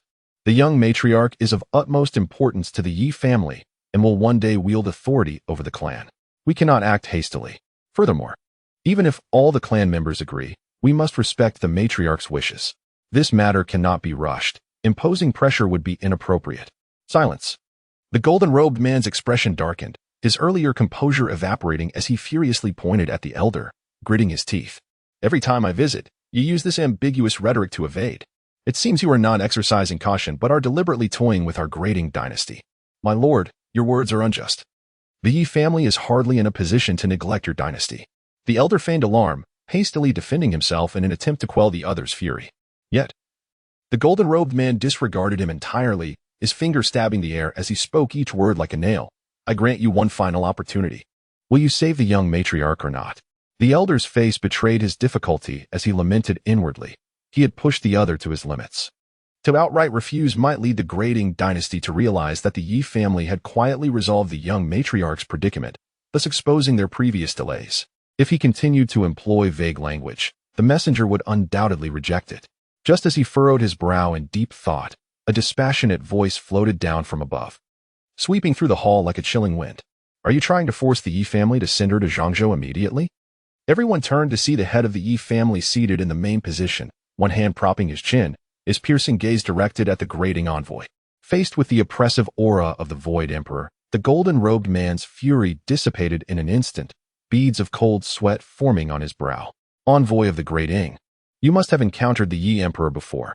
The patriarch's deep voice resonated, imbued with an undeniable authority. Answer my question. Ying Fan hastily shook his head, responding respectfully. I would not dare. I have no intention of pressuring the Yi family. I have visited multiple times regarding the treatment of the young matriarch. Yet the elder has not provided a clear response. As you are aware, to save the young matriarch, Zhongzhou has mobilized various resources and meticulously prepared. Delays not only jeopardize her life but also result in the Grading expending vast resources in vain. The patriarch nodded slightly. You do make a valid point. However, there is no need for Qingyi to go to Zhangzhou for the time being. What? Why? Yingfan exclaimed, his eyes wide with disbelief as he stared at the Void Emperor. I have found a method to temporarily suppress the cold poison within her, and she herself has yet to decide whether to go to Zhangzhou. Thus, there is no need to rush this matter. If your dynasty cannot wait, then let this matter be rendered null and void. Yingfan and Appo's heart trembled. The Ye family's emperor had indeed discovered a way to suppress the cold poison? Skeptical, he inquired, Your Majesty, please forgive my abruptness. Our Qing dynasty has studied various special constitutions for many years and understands that the cold poison within the 9 apertures Linglong body is no trivial matter. How have you managed to suppress it temporarily? Moreover, even if it is temporarily suppressed, if the poison is not eradicated, it will eventually accumulate within the young matriarch. Once her cultivation deepens and it erupts, it may be too late to remedy. The Ye patriarch's eyes turned cold, sharp as a blade. What means I employ to treat her is of no concern to you. Yingfan instantly realized his words had been offensive and quickly bowed in apology. I misspoke. Merely out of concern for the Ye family and the young matriarch. The Ye patriarch snorted lightly, his displeasure evident. The cold poison in Qingyi has been suppressed, without question. She is the young matriarch of our family. Her decisions belong to her alone, and others have no right to interfere. Should the cold poison re-emerge in the future, I will personally travel to Zhangzhou to meet Wudi. But, Ye Emperor, the situation in Zhangzhou. Enough of this matter, it need not be discussed further. If there is nothing else, you may return and report to Wudi. The Ye patriarch interrupted Yingfan's argument, gesturing for him to leave. Yingfan hesitated, sensing the unfriendly gazes of the surrounding elders, ultimately resigning himself to silence. A surge of indignation welled within him. It turned out that the Ye family had been stalling all along, merely to placate him. He had thought the issue lay with Gu Qingyi, only to discover it was this situation. He had intended to force the Ye family into submission, but instead, he had become the butt of their mockery. As he contemplated the unfavorable news he would return to Wudi with, he couldn't help but tremble. It was common knowledge that the crown prince of the dynasty, Wudi, appeared refined and cultured, yet was ruthless and cold-hearted. Especially within the royal court, the long lifespan and profound cultivation only served to render hearts more indifferent. Now that matters had come to this, he could only return in dismay. Then, I take my leave. Yingfan clasped his hands in a bow, casting a complex glance at the Ye patriarch before turning to depart. Once his figure vanished, the elder voiced his concern. Patriarch, by rejecting the Qing dynasty, we may invite their wrath. The Ye patriarch remained unperturbed, a proud smile gracing his lips. Even if they harbor resentment, what can they do? The ancient relics of the Qing dynasty cannot reach this eastern continent. None can rival me here. Let them come forth if they dare. This audacious confidence invigorated the elders present. They were fortunate to have such a prodigious talent in the Ye family. One who had defied destiny and achieved the status of Void Emperor through a fractured heavenly Tao. Otherwise, the perilous situation today might have already plunged the Ye family into turmoil. Chapter 65, The Invitation to the Gathering of the Talented as Yingfan departed. The higher-ups of the Ye family increasingly sensed the urgency of time, diligently urging their younger generations to engage in their cultivation. Ye Changsheng, too, was methodically adhering to his established training regimen, ascending step by step. In the back mountain, a dull thud echoed from the cliffside, causing the ground to tremble. Even the reinforced rock walls were gradually succumbing to the relentless enhancement of his cultivation and physical prowess. Presently, the primal energy within him had accumulated significantly, placing him on par with peak spirit practitioners. However, the quality of his primal energy was far superior to that of spiritual energy. Even against deities or those in the cave realm, he could breach their spiritual techniques due to its unique properties. Coupled with his formidable physique, his combat capabilities were undeniably formidable. Husband, are you there? Gu Qingyi's voice drifted in from outside the cave. Ye Changsheng shook off the dust clinging to his bare torso, sending debris cascading to the ground. Upon exiting the cave, he found Gu Qingyi waiting for him. Seeing him covered in dust, scratches, and bruises, she expressed concern. Husband, please be careful during your training. Do not overexert yourself, understand? Ha. Fear not, my dear wife. I am well aware of my limits. Ye Changsheng flashed a bright smile, his teeth gleaming. The term wife made Gu Qingyi's face flush slightly. It seemed her husband had adopted this term from some unknown source, insisting it would signify her special status in his heart. Husband, father wishes to see you in the council hall. The council hall? Ye Changsheng pondered. while Gu Qingyi summoned water to cleanse his body. Curiously, he asked, "Do you know what it concerns?" Gu Qingyi shook her head. "I am not certain. However, I noticed several elders present, along with many talented youths from our clan. It appears to be of considerable importance." "I see." Since it was a summons from his father, he had no reason to decline. After washing and donning his attire, the couple made their way to the council hall together. Inside the hall sat a dozen elders, with the 10 prodigies of the Ye family seated at the back, led by Xiaochen. Upon their arrival, Xiaochen coldly turned his head away. "Father." Ye Changsheng greeted his father, then took his seat with Gu Qingyi.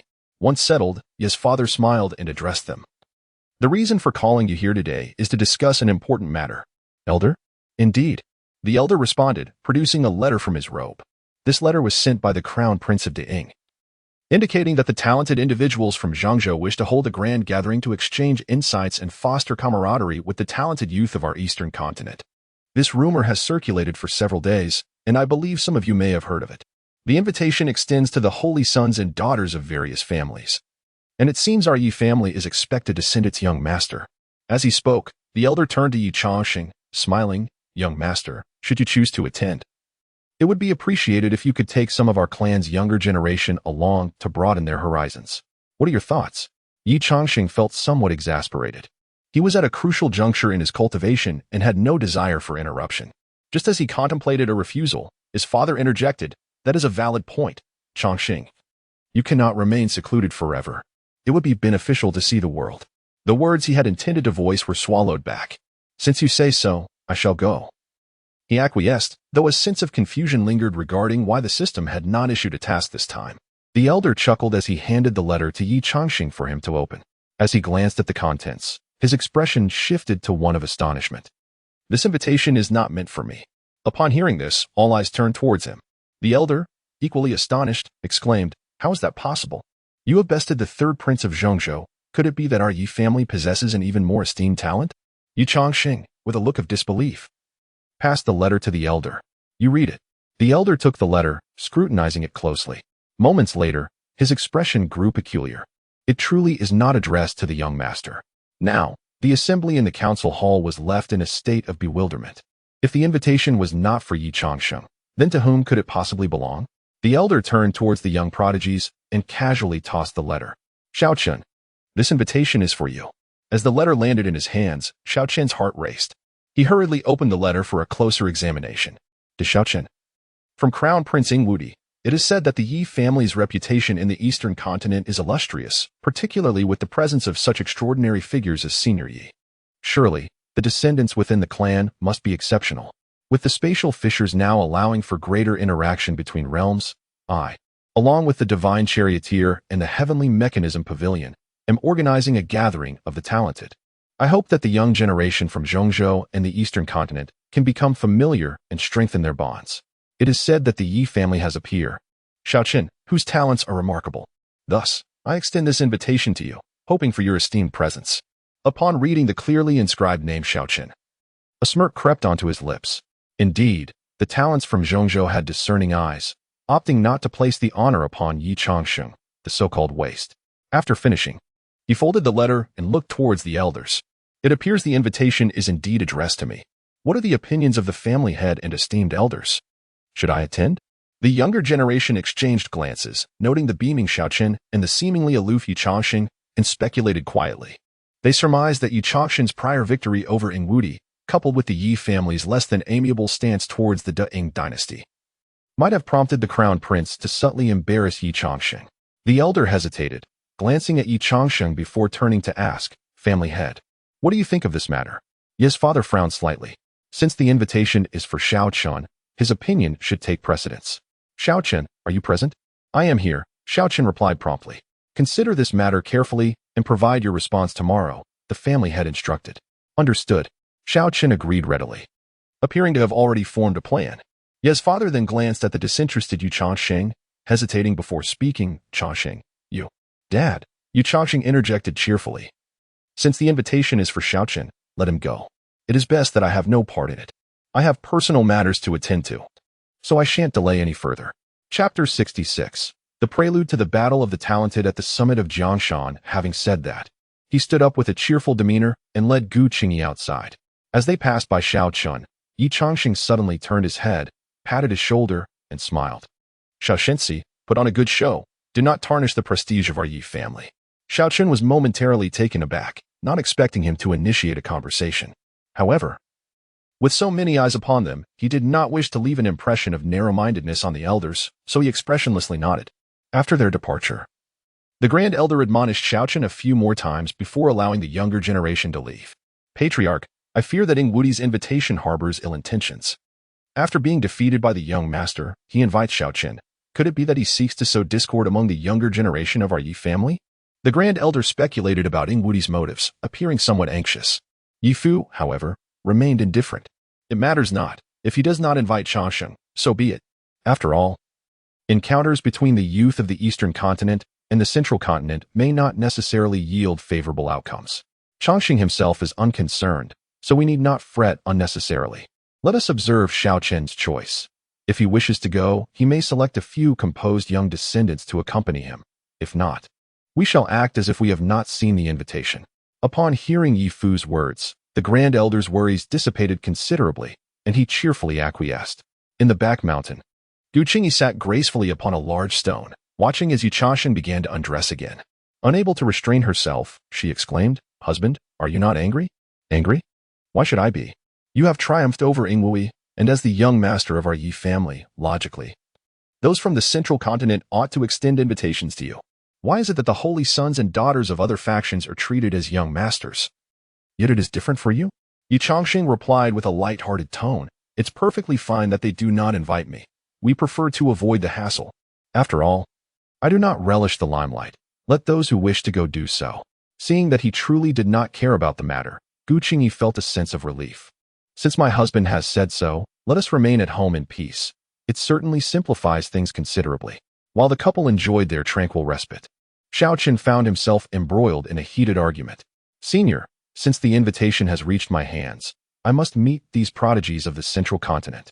In his mind, Xiao Chun was resolute. The Saint of Kanglan expressed displeasure. Xiao Chun, this is a prime time for you to focus on nurturing your foundation and enhancing your cultivation. How can you divert your attention to such matters?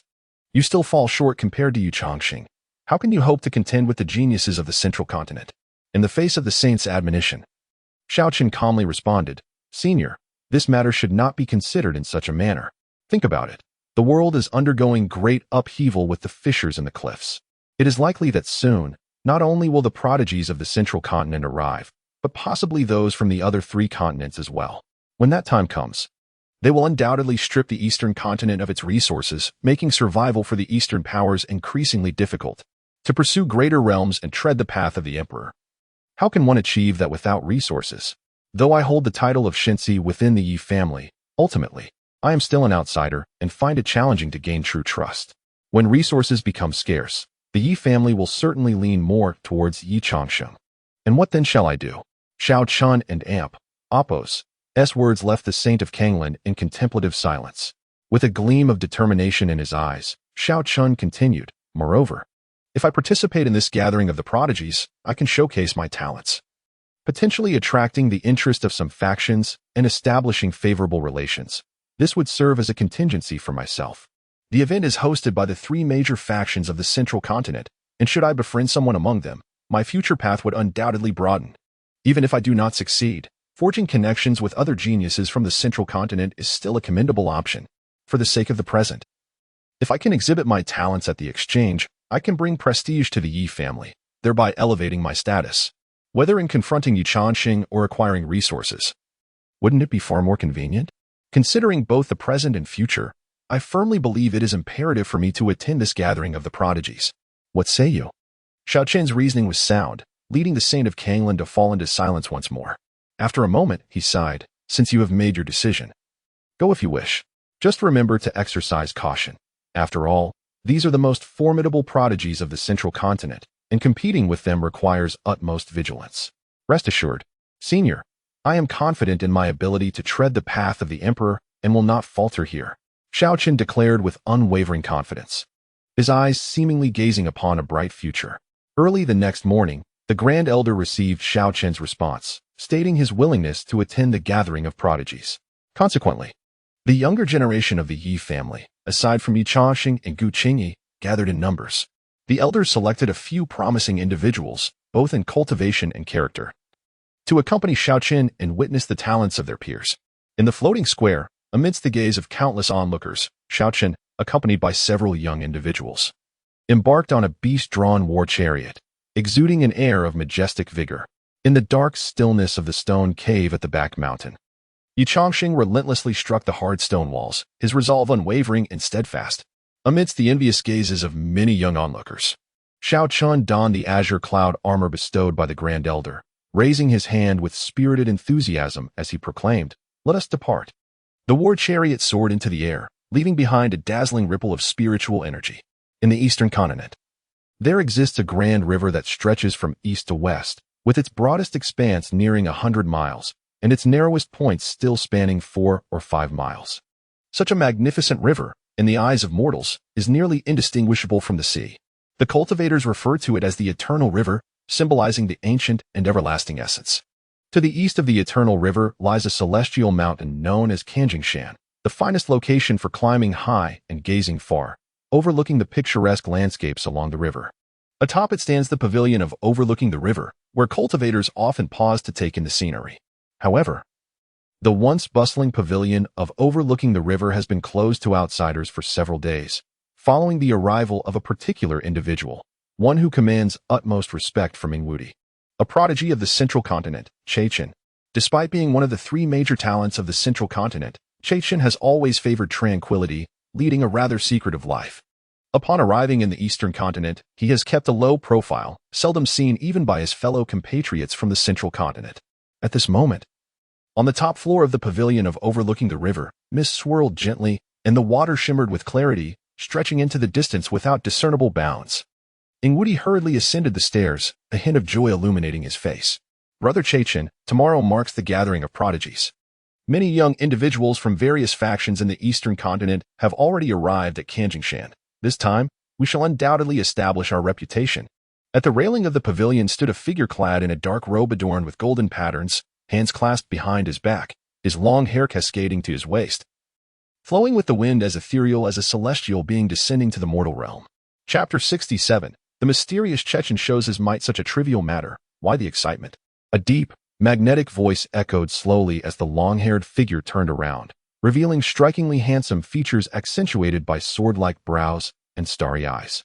At the center of his forehead, a crystal-clear red mole sparkled like a gem, emitting a wondrous glow. Ingwudi shrugged with a smile, saying, "It's not as simple as that. This grand event marks the official contact between our central continent and the eastern continent. It's an opportune moment to showcase the might of our central continent, allowing the people of the East to recognize just how vast the disparity truly is. Consequently, whether in collaboration or conquest, the resulting resistance will be significantly diminished." Wouldn't that be a splendid affair? Chechen, with his ink-black pupils, fixed his gaze upon him, a smile playing at the corners of his mouth. "Perhaps it is not for the benefit of the central continent, but rather for the convenience of your grading dynasty?" Ingwudi felt a twinge of embarrassment, clearing his throat and waving his hand dismissively. "It's beneficial for all, beneficial for all. In any case, this gathering is replete with advantages. By the way, as the initiator, you will be attending, won't you?" Chechen nodded. "Naturally. I too wish to see if there are any worthy opponents on this eastern land." The following day, the skies above Wangjong Mountain were adorned with flying rainbows, interspersed with the roars of various formidable beasts. Talents from the major factions of the eastern continent flocked to partake in this grand gathering of prodigies. The surroundings of Linjiang Pavilion were heavily guarded, ensuring utmost safety. Those arriving were the future heirs of both the eastern and central factions. Any disturbance could trigger a significant upheaval. On the ethereal mountain, mist swirled as maidens in flowing skirts fluttered like butterflies, serving exquisite dishes and beverages at each table. These delicacies were crafted from spiritual beasts and immortal plants, imbued with pure and gentle spiritual energy, a rare delicacy for most cultivators. At the main seat near the entrance of Linjiang Pavilion, 3 sets of tables and chairs were arranged. It went without saying that these were reserved for the 3 major factions of the central continent. Xiaoqin strode in, accompanied by 3 younger members of the Yi family, exuding confidence and grace, appearing quite extraordinary. After being escorted to their seats by the maidens, Xiaoqin turned to the 3 behind him, discreetly transmitting a message: "Observe more. Speak less." The status and identities of the individuals here are exceptional. We must avoid causing unnecessary trouble. The three nodded in agreement, sitting upright as they watched the talented individuals from various families arrive. Suddenly, a voice from a nearby table expressed surprise. Xiaochen, why has the Yi family sent you instead of Ye Changsheng? A cold glimmer flashed in Xiaochen's eyes, yet he did not betray any displeasure. Ah, this is an invitation from the Crown Prince of the Great Ing. I am unaware of the reasons. I see. The speaker nodded, preparing to ask further, when a magnetic voice rang out from a distance. Ye Changsheng is merely a waste. What qualifications does he have to be invited to the gathering of prodigies? Everyone turned, astonished to see a young man in black robes approaching slowly. He emitted no discernible aura, appearing as if he had inadvertently wandered into this place. However, anyone present could not be deemed ordinary. The inability to perceive his cultivation only indicated his mastery in concealing his presence or that his prowess surpassed that of others. The Central Continent talents rose in salute. Brother Chechen. The Eastern attendees soon realized that this individual was the initiator of the prodigy gathering, the enigmatic genius of the Divine Hall. He casually approached his seat, gracefully settling down with a smile, continuing, "You Easterners fear the Yi family." Hesitant to speak against that waste, yet the Divine Hall fears no one, and neither do I. A mere waste holds no merit for an invitation. His words radiated arrogance, unreservedly displaying his disdain for Ye Changsheng. Yet, when uttered by him, there was an inexplicable air of credibility. The three young members of the Yi family behind Xiao Chun exhibited expressions of indignation. After all, Ye Changsheng was the heir, who had publicly defeated the Central Continent genius Ing Wuji in front of so many. It seemed unreasonable to label him as a mere waste. However, as the leader, Xiao Chun remained silent, leaving them unable to interject. The Eastern attendees awaited Xiao Chun's response, but he appeared to disregard Chechen's remarks, pouring himself a drink instead. Xiao brother is the divine son of the Yi family, having cultivated a true indestructible golden body. Such a talent deserves the title of genius, Chechen added with a smile, raising his glass in a gesture towards Xiao Chun. Xiao brother, please. Xiao Chun lifted his glass in a distant salute, a smile gracing his lips. Chechen's words brought him great comfort. He certainly did not fall short compared to Ye Changsheng. The latter merely had well-placed parents. Even as a representative of the Yi family, it should have been him in the spotlight. Contemplating this, Xiao Chun felt an increased affinity towards Chechen, even sensing a kinship akin to that of kindred spirits. In truth, Chechen's actions were also influenced by his displeasure towards the Yi family. As a distinguished genius of the Divine Hall, upon arriving in the Eastern Continent, numerous factions had sought his favor, yet the Yi family remained conspicuously silent, which irked him considerably. Moreover, after Ing Wuji personally visited, several attempts to elicit a response had yielded no affirmative answer, further souring his sentiments towards the Yi family. How dare they act so aloof before him, a mere faction content with its small territory? Chechen's earlier statement, while ostensibly justifying the invitation to Xiao Chun, also served as a subtle reminder to the Eastern factions present. The three central families harbored no goodwill towards the Yi family, urging these individuals to distinguish the hierarchy. With the entrance of these three families into the Eastern Continent, the Yi family's standing had significantly diminished, and the other factions must choose their allegiances wisely. In essence, Chechen's veiled disparagement conveyed to the Eastern attendees that the Yi family had lost its significance. The future belonged to them. After this brief interlude, the invited talents gradually gathered, and the banquet commenced in earnest. Ing Wuji and Kong Yan of the Tianji Pavilion flanked Chechen, representing the three most formidable powers of the Central Continent. As the wine flowed and the dishes were savored, the atmosphere grew increasingly harmonious among the attendees. Chechen set down his cup, surveying the room before turning to Ing Wuji. "Wuji, isn't it time to proceed to the next activity?" Ing Wuji paused for a moment, then realized the implication of his words. "Indeed, the time is ripe." Chechen nodded, lightly clearing his throat. Strangely, this subtle cough resonated in every ear, clear as day, prompting everyone to instinctively shift their attention towards him. Upon recognizing Chechen, the Eastern prodigies felt a chill run down their spines.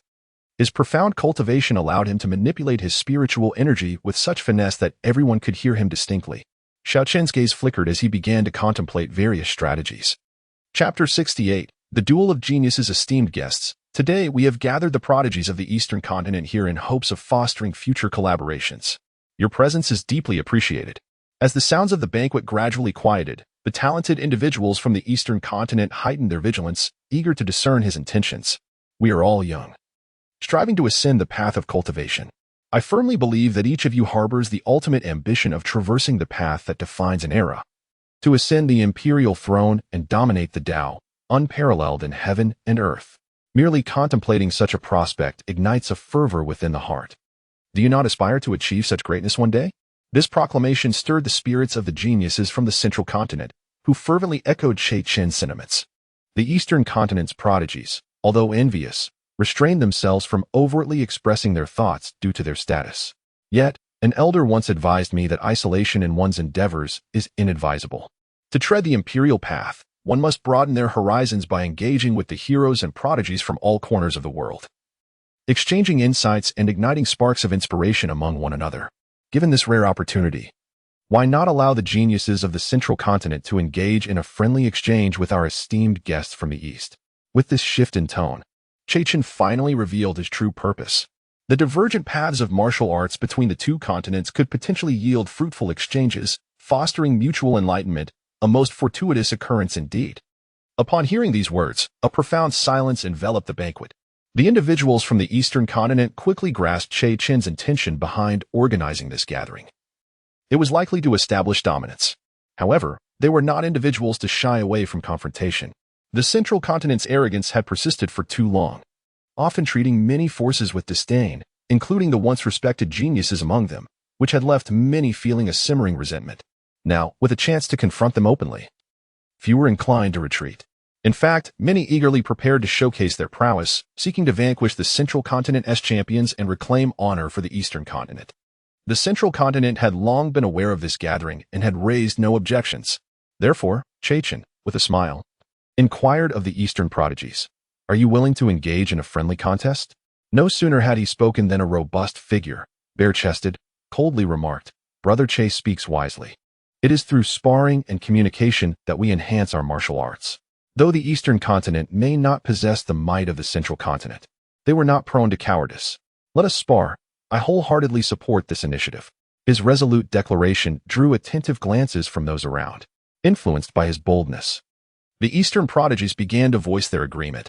Ye Changsheng maintained his serene smile and queried, "Might I ask for your esteemed name?" "I am Han Lai." Merely hailing from an inconsequential faction, the young man replied coldly, his eyes ablaze with fighting spirit. "Han Lai?" Ye Changsheng pondered briefly and swiftly recognized the lineage. The Han family of Feiyun Mountain, while not a top-tier power, held a prominent position among second-tier forces in the eastern continent. Defeating their champion would significantly bolster the central continent's reputation. "Ah, since Brother Han has spoken, I wonder who from the central continent dares to accept the challenge?" "I shall." A booming voice erupted as a similarly robust man rose, his features twisted into a menacing grin. "From Hanshan of the central continent, I seek your guidance." Ye Changsheng erupted in laughter. "Marvelous. You young prodigies truly embody the spirit of your generation. Such fighting spirit is commendable." As he spoke, he waved his sleeve, and a colossal shadow appeared overhead. "This arena is the Shadow Spirit Battle Realm, crafted by the elders of my temple for the purpose of training and sparring. You may engage in combat without concern for collateral damage." With a smirk, Hanshan bent his knees slightly and propelled himself like a cannonball into the arena. Han Lai, unyielding, followed suit. Once they had taken their positions, Ye Changsheng waved again, conjuring a tilted image in midair that vividly displayed the scenes within the battle realm. The landscape resembled a vast desert, with swirling yellow sands stretching across hundreds of miles, ample space for their confrontation. Moreover, it appeared to utilize certain spatial principles, seeming deceptively small from the outside but harboring vastness within. "Let us relish this thrilling contest," Ye Changsheng said with a smile, his gaze fixed on the unfolding spectacle. Within the battle realm, Han Lai and the distant figure of Hanshan faced each other, their potent auras locking onto one another. Despite the distance of 100 meters, it was trivial for cultivators of their caliber. Breathing deeply, Han Lai's expression hardened, and his formidable form surged forward at a terrifying speed, the first to strike.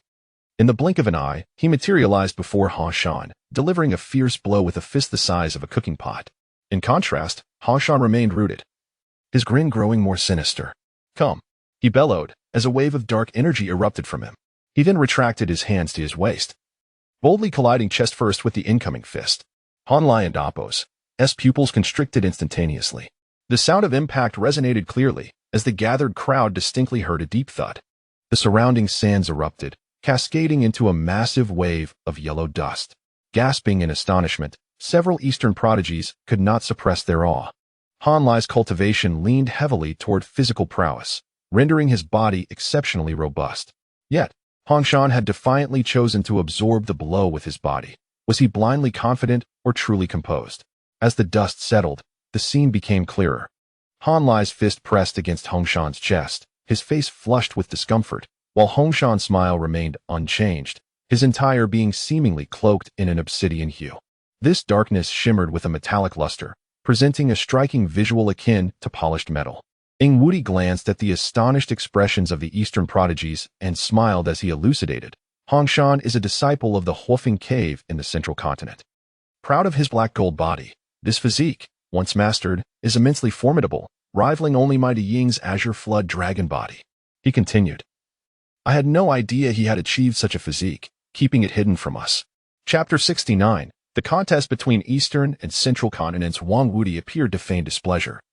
Yet the corners of his mouth were nearly stretched to his ears, revealing an unmistakable sense of triumph. Hong Shan, resembling a figure of darkened coal, remained unfazed by the incoming punch, prompting concern among the Eastern continent's prodigies. Within the arena, Han Lai swiftly prepared to retreat after his first strike bore no fruit. His opponent exhibited a remarkably robust physique, rendering his nearly 80% strength ineffective. Although Han Lai's golden body was formidable, the resilience of his adversary seemed even more formidable. Just as he contemplated withdrawal, Hong Shan, who had remained motionless, suddenly struck with lightning speed, seizing Han Lai's wrist. Alarm surged within Han Lai as he instinctively launched his left fist towards Hong Shan's head, simultaneously unleashing a surge of spiritual energy in an attempt to break free from his grasp.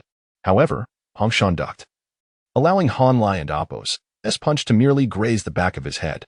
With a powerful tug, an overwhelming force surged through Hong Shan, causing Han Lai to stumble forward. It was this critical moment that proved decisive. Han Lai, his heart sinking, steadied himself to defend. Yet, in his moment of imbalance, his chest was left exposed, allowing Hong Shan's right fist to strike like a venomous serpent. With no means of evasion, Han Lai resorted to Hong Shan's tactic, channeling all his energy to his chest in a desperate attempt to withstand the blow. Crack! The sharp sound of bone fracturing echoed through the gathering, eliciting gasps from the onlookers. Han Lai and Appo's eyes bulged, his face flushed crimson as he spewed a fountain of glistening blood. Hong Shan's punch not only shattered his sternum but also inflicted grave damage upon his internal organs. In a moment of desperation, Han Lai summoned his remaining strength and executed a knee strike, colliding forcefully with Hong Shan's abdomen. This attack finally bore fruit, forcing Hong Shan to stagger back. Seizing the opportunity, Han Lai withdrew rapidly, retreating a considerable distance. Just one exchange had left him severely injured. The Eastern prodigies fell into stunned silence. Disbelief etched across their faces. Han Lai's talent was widely regarded, ranking among the top 10 within the Eastern continent. Yet, against an opponent unranked, he revealed signs of defeat after a single exchange. The disparity was almost unfathomable. However, Hong Shan seemed unwilling to grant Han Lai any respite. With a low crouch reminiscent of a stalking leopard, he propelled himself forward, creating a massive crater beneath him, and in an instant, he was before Han Lai. In the blink of an eye, he unleashed a flurry of punches and kicks, a tempest of fury that threatened to overwhelm Han Lai, akin to a fragile vessel tossed upon turbulent seas. After a brief moment, Hong Shan ceased his assault. Without a backward glance, he sauntered past Han Lai, a sinister grin stretching across his face as he flexed his neck. Just as he took a step away, Han Lai's massive form crumpled into the yellow sands, a pool of blood seeping from beneath him. The Eastern prodigies erupted in chaos. Was Han Lai truly unharmed? How could he be? He lay motionless. Someone urgently called out to Chechen, "Holy son Chechen, has Han Lai been killed by Hong Shan?" Chechen shook his head with a smile, reassuring them, "Fear not, everyone. The arena is governed by rules laid down by our elders. Should a life-threatening injury occur, a protective shield will automatically manifest, preventing any loss of life. However, this Han brother may require an extended period of recuperation." Chechen's expression was one of regret as he continued, "Nevertheless, Han brother's courage in being the first to step forward is commendable. The Eastern prodigies ought to respect him." Although his words appeared to praise Han Lai, the smile on his face conveyed a blatant mockery, leaving the Eastern crowd seething with indignation, their pride wounded. Han Lai emerged from the arena in a grotesque state, his body mangled beyond recognition, as several maidens carried him into the healing pavilion. Chechen, still wearing a smile, assured the gathering, "Rest assured. I have arranged for several highly skilled healers to tend to any injuries. Our Hong brother from the central continent has gained the upper hand. I wonder who among you is willing to spar next?" Han Lai's defeat not only left the Eastern prodigies feeling despondent, but also ignited a fiery resolve within many. Determined to reclaim honor from the central continent and Apos' hands, "I shall step forth." Just as Chechen finished speaking, a young man rose, his expression brimming with anger. From the Eastern Ouyang family, it was Ouyang Lycan. Chechen paid no heed to his brusque demeanor and turned to the central side. "Who will take to the field this time?" A melodious giggle rang out as a stunning woman clad in sheer fabric, her skin radiant and exposed, gracefully rose. Casting a flirtatious glance at the now grim-faced Ouyang Lycan, "My dear, may I join you for a little fun?" Ouyang Lycan's expression darkened further. He ignored her and addressed Chechen, "Holy son Chechen, I have no desire to fight a woman." Chechen chuckled softly. "Ouyang brother, your words seem rather narrow-minded. In the realm of combat, talent knows no gender. Do not underestimate Qingyi. She is the current holy maiden of the Miaoyu Pavilion. Her prowess formidable." "Oh dear.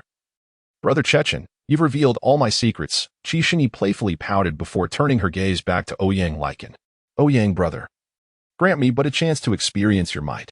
With a disdainful snort, Ouyang Lycan soared into the arena. Qingyi's eyes flickered with a cold glint. Yet she continued to beam at the crowd, her ethereal form following suit. In the arena, the landscape transformed into a vast prairie, where the grass swayed in the gentle breeze, creating a sea of green. Despite facing a woman, Ouyang Lycan showed no sign of mercy. "Be cautious," he warned out of courtesy, before unleashing a surge of spiritual energy that ignited a brilliant azure flame enveloping him. Gathering winds and thunder, "I shall sweep through the realm."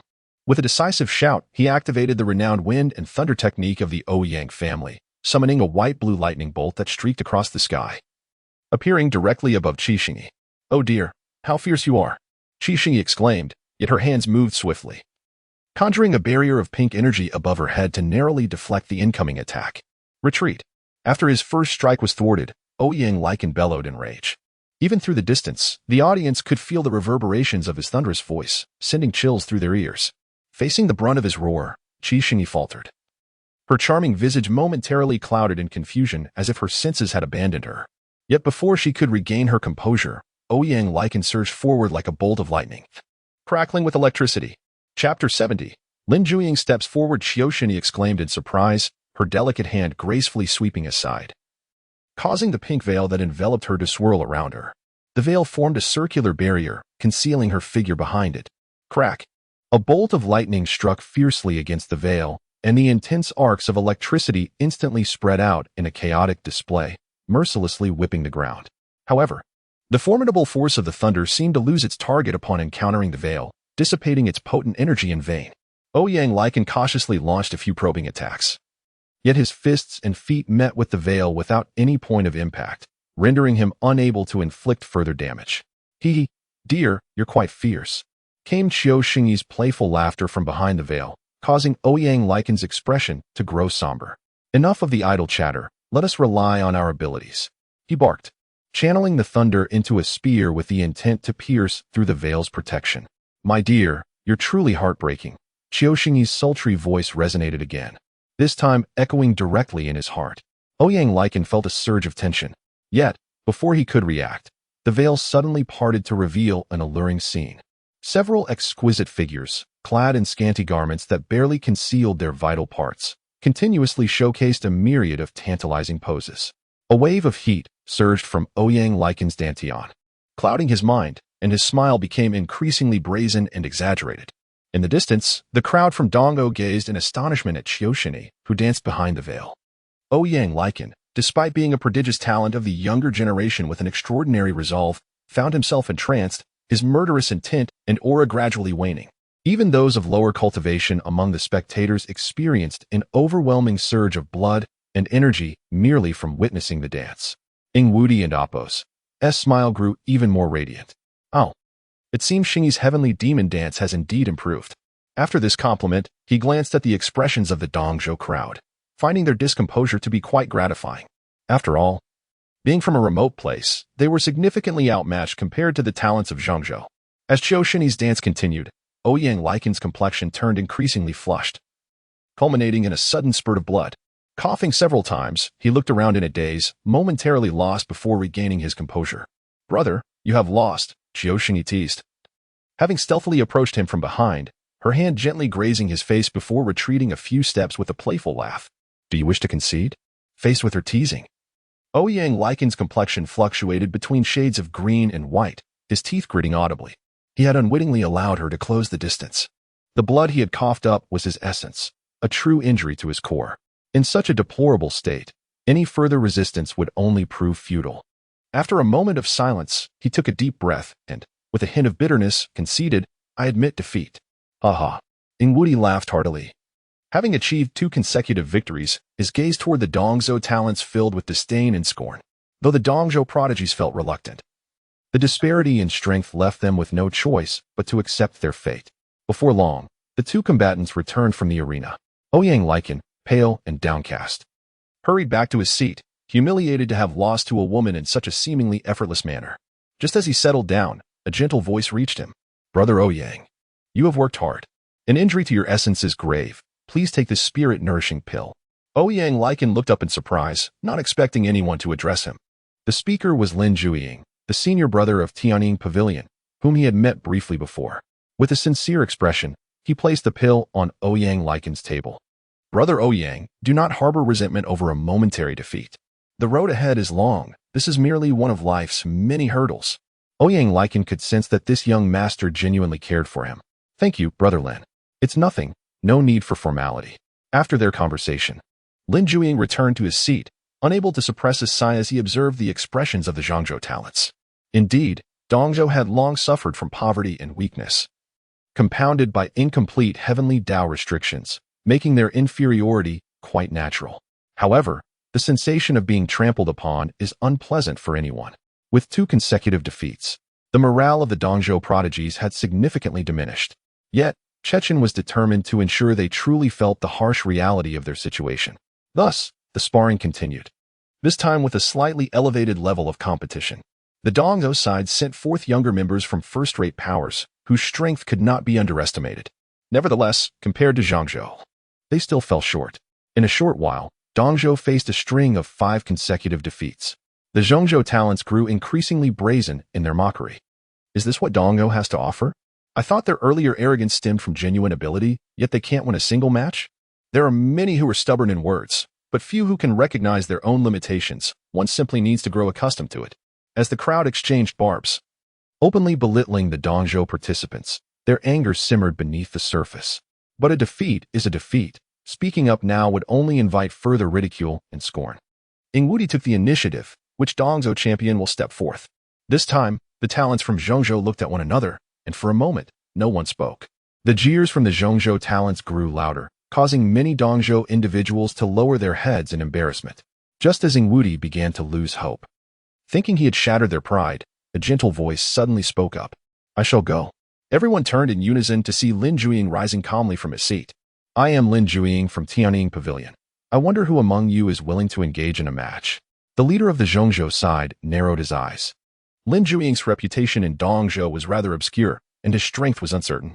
Yet, what intrigued many was his previous contest against Ye Changsheng, where he had conceded after just 1 exchange. At that moment, a figure from Zhangzhou, positioned nearer to the front, stood up. "From Lingyun Temple, I, Chi Feng, wish to learn from Brother Lin's esteemed skills." Chapter 71. The ambition and opportunity of Shaochen Lingyun Temple is a renowned Taoist temple in Central Continent. Yet it merely ranks among the second-tier forces, lacking significant standing. In stark contrast, the Tianying Pavilion is one of the few first-rate powers under the Yi family of Central Continent. The fact that such individuals are bold enough to confront each other speaks volumes about the confidence of the talented youths in Central Continent. Lin Zhuiying said little and turned to soar towards the battle realm. The Taoist Qing Feng, with a cheerful demeanor, followed closely behind him into the fray. The talents from the Eastern Continent held immense hope for this battle. If Lin Zhuiying were unable to secure victory, their own prospects would indeed be bleak. As the battle commenced, Lin Zhuiying activated the Tianying Absolute Body, attempting to overwhelm Taoist Qing Feng with a fierce offensive. The clash between the two was far more explosive than before, as they effortlessly wielded various divine techniques, showcasing their profound cultivation. However, after observing for a while, The Eastern Continent's prodigies were astonished to discover that, despite Daoist Qi Feng's relatively obscure reputation, his strength surpassed that of the previous contenders. Even with all his efforts, Lin Juying appeared somewhat fatigued. Ultimately, the battle concluded in a relatively steady manner. Lin Juying was exhausted, while Daoist Qi Feng, although somewhat disheveled, fared better than others. Thus, the Eastern Continent faced a disheartening 6 consecutive defeats. The atmosphere of joy and laughter from Central Continent contrasted sharply with the somberness enveloping the Eastern Continent. This grand gathering of heroes had truly opened their eyes to the disparities of the world. Is there no hope for us at all? One Eastern prodigy lamented, his voice filled with confusion and bitterness. Alas, the people of Central Continent are just too formidable. We are simply not their match. Indeed, if there were anyone capable of rivaling them, it could only be the gazes of the Eastern talents inadvertently fell upon Xiaochen. As the scion of the Yi family, he held the highest status among those present and was expected to possess formidable strength. A surge of excitement coursed through Xiaochen's heart. At last, the moment of utmost attention had arrived. Rising to his feet amidst the expectant gazes of the Eastern prodigies, Xiaochen turned towards Che Chun, who occupied the main seat. Brother Che, though I may lack talent, I possess a measure of confidence in my abilities. I would like to request your guidance in a spar. May I ask for your thoughts on this matter? His words struck like thunder, instantly silencing the banquet. Both Central and Eastern attendees regarded Xiaochen as if he were a fool. Che Chun, having established himself among the 3 major powers, clearly possessed strength superior to that of the other 2. What right did Xiaochen have to challenge him? Yet, some believed this audacious act was still worthy of anticipation. After all, Xiaochen was indeed a top talent from the Eastern Continent and hailed from the Yi family, with a powerful figure of the virtual emperor realm backing him. They held a rather indifferent attitude towards the 3 major powers of Central Continent. Perhaps Xiaochen could indeed surprise everyone. This astonishing declaration, however, conveyed a different meaning to the talents of Central Continent. By bypassing so many individuals to seek a spar with Chen, Xiaochen implied he considered himself on par with Chen and the others, which was a blatant display of contempt towards them. However, as Chen remained silent, they could only cast cold glances at Xiaochen. Chen was momentarily taken aback by Xiaochen's request, and upon regaining his composure, he could not help but chuckle bitterly within. This individual seemed oblivious to the intricacies of the situation, mistakenly believing he had calculated himself into the equation. It should be noted that his courteous demeanor towards Xiaochen was merely a strategy to suppress the Yi family. He never anticipated this fool would overestimate himself and attempt to drag him down. To act against Xiaochen now would risk diminishing his own status. He was a renowned genius, and mingling with someone of Xiaochen's caliber, regardless of the outcome, would only serve to elevate the latter's reputation. In Chen's eyes, Xiaochen was no more than an insignificant existence, unworthy of his regard. Conversely, refraining from action would not bode well either. Rumors could easily circulate that he feared Xiaochen, and his carefully cultivated gentlemanly persona could crumble in an instant. After all, it was Xiaochen who had initiated the challenge, and a decline would appear disrespectful.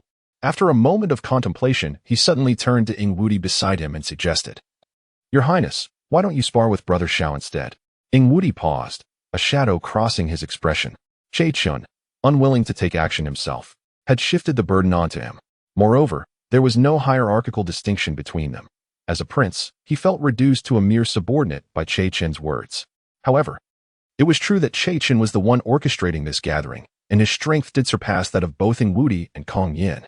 Yet, refusing Che Chen's request would imply a lack of respect, and it could also expose the disunity among the Eastern talents, potentially providing an opportunity for others to witness the spectacle. After a brief hesitation, he ultimately nodded in acquiescence. "Very well. I shall test the prowess of the Eastern Continent's top prodigy." Xiaochen, too, felt a twinge of displeasure. When Che Chen spoke on his behalf earlier, he had assumed that the man held him in esteem, sensing a camaraderie between heroes. To his dismay, upon his own proposal to spar, Che Chen had merely passed the matter off to another. This showed a fundamental lack of respect towards him. Had it not been for the need to uphold the Yi family's reputation, he would have long since departed in indignation. "Since the prince has taken the initiative, I shall have no objections," Xiaochen replied. Ing Wudi, as the crown prince of the Great Wen, had stepped forward, and he could hardly refuse. To do so would not only offend Che Chen, but also foster animosity with Ing Wudi. Ing Wudi sighed inwardly, feeling exasperated by Xiaochen's naivety. This individual truly did not comprehend his own worth. Che Chun had granted him a modicum of favor, and yet he had grown overly confident. Were it not for his ambitions regarding the Yi family, Xiao Chun would hardly merit his presence. As these thoughts occupied his mind, he maintained a facade of cordiality. Brother Xiao, as the top prodigy of the Eastern continent, I too look forward to an exchange with you. Xiao Chun nodded, suddenly beckoning with a gesture. The sword at his waist transformed into a radiant arc in his grasp. Holding a cup of wine in his left hand, he strode towards the main seat. Today, I am thrilled to witness the esteemed talents of Central Continent. Such an opportunity is rare, and I would like to toast to Brother Che, whose efforts have facilitated this event. As he spoke, his aura surged, overwhelming those of lesser cultivation and leaving them gasping for breath. Xiao Chun was acutely aware of his path, to attain fame and earn the respect of the Yi family and Central Continent. He must first conquer the Great Wind's crown prince, and then engage in a true battle with Che Chun. Only then would he possess sufficient leverage to pave the way for his future. Chapter 72. The Defeat of the Prodigy. The overwhelming power of Ing Wudi as the imposing figure of Xiao Chun advanced with deliberate steps, the atmosphere around him intensified. Ing Wudi rose from his seat, a flicker of irritation igniting within him. It was one thing for Che Chun to step forward as a shield, but Xiao Chun's audacity was utterly blinding. Did he not comprehend his own limitations? Must he display such arrogance in front of so many, rather than waiting for an appropriate moment in the arena? Xiao Chun, however, had crafted a strategy in his mind. Seizing the opportunity to toast, he aimed to project an aura of confidence, elevating his own fighting spirit, while subtly redirecting his focus towards Che Chun. Should he manage to conquer Ing Wudi, he would then leverage his victory to compel Che Chun into a confrontation, regardless of the outcome. Such an encounter would indelibly mark his reputation in the hearts of the people of Zhongzhou. Even in defeat, he could assert that he battled valiantly, his spirit faltering only due to insufficient energy, thus enhancing his renown and placing him on par with Che Chun.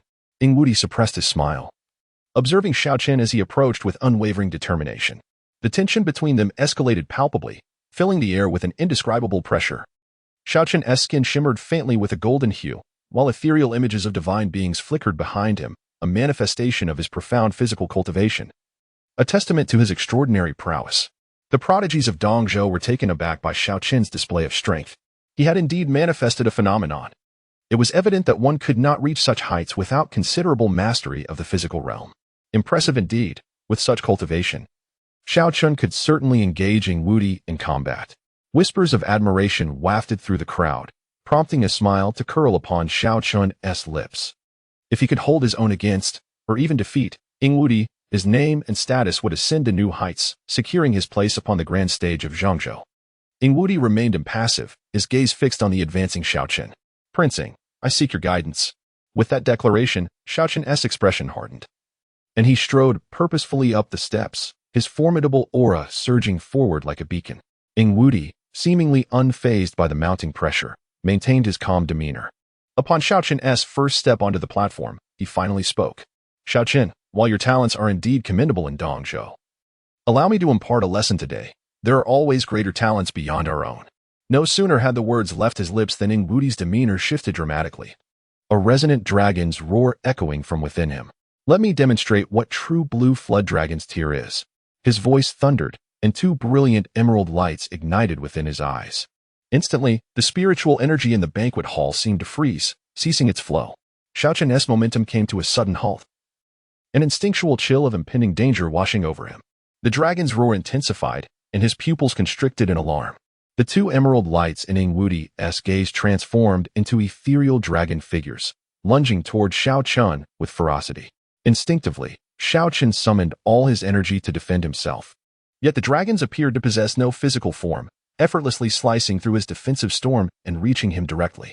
With a sickening gasp, Xiao Chun spat blood, his wine glass shattering as it fell to the ground, spilling its contents. He struggled to maintain his footing, but the excruciating pain and overwhelming weakness rendered him incapable of mounting any form of resistance. With a thud, he collapsed to the ground, a sight that drew gasps of disbelief from the onlookers. Ing Wudi, high above, gazed down with a detached expression, resembling a deity surveying the earth. This is the true blue flood dragon's tear, he declared. Silence enveloped the hall. The prodigies of Dongzhou stared in shock at the fallen Xiao Chun, struggling to rise, their disbelief palpable. How could one of Zhangzhou's most esteemed talents be so effortlessly overwhelmed by a mere glance from Ingwudi? Xiao Qin's face drained of color. His body racked with pain, his heart heavy with despair. All his dreams of a glorious future lay shattered beneath Ingwudi and Appo's mere gaze. It was simply a look. His mind was a whirlwind of chaos, his thoughts muddled as if struck repeatedly by a hammer.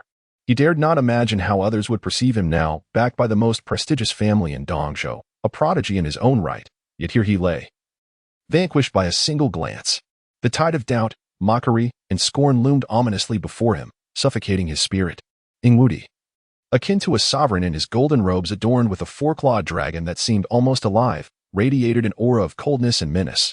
Xiao Qin lay prostrate on the steps, mere 9 levels high yet feeling as if they were an insurmountable distance, a height he would forever strive to reach. Once, he had triumphed in battles against formidable foes of the same tier, effortlessly engaging in combat beyond his level. Even in defeat, he had never faltered so disgracefully. Yet the gap between him and Ingwudi was a staggering 5 minor realms, and he had harbored confidence in his ability to confront him. Even if he could not secure victory, he had expected at the very least an even contest. Yet reality had struck him with a harsh, merciless fist, shattering all his illusions. The disparity between geniuses was vast indeed. After a moment of silent contemplation, Ingwudi finally smiled. Brother Xiao, it was merely a sparring session. Do not take it to heart. To merely spit blood in the face of my true blue flood dragon's tear is a testament to your status as a Dongzhou prodigy. His words were casual, akin to a senior comforting a junior. Yet they underscored the fact that Ingwudi had never viewed Xiao Qin as a peer worthy of his regard. Ingwudi's repeated emphasis on the blue flood dragon and Appo's tear stemmed from a desire to restore the dignity of the De-Ing dynasty, tarnished by Ingwudi's earlier defeat to the heir of the Yi family.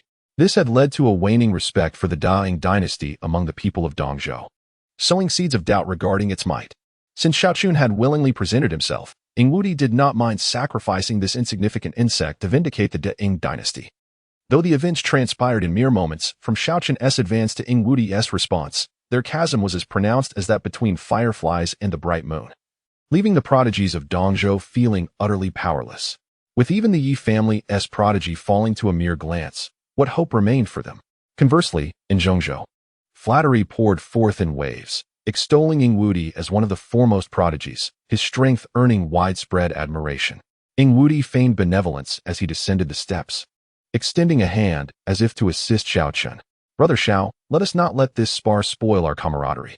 Chapter 73. The astonishing appearance of Ye Changsheng and Gu Qingyi. This sentence struck like a dagger, piercing deeply into Xiao Qin's heart.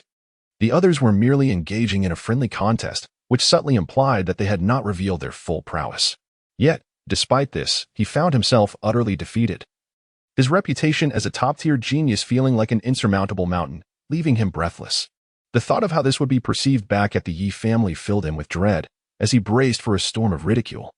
After a brief moment of silence, he struggled to maintain the last vestiges of his dignity, declining to grasp Ingwudi's hand, instead relying on his spiritual sword to unsteadily rise to his feet.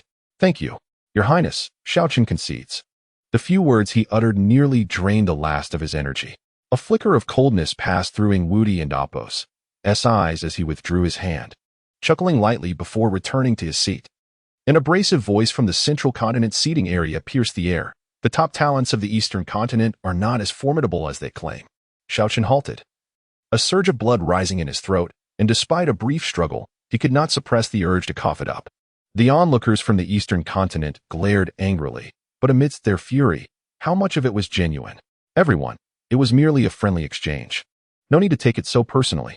Qin Shi, who had remained silent thus far, spoke with a gentle smile, addressing Xiao Qin. Young Master Xiao, there are skilled healers prepared in the chamber. Would you like to seek their aid? No need. Observing Xiao Qin's stubbornness even in defeat, Qin Shi lost interest in him, turning to the central continent crowd with a smile. Ladies and gentlemen, it is evident from this exchange that there exists a considerable gap between the talents of the eastern and central continents. Such a statement was quite diplomatic. 7 or 8 consecutive defeats were hardly a minor discrepancy. It was a complete rout. Even those from the eastern continent dared not downplay the disparity. Noticing the lack of enthusiasm among the crowd, Qin Shi suddenly shifted his tone. However, with the fracture of the source wall, communication between our continents is now possible. This means that resources from the central continent can flow to the eastern continent, presenting you all with greater opportunities to strive and catch up. The eyes of the eastern continent geniuses gleamed. Despite the tension between the two sides, Chunche's words held truth.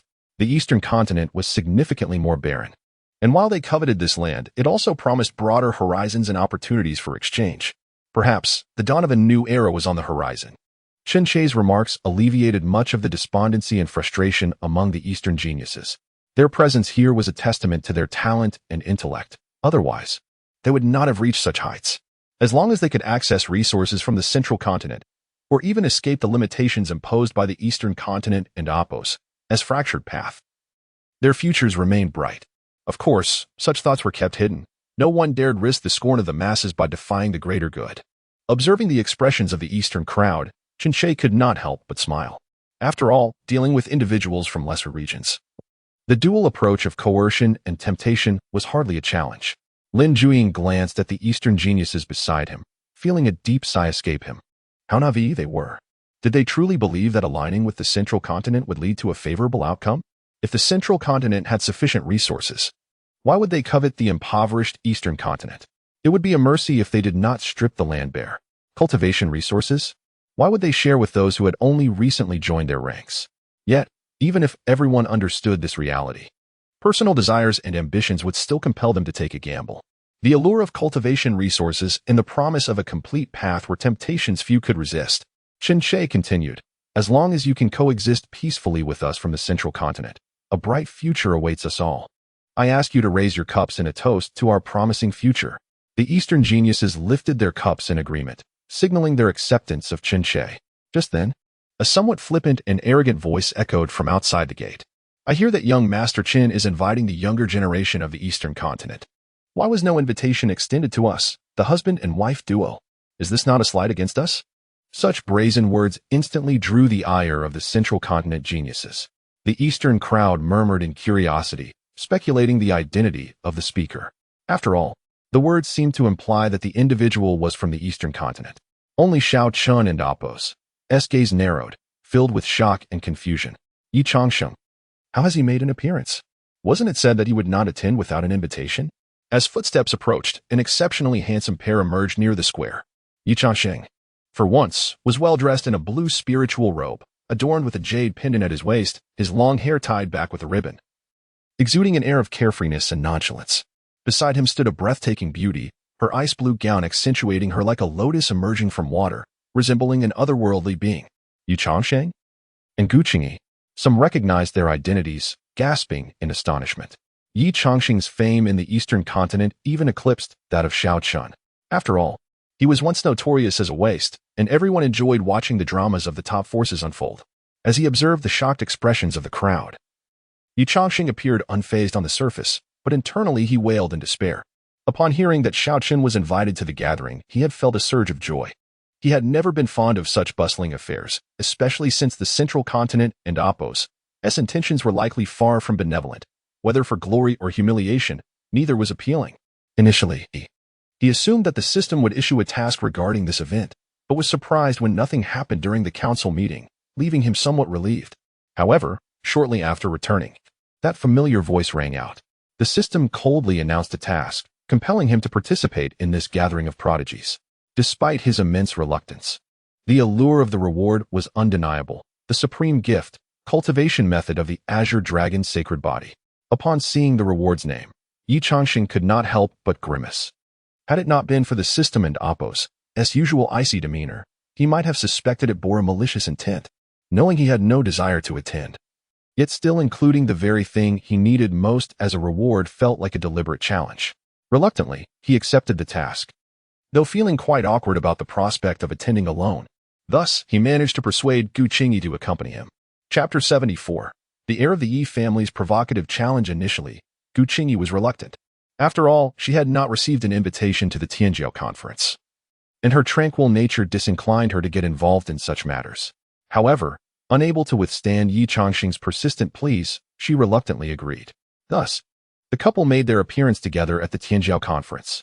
Che Chun gazed in awe at Gu Qingyi's exquisite visage, momentarily feeling as though he had encountered a celestial being. Although he had seen many beautiful women, None possessed the ethereal grace that Gu Qingyi exuded. Meanwhile, Ingwudi finally comprehended why his inept brother, despite enduring a beating, still harbored thoughts of that woman. After all, she was a true genius from Zhongzhou. Chaichen quickly regained his composure. Before he could voice his thoughts, the individuals from Dongzhou began to murmur amongst themselves. What is Ye Changsheng doing here? Who knows? He and Appos, as merely a useless body incapable of cultivation. Isn't he just seeking humiliation in a gathering of geniuses? A cacophony of disparaging remarks echoed around him, but Ye Changsheng remained unfazed, his gaze fixed intently on the trio at the center. Upon sensing Chaichen's peculiar scrutiny, Ye Changsheng instinctively grasped Gu Qingyi's hand, raising an eyebrow in a display of triumph towards the three individuals. Chaichen felt a flicker of anger, a glint of cold light flashing in his eyes. However, maintaining his facade of a modest gentleman, he could not afford to shatter it at this moment. With a gentle flourish of his feather fan, Chaichen smiled and said, Brother Ye Yuer, it is not that I did not extend an invitation. Rather, it was rumored in Dongzhou that you hold no interest in martial arts. How could I be so unperceptive? His words were a veiled mockery, insinuating that Ye Changsheng was indeed a useless body, albeit in a more refined manner. Humph, the past is the past, the present is another matter. I, the young master, have now developed an interest in martial arts, with all those unknown pests eyeing my Gu Qingyi if I do not take action. Some might genuinely believe I am easy to bully. These words caused Ingwudi to frown deeply. Who else could be coveting Gu Qingyi but his own brother, Ingwujie? Ye Changsheng's remarks were clearly directed at Ingwujie, and it seemed rather disrespectful to him in the De-Ing dynasty. However, what he said next left everyone questioning his sanity. Moreover, I possess the finest physique in the world. Should I not showcase it for your admiration? Would that not be a waste? Having said this, he paid no heed to the bewildered expressions around him, leading Gu Qingyi to Lin Juying's table. Brother Lin, after such a long journey, I find myself quite famished. Would you mind if I indulged in a few bites here? Without waiting for a response, Ye Changsheng picked up a spirit fruit and began to munch on it heartily. Lin Juying was left speechless, shifting his position to accommodate Ye Changsheng and Gu Qingyi, then quietly sighed.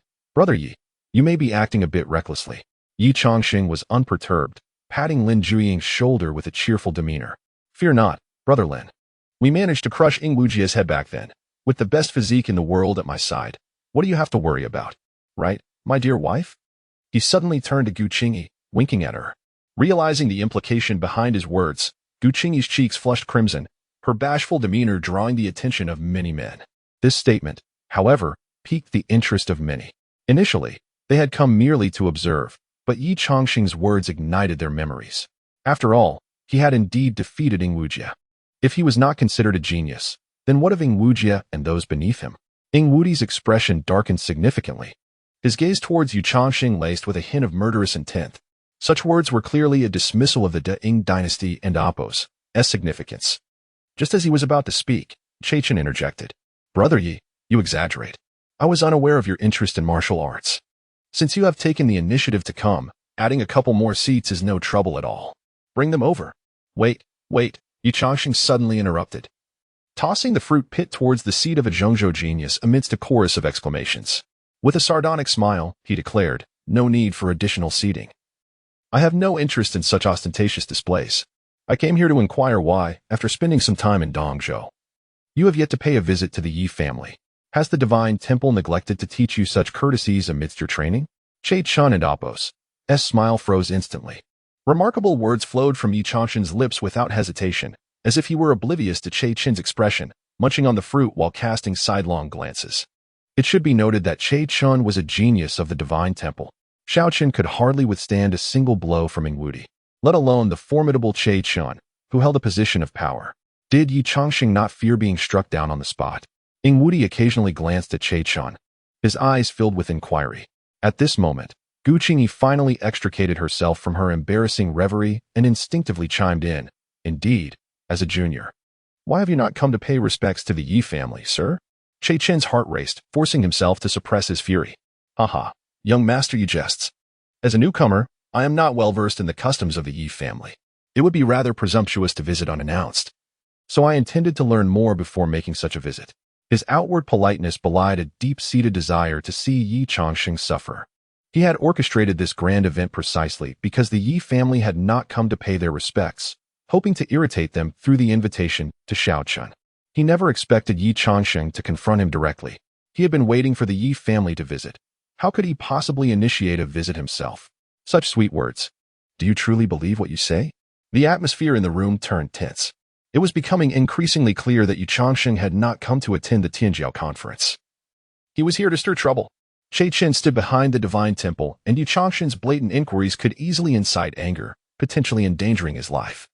After a moment of silence, Che Chen managed to force a smile. Brother Yi, you jest.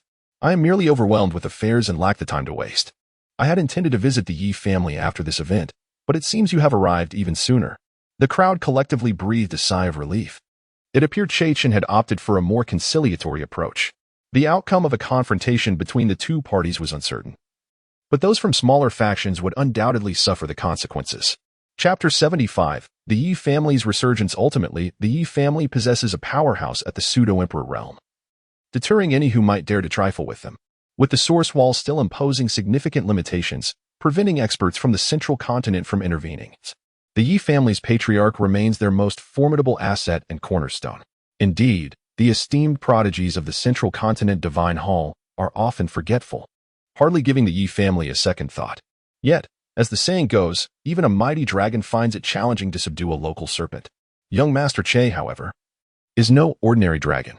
Ye Changsheng retorted with a sardonic smile, his words laced with thinly veiled mockery. Wrath, unbridled wrath. As a scion of the divine hall, Che Chun had rarely been subjected to such blatant derision, even in the central continent, let alone in this backwater of the eastern continent. Were it not for his apprehension regarding the Yi family's pseudo-emperor, he would have flayed this insolent cur alive on the spot. He inhaled deeply several times, forcing a smile onto his face. I must remain composed for the sake of the greater scheme, he repeated inwardly, managing to maintain his composure. Young master, you jest. I am hardly a mighty dragon, and would never presume to act presumptuously before the Yi family. After all, your esteemed clan has reigned supreme in the eastern continent for ages. How could a mere visitor from the central continent compare? Che Chen responded, his words laced with veiled malice. Our divine hall intends to foster mutually beneficial partnerships with all factions in the eastern continent, and need not confine ourselves to a single entity. Wouldn't you agree? Che Chen's words were insidious, feigning deference to the Yi family while subtly sowing discord among other powers. The tallest tree in the forest attracts the strongest winds. For years, countless individuals and factions had yearned for the Yi family's downfall, eager to feast upon the behemoth's corpse.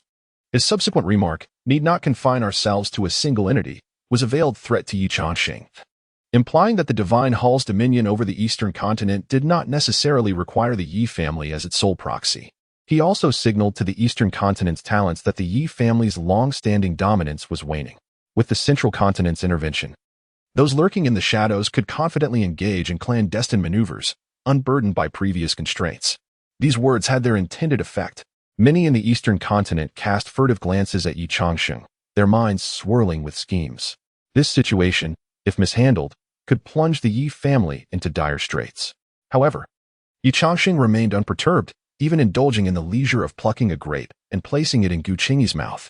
Heavens, young Master Che, your words are far too grave. Our Yi family is hardly a local tyrant, and certainly not as formidable as you central continent dragons. Moreover, if the central continent disdains us, the Yi family is not one to force affection or debase ourselves as lackeys. I almost forgot to mention something. My father mentioned during our conversation that he maintains cordial relations with the 10,000 Buddha's kingdom of the western continent. I find this rather intriguing. If young Master Che possesses any information about the 10,000 Buddha's kingdom, I would be grateful for your insights. Upon hearing this, Che Chen and the others visibly paled. Ye Changsheng, feigning obliviousness, turned to Xiaochen, his smile vanishing. Are you not going to leave? Is your embarrassment not enough? Xiaochen clenched his fists, his anger and frustration threatening to overwhelm his reason. He was a divine son, a representative of the Yi family at the Prodigy Assembly. Being injured by Ing Wudi's mere gaze was humiliating enough, but this scoundrel offered no solace, openly berating him before everyone. His fists tightened and loosened repeatedly. But Xiaochen ultimately swallowed his bitterness with a sigh. This Prodigy Assembly had failed to deliver any of the promised glory. Instead, his reputation was now tarnished. Being injured by a single glare was a laughingstock. His failure to ascend would likely impact his status and resources within the Yi family. With this crushing defeat, he risked losing everything he had once possessed. In this moment, the vanquished had no voice. Ye Changsheng, after issuing his reprimand, disregarded the other's expressions and rose to depart. Gu Qingyi linked her arm with his, while a pallid Xiaoqin and 3 junior members of the Yi family trailed behind. All eyes were now fixed upon Che Chun and his companions. Ye Changsheng and Amp oppose arrogance, his brazen intrusion and provocation, demands retribution. Che Chun muttered, his gaze fixed on Ye Changsheng's departing figure, his eyes as dark as the abyss. He was preoccupied with the Yi family's implications. Ye Changsheng's veiled message pointed to the Yi family's alliance with the 10,000 Buddhist kingdom. If the central continent exerted further pressure, they might defect. Despite the uncertainty of this claim, Che Chun hesitated to gamble, given Ye Changsheng's conviction. Therefore, while wary of the Yi family, he was hesitant to act decisively against Ye Changsheng's insolence. Watching Ye Changsheng's departure, Ingwudi finally whispered, "What is our course of action?" Che Chun cursed inwardly. What else? Ye Changsheng must die. He must. However, maintaining the overall situation was paramount. Despite his outward radiance as a divine hall prodigy, even earning the respect of the great Ing Crown Prince, Che Chun knew the harsh reality. The divine hall was not like other factions. Its rules were ruthlessly strict. His ascent was due to his talent and his successful completion of missions assigned by the divine hall. His hands were stained with blood, and he understood the dire fate of failures. The divine hall only considered the Yi family as a notable power in the eastern continent, dismissing the rest. Therefore, Che Chun's mission was to secure the Yi family's allegiance. Attacking Ye Changsheng would signal the divine hall's stance and signify the mission's failure. While he might kill Ye Changsheng and withstand the Yi family's retaliation, the consequences of failure within the divine hall would be unbearable, potentially costing him his life. Such a course was unwise. Unless he sought a suicidal confrontation with Ye Changsheng, he had only one option: to fulfill the divine hall's mission. After a prolonged silence, as Ye Changsheng and his entourage disappeared, Che Chun exhaled, the coldness in his eyes gradually dissipating. Let them go. Chapter 76. The dilemma of the Shadow Pavilion. Ingwudi was momentarily taken aback, gazing at Che Chun with a hint of surprise. In his recollection, Che Chun had never been so accommodating. Are you truly certain you wish to let them go? The previously silent Kong Yin finally spoke, her cold eyes behind the veil revealing a trace of uncertainty. She was equally familiar with Che Chun, making his decision all the more unexpected.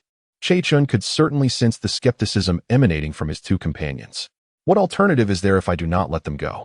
Having already been irked by Ye Changsheng's public affront and derision, he now felt a surge of anger and impatience as their doubts surfaced. Ingwudi's expression darkened instantly. If Ye Changsheng has upset you, do not take your frustration out on us. If you truly possess the ability, go and kill him instead of shouting at us. Kong Yin added gently, Brother Che, there is no need for such anger over these matters. Although her words did not explicitly state it, it was evident that she also shared some displeasure, subtly supporting Ingwudi's stance. After being retorted by Ingwudi, Che Chun finally regained his composure. Listening to their displeased tones, he took a deep breath and said, Let this matter rest. I have no desire to continue this entanglement.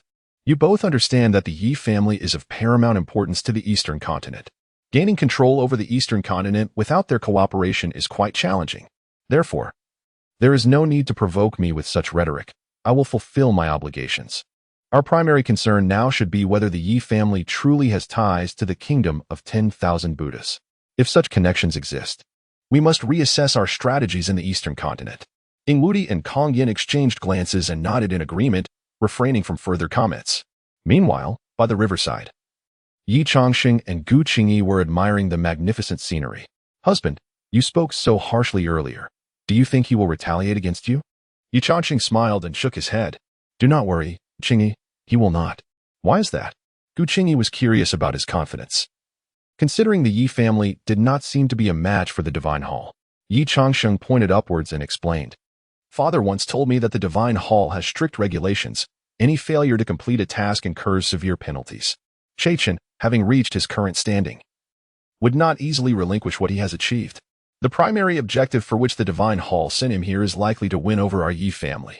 If he were to kill me, our family would be locked in a vendetta with him, leading to the failure of his mission and subsequent punishment from the Divine Hall. Do not forget that our father is a master at the Void Emperor level. Even if he were to kill me, Che Chun would not escape the eastern continent. Even if he were fortunate enough to flee, the Divine Hall would undoubtedly execute him to preserve our father's reputation. A madman at the level of a Void Emperor is not to be trifled with. even by the divine hall.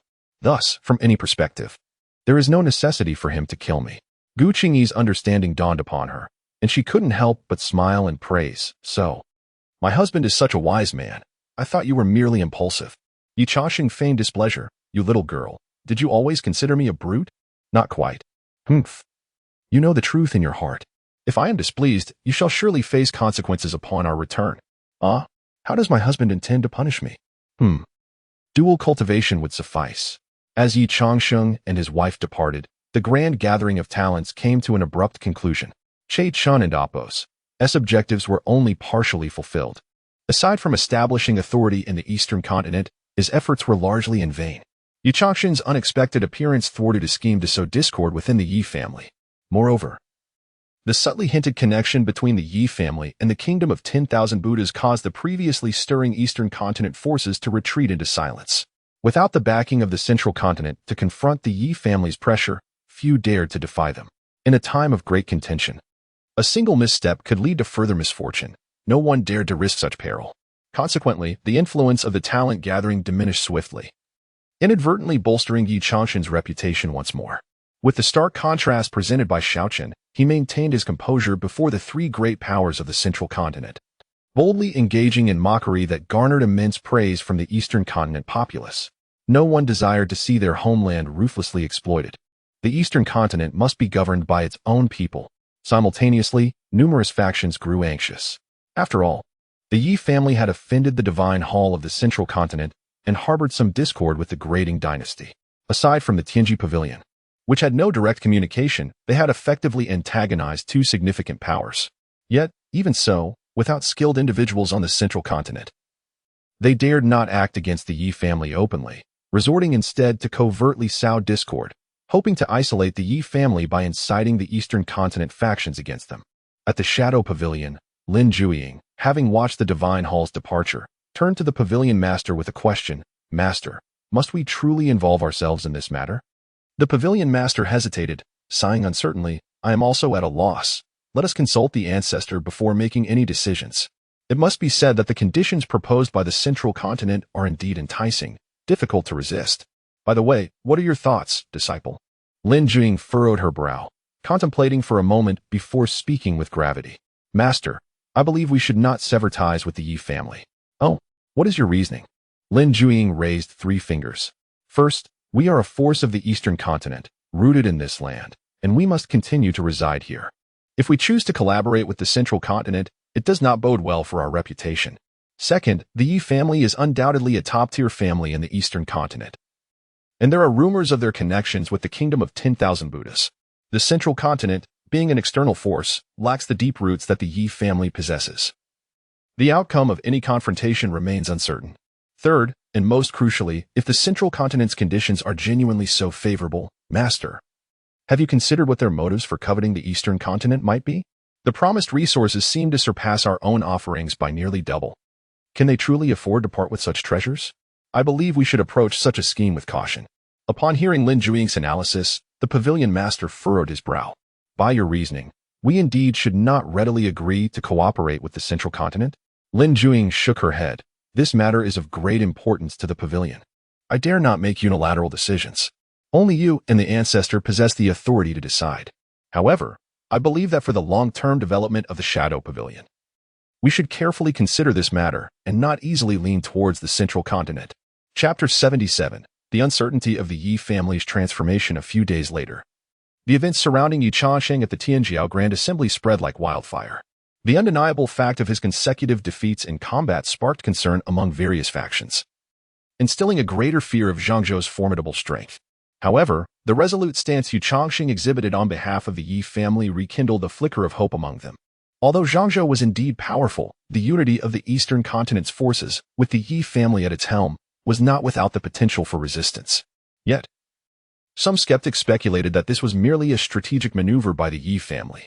The connections among the various states had existed for a considerable time, and there had been no prior exchanges. Thus, what warranted the Yi family's sudden affiliation with the kingdom of 10,000 Buddhas? Two contrasting ideologies clashed incessantly across the eastern continent, further complicating the situation. Regardless, Ye Changsheng's reputation had substantially risen. transforming the mockery and derision he previously endured due to his perceived frailty into a newfound recognition. While some praised him, others disparaged him. However, no one dared question his intellect any longer. During this period, the three major powers of Zhengzhou adopted an unusually low profile, refraining from their previously brazen conduct. Yet, it was evident to all that their temporary retreat was merely a prelude to a more significant plot. After all, with Zhengzhou's might, if they truly resolved to strike against the eastern continent, there would be no reason to fear the distant kingdom of 10,000 Buddhas. Brother Chun, I have matters to attend to, so I shall not disturb you further. Focus on your cultivation. A young man who had previously participated in the Tianjiao Grand Assembly alongside Xiao Chen cheerfully declined an invitation to converse further. Watching the young man's departing figure, Xiao Chen's expression darkened, his chest heaving with agitation. Once, such individuals would have obeyed him without question. How could they now so brazenly refuse his invitation? How curious that our relationship, which was once amicable, has soured to this point. Who could fathom the reason? Well, I've heard it relates to the last Tianjiao Grand Assembly. Our esteemed Xiao Shensi intended to make a name for himself, but was rendered speechless by a mere glance from the crown prince of Dang. Eventually, it was our young master who had to intervene and bring him back. What? Is it true? Wasn't he Xiao Shensi the mightiest among us in the eastern continent? Indeed. He once was, but that was merely the result of our young master concealing his true prowess. Recall how Xiao Chen dared not confront Wu Jin? It was our young master who salvaged his dignity. Some individuals only thrive within their confines. Once faced with adversity outside, they falter. Such individuals cannot uphold the future of our Yi family. Xiao Chun had never before loathed his acute senses so intensely. Every mocking remark and derisive comment from his kin echoed in his ears. Anger, resentment, and jealousy intertwined within him, compelling Xiao Chun to wish for nothing more than to vanish from the Yi family altogether. Yet, his desire to enhance his cultivation was inextricably linked to the Yi family's support. Ye Changsheng, Ye Changsheng, Ye Changsheng. This name clung to his thoughts like a curse, and each encounter tied to this individual seemed destined for unfavorable outcomes.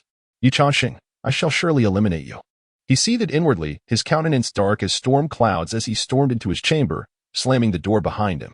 The saint of Kanglin sighed deeply but offered a word of comfort. Xiao Chun, do not allow transient emotions to impede your path of cultivation. Xiao Chun remained silent, uncertain if he absorbed the sage's counsel. Though you have faced one defeat, it may not be entirely disadvantageous. The myriad source continent is replete with talent. It is entirely normal that there are individuals beyond one's comprehension. Do not harbor grudges over temporary victories or defeats. Remember, those who ascend the path of the emperor are not solely defined by their exceptional talents. They must also possess unwavering determination and fortitude. After the sage's earnest exhortation, Xiao Chen merely acknowledged with a muted response, still reticent. The saint of Kanglin understood the profound impact this incident had on Xiao Chun and realized he could only rely on himself to navigate through this turmoil. Meanwhile, in the council hall, the elders gathered, with Ye Changsheng and Gu Qingyi also present. The Grand Elder jovially declared, "Our young master has performed admirably this time, avenging the disgrace upon our Yi family. Indeed, we are not mere playthings for Zhengzhou to toy with. Exactly, were it not for our young master, our Yi family would have faced utter humiliation." Praises flowed incessantly, yet Ye Changsheng found the clamor bothersome. Had it not been for his father's insistence that he attend, he would have preferred to immerse himself in cultivation in the back mountains.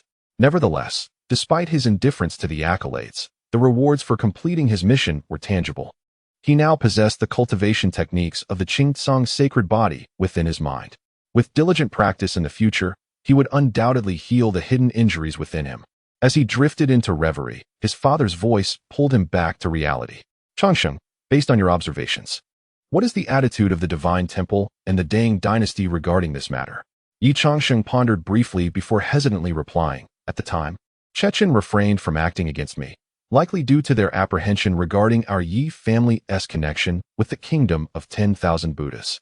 Furthermore, even if they wish to strike, the constraints of the rock crevices limit their options, and they lack the capital to proceed without formidable experts. His words garnered agreement from many present. The second elder nodded, affirming, indeed, this situation warrants their caution, yet we cannot entirely dismiss the threat posed by Zhengzhou's might. Ye Changsheng's father acknowledged, correct, the menace from Zhengzhou is imminent. We must devise multiple contingency plans.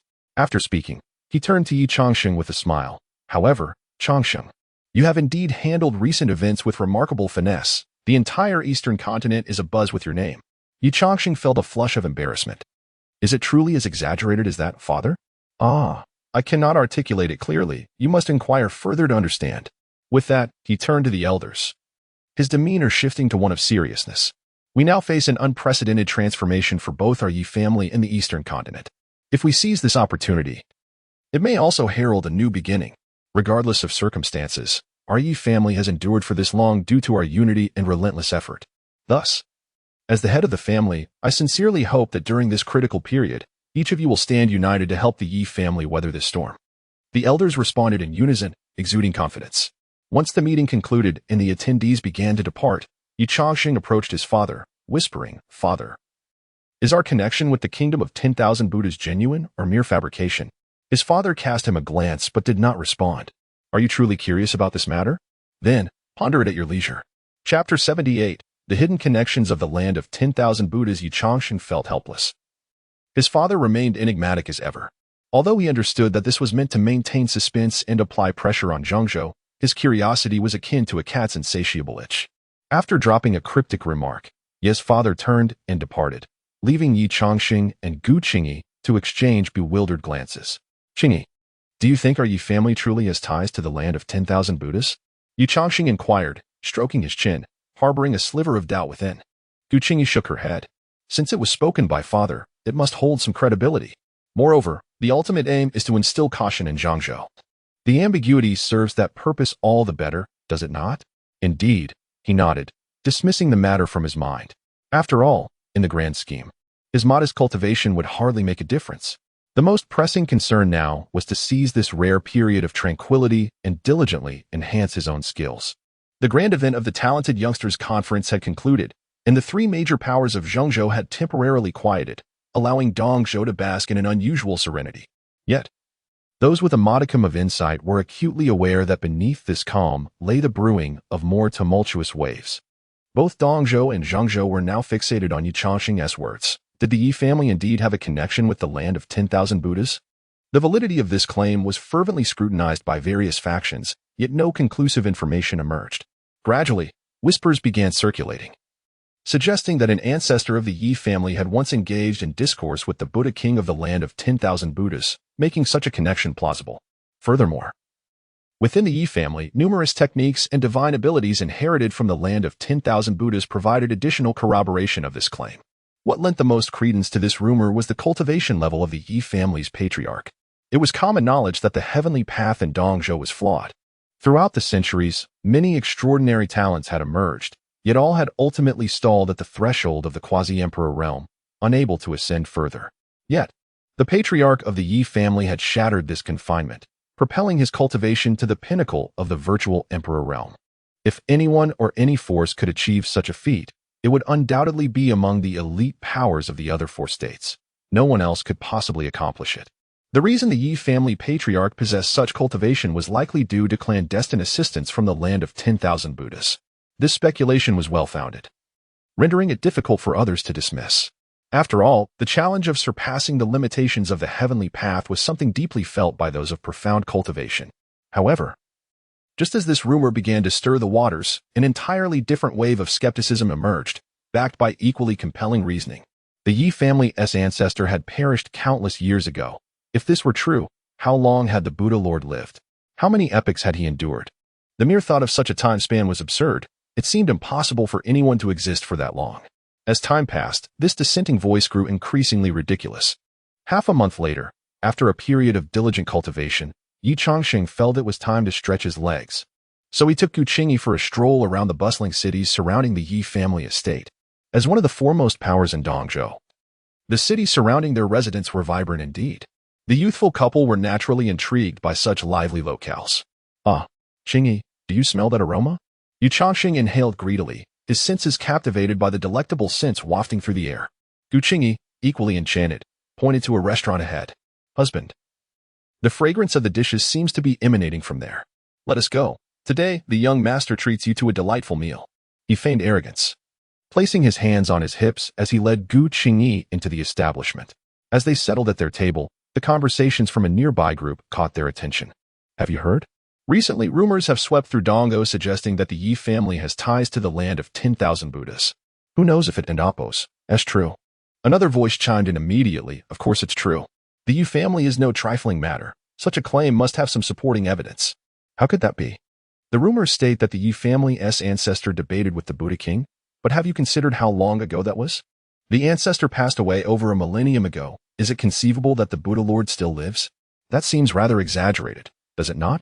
Ah, you are simply being naive. I've heard it said that the Buddha Lord possesses supreme power, having unraveled the secrets of the river of time, thus allowing him to endure indefinitely. Is it not commonly believed that there are 3 supreme holy Buddhas? It is said they are merely manifestations of the Buddha Lord. As the discussion continued, Ye Changsheng could not help but mutter in bemusement. How did the rumors become so outlandish? Such is the nature of gossip. There will always be those who embellish and exaggerate, he acknowledged, nodding. But perhaps this is beneficial. As my father mentioned, at least until the truth is uncovered. Zhongzhou will be reluctant to act rashly. After their meal, the couple strolled about for a while before returning home. Outside, storm clouds gathered ominously, yet within the clan, under Ye father's firm hand, a profound calm prevailed. The Ye family was well aware of the rumors circulating outside, yet Ye father chose to remain reticent, maintaining a posture of silence that the clan's higher-ups naturally emulated. Despite the increasingly bizarre rumors circulating in Dongzhou, the Yi family remained steadfastly mute, seemingly disinclined to address the matter. To the forces of Zhengzhou, this silence only deepened their anxiety and trepidation. The Yi family, being a top-tier power, would never make such claims lightly. It was understood that the land of 10,000 Buddhas was not to be trifled with. Should they discover that someone was leveraging their name as a shield, they might very well purge such pretenders. Yet, the Yi family's willingness to allow such rumors to proliferate across an entire state without fear of repercussions suggested that they might indeed possess genuine ties to the land of 10,000 Buddhas. This conjecture weighed heavily on the minds of the 3 major powers of Zhongzhou. If they could not subdue the Yi family, it would pose a significant obstacle in their plans to dominate Dongzhou. Among them, the temple's envoy was particularly anxious. As the appointed chief representative of the temple in Dongzhou, his mission was to forge an alliance with the Yi family. However, if the Yi family were indeed entangled with the land of 10,000 Buddhas, it would likely spell failure for his mission. The punishments from the temple were daunting even to him, and he could not afford to accept such a failure lightly. Chapter 79. The unpredictable situation in the eastern continent within the pavilion of the river, Chechen, Kongyin, and Ingwudi were present. The teacups on the table had long lost their warmth, indicating that they had been seated for an extended period. After a moment of silence, Ingwudi spoke first. This matter is of utmost importance to us. We cannot allow the situation to deteriorate further. Chechen took a deep breath, a rare look of concern crossing his face. This is indeed true. The Yi family holds immense significance in the eastern continent. Gaining their support would mean securing nearly half of the forces in the region, greatly aiding us in our control over the eastern continent. Furthermore, the cracks on the source wall were continually widening. You understand the potential consequences, do you not? Kongyin's melodious voice interjected. The rupture of the source wall signifies an influx of spiritual energy into the eastern continent, making it the most abundant source of spiritual energy within a certain radius. Various resources and spiritual entities would accumulate rapidly, potentially even birthing rare items. Even in the absence of such treasures, cultivating in this region would yield extraordinary results. Moreover, Kongyin paused, her tone growing serious. Moreover, upon the rupture of the source wall, the heavenly laws of the eastern continent will be supplemented by those of the other realms of the myriad source continent. At that time, the fluctuations in the laws of heaven and earth will be distinctly apparent, providing a rare opportunity for the seasoned practitioners to experience the great path. Such occurrences are rare, happening perhaps once in a millennium, and could enable those elders to make significant advancements. Who knows, there may even be several great emperors emerging at that time. If an esteemed individual from the eastern continent were present, they would surely be enlightened by Kongyin's words. It is no wonder that the central continent has long coveted the eastern continent. Although the area is resource poor and the heavenly laws are incomplete, it is not a place to be dismissed lightly. They are investing in the potential transformation of the eastern continent, rather than its current state. This was an understanding shared among the 3, and the elders of their respective factions had all speculated similarly. Ingwudi sighed. However, from our perspective, the Grading Dynasty and the Divine Temple are both loathed by the Yi family, making collaboration seem improbable. Only you, Kongyin, from the Celestial Mechanism Pavilion, have not had direct conflict with the Ye family. Yet, even with our foresight, the Celestial Mechanism Pavilion's opportunities may be limited. Kong Yin nodded, choosing not to elaborate further. The current predicament left them all feeling somewhat disconcerted. If the Ye family were truly to ally with the Kingdom of 10,000 Buddhas, it would pose a significant disadvantage for them. The presence of the three factions was already sufficient if the Kingdom of 10,000 Buddhas were to intervene. Their share of benefits would diminish even further. After a moment of silence, Chechen seemed to have made a decision. Taking a deep breath, then let me pay a visit to the Ye family. Upon hearing this, Ingwudi raised an eyebrow in surprise. Chechen, are you serious? What other choice do I have? Chechen replied. Do not forget that Ye Changsheng harbors no goodwill toward you. Are you certain that a visit will not result in humiliation? Chechen fell silent for a moment, then a faint smile appeared on his face. So what? You all know how stringent the rules of the Divine Temple are. If I fail to accomplish this task, the punishment upon my return, well, it would be far more brutal than any humiliation from the Ye family. Ingwudi and Kong Yin remained silent, fully aware of the terrifying nature of the Divine Temple's punishments, and they understood Chechen's concerns. However, the key issue remained. The Ye family's stance was entirely unclear, and it was highly likely they would refuse to collaborate with the Central Continent. Kong Yin voiced her worries, and Ingwudi concurred. Yet, Chechen appeared confident. I have considered this matter as well. We need not overthink it for now. We, as the top three factions of the Central Continent, can surely stand against the Kingdom of 10,000 Buddhas once we unite. Our goals are aligned, and there are no significant conflicts of interest among us. Such cooperation against external threats can be easily achieved. Moreover, the Ye family is not composed of fools. Even with the backing of the Kingdom of 10,000 Buddhas, they cannot afford to offend the Central Continent lightly. Besides, this visit is merely to gauge their attitude. It should not lead to any extreme actions. These words were merely the surface rationales. In truth, Chechen's considerations were not solely about the larger picture, but also about his own future. Although the Divine Temple was rich in resources, its stringent rules loomed over him like a sword. He had worked tirelessly to come to the Eastern Continent, as succeeding in this endeavor would significantly impact his prospects in the competition for the position of the Temple Master. Were it not for this, he would not have forsaken the favorable cultivation environment of the Divine Temple to come to such a barren land, expending great effort in intrigue and maneuvering. Regardless of the circumstances, Chechen could not accept that all his labor would turn to ashes due to the situation in the Eastern Continent. Seeing Chechen's determination, Ingwudi and Kong Yin refrained from further persuasion. Ultimately, you will decide your own course of action. We will swiftly investigate the Ye family and Appo's connections to the Kingdom of 10,000 Buddhas, Ingwudi stated, furrowing his brow. However, the news regarding the Ye family has stirred unrest among those in the Central Continent. We currently lack sufficient manpower and must rely on them. Chechen nodded. You handle this matter. Do not allow undue anxiety to spread among the others. Control the rumors as well. We cannot afford to create discord.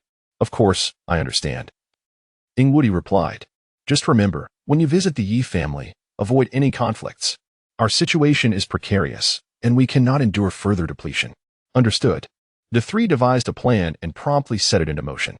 Ingwudi gathered the talents of the Central Continent for a meeting, reassuring them that even if the Ye family had the Kingdom of 10,000 Buddhas as their backing, it would hardly alter the overall situation. After all, the rupture of the wall was an inevitable event. With the three major factions of the Central Continent supporting them, there was no need for excessive apprehension. This statement indeed calmed the talents of the Central Continent, instilling them with renewed confidence.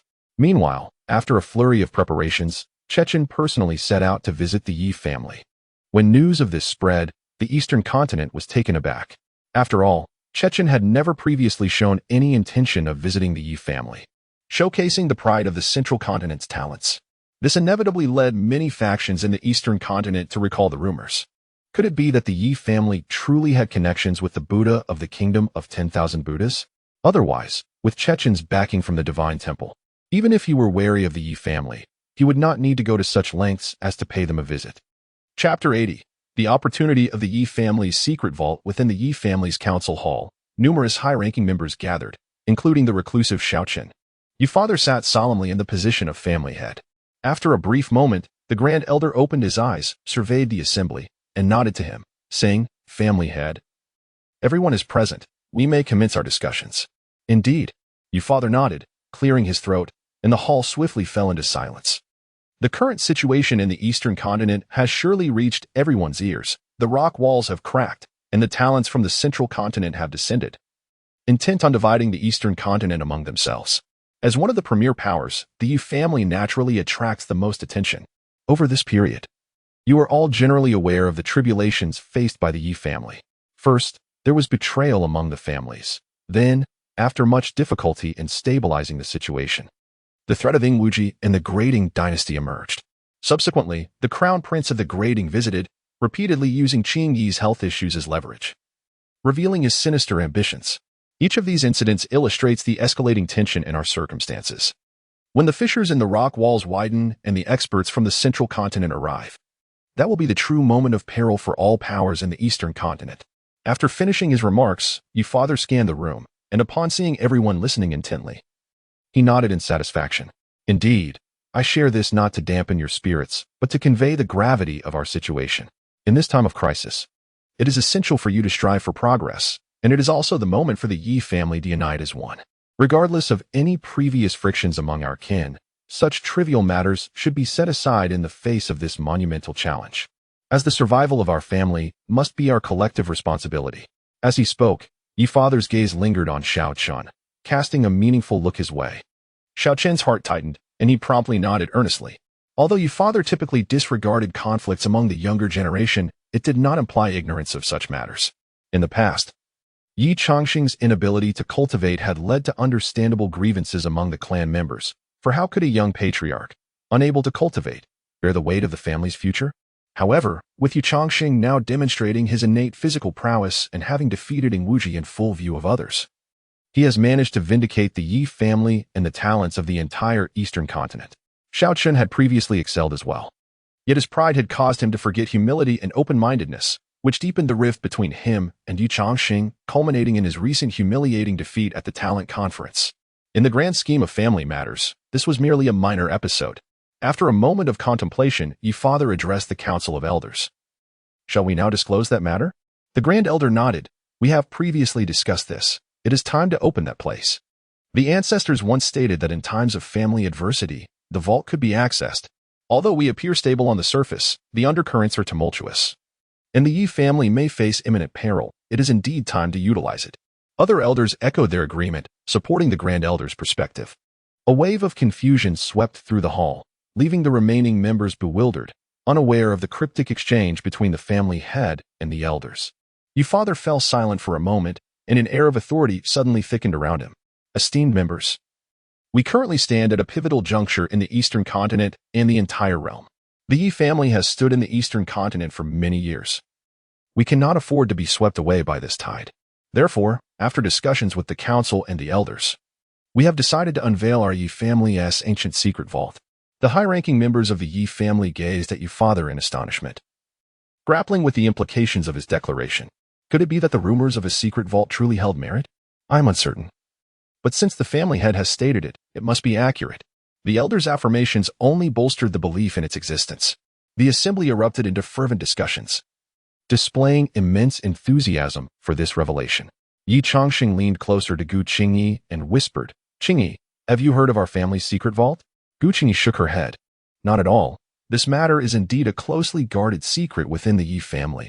I had not heard of it before. Indeed, we possess an abundance of hidden treasures. Just as he expressed his astonishment, Ye father continued, thus, one day hence, the Ye family's secret vault will be opened. It will be accessible to the entire eastern continent, and our younger generation must be prepared. Upon this announcement, the council hall erupted into chaos. How is this possible? Exactly. The vault belongs to us. Why should it be shared with others? Family head, is this decision not a tad hasty? The vault has been hidden for so long because it concerns our family's future. How can we so easily relinquish it to outsiders? Indeed, do the elders concur with this?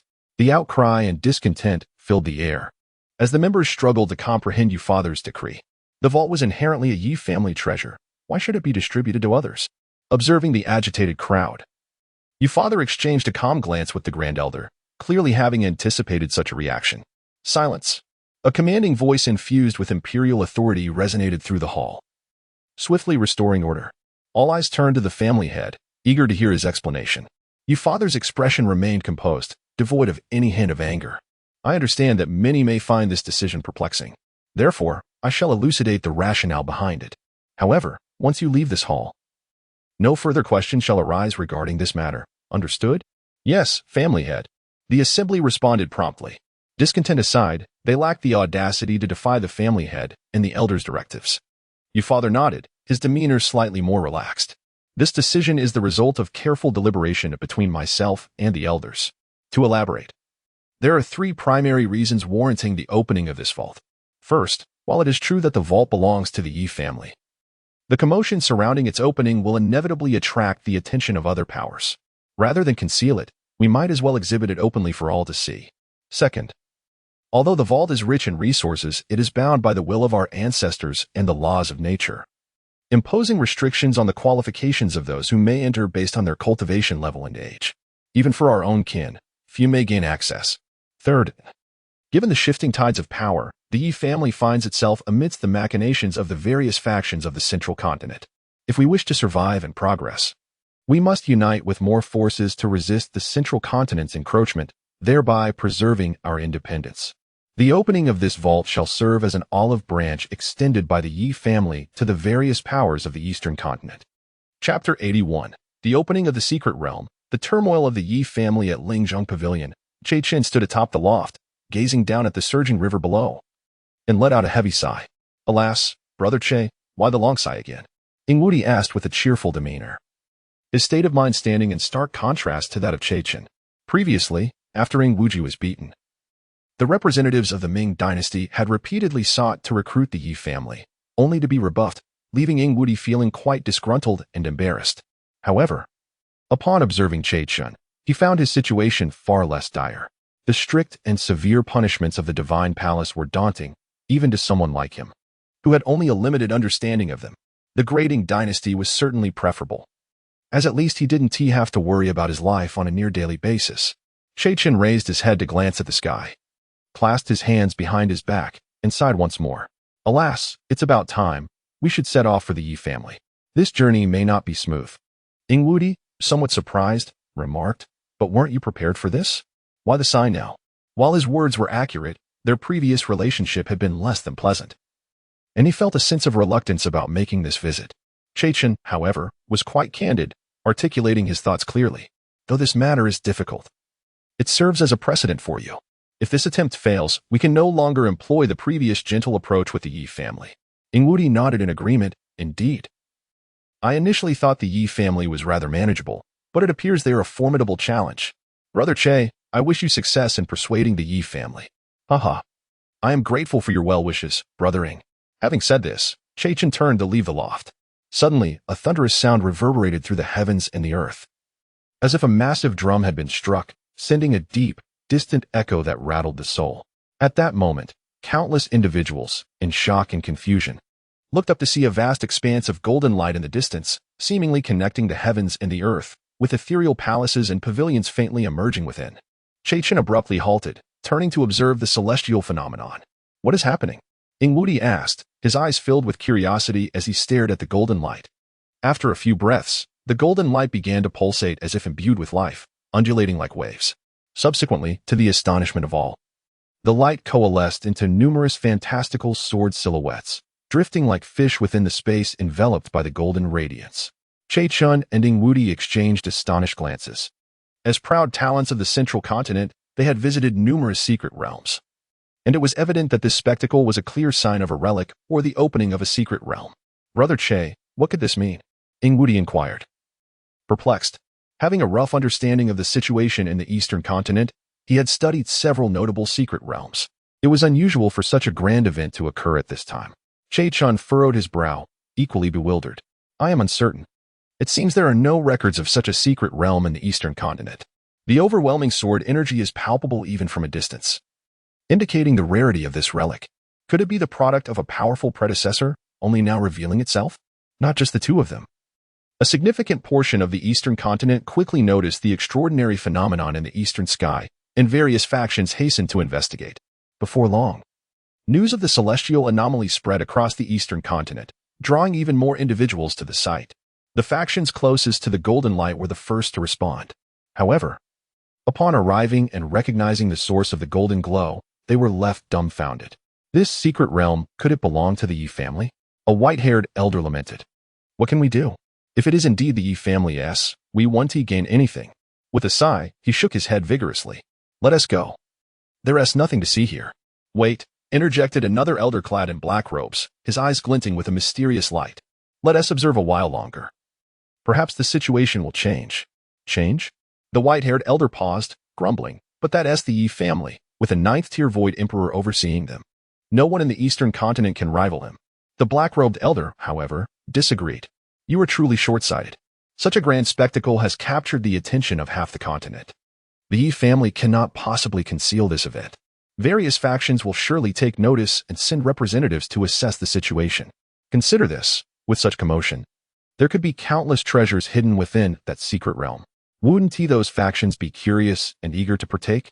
You mean the white-haired elder's expression gradually brightened with a smile. Let us observe. If the major factions unite to apply pressure, even the Ye family will have to treat this matter with gravity. At that point, they might find it difficult to monopolize everything. And we may just benefit from the aftermath. The black-robed elder's reasoning stirred intrigue in the white-haired elder. Many harbored similar thoughts. And soon the vicinity of the Ye family buzzed with activity, with numerous eyes covertly watching. Yet, the Ye family remained silent, maintaining an eerie calm amidst the chaos. Moments later, representatives from several top-tier factions finally arrived, drawing countless gazes eager to discern their course of action. The representatives exchanged hushed communications, ultimately designating one to engage the Ye family regarding the matter. However, just as he approached the Ye family's entrance, the celestial phenomenon suddenly shifted. Countless golden sword energies converged, forming a towering, ethereal figure that loomed above the ground. Many were left speechless by this sight. Regardless of the cataclysmic aura emanating from the figure, the mere ability to bind the sword energies together showcased the formidable prowess of the entity behind it. Suddenly, someone gazed at the towering figure in astonishment and exclaimed, "Look, is that not the visage of the Ye family's patriarch? Indeed, you are right. It bears the likeness of the Ye family's emperor." Amidst the clamor of discussions, the colossal golden figure slowly began to speak. Chapter 82. The Trial of the East Continent's Prodigy. The resonant sound waves spread like a tidal wave, leaving the minds of those present in a daze. This place is a secret realm left behind by the ancestors of the Ye family, solely owned by the Ye clan. As soon as he spoke, the emperor of the Ye family proclaimed their sovereignty. This left the representatives of several top-tier forces, who had intended to negotiate, exchanging glances in astonishment. With the emperor himself speaking, they lacked the audacity to retort. 1,000 miles away, Chechen gazed at the towering divine figure, his expression grave. If I am not mistaken, that is indeed the emperor of the Ye family, right? Ingwudi, having seen Ye Fu's visage before, nodded affirmatively. Indeed, it is undoubtedly Ye Fu. This situation has become rather serious. Chechen's voice grew heavy, prompting Ingwudi to ask in surprise, "What do you mean by that? Can you not see? As a man of the East Continent, why does his divine form resemble that of the Buddha?" Upon utterance of these words, Ingwudi's eyes widened in realization. Indeed, the ethereal image in the sky appeared as a verdant-eyed Tathagata, surrounded by sword energy, with the left hand gently cradling the hilt of a sword, and the right hand in a gesture of floral offering at his chest, the long sword resting horizontally across his chest against his right arm. Is this truly the Buddha? Ingwudi exclaimed in astonishment, quickly grasping Chechen's earlier concerns. Could it be that the Ye family has genuine ties to the kingdom of 10,000 Buddhas? Otherwise, such an image of the Tathagata would not manifest without the kingdom and Apos, as profound understanding of the Buddha. Chechen nodded in agreement, sighing. It seems our trip to the Ye family is unnecessary. Even if we were to go, we would probably not obtain the desired results. Just as they finished speaking, the resounding voice of the divine figure echoed once more. Today, you have gathered at the Ye family due to the celestial phenomena, correct? The representatives of the top-tier forces, eager to flatter, were about to speak when Ye Fu continued. I am well aware of your intentions. Therefore, there is no need for superfluous words. What I say next, you should remember. His words effectively silenced those who had been lurking with ulterior motives. Before the presence of a powerful virtual emperor, they lacked the courage to respond. As the heavens and earth undergo great changes, the once separated continents begin to reconnect. This presents both a crisis and an opportunity. As a member of the East Continent, the Ye family must respond proactively, which is why they have decided to open the secret realm of their ancestors after deliberation. Although this secret realm belongs to the Ye family, they are ultimately part of the East continent and have a duty to contribute to its future. Therefore, the Ye family has decided to share this secret realm. Any cultivator who meets the criteria may enter and seek their fortunes. Upon hearing this, the crowd erupted in joy. Wonderful. Absolutely wonderful. No wonder the Ye family has remained a top power in the East continent for so many years. This magnanimity is unmatched by other forces. Laughter and praise for Ye Fu's generosity filled the air. As the celestial realm shifts, the East continent's heavenly path remains flawed and impoverished, inherently weaker than other continents. Yet, I believe that as long as we unite, we are still the people of the East continent. This tranquil declaration elevated the atmosphere to a fever pitch, especially among the smaller sects and scattered cultivators who cheered the loudest. They lacked substantial backgrounds and were the most vulnerable to oppression. In the past, although they were looked down upon, several forces maintained a semblance of order, preventing excessive bullying. However, with the influx of Middle Continent forces, the situation has changed drastically. The major powers are preoccupied with self-preservation and have little time to spare for them. The people from the Middle Continent do not regard them as equals, employing various coercive means, including threats and brute force, leaving the lower-tier cultivators and smaller factions in dire straits. While it is true that entry into the Ye family's secret realm will undoubtedly have its restrictions, at the very least, it provides an opportunity for them to escape their suffering. If one were to strike it lucky and acquire some valuable treasures, whether for personal use or to exchange for a better life, it would be an excellent choice for them. At this moment, the divine figure of the emperor spoke again. However, the secret realm is merely a small world and cannot accommodate too many individuals. After discussions among the higher-ups of the Ye family, only young prodigies under the age of 40 from the East continent shall be allowed to enter the secret realm to seek their fortunes. Do you all understand? Upon hearing this, many faces fell in disappointment. Some were far beyond the age limit, while others were of sufficient age but lacked the cultivation prowess to compete with the top talents of the East continent, rendering their chances of gaining anything slim. Even if permitted entry, these simple restrictions barred countless individuals from entry. The lurking old monsters, upon hearing this, also found their interest in the secret realm waning. If only young prodigies were allowed inside, it suggested that this secret realm was more suited for the cultivation of the younger generation, rather than a residence filled with treasures left behind by fallen great powers. Nonetheless, these old monsters often had their own factions and families, making it beneficial for their juniors to undergo training within. Just as everyone was deep in thought, a somewhat timid voice piped up, "Emperor Yi, may I inquire if this secret realm is accessible solely to us of the East continent, or can those from the Middle continent also enter?" Once this question was posed, the East continent crowd reacted instantly. From the previous prodigy gathering, it was evident that the talents of the East continent were no match for those from the Middle continent. If they were to allow those from the Middle continent into the secret realm, they might leave empty-handed, facing utter annihilation. After all, the top talent of the Ye family, Xiaoqin, had been subdued by a mere glance from Ingwudi.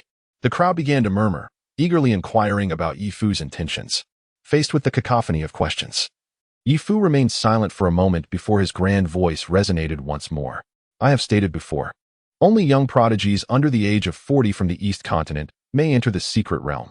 Though he did not respond directly, the intent behind Ye Fu's repetition was crystal clear. This time, only the talents of the East continent would be permitted entry. The reason for this restriction was evidently aimed at the individuals from the Middle continent. Upon hearing Ye Fu's response, the East continent side rejoiced, while those from the Middle continent seethed with indignation. At Lingjiang Pavilion, Ingwudi and Chechen's expressions both turned somber. Chapter 83. The True Cultivation of Chechen Brother Che. What is your perspective on this matter? When Invincible inquired, a hint of frustrated anger lacing his tone, Chechen remained silent for a moment, his demeanor gradually solidifying. We are aware of this situation and cannot simply pretend it has not occurred. The Ye family's secret realm has persisted from ancient times to the present, undoubtedly concealing numerous hidden resources. While these may not be essential to us, they hold significant importance for others. Their support for us is driven by the desire to gain benefits from the Eastern continent. With interests now laid bare, it is improbable that they will relinquish their claims. When Invincible nodded in agreement, since the Ye family has connections with the kingdom of 10,000 Buddhas, there may well be valuable treasures hidden within the secret realm. For our own sake and that of others, we must strive to claim something first. Chechen acquiesced, and, with a sudden light step, leapt gracefully from the railing of the Lingzhong pavilion, floating effortlessly into the air. Emperor Yi, I have something to convey. His voice resonated across the riverside, capturing the attention of countless onlookers. The father of Yi, having reached the virtual emperor realm, possessed unfathomable strength. Any causal connection with him would be perceived with clarity. Even a mere call would evoke an awareness within him. Chechen had encountered such top-tier powerhouses in the shrine and thus had a degree of understanding regarding their capabilities. What appeared to be a vast distance of thousands of miles was merely a fleeting moment for such mighty beings. As anticipated, no sooner had Chechen's words faded than the space before him seemed to cleave open, revealing a lengthy fissure. The rift was filled with chaotic spatial turbulence, through which a golden hand emerged, traversing the infinite void to grasp him. Chechen halted, allowing the golden hand to envelop him, before vanishing into the spatial rift. Above the Yi family, amidst the gaze of countless individuals, the colossal manifestation casually reached out, disappearing into the boundless void. When the hand withdrew, those with keen eyesight discerned what appeared to be a figure within its grasp. Once the golden hand released its hold, Chechen's silhouette appeared in the sky. I am Chechen, here to pay my respects to the esteemed Emperor Yi. The father of Yi exhibited no inclination for pleasantries. What you just stated can now be shared with everyone. Chechen paused momentarily, a cultured smile gracing his face, his elegant demeanor causing some female cultivators to gaze at him in admiration. Senior, I just mentioned that since the Yi family's secret realm is now open, why must the talented individuals of the central continent be turned away? The enormous golden head of the manifestation dipped slightly, its radiant eyes fixed upon him like the blazing sun, instantly instilling a chilling sense of danger within Chechen. Despite his instinct screaming in alarm, he maintained a facade of composure, smiling as he met the manifestation's gaze. After a few breaths, the manifestation spoke slowly. The secret realm belongs to the Yi family. Chechen's smile remained unchanged. I am well aware of this and have never harbored intentions of coveting the Yi family's secret realm. However, as you have aptly pointed out, the world is undergoing tremendous changes. The fissures between regions are widening, and the integration and communication among the 5 continents have become an inevitable trend. As a top-tier powerhouse of the Eastern continent, you undoubtedly understand what this implies. While it may pose certain shocks to the Eastern continent, it simultaneously presents enormous opportunities for all. Having reached the imperial realm, your vision and foresight must be extraordinary. In this prosperous era, the Yi family should embrace inclusivity, thereby paving a broader path for its future. Do you not find my reasoning sound? The father of Yi cast a sidelong glance at him, his voice remaining icy. These matters are within my purview. It is not for you, a junior, to meddle. If this is your reasoning, you may as well return whence you came. Chechen suddenly erupted into laughter. Haha. Emperor Yi, your words seem somewhat biased. As you stated, the reason for opening the secret realm is to consider the talented individuals of the Eastern continent. Yet, how many who have grown in a sheltered environment truly become remarkable figures? That being said, if I, with my cultivation, am unable to enter the Yi family's secret realm, what can others expect to gain? This statement incited widespread outrage. Many from the Eastern continent glared at him, emboldened by the presence of Emperor Yi, and thus felt unrestrained in their verbal condemnation of Chechen. However, Chechen, instead of responding with anger, appeared amused, lightly chuckling as he stepped forward. Boom!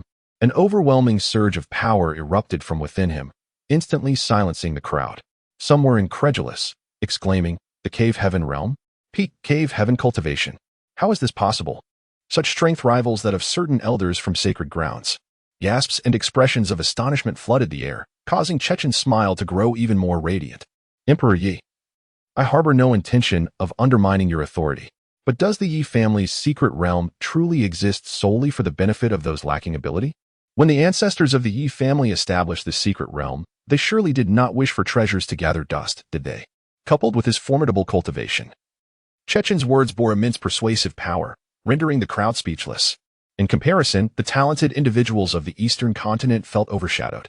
In a corner of the floating square, Xiaoqing gazed, somewhat dazed, at the spirited Chechen soaring in the sky, his heart filled with bitterness. This was peak Cave Heaven cultivation. He had always believed himself to be exceptionally gifted, his cultivation progressing as effortlessly as eating and drinking. Yet, even with the support of the Yi family, he had only reached the 3rd tier of Cave Heaven, a far cry from when Invincible's 8th tier, let alone Chechen, who was practically on the cusp of the returning Void Realm. He had once foolishly entertained the notion of challenging someone like Chechen. Reflecting on it now, It seemed utterly ludicrous. A wave of bitterness surged within him, ultimately coalescing into a soft sigh. I am still so far behind. At that moment, the voice of the Saint of Kanglan resonated. Xiaoqin, you must fortify your resolve and clearly understand your path.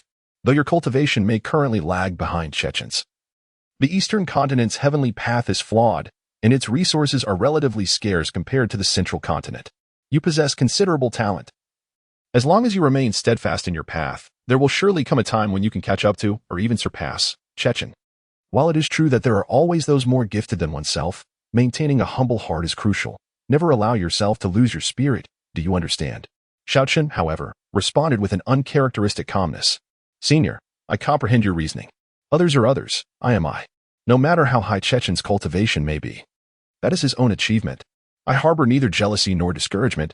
I only aspire to pursue my own path. As you said, only with a steadfast heart can one forge ahead. Chapter 84. The Dual Cultivation Technique of the Cloud Summit Heavenly Palace. Upon witnessing Xiaoqin's performance, St. Kanglan finally expressed his gratification with a few words of praise. The young man indeed possessed commendable talent, otherwise he would not have captured the attention of a formidable being of the Saint realm. Yet, the path of cultivation is not solely reliant on innate talent. Mental fortitude is an equally crucial component. Without a resilient mindset, even the most extraordinary abilities may go unmastered, potentially leading to self-inflicted harm. St. Kanglan held high hopes for Xiaoqin and naturally wished for him not to falter along his journey. In truth, ever since his earlier defeat to Ingwudi, Xiaoqin had anticipated the prowess of Chechun. If Ingwudi could severely injure him merely with a glance, one could only imagine the strength of Chechun, who subtly dominated among the talents of the three major factions. Thus, the current outcome was not entirely unexpected for St. Kanglan.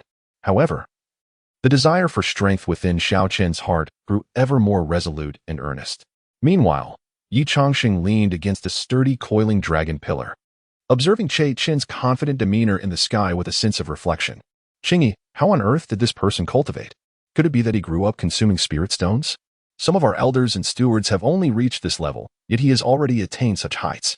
Truly, the disparity between people can be infuriating. Gu Qingyi responded earnestly. He is, after all, a person from the central continent, and his position within the divine hall, even as a candidate for the hall master, speaks volumes of his exceptional talent. However, dear husband, do not dwell on such thoughts. If we cannot measure up to him, we shall simply focus on living our own lives well. Ye Changsheng chuckled heartily. Indeed, Qingyi, your words resonate with me. He jested outwardly while contemplating internally.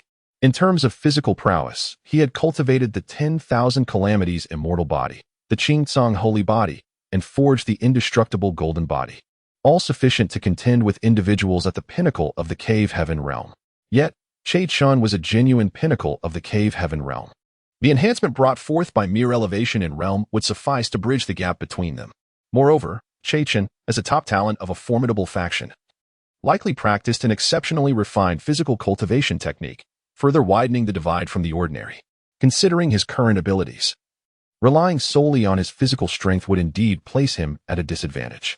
As for their respective cultivation realms, the disparity was even more pronounced. Although he had begun his training with the great wilderness Wujing, the arduous methods of this cultivation technique yielded slow progress. Despite his diligent practice, he had only just reached the pinnacle of the spirit realm, still a layer away from transcending to the divine transformation.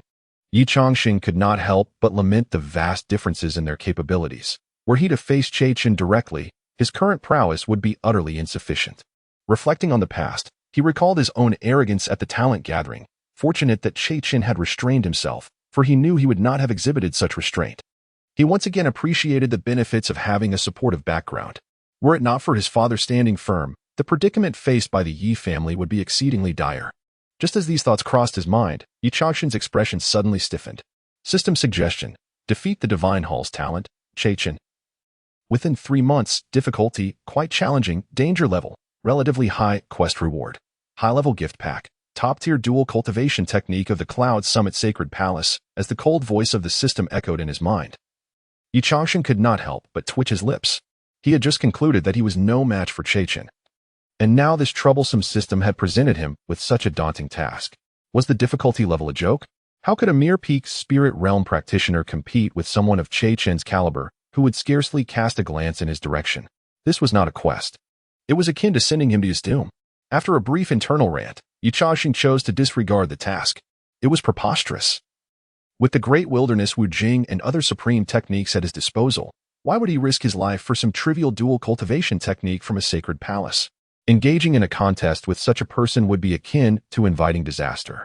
At that moment, Gu Qingyi's voice broke through his thoughts. "Husband, why are you dazed?"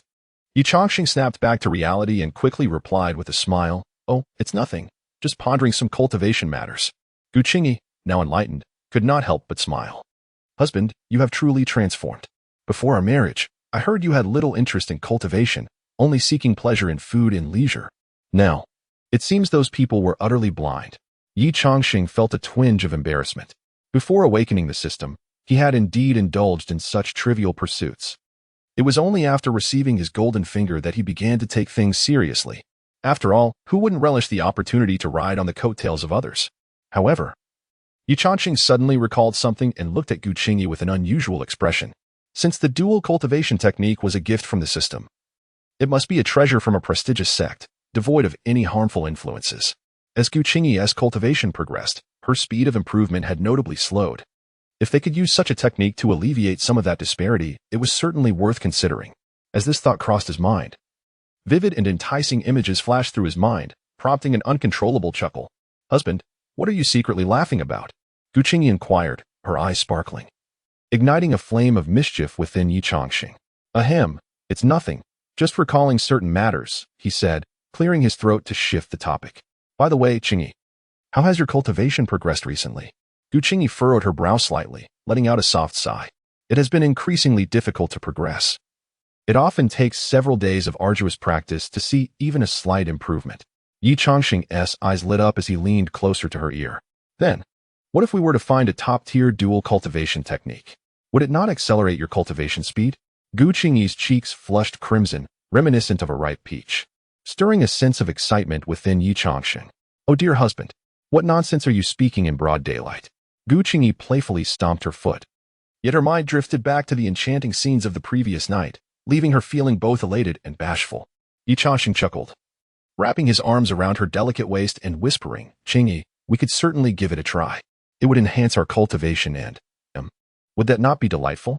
Chapter 85. The inheritance of the Tao in the vast sky above. Chechen unabashedly exuded the cultivation of a pinnacle in the realm of Dongtian. Gazing with a smile at the ethereal golden Buddhist sword, "Your Majesty Yi, as a formidable figure of the imperial realm, your vision and stature are undoubtedly among the finest in the world. If individuals of my generation cannot enter the secret realm, what value is there in the trials for the talented of the Eastern continent? Without enduring the tempest, how can true geniuses emerge to tread the path of emperors?" While everyone understands Chechen's intentions, his words carry a degree of merit. If only the talents of the Eastern continent were to enter the secret realm. Even in the pursuit of treasures, they would certainly be wary of each other's power and status, opting to withdraw or concede. After all, we share the same homeland. It's a matter of dignity to avoid disgraceful encounters, which would only lead to a myriad of troubles upon exit. Indeed, there is a significant possibility that the talents of the Eastern continent might regard the secret realm as a place of bestowed fortunes, seeking opportunities and treasures without engaging in conflict or sparring. This principle is understood by anyone with a modicum of insight, let alone a powerhouse like Emperor Yi. Observing the silence of the ethereal form, Chechen seized the moment to further his argument. "Your Majesty, your presence in the Eastern continent is a blessing for us. I firmly believe that with your magnanimity and grandeur, you shall not treat the geniuses of other continents with bias. I harbor no disrespect towards you, but I earnestly hope that you will contemplate this matter. Furthermore, the geniuses of the Central Continent hold deep admiration for your ancestors. And entering the secret realm is also a means to pay tribute to the predecessors and witness the grandeur of the strong." Upon hearing these words, the recently arrived geniuses from the Central Continent expressed their support. "Indeed, we admire the legacy of the Yi family. Entering the secret realm would surely allow us to pay our respects. Certainly, the heart of a strong individual commands respect, and we from the Central Continent are no exception." The Central Continent geniuses began to extol the virtues of the Yi family, skillfully donning the family with accolades. In truth, the average secret realm held little allure for these Central Continent talents who were accustomed to the wonders of Dongtian. Yet, the Yi family's secret repository was an exception. Before arriving in the Eastern Continent, They had diligently refreshed their knowledge under the guidance of their elders, aware that this land once thrived and was powerful, only slightly inferior to the central continent. The number of top-tier strong individuals was also considerable, and the quality of the remnants left behind was equally exceptional. Moreover, the Ye family's secret realm, with its ancient heritage and the ability to produce ethereal emperors under the present celestial regulations, piqued their interest even further. Some speculated that within the Ye family's secret realm, the essence of the Tao may still linger. Given the Ye family's long history, it was likely that many formidable protectors had emerged from their lineage. Thus, the ancestors of the Ye family might indeed have been peerless figures who stepped into the imperial realm. The central continent geniuses harbored little desire for the current cultivation resources in the eastern continent, as they possessed more back home. However, the secret repository of an imperial-level powerhouse was a rare treasure even in the central continent, especially one that might hold the legacy of the Tao. Faced with such an opportunity, they could not possibly consider relinquishing it. Should they encounter the remnants of the Tao left behind by the Ye family ancestors within the secret realm, even a mere touch of its essence could pave a smooth path for their future cultivation, making their ascension to the sage realm far less arduous. With such temptations laid before them, it was no wonder the central continent geniuses were stirred with excitement. This kind of top-tier legacy was predominantly controlled by the three major factions in the central continent, where entry often required significant sacrifices. Yet now, in the eastern continent, there existed the chance to engage with such a legacy without the looming presence of the three major factions, igniting fervor among the central continent talents. Countless eager gazes converged upon the towering ethereal form, awaiting the decision of Ye Father, the paramount figure of the eastern continent. In the council hall, Ye Father rested his chin on one hand, his brow furrowed in contemplation. The esteemed elders of the clan were present, yet silence reigned. Typically, they would engage in debates with Ye Father over various matters, even contradicting his views. However, when it came to issues that could shape the family's future or the broader situation of the continent, only Ye Father possessed the strength and qualifications to make the final call. After a moment's reflection, Ye Father let out a soft sigh. That young man speaks a truth. The fissures in the rock face have foretold the changes in the eastern continent. If we cannot adapt in advance, even opportunities may become burdens. The elders and clan leaders had no retort, only murmuring their agreement. In the outside world, the golden ethereal form finally spoke. It is not that I prohibit the disciples of the central continent from entering. However, the Ye family's secret realm is fortified by both the laws of heaven and earth and the will of our ancestors. Anyone who enters will find their cultivation suppressed to the same level as the geniuses of the eastern continent. I am not your elders, for your safety. It is best that you refrain from entering. This revelation left the central continent geniuses momentarily stunned. It turned out that the Ye family's secret realm harbored such hidden regulations, explaining why Emperor Ye had barred their entry. Many began to reconsider their intentions. Despite their confidence in facing the eastern talents on equal footing, the crucial issue remained. This secret realm was situated in the eastern continent, the home ground of the eastern people, whose number of talented disciples far exceeded their own. While they might hold an edge in quality, they were undeniably outmatched in quantity. If it came to a situation where individual confrontations turned into a collective assault, with their cultivation suppressed, even a slow attrition could spell their demise. The eastern talents too recognized this potential peril, casting wary glances at their central continent counterparts. Although internal conflicts among the eastern talents were commonplace, uniting against a common external threat was not an insurmountable challenge, especially after their recent humiliations at the hands of their opponents. Having suffered 7 consecutive defeats at the Celestial Gathering, the eastern people were eager for a chance to reclaim their dignity. Noticing the trepidation in the eyes of the central continent talents, many of the second and third-tier individuals began to falter. While they were indeed superior to the eastern talents of the same level, their advantage was limited. Should they face a coordinated attack, they would possess few means of escape. Encountering a top-tier eastern genius capable of ensnaring them would leave them with no avenue for retreat. Furthermore, since this secret realm was established by imperial-level powers, the protective measures bestowed by their elders might also be suppressed or rendered unusable. In such dire circumstances, when neither heaven nor earth would respond to their pleas, they would find themselves in a true deadlock.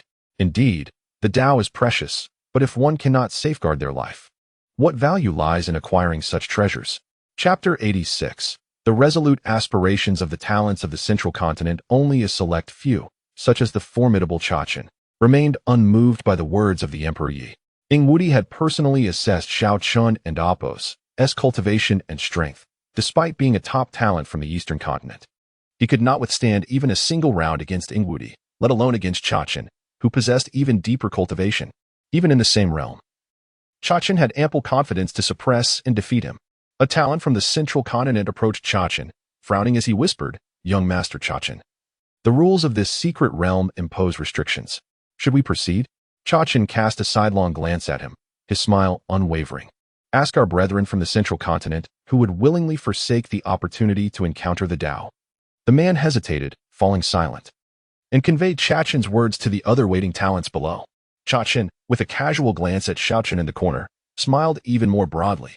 This individual was no match for him. What was there to fear?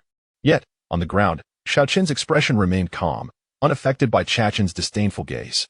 Once Chachin shifted his attention, Xiaochen lowered his head slightly, and a deep crimson hue flickered in his cold, abyss-like eyes. "Hiki, it appears I am of little concern to the talents of the central continent." Suddenly, a chilling yet charming smile graced his face as he lifted his gaze toward the gathering of central continent talents. Let me anticipate this moment.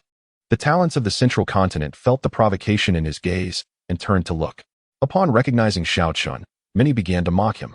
"Oh, it's merely the defeated subordinate of the Prince Ingwudi, daring to provoke us. Truly ignorant of his own limitations. Does he seem dissatisfied? What purpose does that serve? Even in the same realm, he may not be our match, let alone with Prince Ingwudi at his side. Just an ant, let us not concern ourselves with him." The chatter of the central continent talents did not diminish. Some remarks reached Xiao Chen's ears, intensifying the crimson in his eyes. "Hiki, how interesting indeed. Let us see what unfolds." Those familiar with Xiao Chen would notice a stark contrast in his demeanor, previously proud and arrogant. He now exuded an aura tinged with an eerie, chilling essence. In the heavens above, the Emperor Ye's ethereal form spoke again.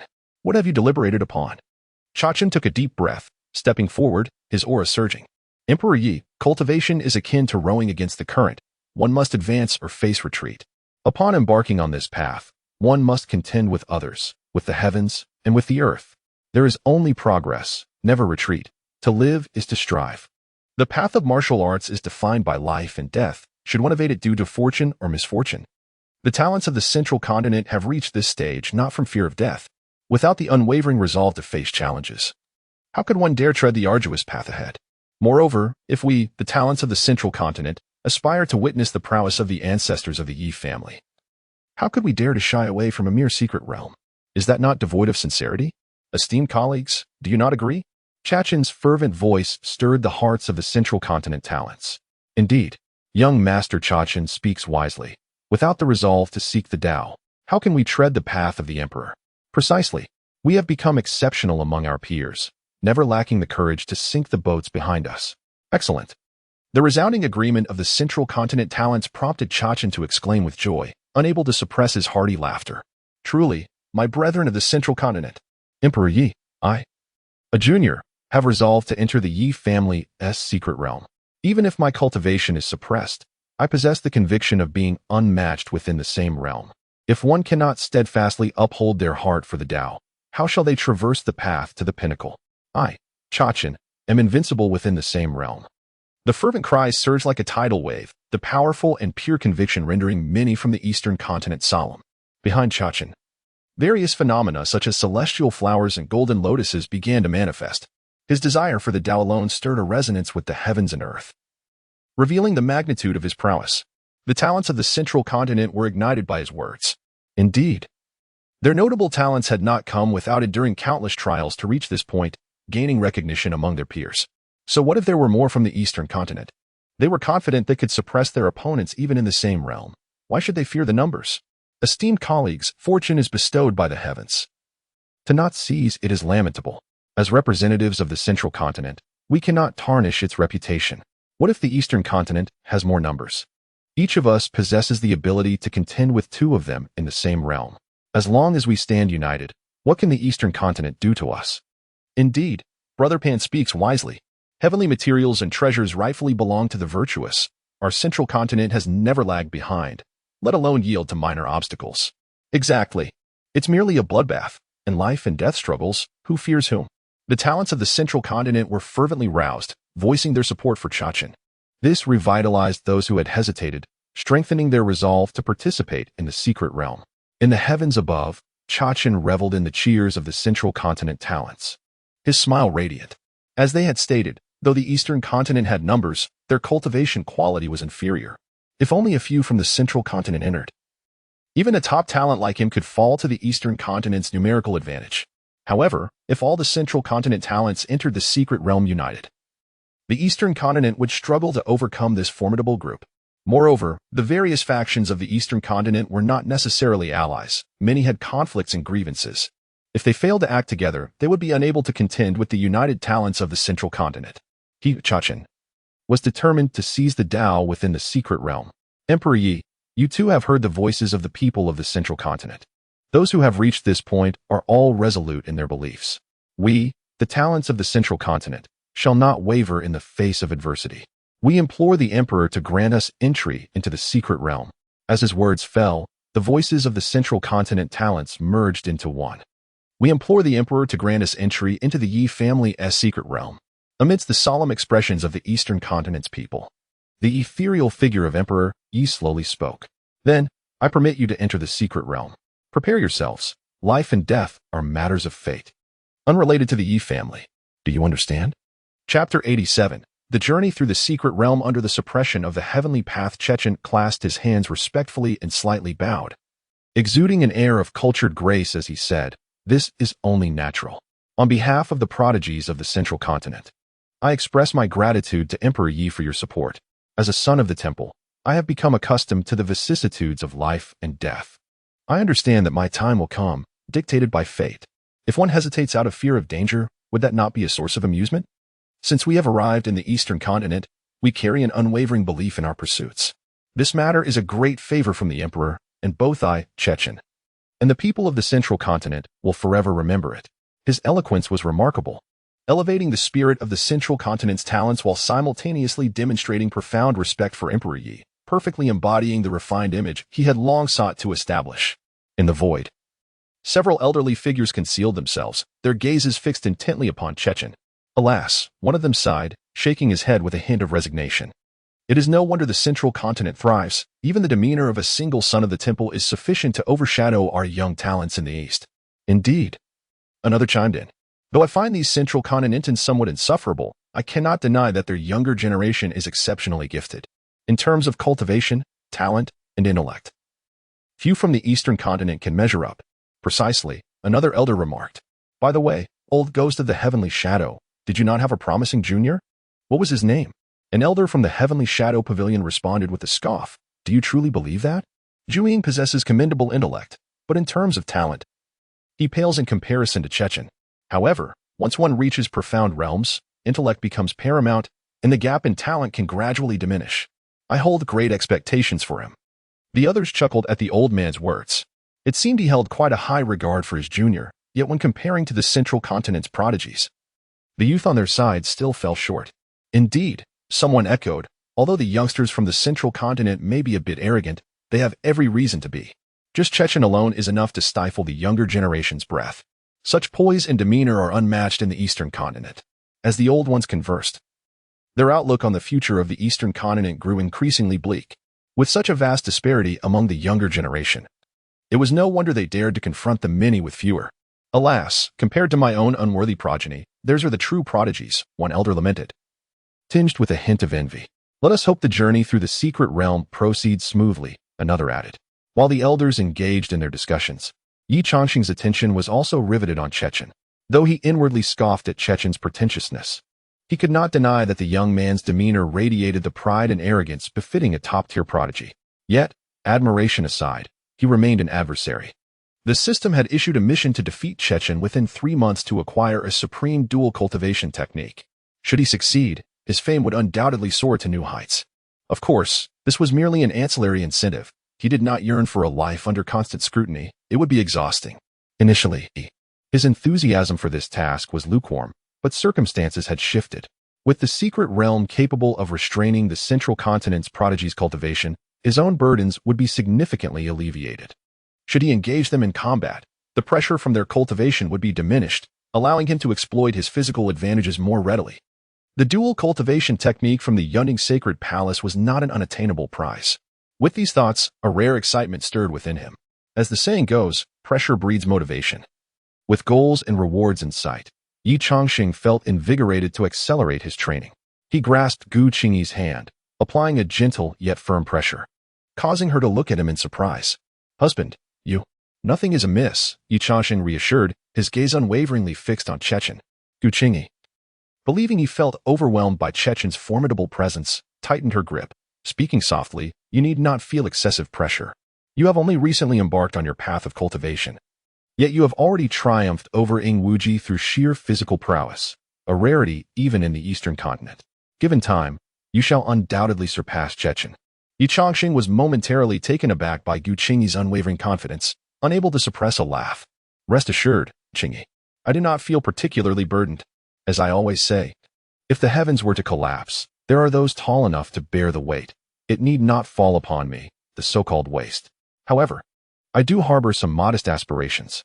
Though he did not articulate his goals, Gu Qingyi sensed they were undoubtedly linked to Chechen. As discussions regarding Chechen's cultivation and talent swirled around them, Xiao Chun in the corner fixated on him intently. For reasons unknown, he had traded his usual flamboyant attire for a simple black robe today, complete with a hood, as if attempting to conceal his identity. Gazing upon Chechen, who stood like a blazing sun in the sky, Xiao Chun suddenly licked his lips. Such a treasure is bound to possess exquisite flavor." Before he could finish, the bloodshot gleam in his eyes intensified, though he seemed cautious of being observed, lowering his head slightly. Chechen, acutely aware of an ill-intentioned gaze upon him, noted that the majority present were indeed from the Eastern continent, their expressions far from amiable. However, the intensity of that particular gaze felt more potent, yet he dismissed it as an inconsequential concern. As the prodigies from the Central continent confirmed their intent to join the secret realm, Emperor Ye's avatar suddenly stirred. He extended his arm in an embracing gesture. As torrents of celestial energy surged towards his colossal form, the immense force of absorption creating a momentary vacuum in the surrounding spiritual energy, leaving those nearby gasping in a long-forgotten sensation of suffocation. "Is this the power of a peak void emperor?" Chechen murmured, his gaze on Emperor Yi burning with fervor. In such a fractured state of heavenly suppression, the head of the Yi family could attain this level, illustrating the extraordinary prowess of their ancient ancestors. The potential for enlightenment within the secret realm grew even more pronounced.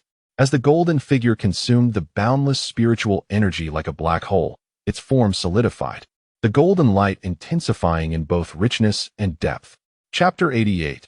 Preparations before the secret realm. After an overwhelming surge of spiritual energy bathed the area for a considerable duration, the golden phantom of Yi's father transformed into a radiant Buddha, its brilliance and aura difficult to behold.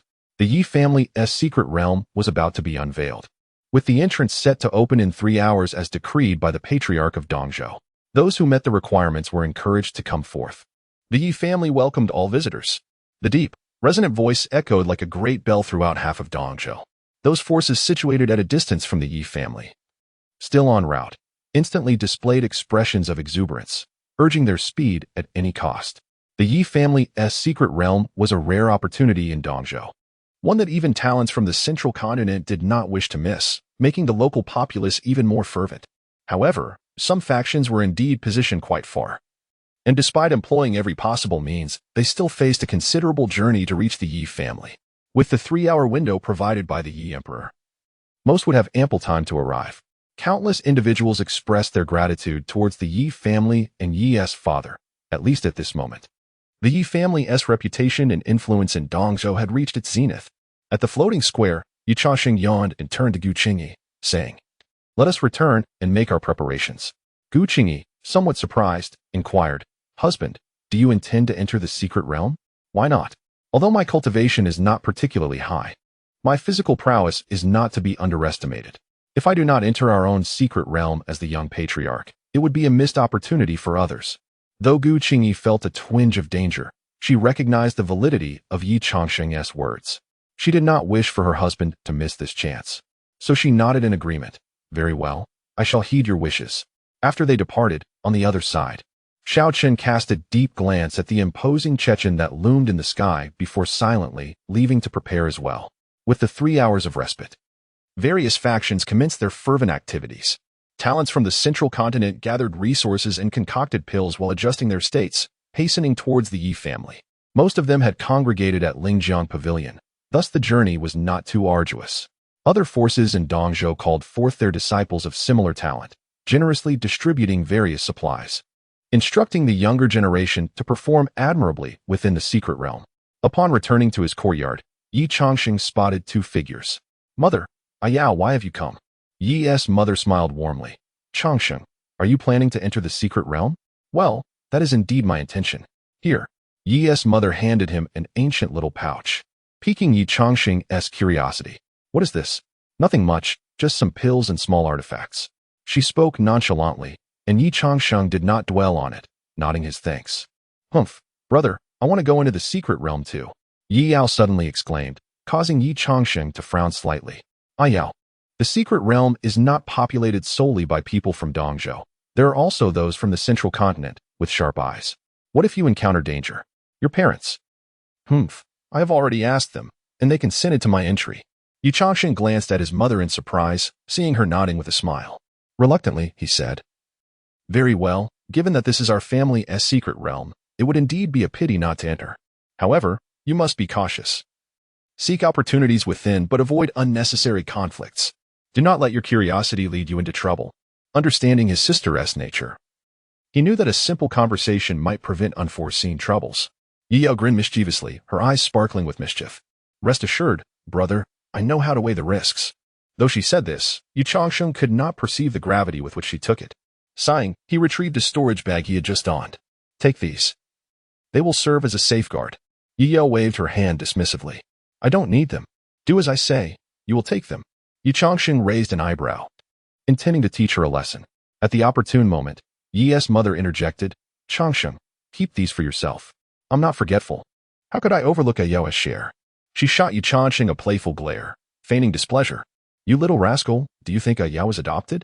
Ye Changsheng was taken aback for a moment before breaking into a broad smile. Yes, my mistake. I almost forgot about you too." After playfully apologizing, he feigned sternness as he ruffled Ye Yao's hair. "Remember, once inside, prioritize your safety. If you cannot win, flee. Your life is far more important than any opportunity." Ye Yao wriggled free from his grasp, pouting, I know. Stop ruffling my hair. I want to grow tall." Watching the playful banter between the siblings, Ye's mother wore a gentle smile. Despite the world's claims that her son was a waste, as a mother, she remained unfazed. Her only wish was for her children to live safely and healthily throughout their lives. Qingyi. Gu Qingyi was enjoying the siblings' playful exchange when Ye's mother suddenly called her. "Mother? Here, take this." Ye's mother removed a vividly green bracelet from her wrist and gently placed it into Gu Qingyi's hands. "Mother, this is too much. You, child. Accept it. This is a fine defensive artifact. It will ensure your safety in times of peril. But, mother, this is your cherished item. It's too precious for me." "Silly child, what are you saying?" Ye's mother interrupted her refusal with a smile. "You are Changsheng's wife. We are family. It's only right that I offer you something. This item is of little use to me but will serve you well. No more arguments. As for the pills and resources, you may choose what you need later. I won't interfere. In any case, I know you prefer tranquility. But a moment's negligence in such a realm could lead to bloodshed. You must protect yourself." Biting her lip, Gu Qingyi nodded earnestly. "Do not worry, mother. I will ensure the safety of both my husband and Ayao." Haha. Changsheng is strong like a boulder. It won't be easy for others to harm him. Just take care of yourself first. Chapter 89. My path differs from the Buddha's after a brief conversation. Mother Yi took her leave first. As the matriarch, she had to take charge of the household, especially with Father Yi preoccupied with the secret realm. Just as she departed, Ye Yao sprang forward to Ye Changsheng, grinning mischievously. "Brother, I've prepared plenty of good things. Once we enter the secret realm, let us give those scoundrels from Zhongzhou a good lesson." Ye Changsheng shot her a stern look, ready to admonish her, but Ye Yao deftly evaded his gaze. "You mischievous girl, stop with those wild thoughts. Once we enter, behave yourself. The people from Dongzhou may still respect your identity as a member of the Yi family, but those from Zhongzhou certainly will not. If you attract serious trouble, have you thought about how heartbroken our parents would be if something happened to you?" "Understood." Ye Yao pouted, a hint of disappointment crossing her face as she slumped onto a chair. Ye Changsheng found it quite peculiar. This girl had previously been as lazy as a salted fish, caring for nothing but feasting and merriment. Yet her cultivation had skyrocketed, and according to Gu Qingyi, She was nearly on par with Xiaoqin, save for her age. Initially, he had felt a twinge of resentment, suspecting she might possess some kind of system that allowed her to cultivate effortlessly by merely slacking off. However, once they reconciled, her lively and slightly cunning personality resurfaced, as she often found herself causing chaos with cats and dogs. He was left wondering why their parents would allow her to enter the secret realm. 3 hours slipped by in an instant. Countless forces from Dongzhou, accompanied by their talented disciples, gathered outside the floating square of the Ye family's celestial mountain. The talents from Zhongzhou were also nearly assembled. The two factions, numbering in the hundreds, stood distinctly apart, brimming with hostility. Ye Changsheng was situated in the Dongzhou camp, albeit towards the back. As the resonant sound of a bell echoed, the 3 hours came to a close. The golden body, infused with boundless spiritual energy, suddenly radiated a brilliant light that overshadowed the blazing sun above. A chorus of ethereal Buddhist chants filled the air, with numerous Buddha apparitions encircling the central golden body, elevating him to the status of a true Tathagata descending to the mortal realm. This grand spectacle left everyone in awe. It was the first time the people of Dongzhou witnessed a genuine pinnacle of the virtual emperor's power.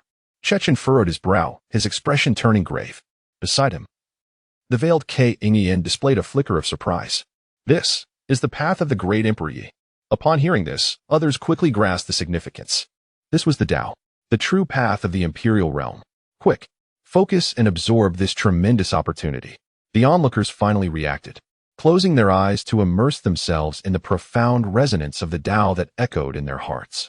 Although Yi Father had not truly stepped into the imperial realm, the Buddhist sound contained a subtle essence of the Tao that most from the myriad continents could scarcely hope to achieve in a lifetime. Many sat in midair or on the ground, deeply contemplating the mysteries within the Taoist resonance. The chants reverberated, cleansing their souls. In midair, however, Chechen stood with his hands clasped behind his back, seemingly unaffected by the Taoist resonance, unlike others who were engrossed in its essence. Gu Qingyi found this curious. Chechen, why do you not partake in this rare opportunity to understand the Tao? Chechen smiled slightly, a hint of arrogance in his demeanor. My path is not the Buddhist. Thus, the Buddhist Tao holds no value for me. His words, brimming with hubris, compelled some enlightened individuals to open their eyes in astonishment. That was the genuine Tao resonance of an imperial power. Even if it differed from his own, experiencing it could only be beneficial. After all, the principle of learning through association applies here. Yet, Chechen displayed no intention of letting even an imperial power influence him. In the void, an ancient being chuckled. This lad is quite remarkable. He possesses a unique character that I admire. The elder, who was floating in midair, suddenly interjected, What good is your admiration? He is a genius of Zhongzhou. If you step onto his territory, you might just end up as a mere gatekeeper. Hey, old fellow, if you can end oppose, speak wisely. Then remain silent. Regardless of others' judgments, Chechen resolutely stood there, showing no sign of engaging with the Tao's resonance. Boasting is not fearsome. What is truly daunting is the unity of knowledge and action. Chechen's unexpected stance placed considerable pressure on the Dongzhou talents. On the floating square, Ye Changsheng observed Chechen, who stood proudly against the sky, unable to suppress a smirk. This individual was truly putting on an act. Just look at that smug expression. Whether he could tread the imperial path in the future remained uncertain, yet he had already begun to boast. Indeed, this person is rather arrogant. Gu Qingyi nodded in agreement, then smiled as she held his hand, gently reassuring him, It's all right, my husband. With your efforts, you will surely become a great cultivator one day. Ye Changsheng couldn't help but chuckle. I lack such confidence myself, yet you are more resolute than I. He, in Qingyi's heart, my husband is the most formidable. Seeing the rare, charming smile on her face ignited a warmth within Ye Changsheng. He felt that acquiring the dual cultivation technique from the sacred palace of Cloud Summit was something he must pursue. The Buddhist chants lingered, seemingly originating from the distant past, imbued with immeasurable profundity. As Ye Changsheng gradually calmed his mind, he attempted to sense the Tao's essence hidden within the sounds. Unfortunately, after a while, he felt no semblance of the Tao's resonance, only a tranquil state, akin to listening to a lullaby. Sigh, it seems I have no affinity for the Tao sounds. With a heartfelt sigh, he suddenly recalled the experiences he had gone through upon his arrival. Logically speaking, given his prior aversion to women, wouldn't he be more suited to becoming a monk? Bored, Ye Changsheng began to survey Zhongzhou's talents, unaware that all his actions were under the watchful gaze of Father Yi. Observing his son's lack of resonance with the Tao, Father Ye couldn't help but grumble in irritation. This brat, how could he not inherit any of my genes? What a pity. Such remarkable Buddhist teachings are left without a successor. Sighing with regret, he shook his head. This lad's physical cultivation is a mystery. How has he become more brutish? TSK, my descendants shouldn't be like this. After pondering for a moment without resolution, Father Ye decided to ignore Ye Changsheng's situation. As long as his son remained safe, he could live out his life in peace. However, he lamented that this journey into the secret realm would likely leave a certain treasure beyond his grasp. Chapter 90. The implications of the Heavenly Secrets Pavilion. Although this relic belongs to the Ye family, it is not a creation of their ancestors. Rather, it is deeply intertwined with the origins of the land of 10,000 Buddhas. As a practitioner at the imperial realm, he had naturally explored the hidden treasures within. Indeed, that object is a precious artifact, yet only those with a Buddhist nature and affinity can approach and wield it. Regrettably, his son seems to possess neither wisdom nor any connection to the Buddha. While he was internally lamenting this fact, a peculiar wave of energy suddenly emanated from the floating plaza. Ye Father's gaze was instantly captivated.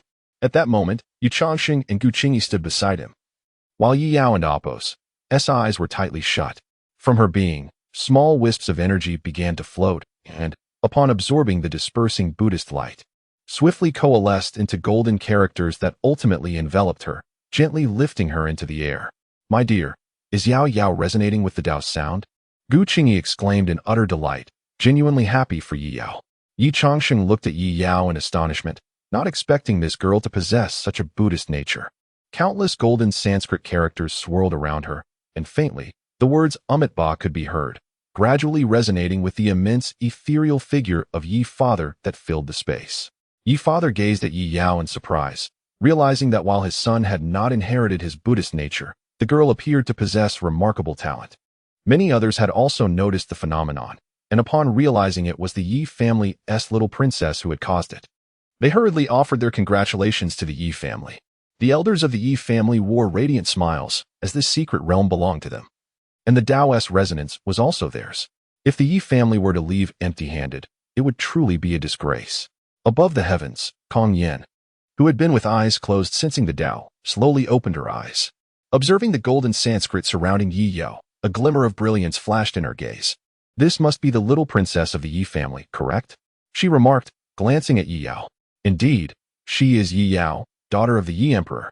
Chechen replied with a nod. Kong Yin's eyes sparkled as she addressed the towering Dharma figure, proclaiming, congratulations to the Ye Emperor and Apos, as precious jewel for attaining enlightenment.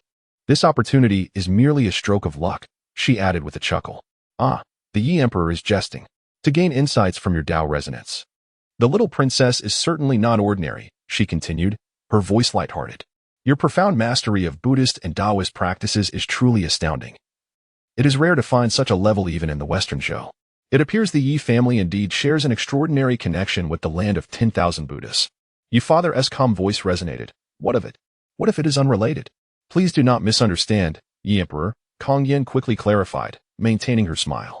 With the rock wall shattered, the Ye family's deep ties with the land of 10,000 Buddhas is indeed a cause for celebration. This statement sent shockwaves through the representatives of various factions. What is the Heavenly Secrets Pavilion? It is the most formidable intelligence agency in the central continent. And as the scion of the Heavenly Secrets Pavilion, Kong Yan's words carry significant weight, representing the pavilion's stance on the matter. By acknowledging the Ye family's connection to the land of 10,000 Buddhas in front of so many witnesses, she effectively confirmed it. The Dharma figure's gaze lowered slightly, and a formidable pressure caused Kong Yin to instinctively bow her head, beads of sweat forming on her forehead. The affairs of the Ye family need not be elaborated upon by others. Yes, I have overstepped, Kong Yin urgently admitted, refraining from further referencing the Ye family's background. However, at this point, those with insight could discern that the Ye family indeed has ties with the land of 10,000 Buddhas. For the forces of the Eastern continent, this could be seen as advantageous. If they wish to escape the oppression of the central continent, they could align themselves with the Ye family, which would provide them a viable path forward. Furthermore, the existence of the Ye family serves as a reminder to the central continent forces, preventing them from recklessly pillaging the Eastern continent. Of course, for the talents of the central continent, this news was far from favorable, especially for Chechen, who focused intently on Kong Yin, his expression grave. He understood very well the significance of her status and power. The information she conveyed was likely accurate. Coupled with the appearance of the Ye family's Dharma body today, it indicated that the Ye family indeed shares a connection with the land of 10,000 Buddhas. However, his mission in the Eastern continent was to bring the Ye family into his fold. If this were true, it meant he had already failed significantly. Reflecting on how he had confidently awaited the Ye family's proactive approach to meet him, he felt an urge to turn back time and reprimand himself. No matter how strong he may be, he is still merely a junior of the Divine Hall, and in the eyes of the Ye Emperor, he is no different from an ant. Such a formidable faction would never willingly seek out others. Even if they had such intentions, Chechen lacked the audacity to approach them. Sighing softly, he was filled with a sense of helplessness. Although he had the chance to participate in this secret realm, the impending failure of his entrusted mission left him feeling apprehensive. Kong Yin, why didn't you inform me earlier?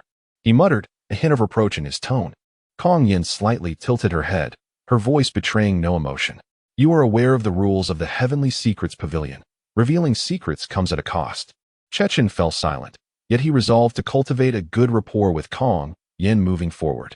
Though the Heavenly Secrets Pavilion usually operates discreetly, it is shrouded in mystery. Each generation produces only a handful of disciples who traverse the world, yet each possesses the ability to comprehend the mysteries of fate and the cosmos. As the largest intelligence agency in the central continent, their knowledge of secrets and information is immeasurable. Gaining Kong Yin's assistance could very well facilitate his pursuit of the position of Hall Master. Kong Yin, we are fellow countrymen. Perhaps you could offer a slight warning on such matters in the future? Kong Yin shook her head. Fate must not be leaked. Chechen's smile instantly faded. And with a huff, he turned his attention to the giant Dharma figure that had begun to move. In the vastness of the universe, the towering figure of Buddha suddenly grasped the sword hilt resting upon its arm. In an instant, boundless sword energy and an immense wave of Buddhist light erupted, only to be swiftly consolidated into the long sword held by the Dharma figure. The secret realm is about to open.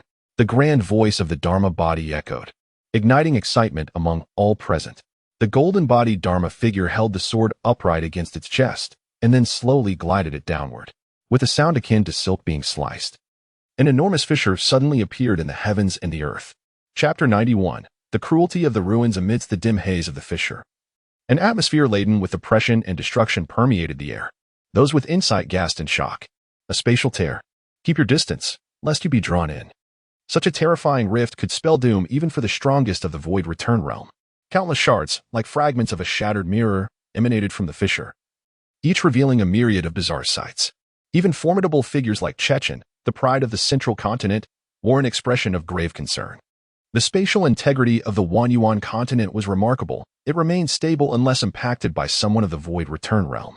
Yet, with but a casual wave, the Emperor Yi had opened a rift so exaggerated it seemed to slice through the very heavens, his unparalleled prowess truly astonishing. Within this spatial tear, time and space were utterly disordered, filled with chaotic void energies. A mere brush with it could lead an ordinary person to vanish entirely from existence. Only a being of Ye Emperor's caliber could remain unaffected.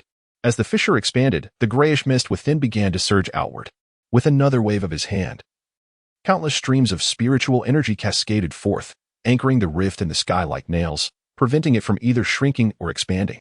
Subsequently, with a gentle pinch of his golden incarnation, the wisps of gray fog escaping the rift vanished without a trace. The entrance had just opened. The temporal and spatial instability required a moment's pause before entry was possible. After offering a brief explanation, the incarnation closed his eyes, remaining silent. Countless eyes watched in awe at this earth-shattering display, their respect and trepidation for Ye Emperor deepening. The turbulent gray mist within the fissure appeared to be restrained by an unseen force, roaring silently within its confines.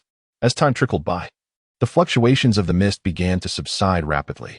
At a certain moment, the chaotic temporal currents finally stabilized. With a subtle wave of his hand, the gray mist was gently dispersed, revealing a breathtaking landscape akin to a traditional Chinese painting. It seemed as though a transparent layer of glazed tiles separated them from that realm, hazy and indistinct, yet teeming with strange beasts and lush spiritual flora. Reminiscent of a celestial paradise, the ethereal voice of the incarnation resonated at the opportune moment. The Yi family's secret realm has been opened. Those who meet the criteria may enter at their discretion. After uttering this, the towering golden incarnation dissolved into countless rays of light, showering the world in a luminous spectacle that even the usually composed Gu Qingyi found delightful. My dear, It is truly beautiful. Indeed, Ye Changsheng replied, his gaze fixed upon the entrance of the secret realm, eager to see who would enter first. High above, Chechen remained poised in the air, seemingly unprepared to be the first to venture inside. He was acutely aware of the situation. With no prior knowledge of the Yi family's secret realm, he understood that while entering first might present opportunities, it also harbored greater risks. He was a strategist, not one to act impulsively. Moments later, the allure of the secret realm proved too enticing for some. Esteemed guests, since none of you wish to enter first, allow me to take the initiative. A resounding proclamation echoed from the ranks of Eastern Continent's faction as a young genius from a lesser power soared into the air, heading straight for the entrance. This caused his elders to grow anxious. The young man, clad in a purple robe, rode his sword with determination and fearless resolve. He was no fool. He understood the potential dangers lurking within the secret realm. Yet, lacking the innate talent and strength of the top-tier elites, he realized that a life solely governed by caution would never afford him a chance to rise. Thus, whether as a foolhardy early bird or mere cannon fodder, he chose to believe that the Yi family's secret realm would not be excessively perilous, at least granting the younger generation time to adjust and react. Being the first to enter might yield unexpected rewards. In the blink of an eye, the purple-robed youth reached the edge of the fissure. With his sword hovering beneath him, he turned to bow towards his elders and the Yi family, then resolutely dove into the shimmering barrier. At the moment of contact, he vanished as seamlessly as if he had plunged into water, disappearing from the view of the crowd. With the first brave soul having ventured forth, others could no longer remain still. The talented youths from the smaller factions of the Eastern Continent surged into action, a throng of them taking to the skies, all rushing into the secret realm. Meanwhile, some less gifted individuals from the Central Continent grew anxious, and upon consulting Chechen, who showed no objection, they too began to enter the secret realm. Just then, the true form of Yi and Apos' father abruptly appeared in midair, his expression devoid of emotion as he gazed at the fissure. "Greetings, Yi Emperor." The chorus of reverent voices resounded, to which Ye's father responded with a calm nod. At that moment, a booming laughter echoed from a point in the void. "Ha ha ha, Yi Emperor, treasures are meant for the worthy. With my limited lifespan, I shamelessly borrow the secret realm to see if I can unearth something valuable." A golden light, as if transcending time and space, swiftly appeared before the shimmering barrier. Emerging from the radiance was an elderly man with hair and beard as white as snow, exuding an overwhelming presence that elicited gasps from many below. A saint-level expert? Such a formidable being entering the secret realm would undoubtedly be a crushing disadvantage for the young talents. They would stand no chance against him. The geniuses from both the Eastern and Central continents grew frantic, hoping Yu Emperor would intervene. However, in the face of the impending saint-level powerhouse, Ye's father remained impassive, seemingly devoid of any intention to act. "Ha ha ha, I have arrived." The elder and Apos' boisterous laughter continued as he reached out to touch the shimmering barrier. Suddenly, a blinding bolt of pitch-black lightning erupted from the barrier, coursing along the elder's arm and enveloping his entire being in an instant. His expression shifted to one of sheer terror as he opened his mouth to scream. In the next moment, a soft pop resonated, and his body exploded into a fine ash, scattering into the gray mist of the fissure. An eerie silence engulfed the crowd. After a long pause, someone muttered, "A saint-level expert. Just like that. Gone?" A shocked exclamation finally snapped everyone back to reality. They looked upon the seemingly tranquil entrance of the secret realm, now filled with trepidation and reverence. Chechen's face was grave, tinged with disbelief. How could a being of the saint-level perish so easily, without Yi Emperor even lifting a finger? The rules of the secret realm were indeed formidable to such a degree. At that moment, Ye's father's cold voice echoed slowly. "I have warned you all not to engage in futile probing. The Yi family's secret realm is designated for the young geniuses. If you are unafraid of death, feel free to charge in. I shall not intervene." Chapter 92. The Lesser Thunder Sound Temple and the Remnants of Soul's plain words struck the hearts of all present like a mighty hammer. After the patriarch of the Yi family announced the rules for entering the secret realm, the multitude that remained was not solely there to escort their juniors.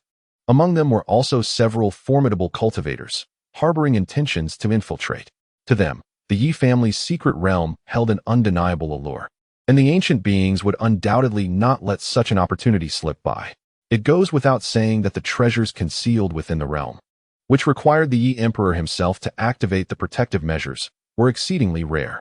However, the sight of a powerful sage arriving at the entrance of the secret realm, only to be reduced to mere ash without uttering a sound, was chilling. Such terrifying rules of suppression swiftly quelled the greed of those with ulterior motives. The patriarch of the Yi family cast a glance around and gracefully descended onto the floating plaza. After this significant interlude, the young prodigies continued to enter the secret realm one after another, bearing a weightier burden compared to the earlier arrivals. A sage-level cultivator merely brushed against the glass-like barrier, likely causing not even a ripple. The prospect of passing through the luminous veil now instilled a sense of trepidation. Fortunately, as several individuals successfully traversed the barrier, the remaining crowd began to stir with anticipation. Ye Changsheng observed the plaza, now nearly half empty of prodigies, pondering whether it was time for them to enter. However, a glance at Yi Yao, still enveloped in golden Sanskrit, led him to sigh. Qingyi, let us wait until Yao Yao awakens before proceeding. Gu Qingyi had no objections. Very well, we shall not rush. Time is on our side. At that moment, a voice suddenly emanated from within the golden sphere of Sanskrit. Indeed, now was not an opportune time to enter. Ye Changsheng and his wife turned in astonishment to see the golden characters spinning rapidly, converging towards the center of the sphere. The sound of the sutras receded, and a serene yet solemn expression adorned the figure that emerged, her head crowned with a halo of golden light. She exuded a profound aura of Buddhist virtue, resembling a monk who had transcended the mundane world.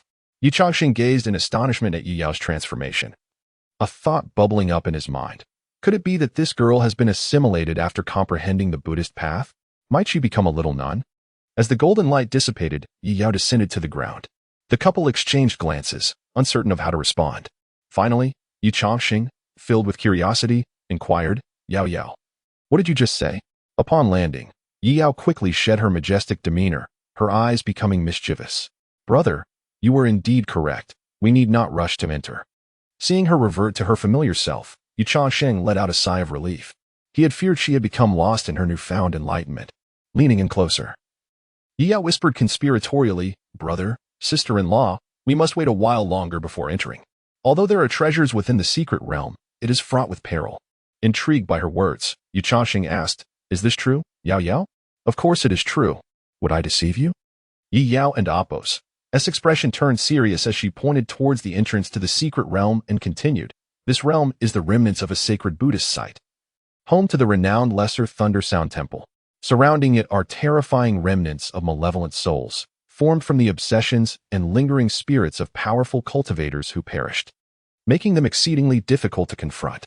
We should indeed wait until others have cleared the malevolent spirits before we proceed.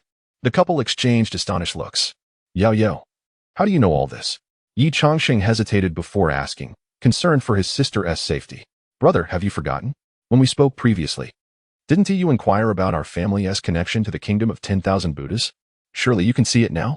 Ye Changsheng was left speechless, prompting him to ask, How did you come by this knowledge of the secret realm? Is there any other useful information? Don't concern yourself with the details. I simply have some understanding of the realm, Yi Yao said, her brow furrowed with worry. This secret realm holds significant history. It was once a Buddhist holy site. The name Lesser Thunder Sound Temple suggests a connection to the Grand Thunder Sound Temple in the Western continent. Long ago, the Lesser Thunder Sound Temple faced an insurmountable enemy, leading to a cataclysmic battle that left it nearly desolate. The countless vengeful spirits, born from the bloodshed, have created a hazardous domain for us. Ye Changsheng's heart raced with newfound understanding and relief. He felt fortunate that his sister was so resourceful. Had they recklessly entered the secret realm, they might have found themselves in dire straits. While the danger posed by the vengeful spirits may not be insurmountable, Yi Yao's tone suggested their numbers were certainly formidable. As the saying goes, even ants can bring down an elephant. How much more so could these dangerous specters? Yi Yao continued. Let us wait a little longer until those who have entered can clear out the spirits. Then we can make our entrance without wasting time. Ye Changsheng and Gu Qingyi readily agreed. But then, a thought struck him, and he asked with a puzzled expression, Yao Yao, if you can gather intelligence about the secret realm from outside, then surely our father, as the one who unlocks it, must be aware of these matters? Yi Yao turned to him, regarding him as if he were simple-minded. Brother, who is our father? The head of the Yi family, of course. No, I mean his cultivation level. Oh, a peak void emperor. Ye Changsheng's voice trailed off as he suddenly realized the foolishness of his statement. Their father was a cultivator of the imperial realm, wielding the power to govern the secret realm's opening. How could he possibly be ignorant of its contents? Chapter 93. The Clash of Buddha and Divine Shadows. After a brief silence, Ye Changsheng suddenly murmured, This old fellow, knowing the specific circumstances of the secret realm. Couldn't he have informed us earlier? Must he wait until we enter and probe for ourselves? He ought to consider that if anything were to happen to Yao Yao and me, who would care for them in their old age? He shows no concern for his own future. Although Ye Father was not physically present, his divine sense remained vigilant, observing the reactions of his children. Ye Changsheng's words, laden with filial piety, fell upon his ears, leaving him momentarily speechless. His impudent son had grown increasingly reckless, daring to utter such rebellious sentiments. It seemed he would need to learn a lesson in humility. Ye Changsheng continued to grumble. This secret realm belongs to our family, and he is the designated opener. Surely, it is not too much to ask for some useful information? He pondered aloud. Just think about it. Once inside, we might have to contend with the likes of Chechen and Ingwudi. Do we stand a chance against such chaos?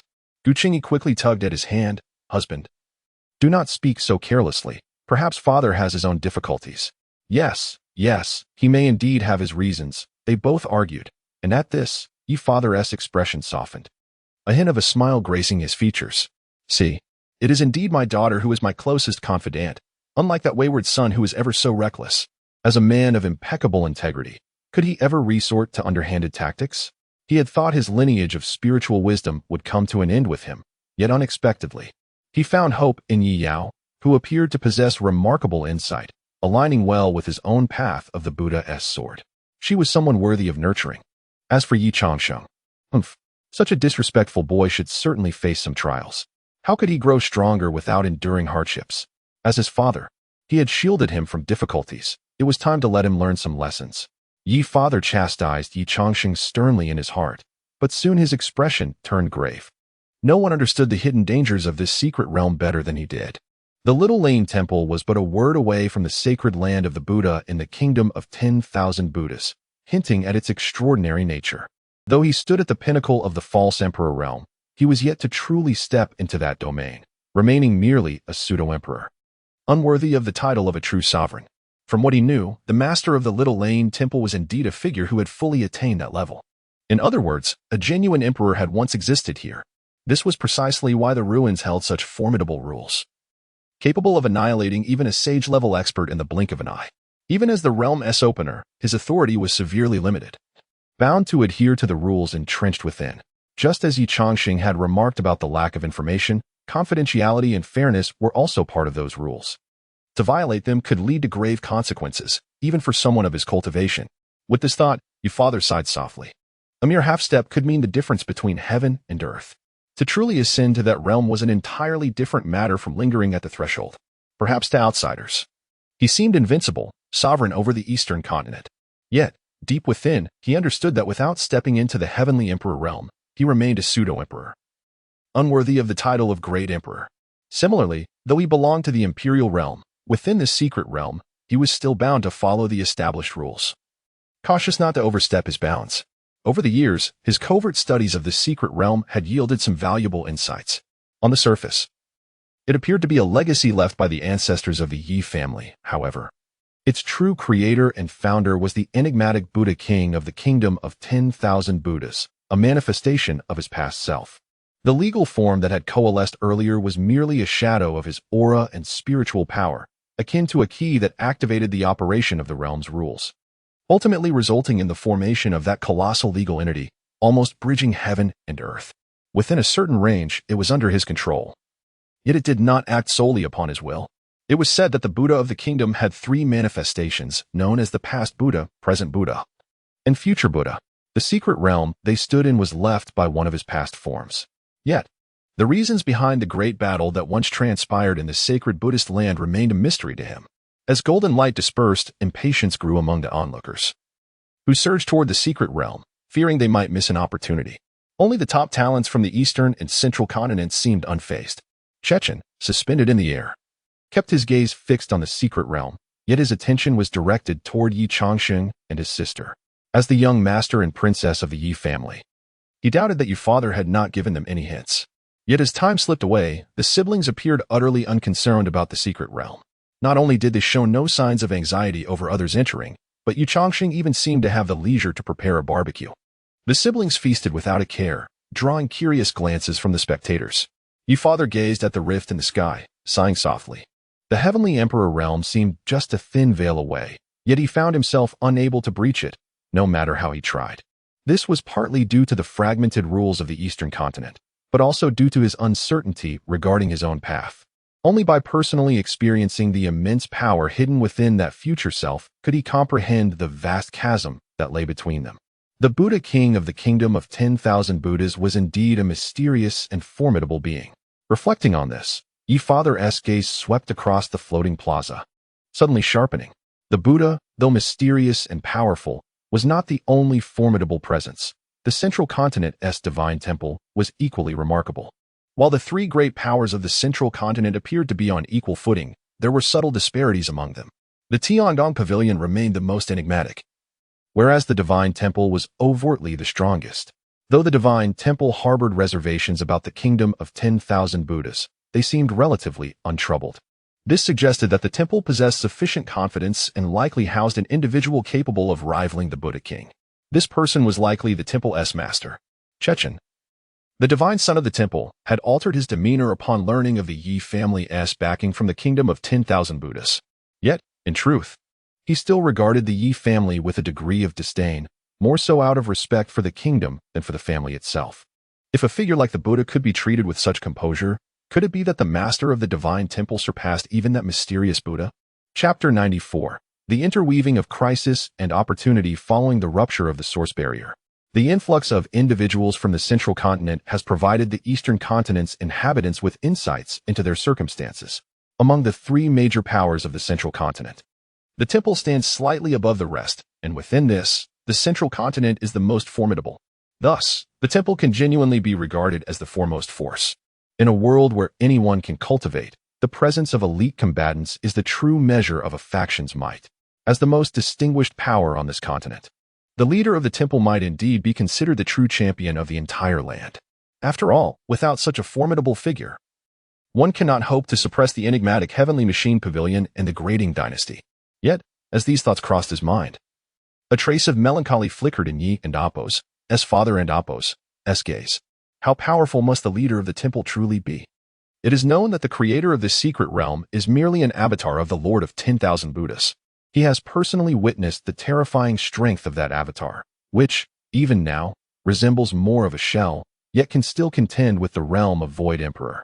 Contemplating this, one cannot help but ponder the sheer terror of the strength possessed by the leader of the temple, who is ostensibly the first among the myriad realms of the myriad source continent. As the fissure in the source barrier gradually widens, albeit at a seemingly slow pace, the situation remains exceedingly tense for the eastern continent. Should the rift expand further, allowing the ancient beings of the central continent to traverse through the eastern continent, lacking elite guardians, may soon face unabated plundering and ravaging. This disparity in hard power requires time and resources to bridge. Unfortunately, what the eastern continent lacks most at present is time. As his thoughts began to drift, Ye's father forcibly curtailed them. The future remains uncertain. It is prudent to focus on the present. All matters and plans must unfold with the passage of time. He could not ascertain whether his current actions would indeed benefit the people of the eastern continent. Young talents continue to enter the secret realm in waves, and the number of individuals lingering in the floating square diminishes. Ye Changsheng stroked his chin and inquired, "Yao Yao, when shall we enter?" Ye Yao, eyes closed as she attuned to her surroundings, raised her head with a hint of vexation, replying, "I am not entirely certain. While I possess some knowledge of the secret realm, the specifics elude me. There are numerous lingering souls outside the Little Thunder Sound Temple, and while many have entered, cleansing them is no simple task." "Indeed, you make a valid point. Shall we wait a while longer?" he suggested. "Very well." Temporarily suppressing their eagerness to enter the secret realm, Ye Changsheng began to survey his surroundings once more. At that moment, a carriage in the sky stirred. With a graceful sweep of his robe, he glided forward with an unhurried elegance, seemingly preparing to enter the secret realm. As he moved, the remaining few central continent prodigies promptly followed suit, rushing toward the entrance of the secret realm. Ingwudi and Kong Yin trailed closely behind, indicating they had strategized together. As their figures vanished, Xiaochen, concealed beneath a black robe, slightly lifted his gaze, and a fierce crimson glint flashed in his eyes. "Heh," he chuckled softly, his gaze ablaze with fervor, even licking his lips with a hint of greed. Soon, I shall savor such exquisite delicacies," murmuring to himself. Xiao Chun and Apos, aura surged, shooting like lightning into the entrance of the secret realm. Look, that seems to be the prodigy of the Yi family, Xiao Chun. He has also entered. Indeed, but why is he so thoroughly concealed? Come on. Have you forgotten how he was grievously injured by a mere glance from the prince of the Grading dynasty? In my opinion, he simply feels embarrassed and dares not show himself, hence the concealment. Imagine a distinguished prodigy of the Yi family, so easily wounded. If Ingwudi were to recognize him in this state, it would be utterly mortifying. The crowd buzzed with chatter, swiftly shifting their topic to speculate on the treasures hidden within the secret realm. Ye's father furrowed his brow, casting a glance at the figure of Xiaochen disappearing into the entrance. There was something amiss with the boy's aura. Thus, in the floating square, only Ye Changsheng, Yu Yao, and a few timid youths remained. Ye Changsheng stretched lazily, cracking his neck with a series of pops. Let us proceed. It is time for us to enter. Yi Yao had no objections. Golden light enveloped her as a white lotus blossomed beneath her feet, propelling her toward the entrance of the secret realm. Gu Qingyi instinctively took hold of Ye Changsheng's arm, guiding him toward the rift. It is worth noting that before reaching a certain level of spiritual power, cultivators cannot traverse the skies. Although Ye Changsheng possessed formidable physical prowess, he had yet to attain the void return stage, making it difficult to resist the pull of gravity. While he could certainly leap with his immense physical strength, such an act would appear somewhat uncouth, inconsistent with his suave persona. As for the spiritual energy within him, it could only sustain him in the air for a limited time. Rather than exhaust himself, it was more convenient to allow Gu Qingyi to carry him, saving energy and effort. Look, that is Yu family's young master, Ye Changsheng. He too intends to enter the secret realm? Was it said that one cannot cultivate? Fool, do not forget that although he cannot cultivate, his physical prowess is extraordinary. He even defeated the third prince of the Grading dynasty. Precisely. In a secret realm that suppresses cultivation, is it not more advantageous for him to unleash his full potential? The discussions were lively, and amidst the envious gazes of many, Ye Changsheng gradually merged into the shimmering barrier of the secret realm. Ye's father observed this scene, shaking his head with a sigh. It is a pity that this foolish child lacks the talent for Buddhist teachings. That treasure will likely elude him. However, one might still hold hope for Yao Yao. As Ye Changsheng made contact with the luminescent barrier, he felt as though he had immersed himself in warm water. A peculiar emotion surged within him. Despite the softness of the barrier, it seemed to pose no issue for him to meld within. Yet, before the eyes of the world, a sage-level powerhouse could vanish into nothingness in an instant.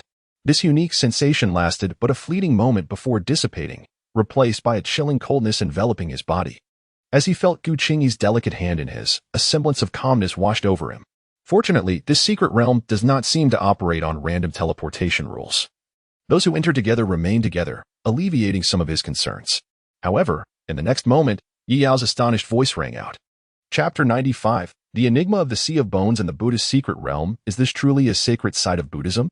Yi Yao's exclamation jolted Ye Changsheng from his reverie, prompting him to open his eyes in alarm. The sight before him elucidated the source of Yi Yao's astonishment. What should have been a tranquil and luminous sanctuary of Buddhism was instead shrouded in dark crimson hues. The sky was overcast with layers of ominous clouds, as if they might collapse and rain destruction at any moment. The ground bore no temples or statues, only the ruins of collapsed structures and an endless expanse of corpses. The mountains and earth were riddled with enormous craters, the solidified dark brown soil a testament to the blood that once stained this place. A sense of oppression, gloom, and danger enveloped him. This was Ye Changsheng and Appo's immediate impression upon entering the secret realm. He found it incomprehensible that such a revered Buddhist site could have transformed into this macabre sight. Yi Yao stood frozen, her face pale and filled with disbelief as she surveyed the scene before her. The Leiyin temple she had sensed earlier bore no resemblance to this grim reality. A haunting sound, whether the wailing of lost souls or the mournful whisper of the wind, roused Yi Yao from her stupor. Trembling, she questioned, What is happening here? Why does it look like this? Ye Changsheng and Gu Qingyi finally regained their composure. He shook his head in response to her inquiry. If you are unaware, we are even less informed. It is perplexing that our father chose not to inform me, yet you received no warnings about the secret realm. After muttering his dissatisfaction, Ye Changsheng inhaled deeply, the stench of decay assaulting his senses and inducing a sense of unease. Now that they had entered, they must exercise utmost caution. He turned to touch a peculiar light barrier that stood defiantly amidst the decaying ground, only to find his hand rebuffed, as if he were attempting to grasp a solid jade stone. The path back has been severed. Ye Changsheng sighed in resignation. The carefree demeanor he had maintained dissipating significantly. "Stay close to me. We cannot afford to separate, lest we encounter unforeseen dangers." After issuing this warning, he gazed into the distance. Beneath the dim light, the horizon was obscured by shadowy mountain silhouettes, their proximity to their location uncertain.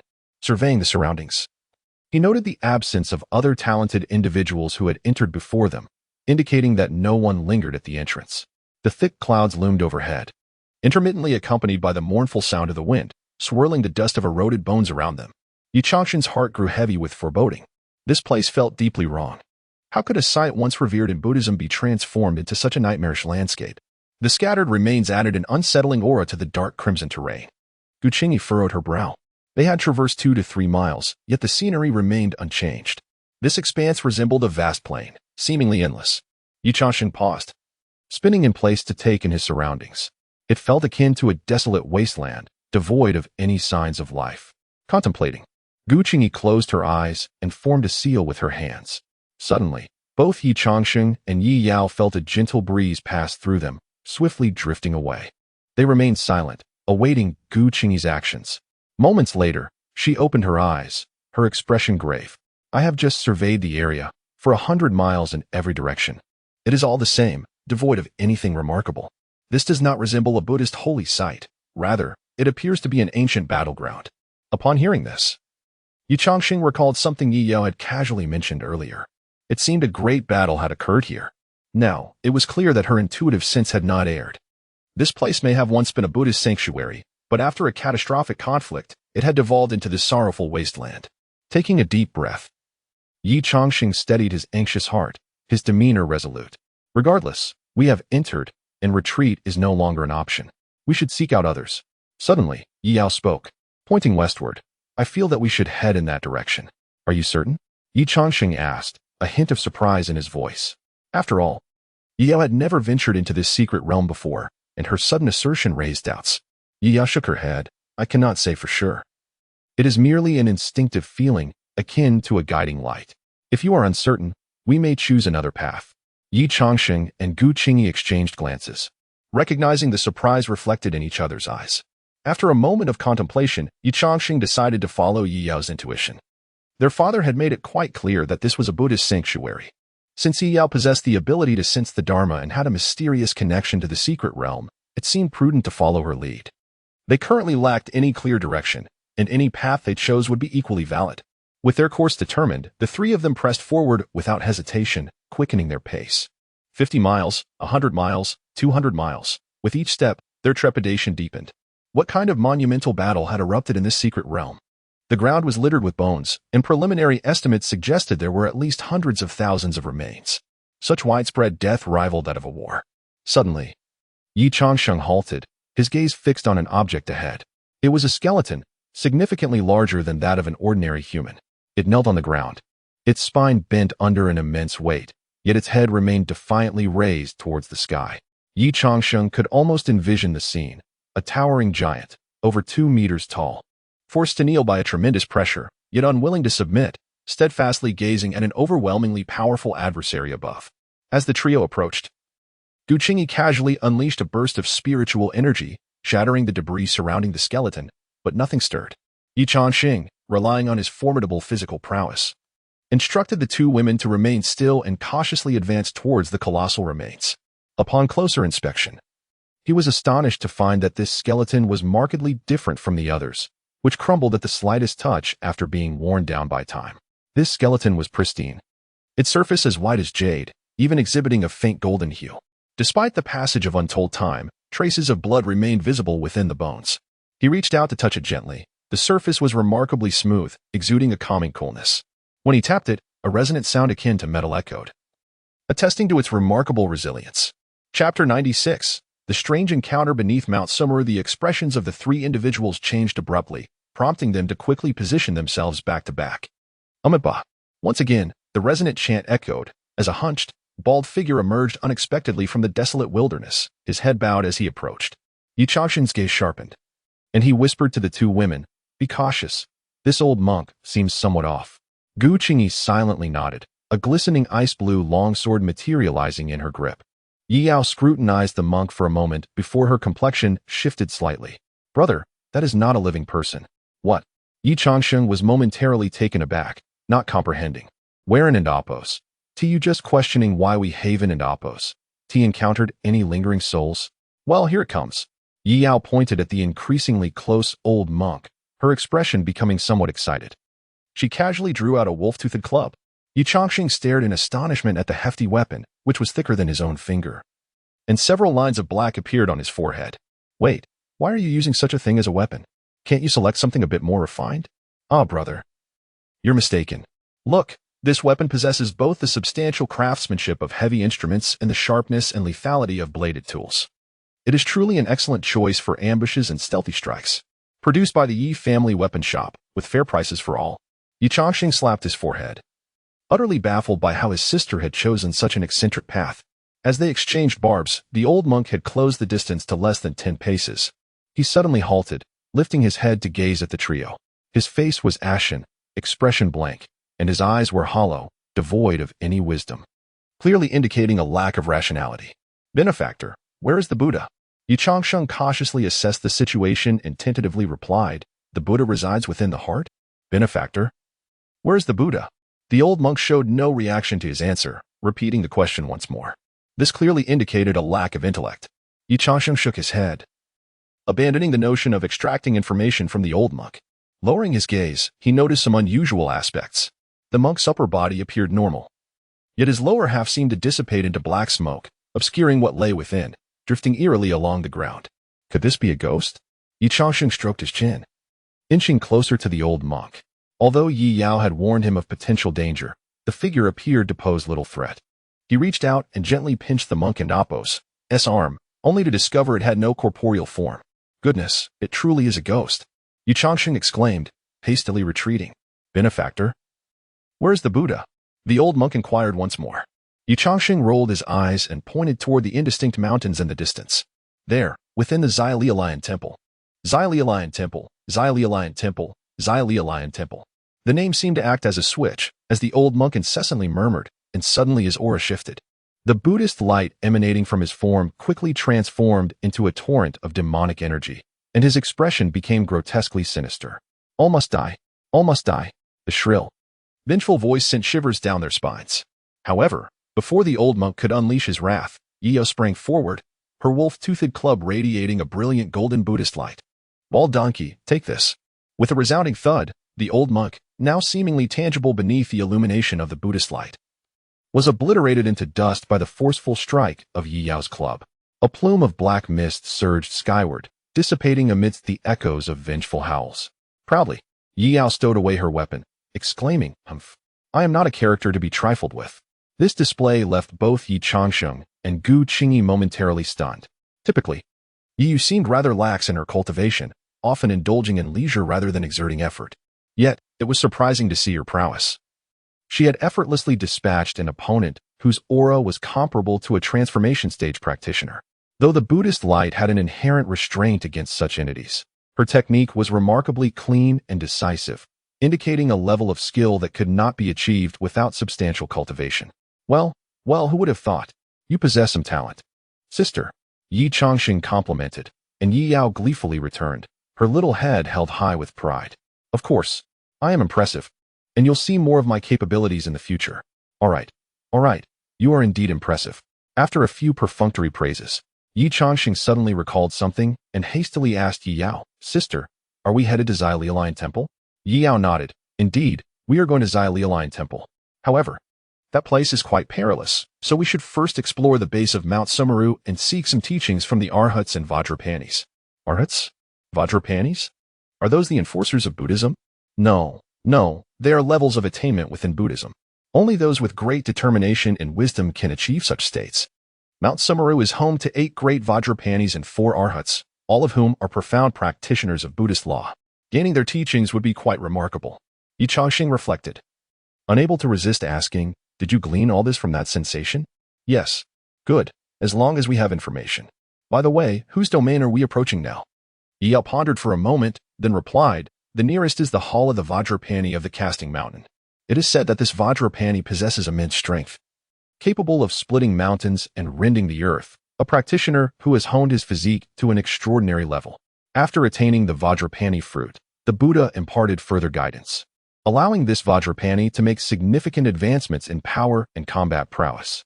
Interestingly, the teachings of this casting mountain Vajrapani seem quite suitable for you, brother. If we could acquire his methods for physical cultivation, it would greatly benefit your own enhancement. Hearing Yi Yao and Apos' words, Ye Changsheng couldn't and Apos' help but feel a surge of desire. Despite possessing several superior techniques, one could never have too many. Even if simultaneous cultivation were impossible, merely observing and drawing parallels would be advantageous. All right then, let us proceed to investigate. Ye Changsheng agreed, and the three continued their journey towards the towering Mount Sumeru in the distance. After walking a few paces, they noticed that Mount Sumeru had suddenly become distinct, as if it were right before their eyes. Yet, at the same time, the mountain exuded an inexplicable sense of remoteness, as though one could spend a lifetime without reaching it. After advancing a bit further, the trio halted simultaneously. Unbeknownst to them, they had already arrived at the foot of Mount Sumeru. Chapter 97. The sword points at Han Lai. The unyielding Chechen. The mountain appeared modest in height, at least from the perspective of cultivators, as its peak was easily visible. However, as the trio drew nearer, they were astonished to find that the mountain seemed to grow, becoming increasingly steep and majestic. Ye Changsheng halted, a hint of surprise in his voice. This seems to be a spatial manipulation? The true Mount Sumeru must be far larger than what we see now, wouldn't it? Of course. Yu Yao affirmed his conjecture with confidence. After all, this is the place where the Buddha attained enlightenment. It cannot be ordinary. Once we ascend Mount Sumeru, we will surely locate the Vajra Hall.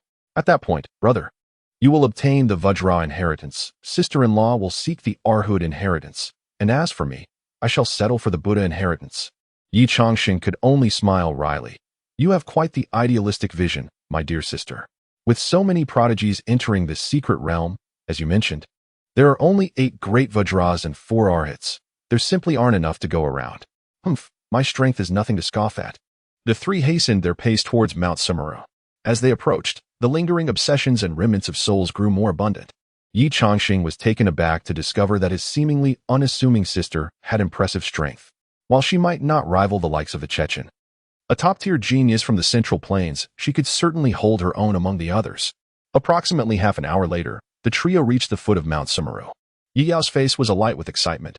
Haha, we are almost at Mount Sumeru. Just as they began their ascent, on the opposite side of Mount Sumeru, a magnificent and ancient palace stood at the mountainside, emanating waves of Buddhist light. From a distance, it resembled the true abode of the Buddha. However, within this tranquil and serene dwelling, the air resonated with the thunderous sounds of battle cries. Inside the palace, a statue clad in monk robes stood at the center, flanked by a majestic giant elephant. Chechen, his white robe stained with blood, bore a cold, indifferent gaze, a stark contrast to his previously refined demeanor. The hall was divided into 2 factions. One side consisted of over 20 Central Plains prodigies, somewhat disheveled as they surrounded Chechen. The other side comprised a gathering of Eastern Plains geniuses, numbering over 100. Despite the significant numerical advantage, the atmosphere among the Eastern Plains cultivators was tense, with many displaying signs of fear. Leave. The inheritance here is beyond your reach. Otherwise, death awaits. Chechen spoke coldly, his spirit sword pointed slightly, a droplet of crystalline blood falling to the ground. Despite his arrogance, the Eastern Plains geniuses felt no anger. They had already suffered heavy losses in their earlier ambush. This place was known as the Hall of Everlasting Vajra, the dojo of the Everlasting Vajra. The Eastern Plains prodigies, who had entered earlier, were initially thrilled at the prospect of seizing a chance to alter their fates. However, after some probing, they discovered that the Vajra Hall was protected by formidable restrictions, far beyond their ability to breach. Thus, they decided to wait for more Eastern Plains cultivators to arrive, hoping to combine their strength to break the restrictions. However, just as 30 or so gathered, Chechen arrived with a handful of Central Plains prodigies. The allure of the Vajra inheritance was irresistible, and the Central Plains cultivators were not willing to let it slip away. A fierce battle ensued, resulting in the Eastern Plains geniuses suffering significant casualties as they fled in utter disarray. The fleeing individuals, unable to swallow their humiliation, gathered over 200 others, intent on employing a strategy of sheer numbers to overwhelm the Central Plains prodigies. Their plan was sound, but they underestimated Chechen's combat prowess.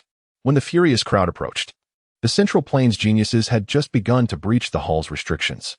A bloody battle erupted in an instant.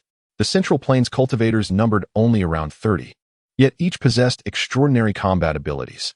The Eastern Plains, despite their greater numbers, had individuals of varying strengths. Initially, the two sides exchanged blows evenly, with the Eastern Plains seeming to hold a significant advantage. However, the tide turned as Chechen joined the fray. Though his power was suppressed, the high quality of his spiritual energy and physical prowess ensured that he maintained an invincible stance even among equals. Moreover, the suppression was based on the top-tier genius of the Eastern Plains, namely Shao Chun at the 5th stage of the Cave Heaven realm. Many of the Eastern Plains geniuses had yet to reach this level. This vast disparity allowed Chechen to move through the crowd like a tiger among sheep, facing no true opponents. Despite the warnings from Chechen, the Eastern Plains geniuses felt a mix of reluctance and despair. The harsh reality was evident. None among them could contend with Chechen. Though the Central Plains side also suffered losses, their numbers were far fewer, yet their morale remained unyielding. With Chechen present, they had a pillar of strength. After a moment of silence, many on the Eastern Plains side began to entertain thoughts of retreat. With 14 inheritances atop Mount Sumeru, they need not covet the everlasting Vajra inheritance. Furthermore, with Chechen guarding the place, seizing it would be exceedingly difficult. Many calculated that even if the three great geniuses each claimed one inheritance, 9 would remain, ample for them to share. Engaging Chechen in a desperate struggle seemed an unwise endeavor. Clearly, we are not Chechen's match. Sigh, after suffering so many casualties, we must let go. It leaves me quite discontent. What good is discontent? Who among us can rival Chechen? Such sentiments proliferated, and it seemed the Eastern Plains geniuses were on the verge of surrender. Suddenly, a robust voice cut through the crowd. Are we, the prominent figures of the Eastern Plains, to leave in such disgrace? The crowd turned to see Han Lai, who had previously made an impression at the genius gathering, glaring fiercely at Chechen. Chechen may be formidable, but are his spiritual and physical energies inexhaustible? We still have over 100 people. Let 30 of us distract the others while the rest converge to attack Chechen. I refuse to believe we cannot defeat him. Han Lai's words stirred some among the Eastern Plains geniuses. Indeed, Chechen, no matter how powerful, was but one person. He could not fight indefinitely. He would tire and exhaust his energies. Once that happened, wouldn't the advantage of numbers prevail? As the situation grew increasingly dire, Chechen's gaze sharpened. Foolish mortals, you dare incite rebellion? If you wish to encircle me, come and test the sharpness of my sword. Before he finished speaking, Chechen vanished, leaving behind an afterimage that slowly dissipated. Han Lai immediately sensed a wave of lethal danger, causing the hairs on his body to stand on end. A blinding brilliance surged forth like lightning, aimed directly at his throat. Chapter 98. The Secret of the Imperial Artifact, and the shadows gazed quickly, too quickly. As this thought flashed through his mind, Han Lai instinctively harnessed his cultivation technique, channeling spiritual energy to form a thick barrier before him. While his body turned a deep azure, gritting his teeth, he thrust his arms forward to block. Crack! The sword light was dazzling and blinding. As the sword tip made contact, the spiritual barrier shattered with a resounding crash. The force of the blade remained unrelenting, piercing through Han Lai's seemingly formidable arms and plunging directly into his throat. Gasp, gasp. Han Lai's bloodshot eyes widened in shock. His mouth agape as if to utter something, but only the faint sound of his breath escaped. Swish! Chechen leapt back, his long sword trailing a streak of blood. Humph. While it is true that this divine son might perish under a siege, before that happens, the majority of you present will surely meet your demise. I am eager to see who among you can selflessly sacrifice their life for another. With Chechen's cold proclamation, Han Lai's body slowly lurched forward, collapsing to the ground with a dull thud. Several talented individuals from the eastern continent rushed to check on him, but upon contact, their faces turned pale with terror. Han Lai, he is dead. What? The eastern continent talents were utterly shocked. Han Lai was undoubtedly among the top-tier talents of the eastern continent, with only a few surpassing him. Yet, this formidable figure could not withstand even a single strike from Chechen. Moreover, his primordial spirit had been utterly shattered, leaving no hope for revival.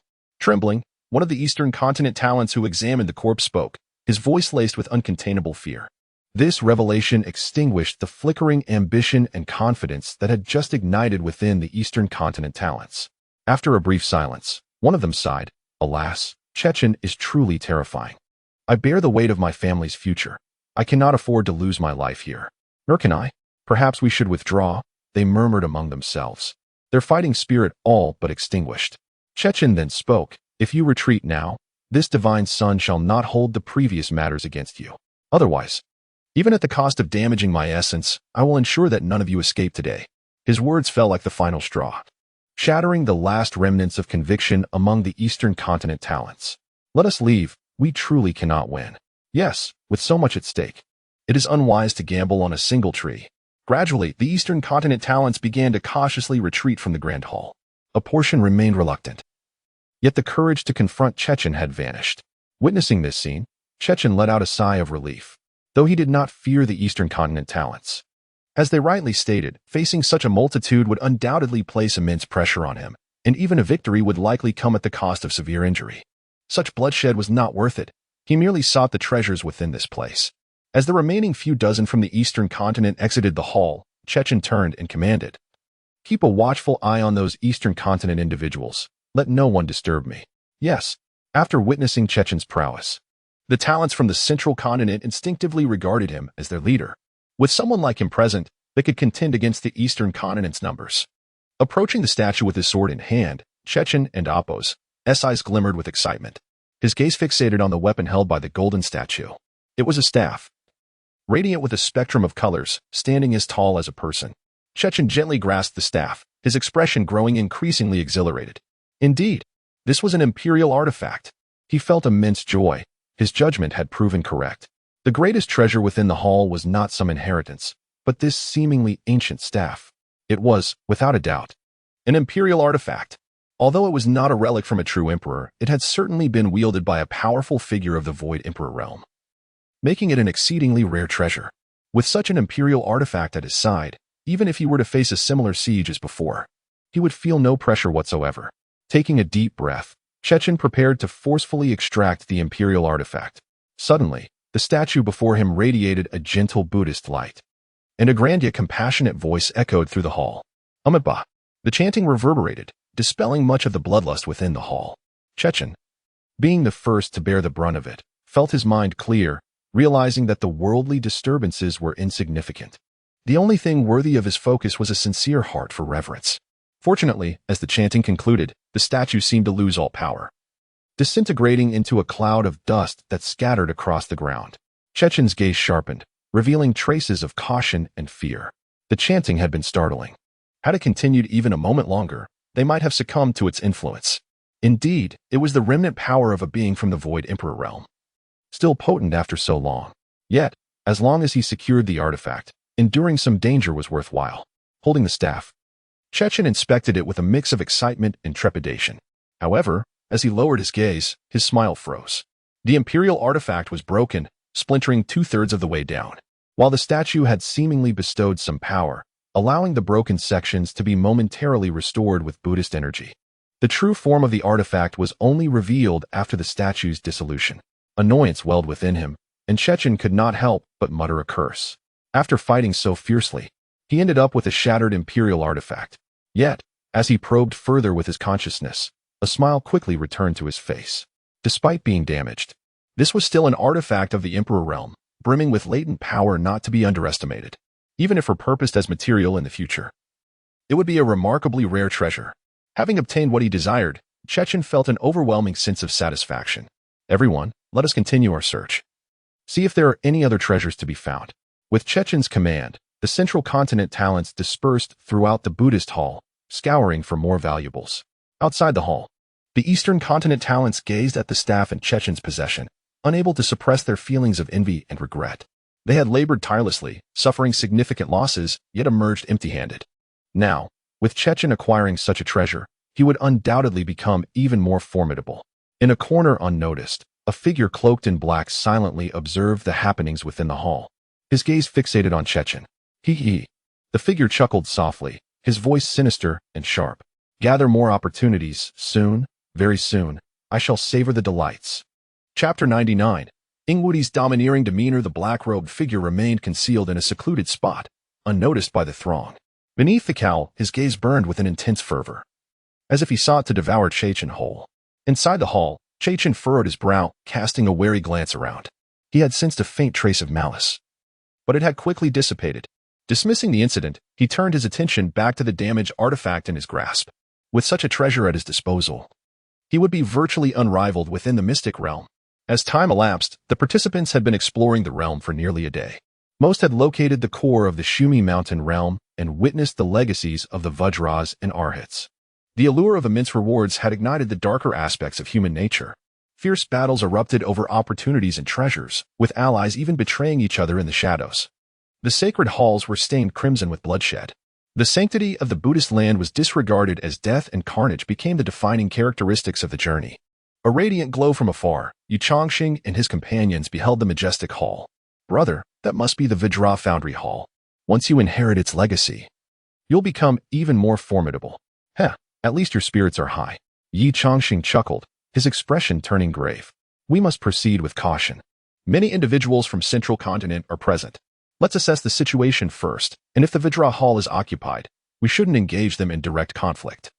He was acutely aware that although his physical prowess allowed him to contend with the Central Continent's prodigies, he was an exception. The others from Eastern Continent were at a disadvantage. Unless they possessed a numerical advantage, it was best to avoid confrontation. Gu Qingyi and Yi Yao acknowledged the gravity of the situation and nodded in agreement. Ye Changsheng gazed at the ominous clouds overhead, muttering, I wonder how the other Eastern Continent prodigies are faring. Hopefully, they're not in too dire a situation. In reality, the Eastern Continent prodigies were struggling. Despite their superior numbers, they lacked a unifying leader. They operated independently, with only a few allied factions. In contrast, the Central Continent prodigies were far more cohesive, led by Che Chun, Ingwudi, and Kong Yan. Their first priority upon entering the realm was to converge. This allowed them to seize the initiative and control more halls than anticipated. Aside from the one held by Che Chun, 5 of the 8 Vajra legacy halls were already under their dominion. Unaware of this, the Eastern Continent prodigies continued to struggle before each hall. As Ye Changsheng and his companions approached the Vajra Foundry Hall, they were met with the overwhelming stench of blood. Rounding a bend in the valley, they were confronted with a scene of utter carnage. Countless bodies littered the ground, the area before the hall awash in crimson. Limbs and torsos were strewn about, as if in a slaughterhouse. The attire of the fallen indicated that both Central and Eastern Continent prodigies were among the dead, with the latter predominating. In fact, there was only one survivor. Upon the steps leading to the Vajra Hall, Ingwudi sat with his hands resting on his knees. His once gleaming golden armor was now stained with blood, and his aura of savage dominance was almost suffocating. Hearing footsteps, he looked up, a flicker of surprise in his eyes. Who would have thought it was you? Ye Changsheng frowned at the macabre scene, his voice tinged with coldness. Did you slaughter all these Eastern Continent prodigies? Ingwudi chuckled. His face contorted with undisguised contempt. A group of insignificant ants dared to covet what I, the Crown Prince, had set my sights on. They should have known their place. Of course, I had some help from my Central Continent brethren. He rose slowly from the steps, his expression one of excitement. So, you're the one I'm supposed to fight? I was beginning to worry. Come, let's end this. The legacy shall be mine. With that, Ingwudi strode across the blood-soaked ground, each step bringing him closer to Ye Changsheng. So, you slaughtered them all for the legacy within the hall? Ye Changsheng questioned, his tone glacial. He was no saint, and he didn't typically concern himself with the fates of others. However, the sight of over 100 corpses, some bearing expressions of agony, suggested that they had been tortured to death. It was absurd to think that they could have posed a threat to Ingwudi. Ingwudi smirked, his aura reaching its zenith. You must understand one thing. Desiring what belongs to me is their transgression. I merely delivered their due punishment. Spare me the rhetoric. Once I've slain you, the Vajra Foundry Hall's divine elephant rampage strength will be mine. Ye Changsheng paused, a sardonic smile playing on his lips. Heh. So you haven't yet obtained the Vajra Hall's legacy? Ingwudi made no attempt to conceal the truth. Indeed, I assumed that by vanquishing all my adversaries, I would be granted the legacy. However, the Vajra Foundries will inform me that I must first defeat one final foe. Thus, I waited here, eager to see who would prove worthy as my opponent. Little did I expect it would be you, a mere weakling. A confident smile spread across Ingwudi's face. Rest assured, out of gratitude to the great Emperor Yi, I shall not prolong your suffering. I shall grant you a swift demise. A flash of coldness flickered in Ye Changsheng's eyes. I was wondering what that foul stench was. It seems someone's breath reeks of arrogance. Haven't you noticed it? Ingwudi's expression hardened. Empty boasts are futile. This is not the outside world. I need not fear the Yi family or your father. If you possess any semblance of intelligence, you will surrender and accept your fate. However, should you choose to depart now, I shall grant you a chance to live. Ingwudi's sudden shift in tone caught Ye Changsheng off guard. Chapter 100. The pinnacle duel of physical strength. Ye Changsheng gazed at Ingwudi with a hint of confusion, questioning whether the man had lost his mind. Just moments ago, he had been clamoring for bloodshed, yet in the blink of an eye, he had changed his tune, seeking to let Ye Changsheng depart. Was this man suffering from a form of split personality? He had seemed ready to slay everyone, and now he appeared to be intimidated by Ye Changsheng. Ye Changsheng was unyielding, delivering a sharp retort. Ingwudi smiled faintly, the blood upon his golden armor shimmering. This prince possesses great magnanimity and is grateful for the benevolence of the Leaf Emperor. As his sole heir, I cannot bear to see the lineage of the Leaf Emperor come to an end. Moreover, in the midst of such peril, with two fair maidens present, to act rashly would be quite unbecoming. At last, Ye Changsheng comprehended the situation. It seemed this man was not as honorable as he pretended, harboring thoughts of Gu Qingyi. True to form, after speaking, Ingwudi's gaze fell upon the slightly frowning Gu Qingyi, unabashedly revealing his ardent desire. Oh, how fortunate I am to have the prince's concern, Ye Changsheng scoffed, gesturing toward the Zhushan King Kong Hall behind Ingwudi. Since the prince is so appreciative of my father's grace, why not cede this opportunity to me? After all, the Grading dynasty is vast and prosperous. It surely does not lack for treasures from this secret realm. The smile on Ingwudi's face faded slightly. Ye Changsheng, I advise you to choose your words with caution. The saying goes, he who possesses virtue shall acquire heavenly materials and earthly treasures. This world thrives on the principle of the strong devouring the weak. Without strength, one is unworthy of such opportunities and legacies. As the heir of the Yi family, you must understand this principle, despite the fact that this place belongs to your family. Even as the offspring of the Leaf Emperor, you lack the qualifications to claim this inheritance. Before Ye Changsheng could respond, Yi Yao interjected fiercely. Then what have you been prattling on about? If you are unwilling to yield, your endless rambling is nothing but a farce. You are not honoring my father and Appo's kindness. You are merely afraid of my brother and wish to persuade him to leave so you can monopolize the opportunity here. Ingwudi's expression turned icy in an instant. Miss Ye Yao, I kindly ask you to speak with more respect. This prince does not wish to argue with a woman.